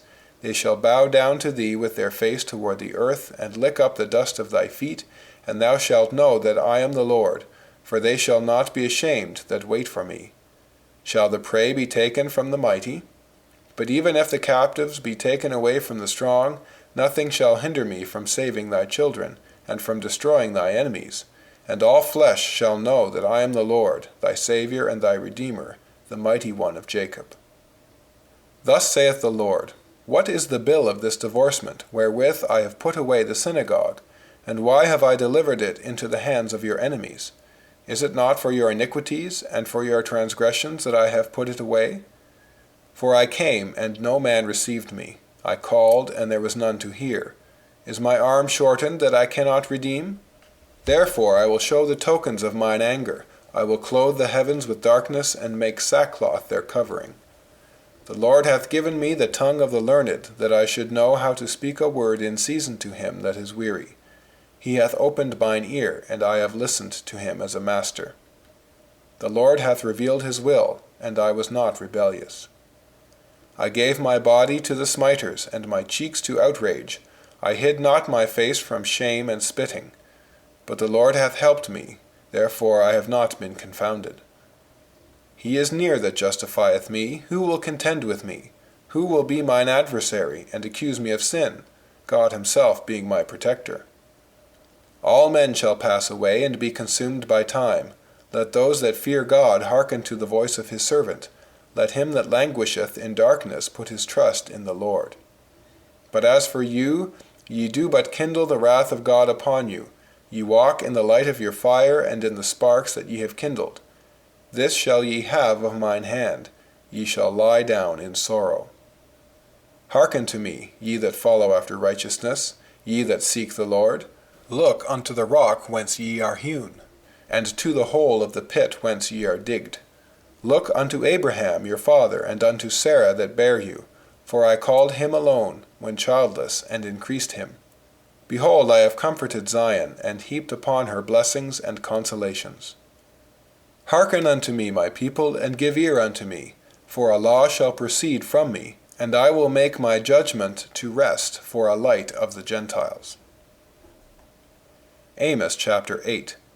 The prophet, having enumerated the sins of Israel, said that God had sworn to take vengeance on them. He says this, And it shall come to pass in that day, saith the Lord, that I will cause the sun to go down at noon, and I will darken the earth in the clear day, and I will turn your feasts into mourning, and all your songs into lamentation. You all shall have sorrow and suffering, and I will make this nation mourn as for an only son, and the end therefore as a bitter day. Behold, the days come, saith the Lord, that I will send a famine in the land, not a famine of bread, nor a thirst for water, but of hearing the words of the Lord.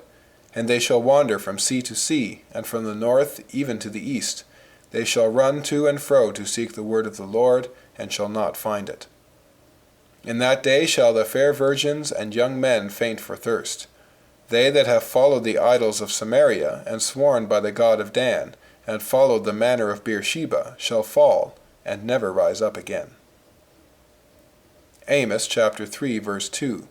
Ye only have I known of all the families of the earth for my people.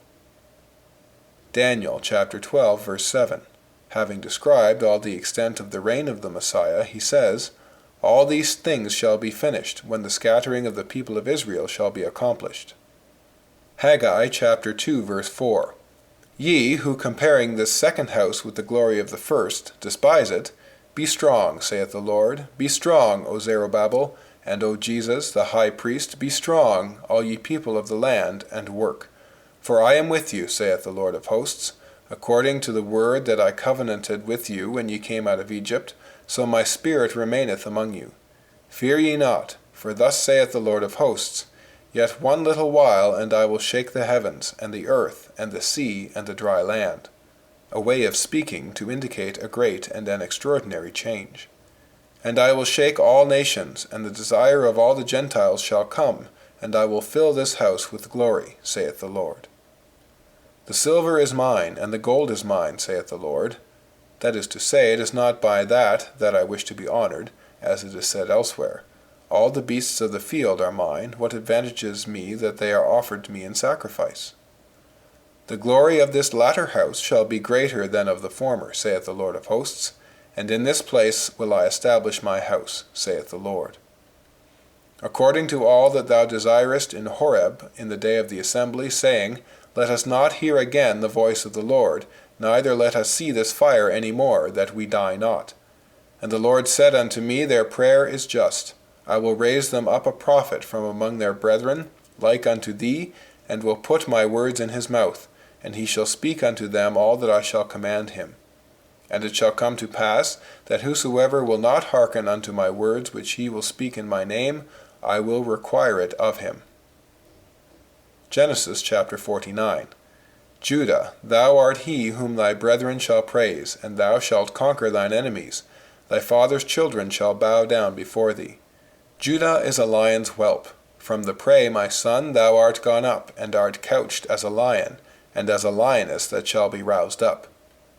The scepter shall not depart from Judah, nor a lawgiver from between his feet, until Shiloh come, and unto him shall the gathering of the people be.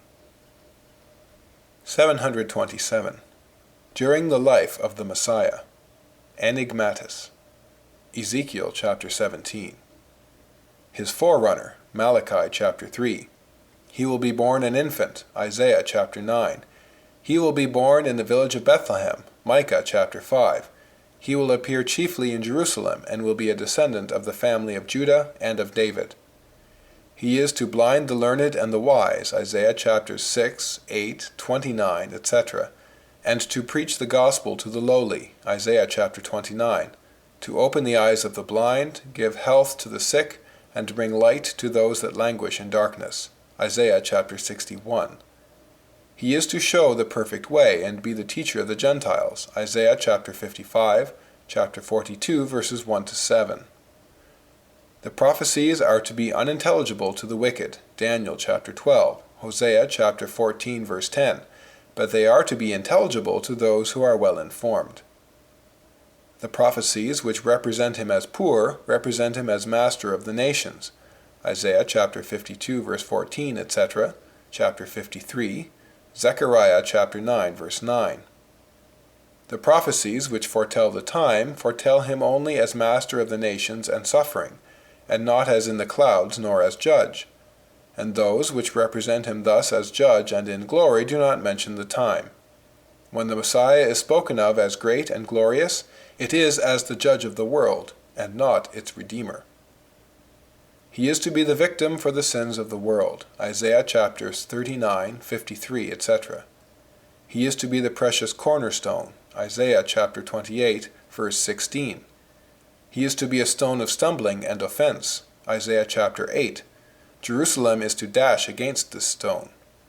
The builders are to reject this stone, Psalm 117, verse 22.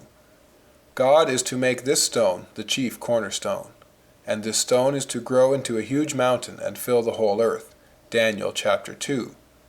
So he is to be rejected, despised, betrayed, Psalm 107, verse 8, sold, Zechariah chapter 11, verse 12, spit upon, buffeted, mocked, afflicted in innumerable ways, given gall to drink, Psalm 68, pierced, Zechariah chapter 12, his feet and his hands pierced, slain, and lots cast for his raiment. He will rise again, Psalm 15, the third day, Hosea chapter 6, verse 3. He will ascend to heaven to sit on the right hand, Psalm 110. The kings will arm themselves against him, Psalm 2. Being on the right hand of the Father, he will be victorious over his enemies.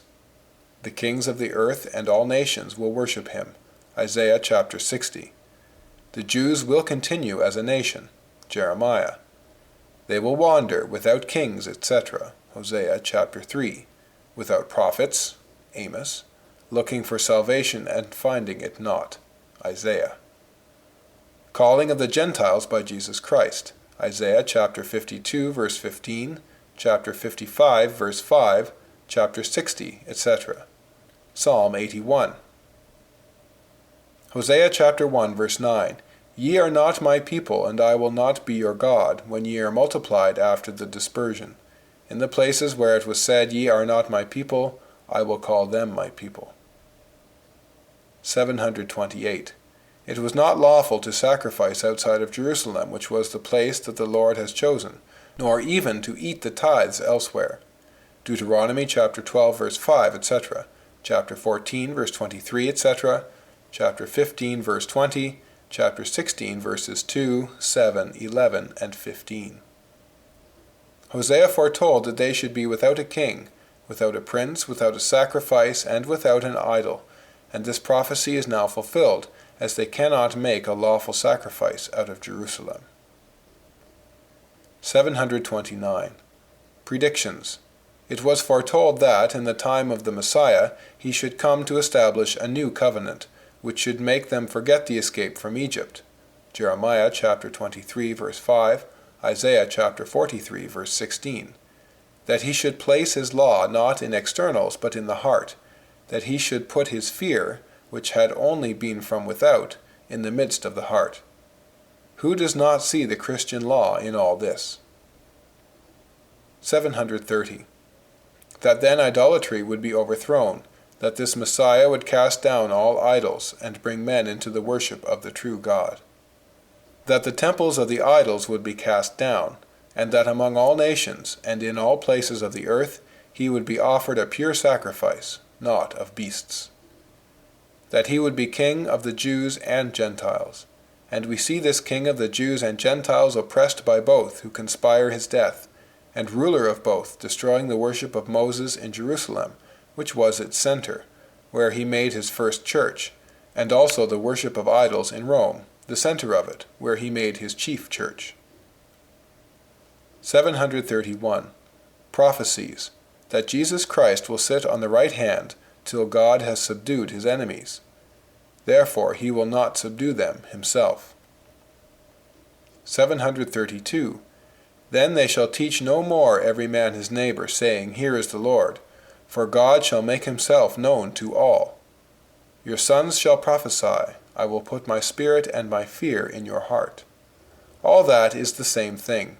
To prophesy is to speak of God, not from outward proofs, but from an inward and immediate feeling. 733. That he would teach men the perfect way. And there has never come before him nor after him any man who has taught anything divine approaching to this. 734. That Jesus Christ would be small in his beginning, and would then increase, the little stone of Daniel. If I had in no wise heard of the Messiah, nevertheless, after such wonderful predictions of the course of the world which I see fulfilled, I see that he is divine. And if I knew that these same books foretold a Messiah, I should be sure that he would come. And seeing that they place his time before the destruction of the second temple, I should say that he had come. 735. Prophecies.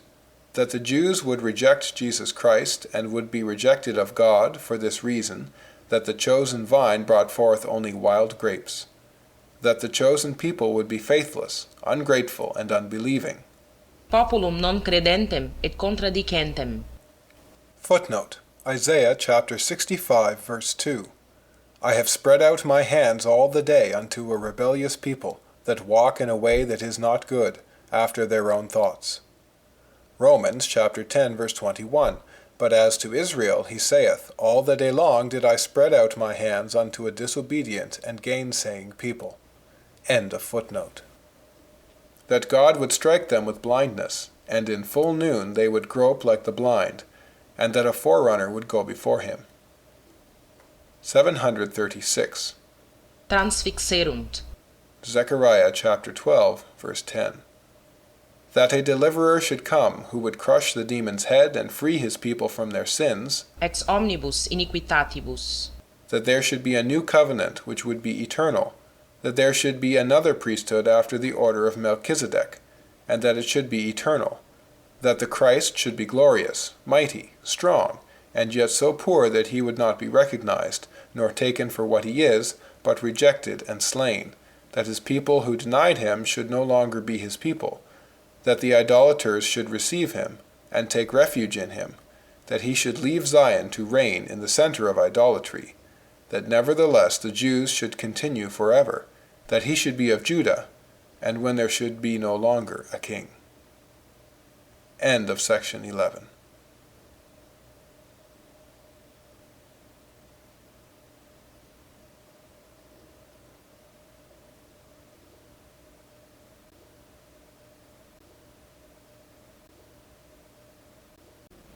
Section 12 of Pensées.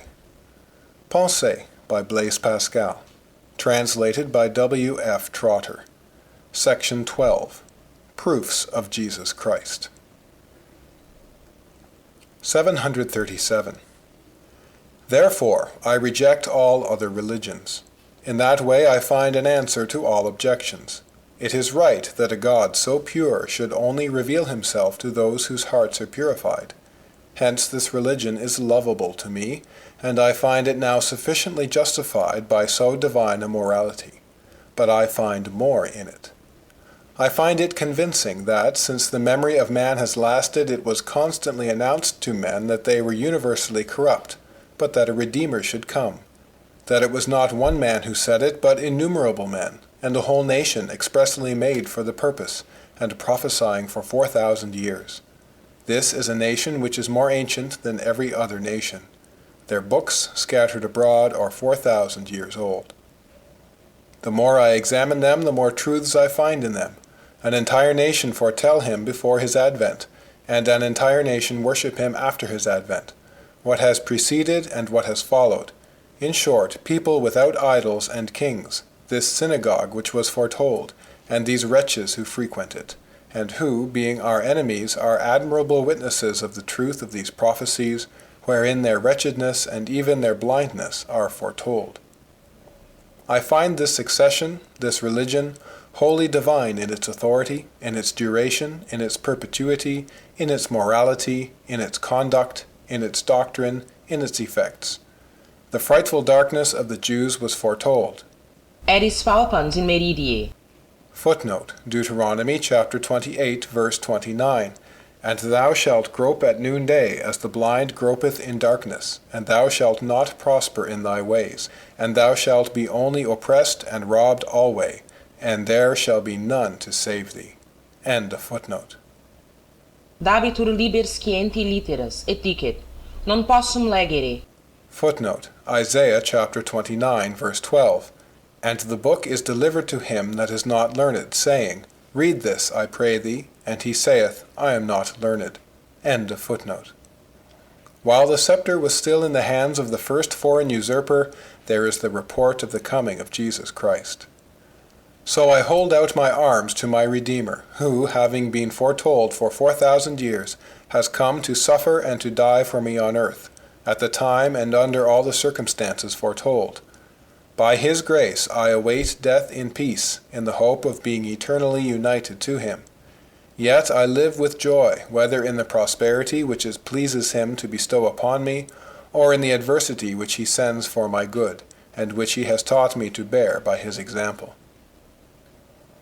738.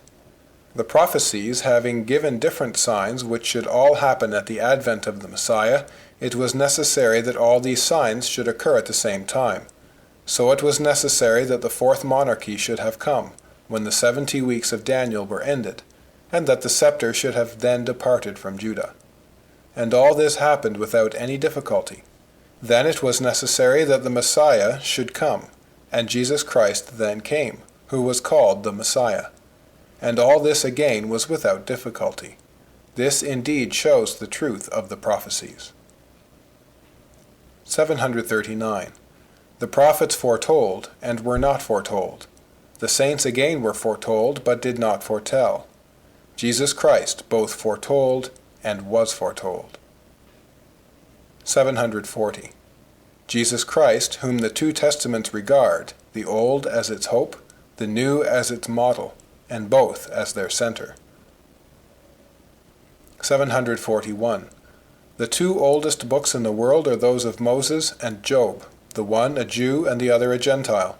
Both of them look upon Jesus Christ as their common center and object, Moses in relating the promises of God to Abraham, Jacob, etc., and his prophecies, and Job, Quis mihi deet ut, etc., scio enim quod redemptor meus vivit, etc. Footnote: Job chapter 19, verses 23 to 25. Oh, that my words were now written! Oh, that they were inscribed in a book, that with an iron pen and lead they were graven in the rock forever. But as for me, I know that my Redeemer liveth, and at last he will stand up upon the earth. End of footnote. 742. The Gospel only speaks of the virginity of the Virgin up to the time of the birth of Jesus Christ, all with reference to Jesus Christ. 743. Proofs of Jesus Christ. Why was the book of Ruth preserved? Why the story of Tamar? 744. Pray that ye enter not into temptation. It is dangerous to be tempted, and people are tempted because they do not pray. et tu, conversus, confirma fratres tuos. Footnote: Luke chapter 22, verse 32. But I made supplication for thee, that thy faith fail not. And do thou, when once thou hast turned again, establish thy brethren. End of footnote. But before, Conversus Iesus respexit Petrum. Footnote: Luke chapter 22, verse 61. And the Lord turned and looked upon Peter, and Peter remembered the word of the Lord, how that he said unto him, Before the cock crow this day, thou shalt deny me thrice. End of footnote. St. Peter asks permission to strike Malchus, and strikes before hearing the answer. Jesus Christ replies afterwards. The word Galilee, which the Jewish mob pronounced as if by chance in accusing Jesus Christ before Pilate, afforded Pilate a reason for sending Jesus Christ to Herod, and thereby the mystery was accomplished, that he should be judged by Jews and Gentiles.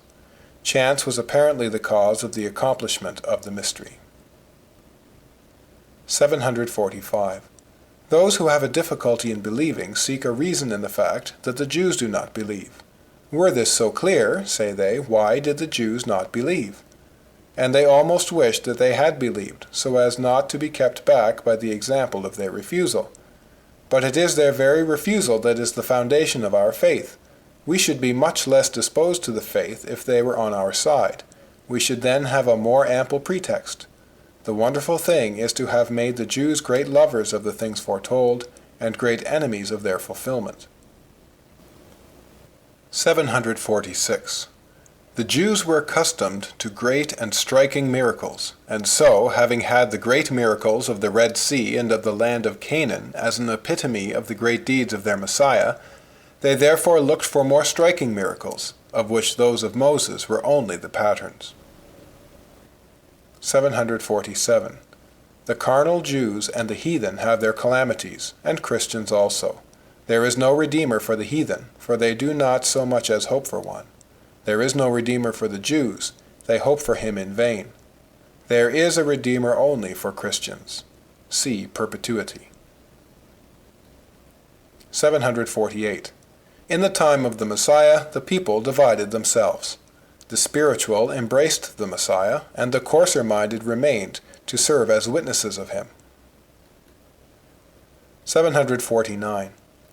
If this was clearly foretold to the Jews, how did they not believe it, or why were they not destroyed for resisting a fact so clear? I reply, in the first place it was foretold both that they would not believe a thing so clear, and that they would not be destroyed. And nothing is more to the glory of the Messiah, for it was not enough that there should be prophets, their prophets must be kept above suspicion. Now, etc. 750. If the Jews had all been converted by Jesus Christ, we should have none but questionable witnesses. And if they had been entirely destroyed, we should have no witnesses at all. 751. What do the prophets say of Jesus Christ? That he will be clearly God? No, but that he is a God truly hidden, that he will be slighted, that none will think that it is he, that he will be a stone of stumbling upon which many will stumble, etc. Let people then reproach us no longer for want of clearness, since we make profession of it. But it is said there are obscurities, and without that no one would have stumbled over Jesus Christ, and this is one of the formal pronouncements of the prophets. XIII. Footnote, Isaiah chapter 6, verse 10. Make the heart of this people fat, and make their ears heavy, and shut their eyes, lest they see with their eyes, and hear with their ears, and understand with their heart, and turn again, and be healed. End of footnote. 752. Moses first teaches the Trinity, original sin, the Messiah. David, a great witness, a king, good, merciful, a beautiful soul, a sound mind, powerful. He prophesies, and his wonder comes to pass. This is infinite. He had only to say that he was the Messiah, if he had been vain, for the prophecies are clearer about him than about Jesus Christ. And the same with St. John. 753. Herod was believed to be the Messiah. He had taken away the scepter from Judah, but he was not of Judah. This gave rise to a considerable sect. Curse of the Greeks upon those who count 3 periods of time. In what way should the Messiah come, seeing that through him the scepter was to be eternally in Judah, and at his coming the scepter was to be taken away from Judah?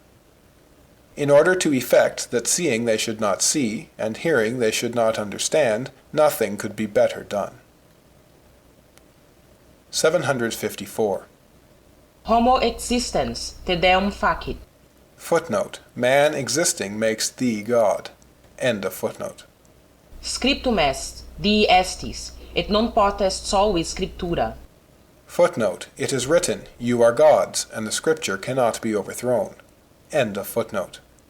Haec infirmitas non est ad vitam, et est ad mortem. Footnote, this sickness is not unto life, and is unto death. End of footnote.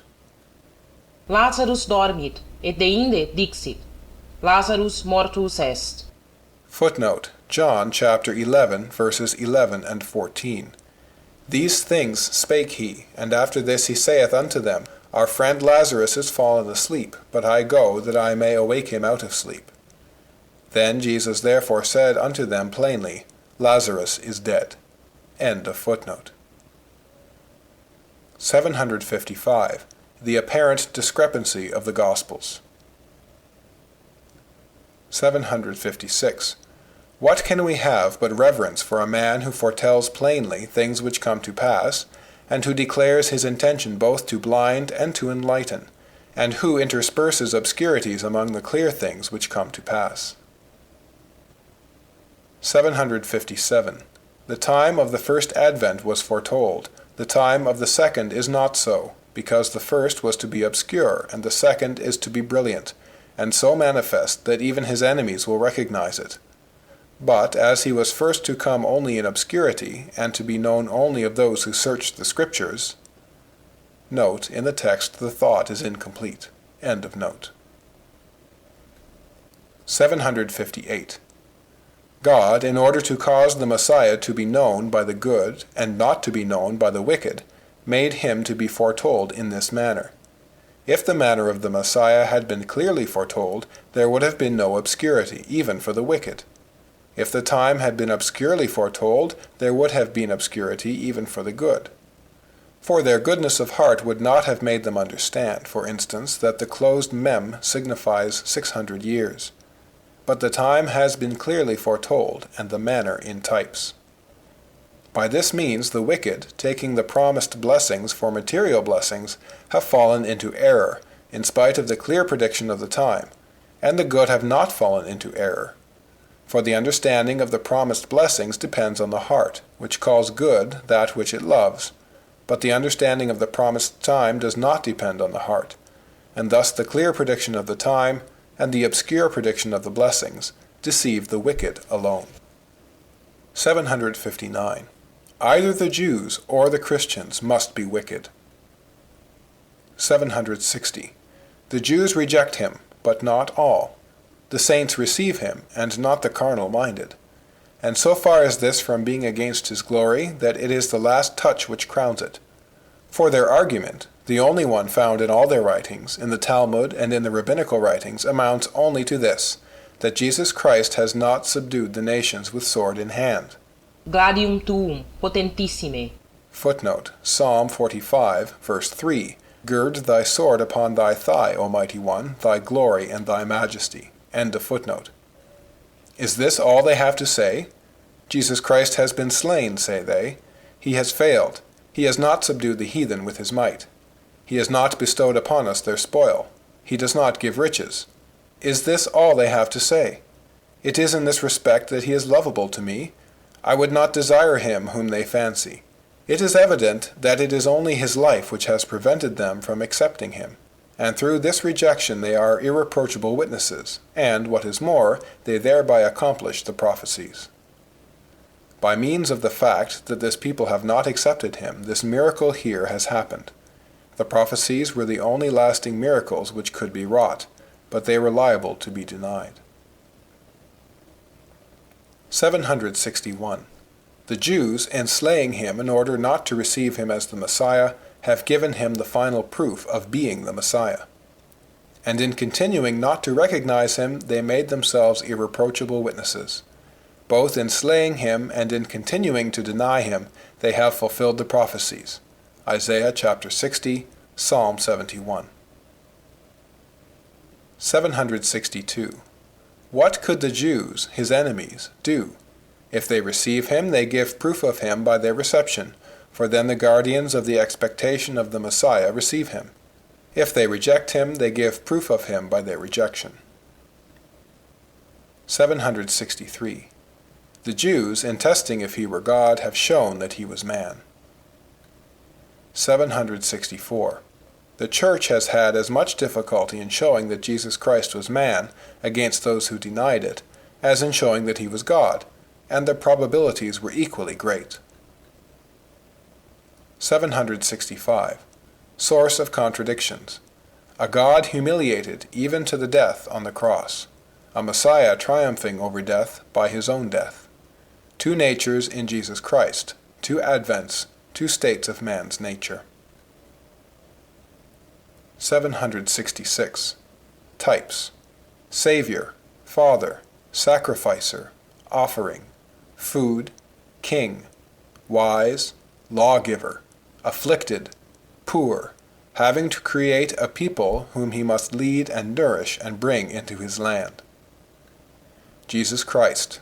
Offices. He alone had to create a great people, elect, holy, and chosen, to lead, nourish, and bring it into the place of rest and holiness, to make it holy to God, to make it the temple of God, to reconcile it to and save it from the wrath of God, to free it from the slavery of sin which visibly reigns in man, to give laws to this people and engrave these laws on their heart, to offer himself to God for them, and sacrifice himself for them, to be a victim without blemish and himself the sacrificer, having to offer himself, his body, and his blood, and yet to offer bread and wine to God. Ingrediens mundum. Footnote, Hebrews chapter 10, verse 5. Wherefore, when he cometh into the world, he saith, Sacrifice and offering thou wouldest not, but a body didst thou prepare for me. End of footnote. Stone upon stone. What preceded and what followed. All the Jews exist still and are wanderers. 767. Of all that is on earth he partakes only of the sorrows, not of the joys. He loves his neighbors, but his love does not confine itself within these bounds, and overflows to his own enemies, and then to those of God. 768. Jesus Christ typified by Joseph, the beloved of his father, sent by his father to see his brethren, etc., innocent, sold by his brethren for 20 pieces of silver, and thereby becoming their Lord, their Saviour, the Saviour of strangers, and the Saviour of the world, which had not been but for their plot to destroy him, their sale and their rejection of him. In prison, Joseph innocent between two criminals, Jesus Christ on the cross between two thieves. Joseph foretells freedom to the one and death to the other, from the same omens. Jesus Christ saves the elect and condemns the outcast for the same sins. Joseph foretells only, Jesus Christ acts. Joseph asks him who will be saved to remember him when he comes into his glory, and he whom Jesus Christ saves asks that he will remember him when he comes into his kingdom. 769. The conversion of the heathen was only reserved for the grace of the Messiah. The Jews have been so long in opposition to them without success. All that Solomon and the prophets said has been useless. Sages, like Plato and Socrates, have been able to persuade them.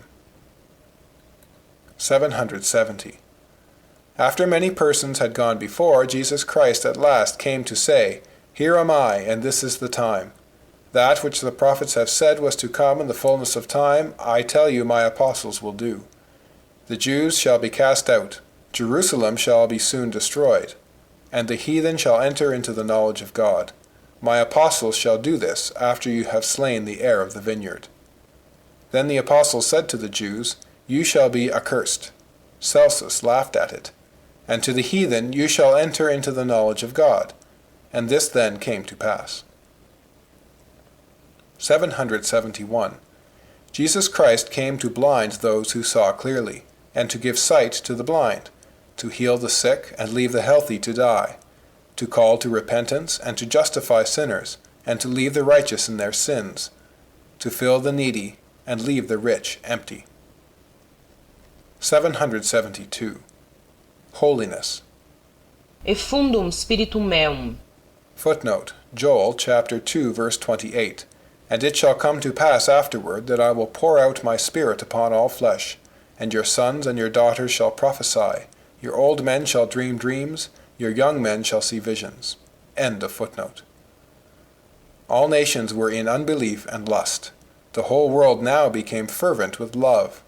Princes abandoned their pomp, maidens suffered martyrdom. Whence came this influence? The Messiah was come. These were the effect and signs of his coming. 773. Destruction of the Jews and heathen by Jesus Christ. Omnes gentes venient et adorabunt eum. Footnote: Psalm 22 verse 2. O my God, I cry in the daytime, but thou answerest not, and in the night season, and am not silent. End of footnote. Parum est ut. Etc. Footnote: Isaiah chapter 49 verse 6. He says, It is too small a thing for you to be my servant, to restore the tribes of Jacob, and to bring back those of Israel I have kept. I will also make you a light for the Gentiles, that you may bring my salvation to the ends of the earth. End of footnote. Postula a me. Footnote: Psalm 2 verse 8. Ask of me, and I will make the nations your inheritance, the ends of the earth your possession. End of footnote. Adorabunt eum omnes reges. Footnote: Psalm 72 verse 11. All kings will bow down to him, and all nations will serve him. End of footnote. Testes iniqui. Footnote: Psalm 35 verse 11. Ruthless witnesses come forward. They question me on things I know nothing about. End of footnote. Dabit maxillam percutienti.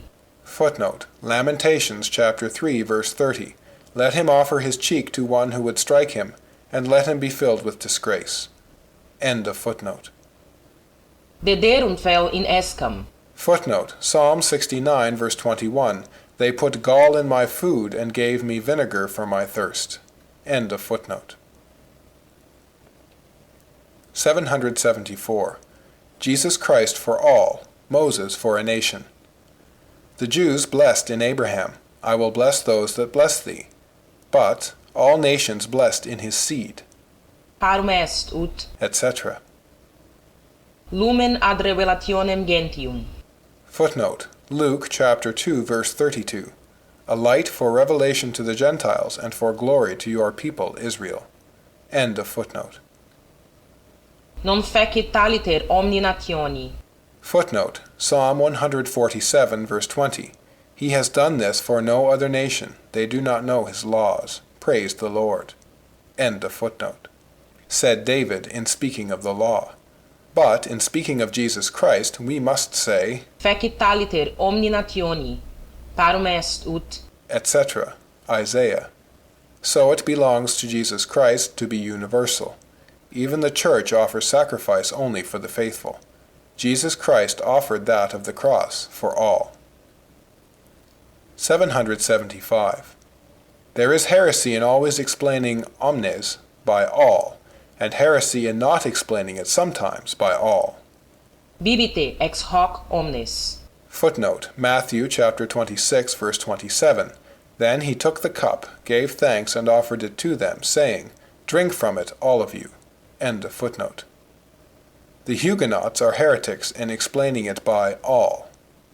In quo omnes peccaverunt. Footnote: Romans chapter 5 verse 12. Therefore, just as sin entered the world through one man, and death through sin, in this way death came to all men, because all sinned. End of footnote. The Huguenots are heretics in accepting the children of true believers. We must then follow the Fathers and tradition in order to know when to do so, since there is heresy to be feared on both sides. 776. Ne timeas pusillus grex. Footnote: Luke chapter 12 verse 32. Do not be afraid, little flock, for your Father has been pleased to give you the kingdom. End of footnote. Timore et tremore. Quid ergo? Ne timeas modo timeas. Fear not, provided you fear. But if you fear not, then fear. Qui me recipit non me recipit, sed eum qui me misit. Footnote: Matthew chapter 10 verse 40. He who receives you receives me, and he who receives me receives the one who sent me. End of footnote. Nemo scit, neque filius. Footnote: Matthew chapter 11 verse 27. All things have been committed to me by my Father. No one knows the Son except the Father, and no one knows the Father except the Son and those to whom the Son chooses to reveal him. End of footnote. Nubes lucida obumbravit. Footnote: Matthew chapter 17 verse 5.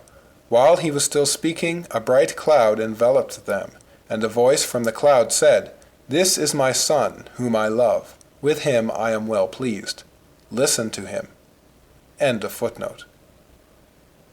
St. John was to turn hearts of the fathers to the children, and Jesus Christ to plant division.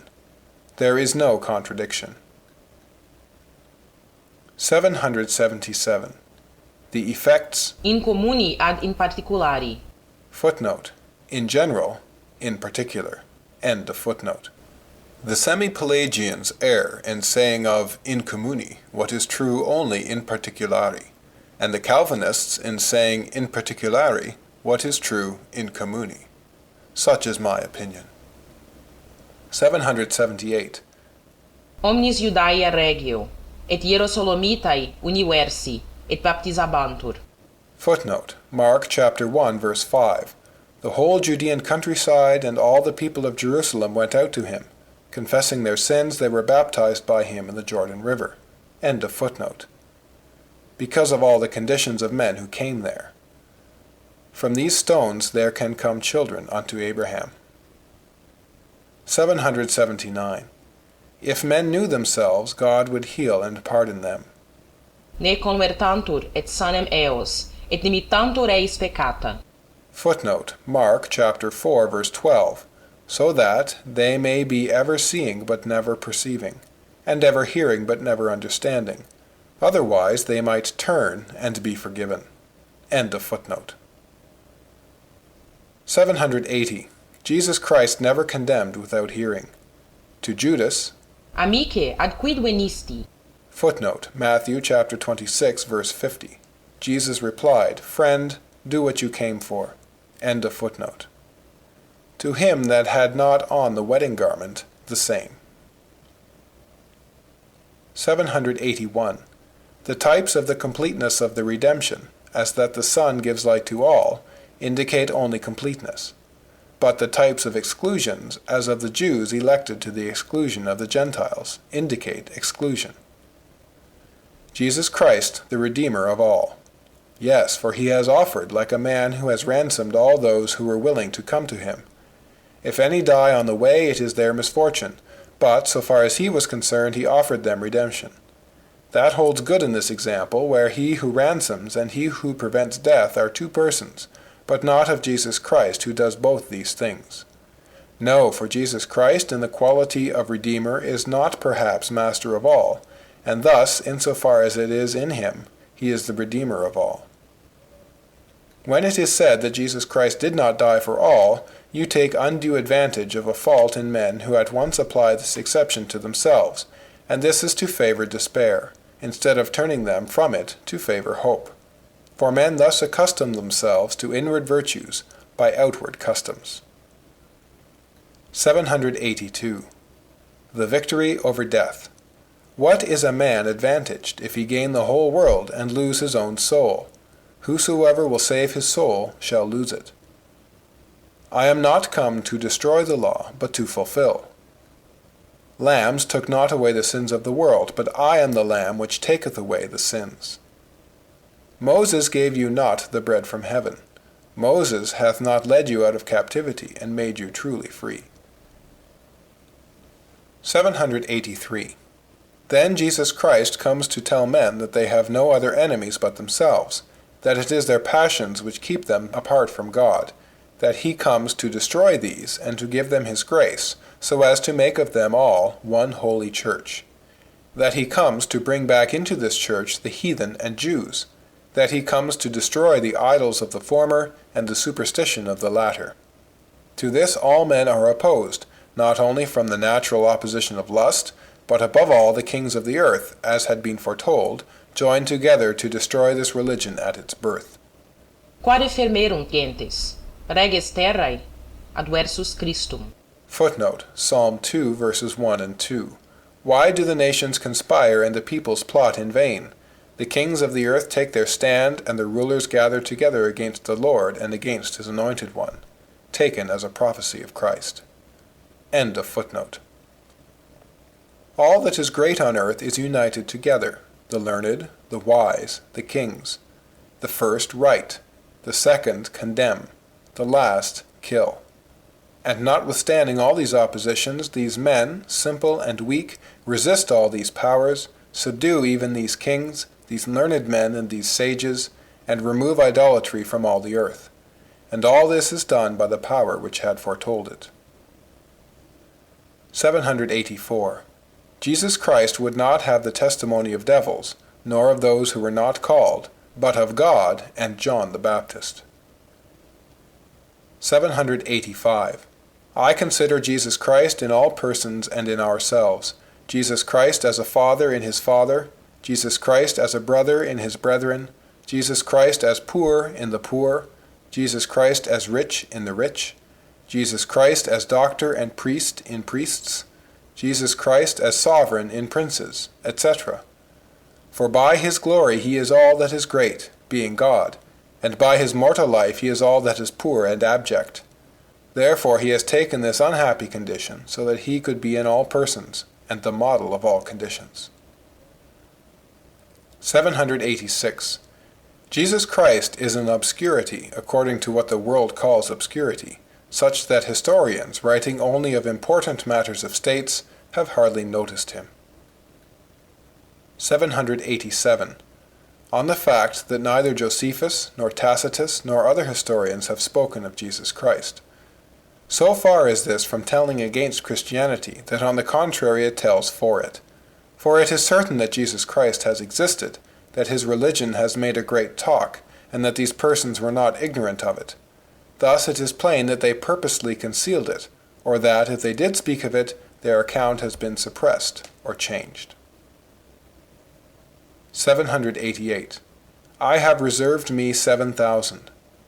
I love the worshippers unknown to the world and to the very prophets. 789. As Jesus Christ remained unknown among men, so his truth remains among common opinions without external difference. Thus the Eucharist among ordinary bread. 790. Jesus would not be slain without the forms of justice, for it is far more ignominious to die by justice than by an unjust sedition. 791. The false justice of Pilate only serves to make Jesus Christ suffer, for he causes him to be scourged by his false justice, and afterwards puts him to death. It would have been better to have put him to death at once. Thus it is with the falsely just.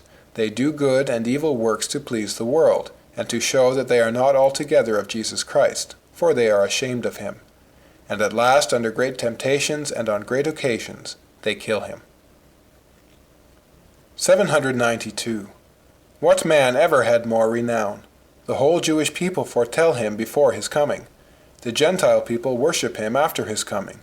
The two peoples, Gentile and Jewish, regard him as their center. And yet what man enjoys this renown less? Of 33 years he lives 30 without appearing. For 3 years he passes as an impostor. The priests and the chief people reject him. His friends and his nearest relatives despise him. Finally he dies, betrayed by one of his own disciples, denied by another, and abandoned by all. What part then has he in this renown? Never had man so much renown, never had man more ignominy. All that renown has served only for us to render us capable of recognizing him, and he had none of it for himself. 793. The infinite distance between body and mind is a symbol of the infinitely more infinite distance between mind and charity, for charity is supernatural.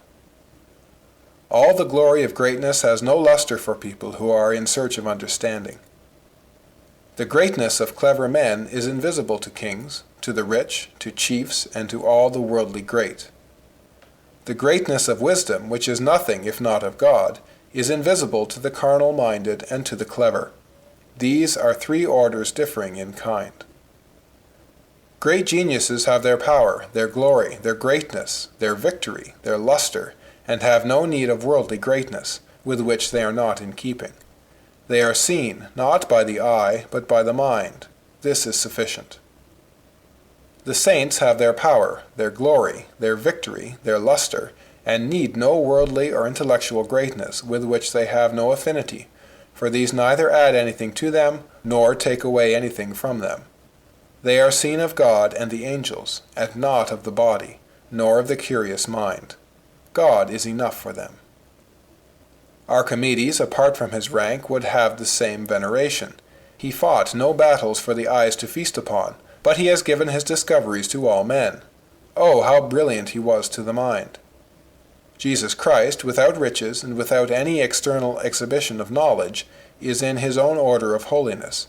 He did not invent, he did not reign, but he was humble, patient, holy, holy to God, terrible to devils, without any sin. Oh, in what great pomp, and in what wonderful splendor he is come to the eyes of the heart, which perceive wisdom. It would have been useless for Archimedes to have acted the prince in his books on geometry, although he was a prince.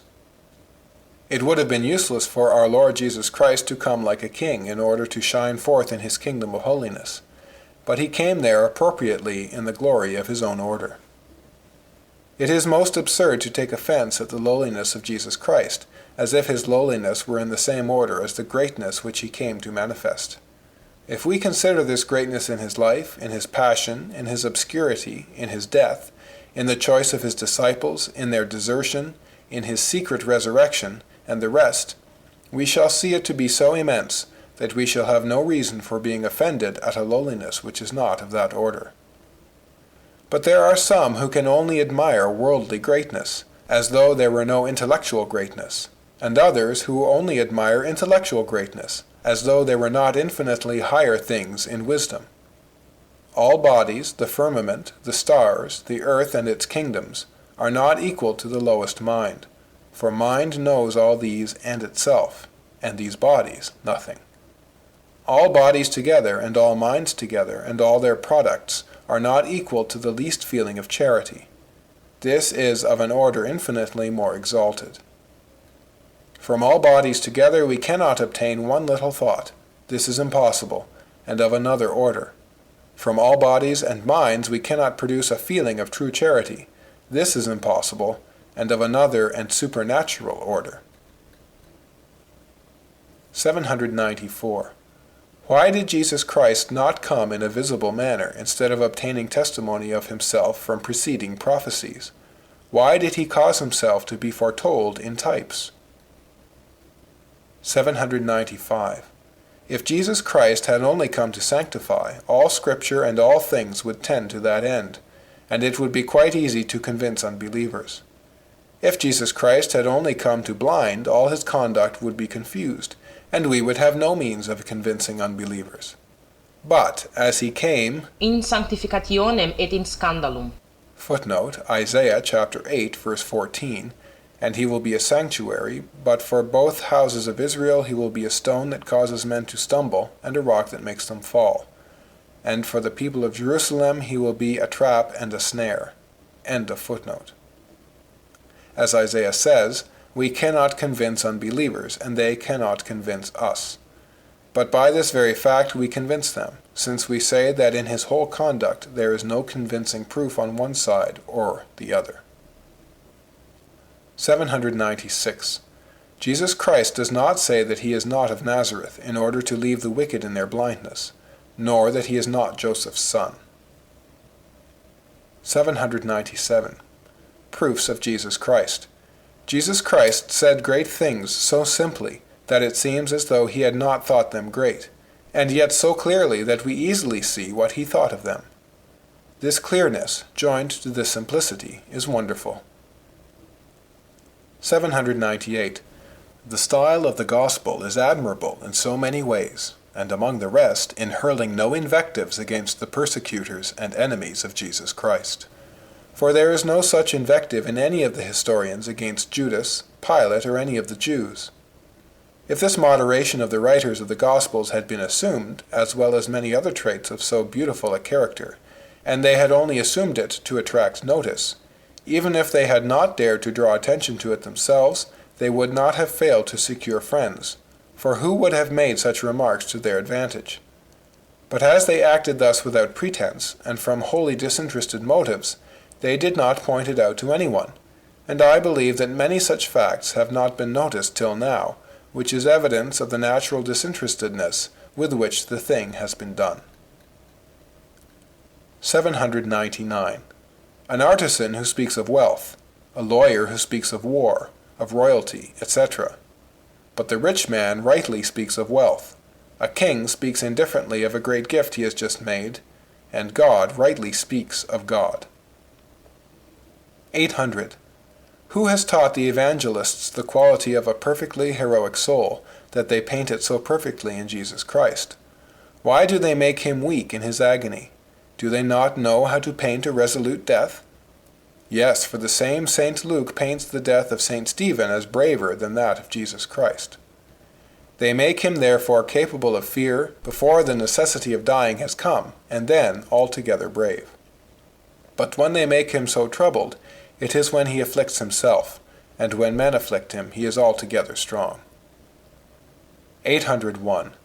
Proof of Jesus Christ.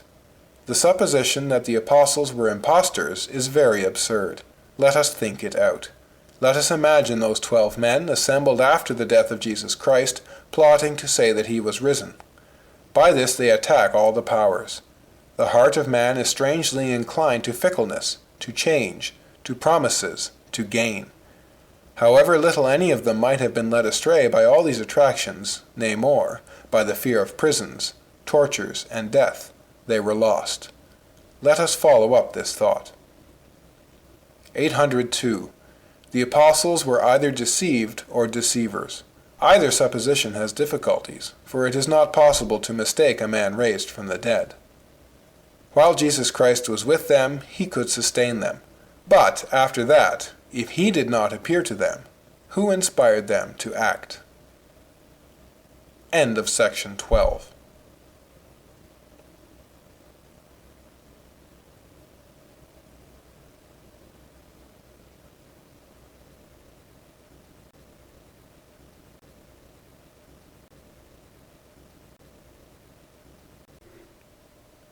Section 13 of Pensées. Pensées by Blaise Pascal. Translated by W. F. Trotter. Section 13. The Miracles. 803. The Beginning. Miracles enable us to judge of doctrine, and doctrine enables us to judge of miracles. There are false miracles and true. There must be a distinction in order to know them, otherwise they would be useless. Now they are not useless. On the contrary, they are fundamental. Now the rule which is given to us must be such that it does not destroy the proof which the true miracles give of the truth, which is the chief end of the miracles. Moses has given two rules: that the prediction does not come to pass, Deuteronomy chapter 18, and that they do not lead to idolatry, Deuteronomy chapter 13, and Jesus Christ 1. If doctrine regulates miracles, miracles are useless for doctrine. If miracles regulate, note in the text, the thought is incomplete. End of note. Objection to the rule, the distinction of the times. One rule during the time of Moses, another at present. 804. Miracle.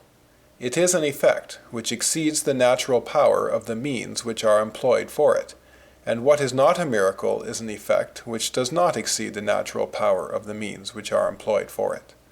Thus, those who heal by invocation of the devil do not work a miracle, for that does not exceed the natural power of the devil. But, note, in the text the thought is incomplete. End of note. 805.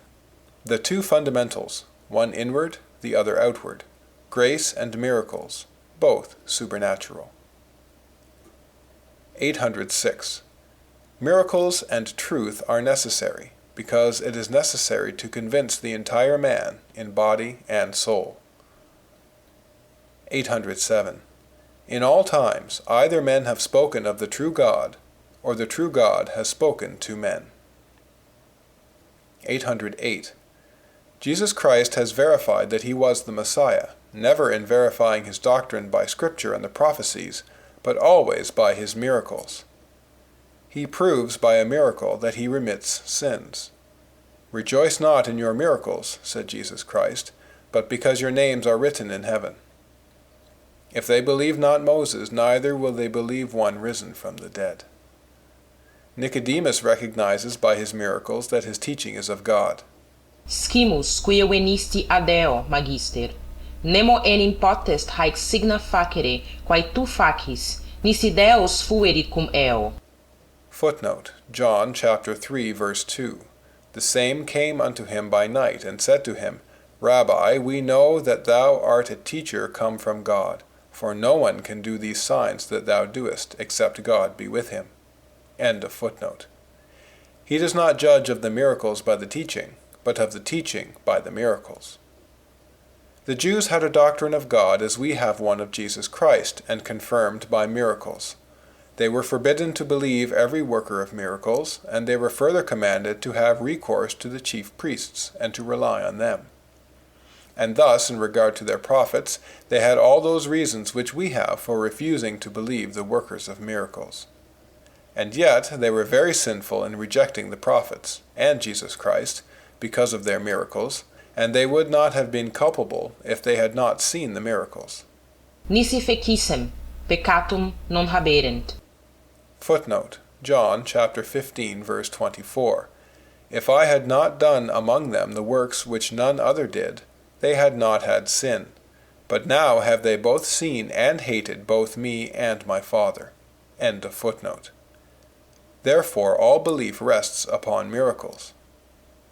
Prophecy is not called miracle, as St. John speaks of the first miracle in Cana, and then of what Jesus Christ says to the woman of Samaria when he reveals to her all her hidden life.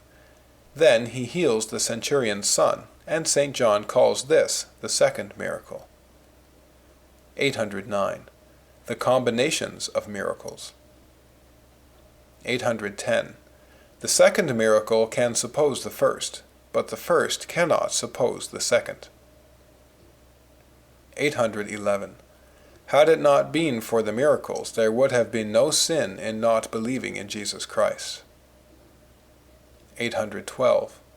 I should not be a Christian, but for the miracles, said St. Augustine. 813. Miracles. How I hate those who make men doubt of miracles. Montaigne speaks of them as he should in two places. In one we see how careful he is, and yet in the other he believes, and makes sport of unbelievers. However it may be, the Church is without proofs if they are right. 814. Montaigne against miracles, Montaigne for miracles.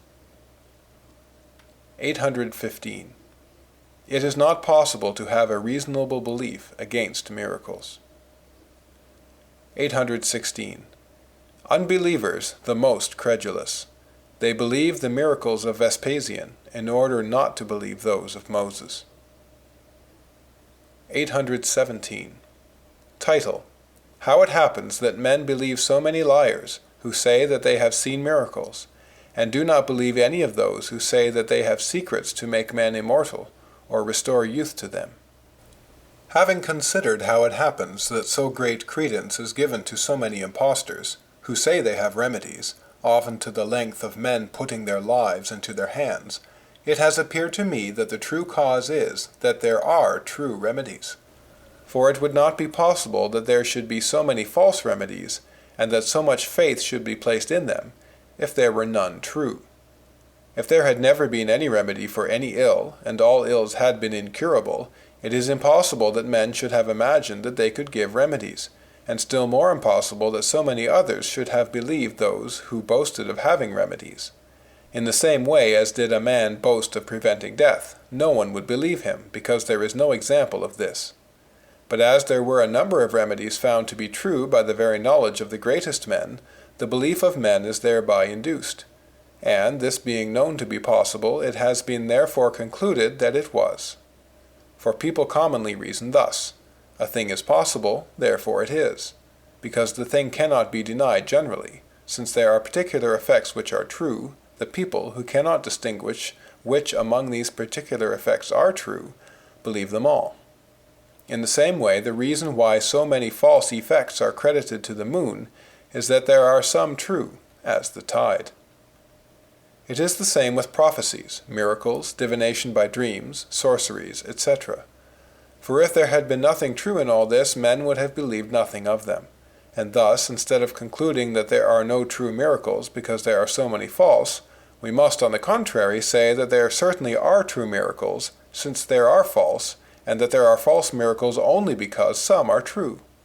We must reason in the same way about religion, for it would not be possible that men should have imagined so many false religions if there had not been a true one. The objection to this is that savages have a religion, but the answer is that they have heard the true spoken of, as appears by the deluge, circumcision, the cross of St. Andrew, etc. 818. Having considered how it comes that there are so many false miracles, false revelations, sorceries, etc., it has seemed to me that the true cause is that there are some true, for it would not be possible that there should be so many false miracles if there were none true, nor so many false revelations if there were none true, nor so many false religions if there were not one true. For if there had never been all this, it is almost impossible that men should have imagined it, and still more impossible that so many others should have believed it. But as there have been very great things true, and as they have been believed by great men, this impression has been the cause that nearly everybody is rendered capable of believing also the false. And thus, instead of concluding that there are no true miracles, since there are so many false, It must be said, on the contrary, that there are true miracles, since there are so many false, and that there are false ones only because there are true, and that in the same way there are false religions because there is one true. Objection to this. Savages have a religion, but this is because they have heard the true spoken of, as appears by the cross of St. Andrew, the deluge, circumcision, etc. This arises from the fact that the human mind, finding itself inclined to that side by the truth, becomes thereby susceptible to all the falsehoods of this. 819. Jeremiah chapter 23, verse 32. The miracles of the false prophets, in the Hebrew and Vatable. Footnote, professor of Hebrew in the Collège Royal in the 16th century. End of footnote. They are the tricks. Miracle does not always signify miracle. 1 Samuel chapter 14, verse 15. Miracle signifies fear, and is so in the Hebrew. The same evidently in Job chapter 33, verse 7, and also Isaiah chapter 21, verse 4, Jeremiah chapter 44, verse 12. Portentum signifies simulacrum. Jeremiah chapter 50, verse 38, and it is so in the Hebrew and Vatable. Isaiah chapter 8, verse 18. Jesus Christ says that he and his will be in miracles. 820. If the devil favored the doctrine which destroys him, he would be divided against himself, as Jesus Christ said. If God favored the doctrine which destroys the church, he would be divided against himself. Omne regnum divisum. Footnote, Matthew chapter 12, verse 25. And knowing their thoughts, he said unto them, Every kingdom divided against itself is brought to desolation, and every city or house divided against itself shall not stand. End of footnote. For Jesus Christ wrought against the devil and destroyed his power over the heart, of which exorcism is the symbolization, in order to establish the kingdom of God. And thus he adds, Si indigito Dei regnum Dei ad vos. Footnote, Luke chapter 11, verse 20. But if I, by the finger of God, cast out demons, then is the kingdom of God come upon you. End of footnote. 821. There is a great difference between tempting and leading into error. God tempts, but he does not lead into error. To tempt is to afford opportunities, which impose no necessity. If men do not love God, they will do a certain thing.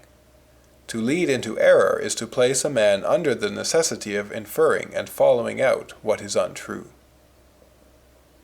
822. Abraham and Gideon are above revelation.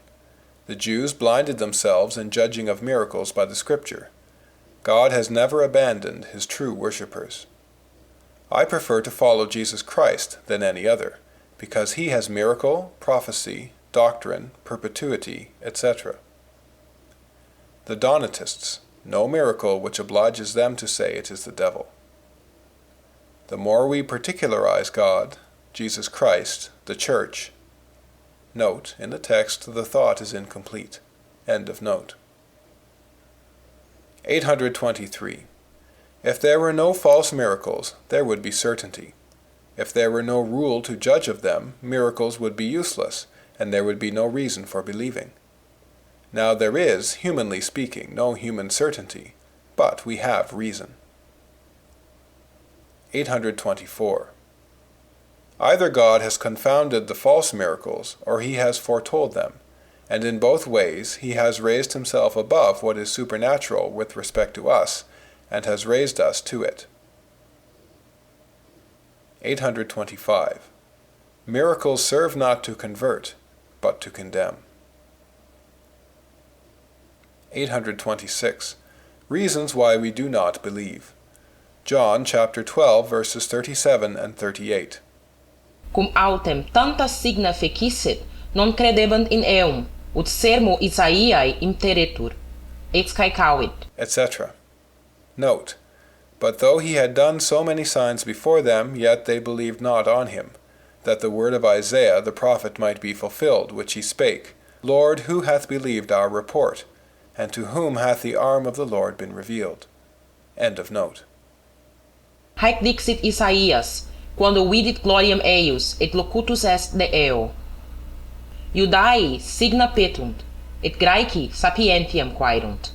Nos autem Iesum crucifixum, sed plenum signis, sed plenum sapientia. Vos autem Christum non crucifixum, et religionem sine miraculis, et sine sapientia. Footnote: 1 Corinthians chapter 1, verses 22 and 23. Seeing that Jews ask for signs, and Greeks seek after wisdom, but we preach Christ crucified, unto Jews a stumbling block, and unto Gentiles foolishness. End of footnote. What makes us not believe in the true miracles is want of love. John. Sed vos non creditis, quia non estis ex ovibus. Footnote: John chapter 10, verse 26. But ye believe not, because ye are not of my sheep. End of footnote. What makes us believe the false is want of love. 1 Thessalonians chapter 2. The foundation of religion, it is the miracles. What then? Does God speak against miracles, against the foundations of the faith which we have in him? If there is a God, faith in God must exist on earth. Now, the miracles of Jesus Christ are not foretold by Antichrist, but the miracles of Antichrist are foretold by Jesus Christ. And so if Jesus Christ were not the Messiah, he would have indeed led into error, but Antichrist cannot surely lead into error. When Jesus Christ foretold the miracles of Antichrist, did he think of destroying faith in his own miracles? Moses foretold Jesus Christ and bade to follow him. Jesus Christ foretold Antichrist and forbade to follow him. It was impossible that in the time of Moses men should keep their faith for Antichrist, who was unknown to them. But it is quite easy in the time of Antichrist to believe in Jesus Christ, already known. There is no reason for believing in Antichrist which there is not for believing in Jesus Christ. But there are reasons for believing in Jesus Christ which there are not for believing in the other. 827. Judges chapter 13, verse 23.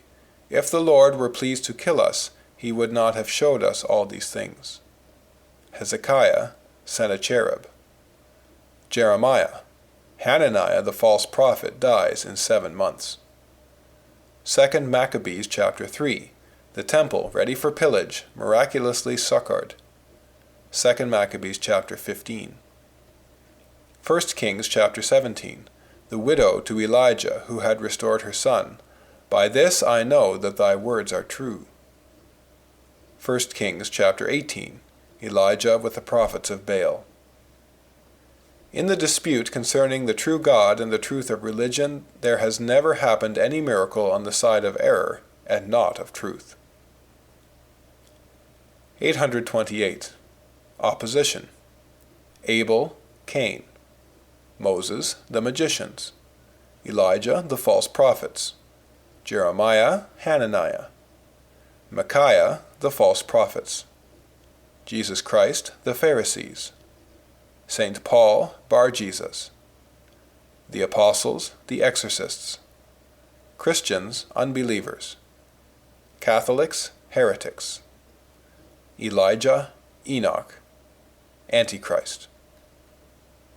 829.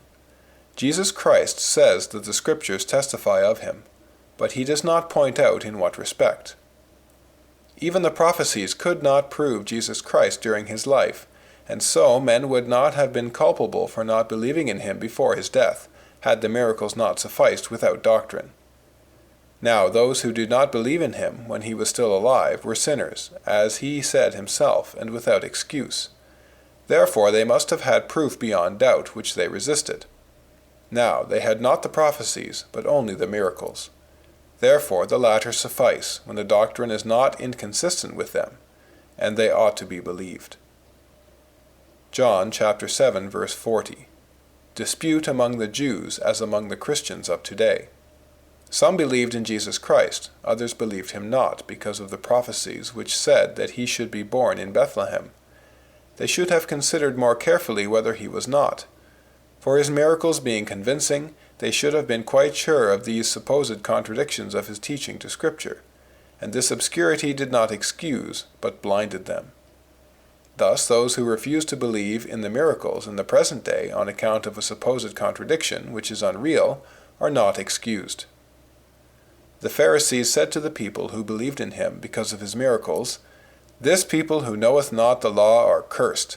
But have any of the rulers or of the Pharisees believed on him? For we know that out of Galilee ariseth no prophet." Nicodemus answered, "Doth our law judge any man before it hear him? And specially such a man who works such miracles?" 830. The prophecies were ambiguous. They are no longer so. 831. The 5 propositions were ambiguous. They are no longer so. 832. Miracles are no longer necessary because we have had them already.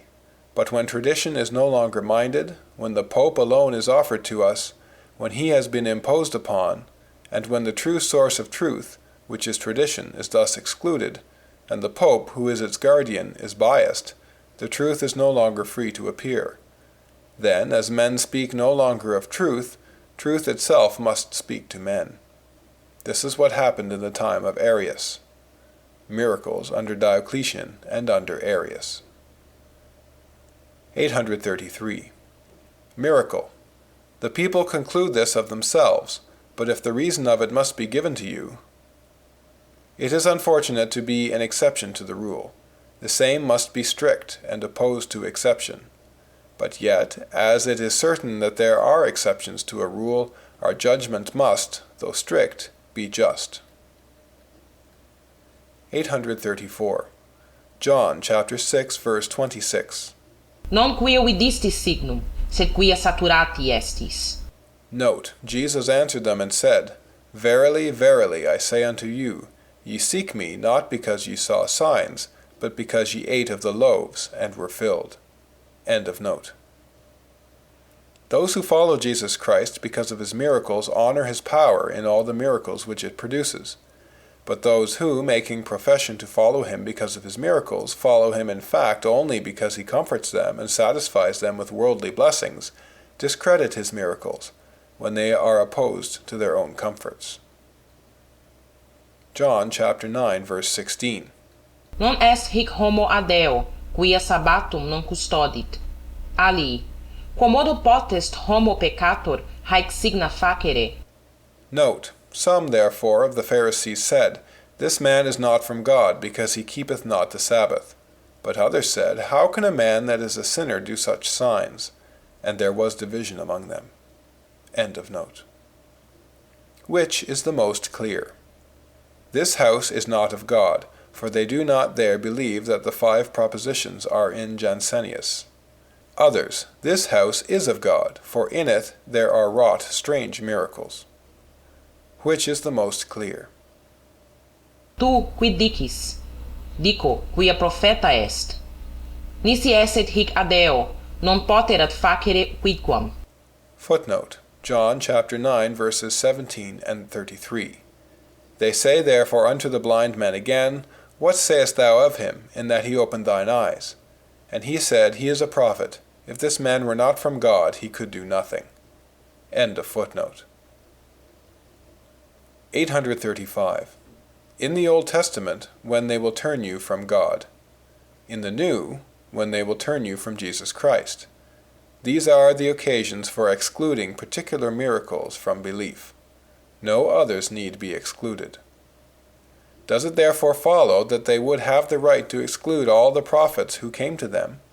No, they would have sinned in not excluding those who denied God, and would have sinned in excluding those who did not deny God. So soon then as we see a miracle, we must either assent to it or have striking proofs to the contrary. We must see if it denies a God, or Jesus Christ, or the Church. 836.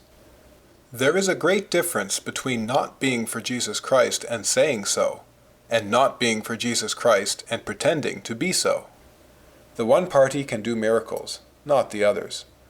For it is clear of the one party that they are opposed to the truth, but not of the others, and thus miracles are clearer. 837. That we must love one God only is a thing so evident that it does not require miracles to prove it. 838. Jesus Christ performed miracles, then the apostles, and the first saints in great number, because the prophecies not being yet accomplished, but in the process of being accomplished by them, the miracles alone bore witness to them. It was foretold that the Messiah should convert the nations. How could this prophecy be fulfilled without the conversion of the nations? And how could the nations be converted to the Messiah if they did not see this final effect of the prophecies which prove him? Therefore, till he had died, risen again, and converted the nations, all was not accomplished, and so miracles were needed during all this time. Now they are no longer needed against the Jews, for the accomplished prophecies constitute a lasting miracle. 839. Though ye believe not me, believe at least the works. He refers them, as it were, to the strongest proof. It had been told to the Jews as well as to Christians that they should not always believe the prophets, but yet the Pharisees and scribes are greatly concerned about his miracles and try to show that they are false or wrought by the devil, for they must needs be convinced if they acknowledge that they are of God. At the present day we are not troubled to make this distinction. Still, it is very easy to do. Those who deny neither God nor Jesus Christ do no miracles which are not certain. Nemo facit virtutem in nomine meo, et cito possit de me male loqui. Footnote, Mark chapter 9, verse 39. But Jesus said, Forbid him not, for there is no man who shall do a mighty work in my name, and be able quickly to speak evil of me. End of footnote. But we have not to draw this distinction. Here is a sacred relic. Here is a thorn from the crown of the Saviour of the world, over whom the prince of this world has no power, which works miracles by the peculiar power of the blood shed for us. Now God himself chooses this house in order to display conspicuously therein his power. These are not men who do miracles by an unknown and doubtful virtue, which makes a decision difficult for us. It is God himself. It is the instrument of the passion of his only Son, who, being in many places, chooses this, and makes men come from all quarters there to receive these miraculous alleviations in their weaknesses. 840. The Church has three kinds of enemies: the Jews, who have never been of her body, the heretics, who have withdrawn from it, and the evil Christians, who rend her from within. These three kinds of different adversaries usually attack her in different ways, but here they attack her in one and the same way. As they are all without miracles, and as the Church has always had miracles against them, they have all had the same interest in evading them, and they all make use of this excuse, that doctrine must not be judged by miracles, but miracles by doctrine. There were two parties among those who heard Jesus Christ, those who followed his teaching on account of his miracles, others who said, note, in the text the thought is incomplete. End of note. There were two parties in the time of Calvin. There are now the Jesuits, etc. 841. Miracles furnish the test in matters of doubt between Jews and heathens, Jews and Christians, Catholics and heretics, and slandered and slanderers, between the two crosses. But miracles would be useless to heretics, for the Church, authorized by miracles which have already obtained belief, tells us that they have not the true faith. There is no doubt that they are not in it, since the first miracles of the Church exclude belief in theirs. Thus there is miracle against miracle, both the first and the greatest being on the side of the Church. These nuns, astonished at what is said, that they are in the way of perdition, that their confessors are leading them to Geneva, that they suggest to them that Jesus Christ is not in the Eucharist, nor on the right hand of the Father, know that all this is false, and therefore offer themselves to God in this state. Vide si via iniquitatis in me est. Footnote, Psalm 139, verse 24. And see if there be any wicked way in me, and lead me in the way everlasting. End of footnote. What happens thereupon? This place, which is said to be the temple of the devil, God makes his own temple. It is said that the children must be taken away from it. God heals them there. It is said that it is the arsenal of hell. God makes of it the sanctuary of his grace. Lastly, they are threatened with all the fury and vengeance of heaven, and God overwhelms them with favors. A man would need to have lost his senses to conclude from this that they are therefore in the way of perdition. We have without doubt the same signs as Saint Athanasius. 842. Si tu es Christus, dic nobis. Opera quae ego facio in nomine Patris mei, haec testimonium perhibent de me, sed vos non creditis, quia non estis ex ovibus meis. Oves mei voce meam audiunt. Footnote: Luke chapter 22, verse 67. If thou art the Christ, tell us. End of footnote. John chapter 6, verse 30. Quod ergo tu facis signum ut videamus et credeamus tibi. Non dicunt, quam doctrinam praedicas? Note, they said therefore unto him, What then doest thou for a sign, that we may see and believe thee? What workest thou? End of note. Nemo potest facere signa quae tu facis nisi Deus. 2 Maccabees chapter 14, verse 15. Deus, qui signis evidentibus suam portionem protegit. Volumus signum videre, de caelo, tentantes eum. Luke chapter 11, verse 16. Note, and others, trying him, sought of him a sign from heaven. End of note. Generatio praua signum quaerit, et non dabitur. Footnote: Matthew chapter 12, verse 39. But he answered and said unto them, An evil and adulterous generation seeketh after a sign, and there shall no sign be given it but the sign of Jonah the prophet. End of footnote. Et ingemiscens aid, quid generatio ista signum quaerit? Mark chapter 8, verse 12. Note, and he sighed deeply in his spirit, and saith, Why doth this generation seek a sign? Verily I say unto you, there shall no sign be given unto this generation. End of note. They asked a sign with an evil intention. Et non poterat facere. Footnote: Mark chapter 6, verse 5. And he could there do no mighty work, save that he laid his hands upon a few sick folk, and healed them. End of footnote. And yet he promises them the sign of Jonah, the great and wonderful miracle of his resurrection. Nisi videritis signa, non creditis. Footnote: John chapter 4, verse 48. Jesus therefore said unto him, Except ye see signs and wonders, ye will in no wise believe. End of footnote. He does not blame them for not believing unless there are miracles, but for not believing unless they are themselves spectators of them. Ante Christum insignis mendacibus, Says St. Paul, 2 Thessalonians chapter 2. secundum operationem satanae, in seductione iis qui pereunt, et quod caritatem veritatis non receperunt, ut salvi fierent, ide omittet illis Deus operationes erroris ut credant mendacio. Footnote: 2 Thessalonians chapter 2, verses 9 to 11. Even he whose coming is according to the working of Satan with all power and signs and lying wonders, and with all deceit of unrighteousness for them that perish, because they received not the love of the truth, that they might be saved. And for this cause God sendeth them a working of error, that they should believe a lie. End of footnote.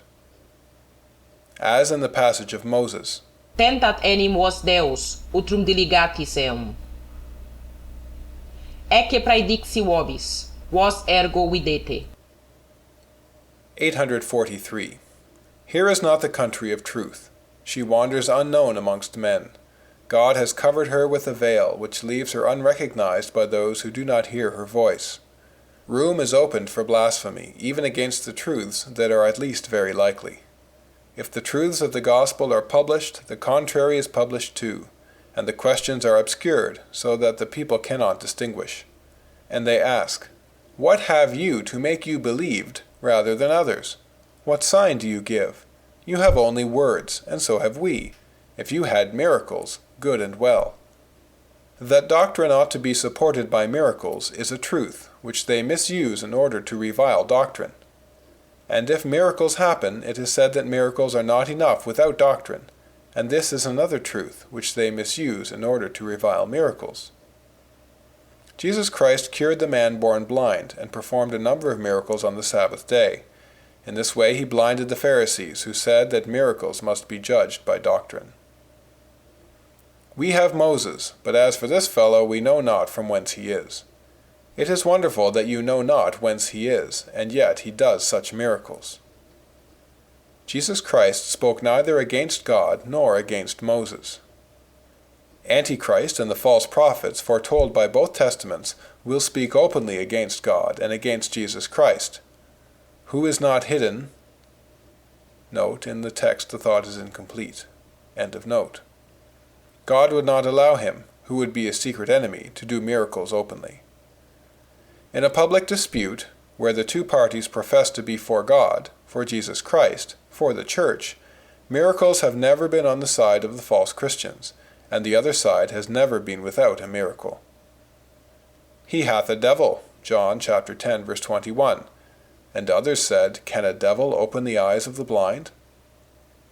The proofs which Jesus Christ and the apostles draw from Scripture are not conclusive, for they say only that Moses foretold that a prophet should come. But they do not thereby prove that this is he, and that is the whole question. These passages therefore serve only to show that they are not contrary to Scripture, and that there appears no inconsistency, but not that there is agreement. Now this is enough, namely, exclusion of inconsistency, along with miracles. There is a mutual duty between God and men. We must pardon him this saying, Quid debui? Accuse me, God said in Isaiah. God must fulfill his promises, etc. Men owe it to God to accept the religion which he sends. God owes it to men not to lead them into error. Now, they would be led into error if the workers of miracles announced a doctrine which should not appear evidently false to the light of common sense, and if a greater worker of miracles had not already warned men not to believe them. Thus, if there were divisions in the Church, and the Arians, for example, who declared themselves founded on Scripture just as the Catholics, had done miracles, and not the Catholics, men should have been led into error. For, as a man, who announces to us the secrets of God, is not worthy to be believed on his private authority, and that is why the ungodly doubt him.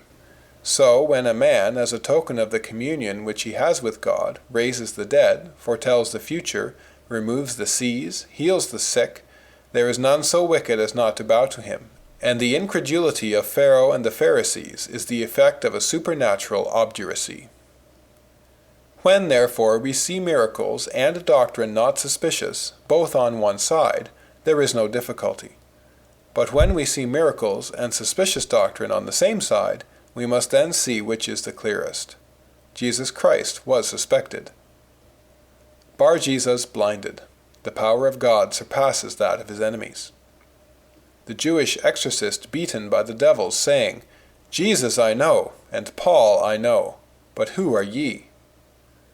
Miracles are for doctrine, and not doctrine for miracles. If the miracles are true, shall we be able to persuade men of all doctrine? No, for this will not come to pass. Si angelus. Footnote, Galatians chapter 1, verse 8. But though we, or an angel from heaven, should preach unto you any gospel other than that which we preached unto you, let him be anathema. End of footnote. Rule. We must judge of doctrine by miracles. We must judge of miracles by doctrine. All this is true, but contains no contradiction. For we must distinguish the times. How glad you are to know the general rules, thinking thereby to set up dissension, and render all useless.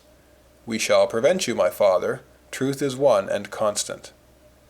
It is impossible from the duty of God to men, that a man, hiding his evil teaching, and only showing the good, saying that he conforms to God and the Church, should do miracles so as to instill insensibly a false and subtle doctrine. This cannot happen. And still less that God, who knows the heart, should perform miracles in favor of such an one. 844. The three marks of religion: perpetuity, a good life, miracles. They destroy perpetuity by their doctrine of probability, a good life by their morals, miracles by destroying either their truth or the conclusions to be drawn from them. If we believe them, the Church will have nothing to do with perpetuity, holiness, and miracles. The heretics deny them, or deny the conclusions to be drawn from them. They do the same. But one would need to have no sincerity in order to deny them, or again to lose one's senses in order to deny the conclusions to be drawn from them. Nobody has ever suffered martyrdom for the miracles which she says he has seen. For the folly of men goes, perhaps, to the length of martyrdom, for those which the Turks believe by tradition, but not for those which they have seen. 845. The heretics have always attacked these three marks, which they have not. 846. First objection. An angel from heaven. We must not judge of truth by miracles, but of miracles by truth. Therefore the miracles are useless. Now they are of use, and they must not be in opposition to the truth. Therefore what Father Legendre has said, that God will not permit that a miracle may lead into error. When there shall be a controversy in the same church, miracle will decide. Second objection. But Antichrist will do miracles. The magicians of Pharaoh did not entice to error. Thus we cannot say to Jesus respecting Antichrist, "You have led me into error." For Antichrist will do them against Jesus Christ, and so they cannot lead into error. Either God will not permit false miracles, or he will procure greater. Jesus Christ has existed since the beginning of the world. This is more impressive than all the miracles of Antichrist. If in the same church there should happen a miracle on the side of those in error, men would be led into error. Schism is visible, a miracle is visible. But schism is more a sign of error than a miracle is a sign of truth. Therefore a miracle cannot lead into error. But apart from schism, error is not so obvious as a miracle is obvious. Therefore a miracle could lead into error. Ubi est Deus tuus? Footnote, Psalm 42, verse 3. My tears have been my food day and night, while they continually say unto me, Where is thy God? End of footnote. Miracles show him, and are a light. 847. One of the anthems for Vespers at Christmas. Exortum est in tenebris lumen rectis corde. Footnote, Psalm 112, verse 4. Unto the upright there ariseth light in the darkness. He is gracious, and merciful, and righteous. End of footnote. 848. If the compassion of God is so great that he instructs us to our benefit, even when he hides himself, what light ought we not to expect from him when he reveals himself? 849. Will Est et non est. Footnote, is and is not, end of footnote, be received in faith itself as well as in miracles? And if it is inseparable in the others, note, in the text the thought is incomplete, end of note. When Saint Xavier works miracles, Saint Hilary, ye wretches who oblige us to speak of miracles. Unjust judges, make not your own laws on the moment. Judge by those which are established, and by yourselves. Vae qui conditis leges iniquas. Footnote, Isaiah chapter 10, verse 1. Woe unto them that decree unrighteous decrees, and to the writers that write perverseness. End of footnote. Miracles endless, false. In order to weaken your adversaries, you disarm the whole church. If they say that our salvation depends upon God, they are, quote, heretics. If they say that they are obedient to the Pope, that is, quote, hypocrisy. If they are ready to subscribe to all the articles, that is not enough. If they say that a man must not be killed for an apple, quote, they attack the morality of Catholics. If miracles are done among them, it is not a sign of holiness, and is, on the contrary, a symptom of heresy. The way in which the Church has existed is that truth has been without dispute, or, if it has been contested, there has been the Pope, or, failing him, there has been the Church. 850. The 5 propositions condemned, but no miracle, for the truth was not attacked. But the Sorbonne, but the bull. Note, in the text the thought is incomplete. End of note. It is impossible that those who love God with all their hearts should fail to recognize the Church, so evident is she. It is impossible that those who do not love God should be convinced of the Church. Miracles have such influence that it was necessary that God should warn men not to believe in them in opposition to him, all clear as it is that there is a God. Without this, they would have been able to disturb men. And thus, so far from these passages, Deuteronomy chapter 13, making against the authority of the miracles, nothing more indicates their influence. And the same in respect of Antichrist, to seduce, if it were possible, even the elect. 851. The history of the man born blind. What says St. Paul? Does he continually speak of the evidence of the prophecies? No, but of his own miracle.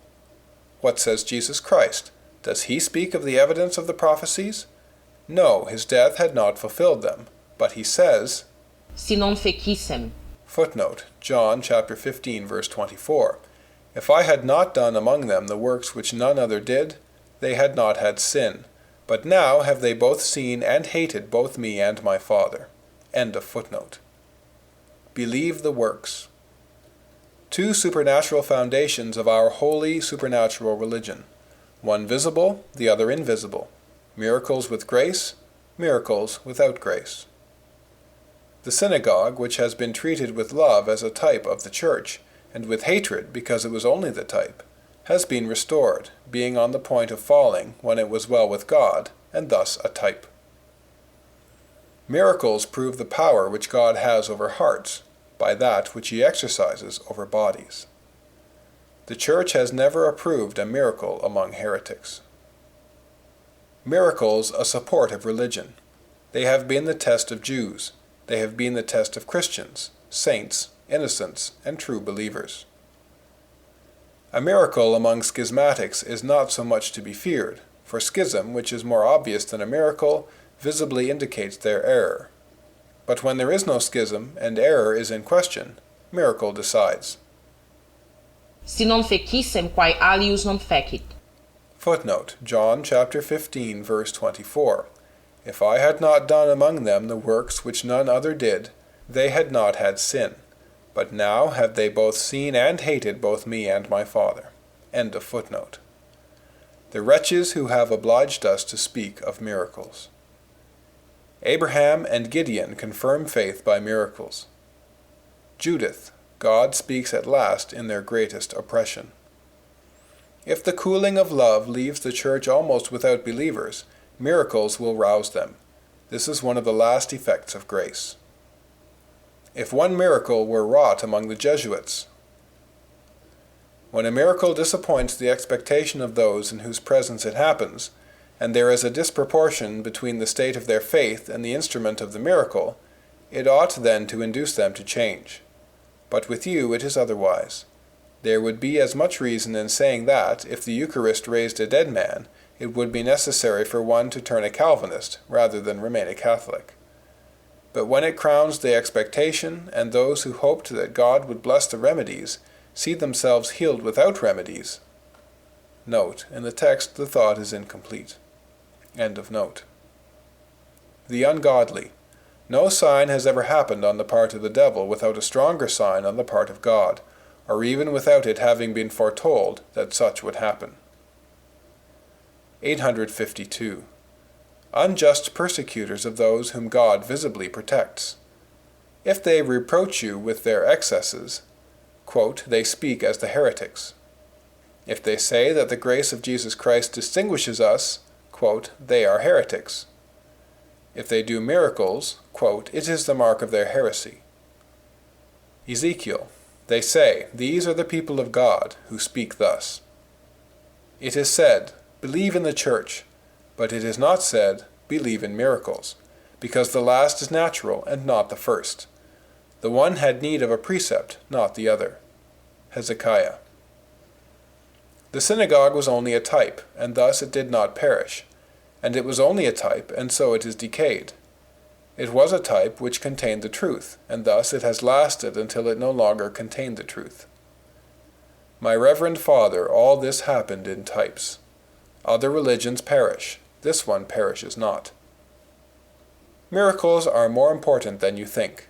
They have served for the foundation and will serve for the continuation of the Church till Antichrist, till the end.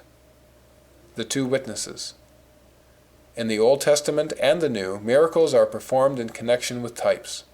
Salvation, or a useless thing, if not to show that we must submit to the Scriptures. Type of the sacrament. 853.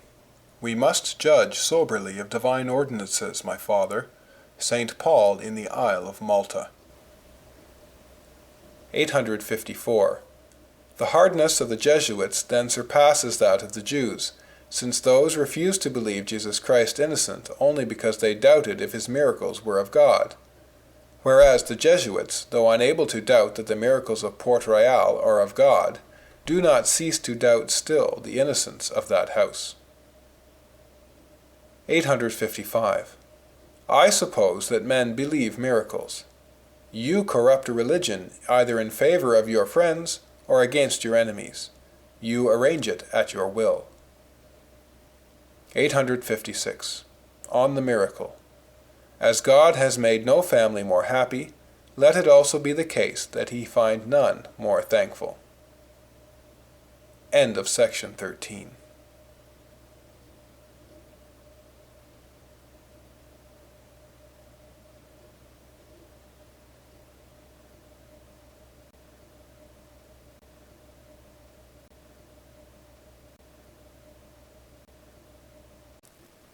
Section 14 of Pensées. Pensées by Blaise Pascal. Translated by W. F. Trotter. Section 14. Appendix. Polemical Fragments. 857. Clearness, obscurity. There would be too great darkness if truth had not visible signs. This is a wonderful one, that it has always been preserved in one church and one visible assembly of men. There would be too great clearness if there were only one opinion in this church. But in order to recognize what is true, one has only to look at what has always existed. For it is certain that truth has always existed, and that nothing false has always existed. 858. The history of the church ought properly to be called the history of truth. 859. There is a pleasure in being in a ship beaten about by a storm, when we are sure that it will not founder. The persecutions which harass the church are of this nature. 860. In addition to so many other signs of piety, they are also persecuted, which is the best sign of piety. 861. The Church is an excellent state when it is sustained by God only. 862. The Church has always been attacked by opposite errors, but perhaps never at the same time as now. And if she suffer more because of the multiplicity of errors, she derives this advantage from it, that they destroy each other. She complains of both, but far more of the Calvinists, because of the schism. It is certain that many of the two opposite sects are deceived. They must be disillusioned. Faith embraces many truths which seem to contradict each other. There is a time to laugh and a time to weep, etc. Respond, no responda, etc. Footnote. Proverbs chapter 26, verses 4 and 5. Answer not a fool according to his folly, lest thou also be like unto him. Answer a fool according to his folly, lest he be wise in his own conceit. End of footnote. The source of this is the union of the two natures in Jesus Christ, and also the two worlds, the creation of a new heaven and a new earth, a new life and a new death, all things double, and the same names remaining. And finally the two natures that are in the righteous, for they are the two worlds, and a member and image of Jesus Christ. And thus all the names suit them, righteous, yet sinners, dead, yet living, living, yet dead, elect, yet outcast, etc. There are then a great number of truths, both of faith and of morality, which seem contradictory, and which all hold good together in a wonderful system. The source of all heresies is the exclusion of some of these truths, and the source of all the objections which the heretics make against us is the ignorance of some of our truths. And it generally happens that, unable to conceive the connection of two opposite truths, and believing that the admission of one involves the exclusion of the other, they adhere to the one, exclude the other, and think of us as opposed to them. Now, exclusion is the cause of their heresy, and ignorance that we hold the other truth causes their objections. First example, Jesus Christ is God and man. The Arians, unable to reconcile these things, which they believe incompatible, say that he is man. In this, they are Catholics.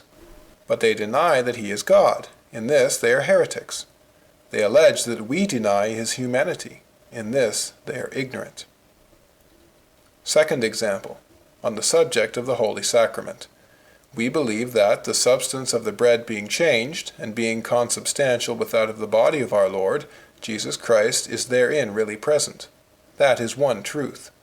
Another is that this sacrament is also a type of the cross and of glory, and a commemoration of the two.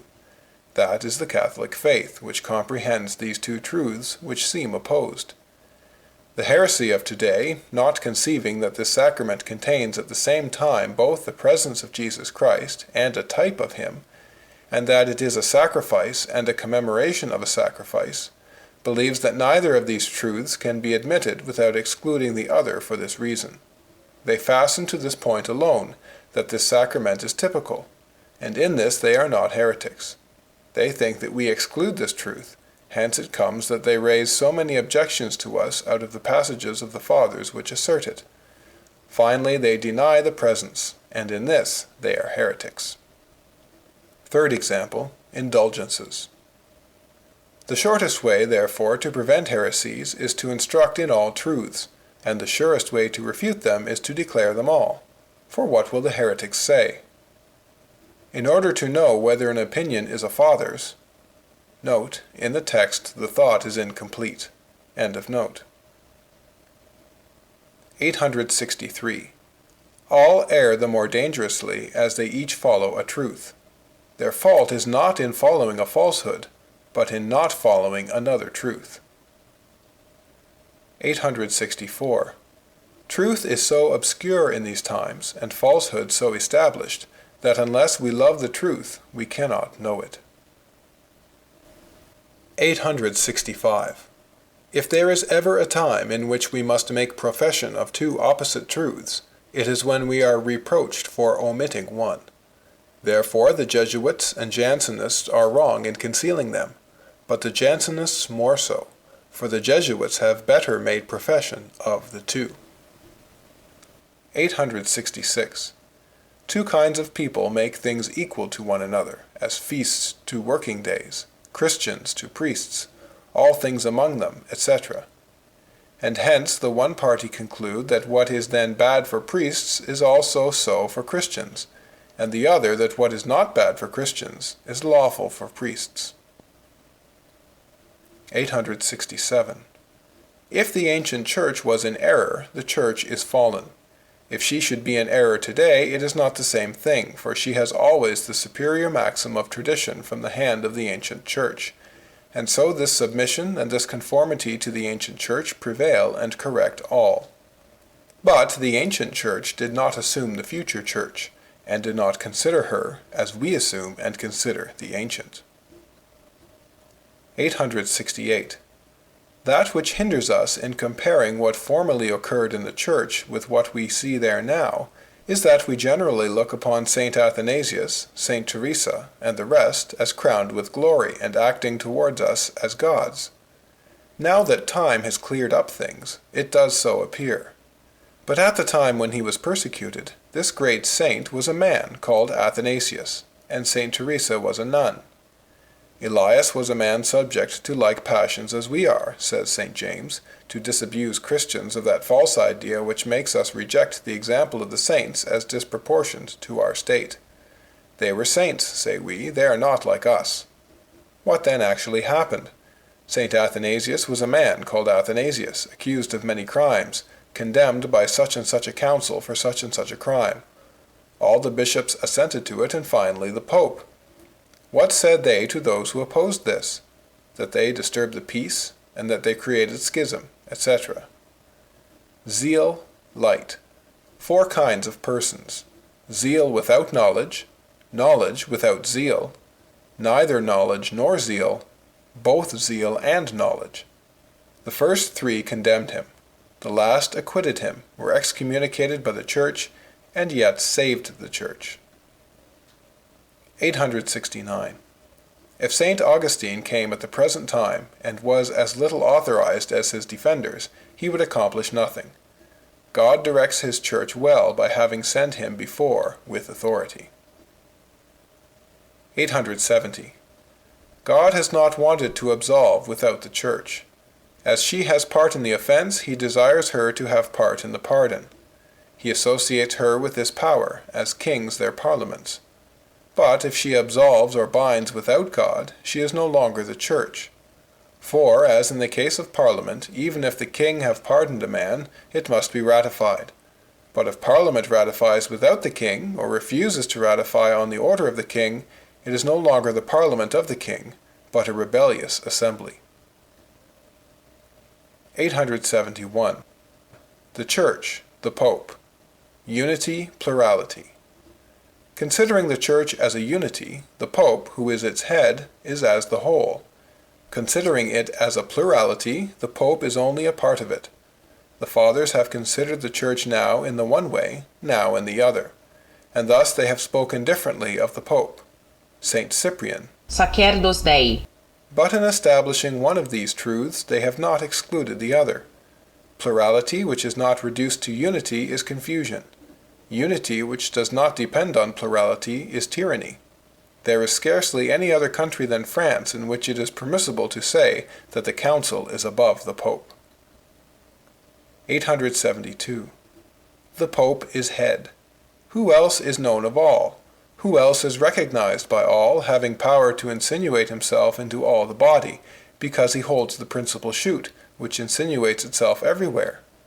How easy it was to make this degenerate into tyranny. That is why Christ has laid down for them this precept. Vos autem non sic. Footnote, Luke chapter 22, verse 26. But ye shall not be so, but he that is the greater among you, let him become as the younger, and he that is chief, as he that doth serve. End of footnote. 873. The Pope hates and fears the learned, who do not submit to him at will. 874. We must not judge of what the Pope is by some words of the Fathers, as the Greeks said in council, important rules, but by the acts of the Church and the Fathers, and by the canons. Duo aut tres in unum. Footnote, John chapter 10, verse 30. I and the Father are one. 1 John chapter 5, verse 8.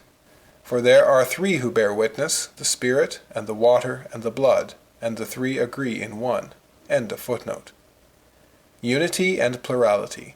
It is an error to exclude one of the two, as the Papists do, who exclude plurality, or the Huguenots, who exclude unity.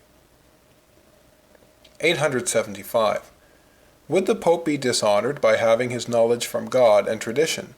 And is it not dishonoring him to separate him from this holy union? 876.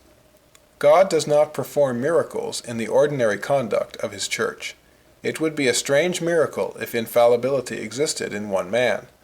But it appears so natural for it to reside in a multitude, since the conduct of God is hidden under nature, as in all his other works. 877. Kings dispose of their own power, but the popes cannot dispose of theirs. 878. Summum ius, summa injuria. Footnote, the greatest law, the greatest injury. End of footnote.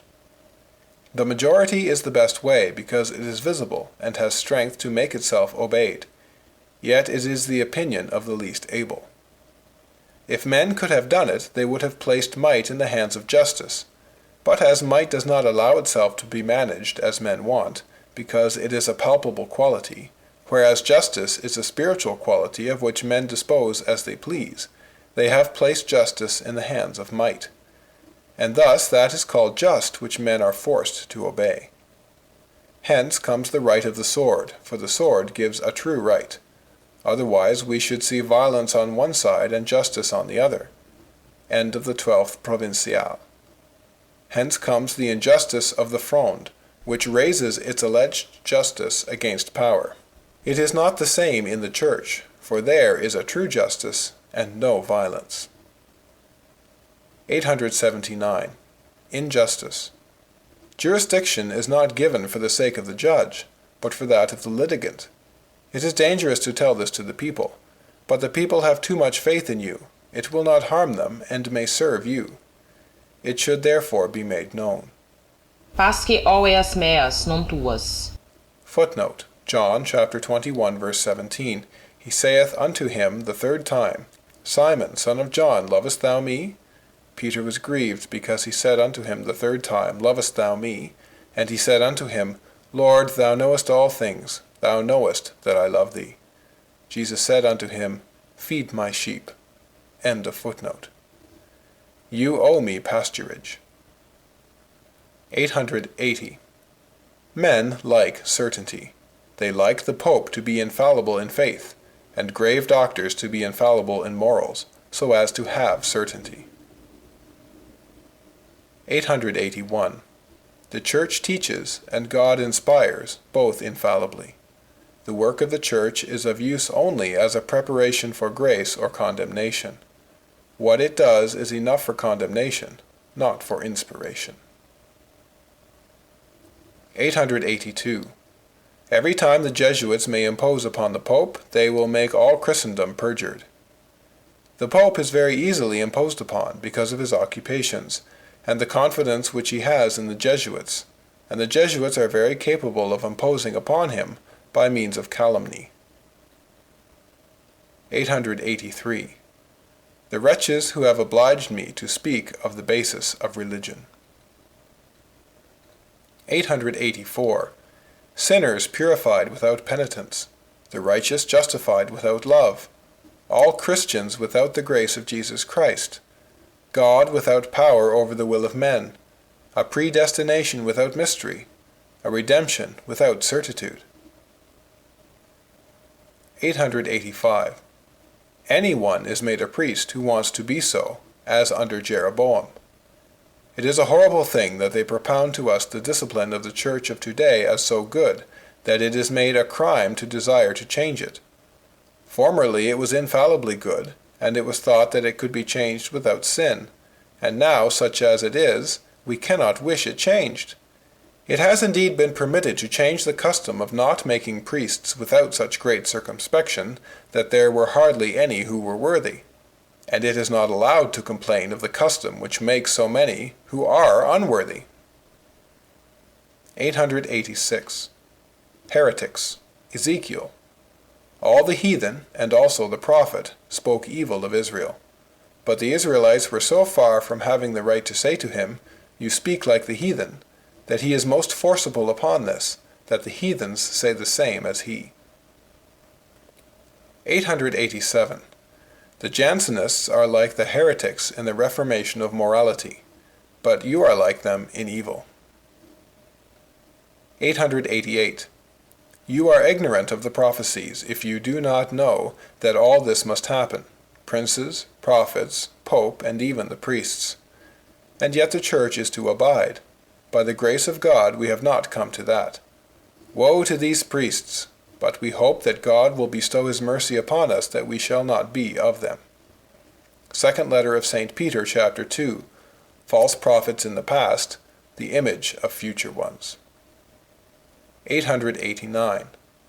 So that if it is true, on the one hand, that some lax monks and some corrupt casuists, who are not members of the hierarchy, are steeped in these corruptions, it is, on the other hand, certain that the true pastors of the Church, who are the true guardians of the divine word, have preserved it unchangeably against the efforts of those who have attempted to destroy it.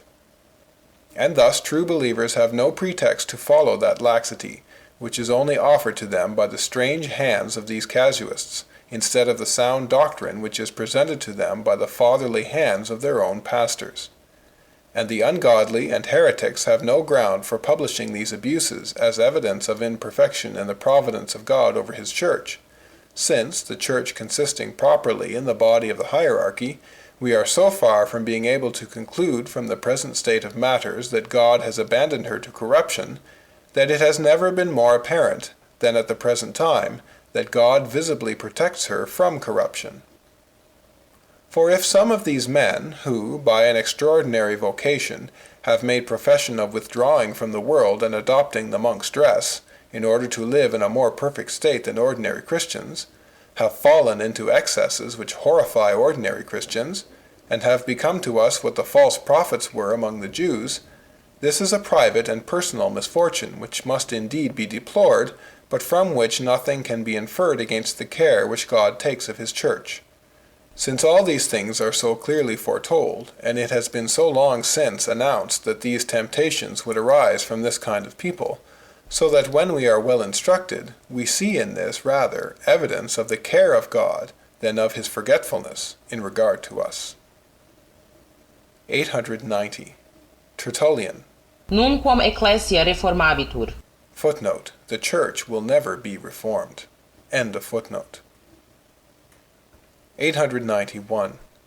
Heretics who take advantage of the doctrine of the Jesuits must be made to know that it is not that of the Church, the doctrine of the Church, and that our divisions do not separate us from the altar. 892. If, in differing, we condemned, you would be right. Uniformity without diversity is useless to others. Diversity without uniformity is ruinous for us. The one is harmful outwardly, the other inwardly. 893. By showing the truth we cause it to be believed, but by showing the injustice of ministers we do not correct it. Our mind is assured by a proof of falsehood. Our purse is not made secure by proof of injustice. 894. Those who love the Church lament to see the corruption of morals, but laws at least exist. But these corrupt the laws. The model is damaged. 895. Men never do evil so completely and cheerfully as when they do it from religious conviction. 896.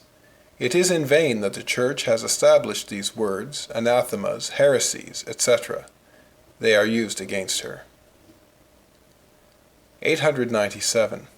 The servant knoweth not what his Lord doeth, for the master tells him only the act and not the intention, and this is why he often obeys slavishly and defeats the intention. But Jesus Christ has told us the object, and you defeat that object. 898. They cannot have perpetuity, and they seek universality, and therefore they make the whole church corrupt, that they may be saints. 899.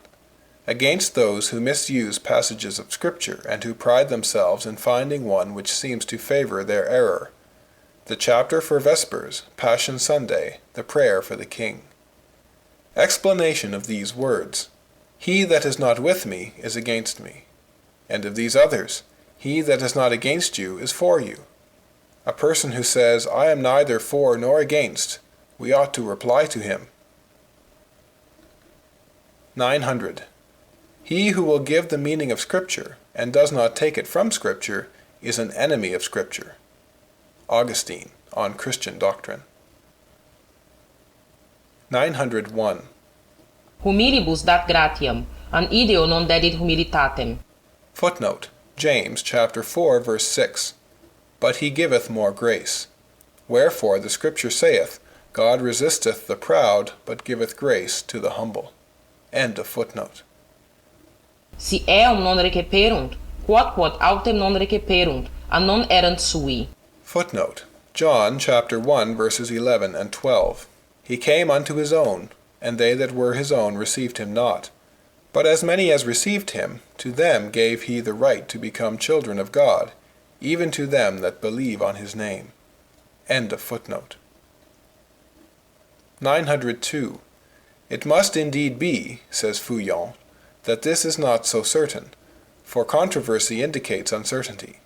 St. Athanasius, St. Chrysostom, Morals Unbelievers. The Jesuits have not made the truth uncertain, but they have made their own ungodliness certain. Contradiction has always been permitted in order to blind the wicked, for all that offends truth or love is evil. This is the true principle. 903. All religions and sects in the world have had natural reason for a guide. Christians alone have been constrained to take their rules from without themselves, and to acquaint themselves with those which Jesus Christ bequeathed to men of old to be handed down to true believers. This constraint wearies these good fathers. They desire, like other people, to have liberty to follow their own imaginations. It is in vain that we cry to them, as the prophet said to the Jews of old, "Enter into the church, acquaint yourselves with the precepts which the men of old left to her, and follow these paths." They have answered like the Jews, "We will not walk in them, but we will follow the thoughts of our hearts." And they have said, "We will be as the other nations." 904. They make a rule of exception. Have the men of old given absolution before penance? Do this as exceptional. But of the exception you make a rule without exception, so that you do not even want the rule to be exceptional. 905. On confessions and absolutions without signs of regret. God regards only the inward, the Church judges only by the outward. God absolves as soon as he sees penitence in the heart, the Church when she sees it in works. God will make a church pure within, which confounds by its inward and entirely spiritual holiness the inward impiety of proud sages and Pharisees. And the church will make an assembly of men whose external manners are so pure as to confound the manners of the heathen. If there are hypocrites among them, but so well disguised that she does not discover their venom, she tolerates them. For, though they are not accepted of God, whom they cannot deceive, they are of men, whom they do deceive. And thus she is not dishonored by their conduct, which appears holy. But you want the church to judge neither of the inward, because that belongs to God alone, nor of the outward, because God dwells only upon the inward. And thus, taking away from her all choice of men, you retain in the church the most dissolute, and those who dishonor her so greatly, that the synagogues of the Jews and sects of philosophers would have banished them as unworthy, and have abhorred them as impious. 906. The easiest conditions to live in according to the world are the most difficult to live in according to God, and vice versa. Nothing is so difficult according to the world as the religious life. Nothing is easier than to live it according to God. Nothing is easier according to the world than to live in high office and great wealth. Nothing is more difficult to live in them according to God, and without acquiring an interest in them and a liking for them. 907. The casuists submit the decision to the corrupt reason, and the choice of decisions to the corrupt will, in order that all that is corrupt in the nature of man may contribute to his conduct. 908. But is it probable that probability gives assurance? Difference between rest and security of conscience. Nothing gives certainty but truth. Nothing gives rest but the sincere search for truth. 909. The whole society itself of their casuists cannot give assurance to a conscience in error, and that is why it is important to choose good guides. Thus they will be doubly culpable, both in having followed ways which they should not have followed, and in having listened to teachers to whom they should not have listened. 910. Can it be anything but compliance with the world which makes you find things probable? Will you make us believe that it is truth, and that if dueling were not the fashion, you would find it probable that they might fight, considering the matter in itself? 911. Must we kill to prevent there being any wicked? This is to make both parties wicked instead of one. Vincem bono malum. Footnote, Romans chapter 12, verse 21. Be not overcome of evil, but overcome evil with good. End of footnote. St. Augustine. 912. Universal. Ethics and language are special but universal sciences. 913. Probability. Each one can employ it, no one can take it away. 914. They allow lust to act and check scruples, whereas they should do the contrary. 915. Montalt. Lax opinions please men so much that it is strange that theirs displease. It is because they have exceeded all bounds. Again, there are many people who see the truth and who cannot attain to it, but there are few who do not know that the purity of religion is opposed to our corruptions. It is absurd to say that an eternal recompense is offered to the morality of Escobar. 916. Probability. They have some true principles, but they misuse them. Now, the abuse of truth ought to be as much punished as the introduction of falsehood. As if there were two hells, one for sins against love, the other for those against justice. 917. Probability. The earnestness of the saints in seeking the truth was useless, if the probable is trustworthy. The fear of the saints who have always followed the surest way, Saint Teresa having always followed her confessor. 918. Take away probability, and you can no longer please the world. Give probability, and you can no longer displease it. 919. These are the effects of the sins of the peoples and of the Jesuits. The great have wished to be flattered. The Jesuits have wished to be loved by the great. They have all been worthy to be abandoned to the spirit of lying, the one party to deceive, the others to be deceived. They have been avaricious, ambitious, voluptuous. Quaqueruabum tibi magistres. Footnote, 2 Timothy chapter 4, verse 3. For the time will come when they will not endure the sound doctrine, but, having itching ears, will heap to themselves teachers after their own lusts. End of footnote. Worthy disciples of such masters, they have sought flatterers, and have found them. 920. If they do not renounce their doctrine of probability, their good maxims are as little holy as the bad, for they are founded on human authority, and thus, if they are more just, they will be more reasonable, but not more holy. They take after the wild stem on which they are grafted. If what I say does not serve to enlighten you, it will be of use to the people. If these are silent, the stones will speak. Silence is the greatest persecution. The saints were never silent. It is true that a call is necessary, but it is not from the decrees of the council that we must learn whether we are called. It is from the necessity of speaking. Now, after Rome has spoken, and we think that she has condemned the truth, and that they have written it, and after the books which have said the contrary are censured, we must cry out so much the louder, the more unjustly we are censured, and the more violently they would stifle speech, until there come a pope who hears both parties, and who consults antiquity to do justice. So the good popes will find the Church still in outcry. The Inquisition and the Society are the two scourges of the truth. Why do you not accuse them of Arianism? For, though they have said that Jesus Christ is God, perhaps they mean by it not the natural interpretation, but as it is said, Dii estis. Footnote, ye are gods. End of footnote. If my letters are condemned at Rome, that which I condemn in them is condemned in heaven. Ad tuum, Domine Iesu, tribunal appello. Footnote, to thy judgment seat, Lord Jesus, I appeal. End of footnote. You yourselves are corruptible. I feared that I had written ill, seeing myself condemned, but the example of so many pious writings makes me believe the contrary. It is no longer allowable to write well, so corrupt or ignorant is the Inquisition. It is better to obey God than men. I fear nothing, I hope for nothing. It is not so with the bishops. Port-Royal fears, and it is bad policy to disperse them, for they will fear no longer and will cause greater fear. I do not even fear your like censures, if they are not founded on those of tradition.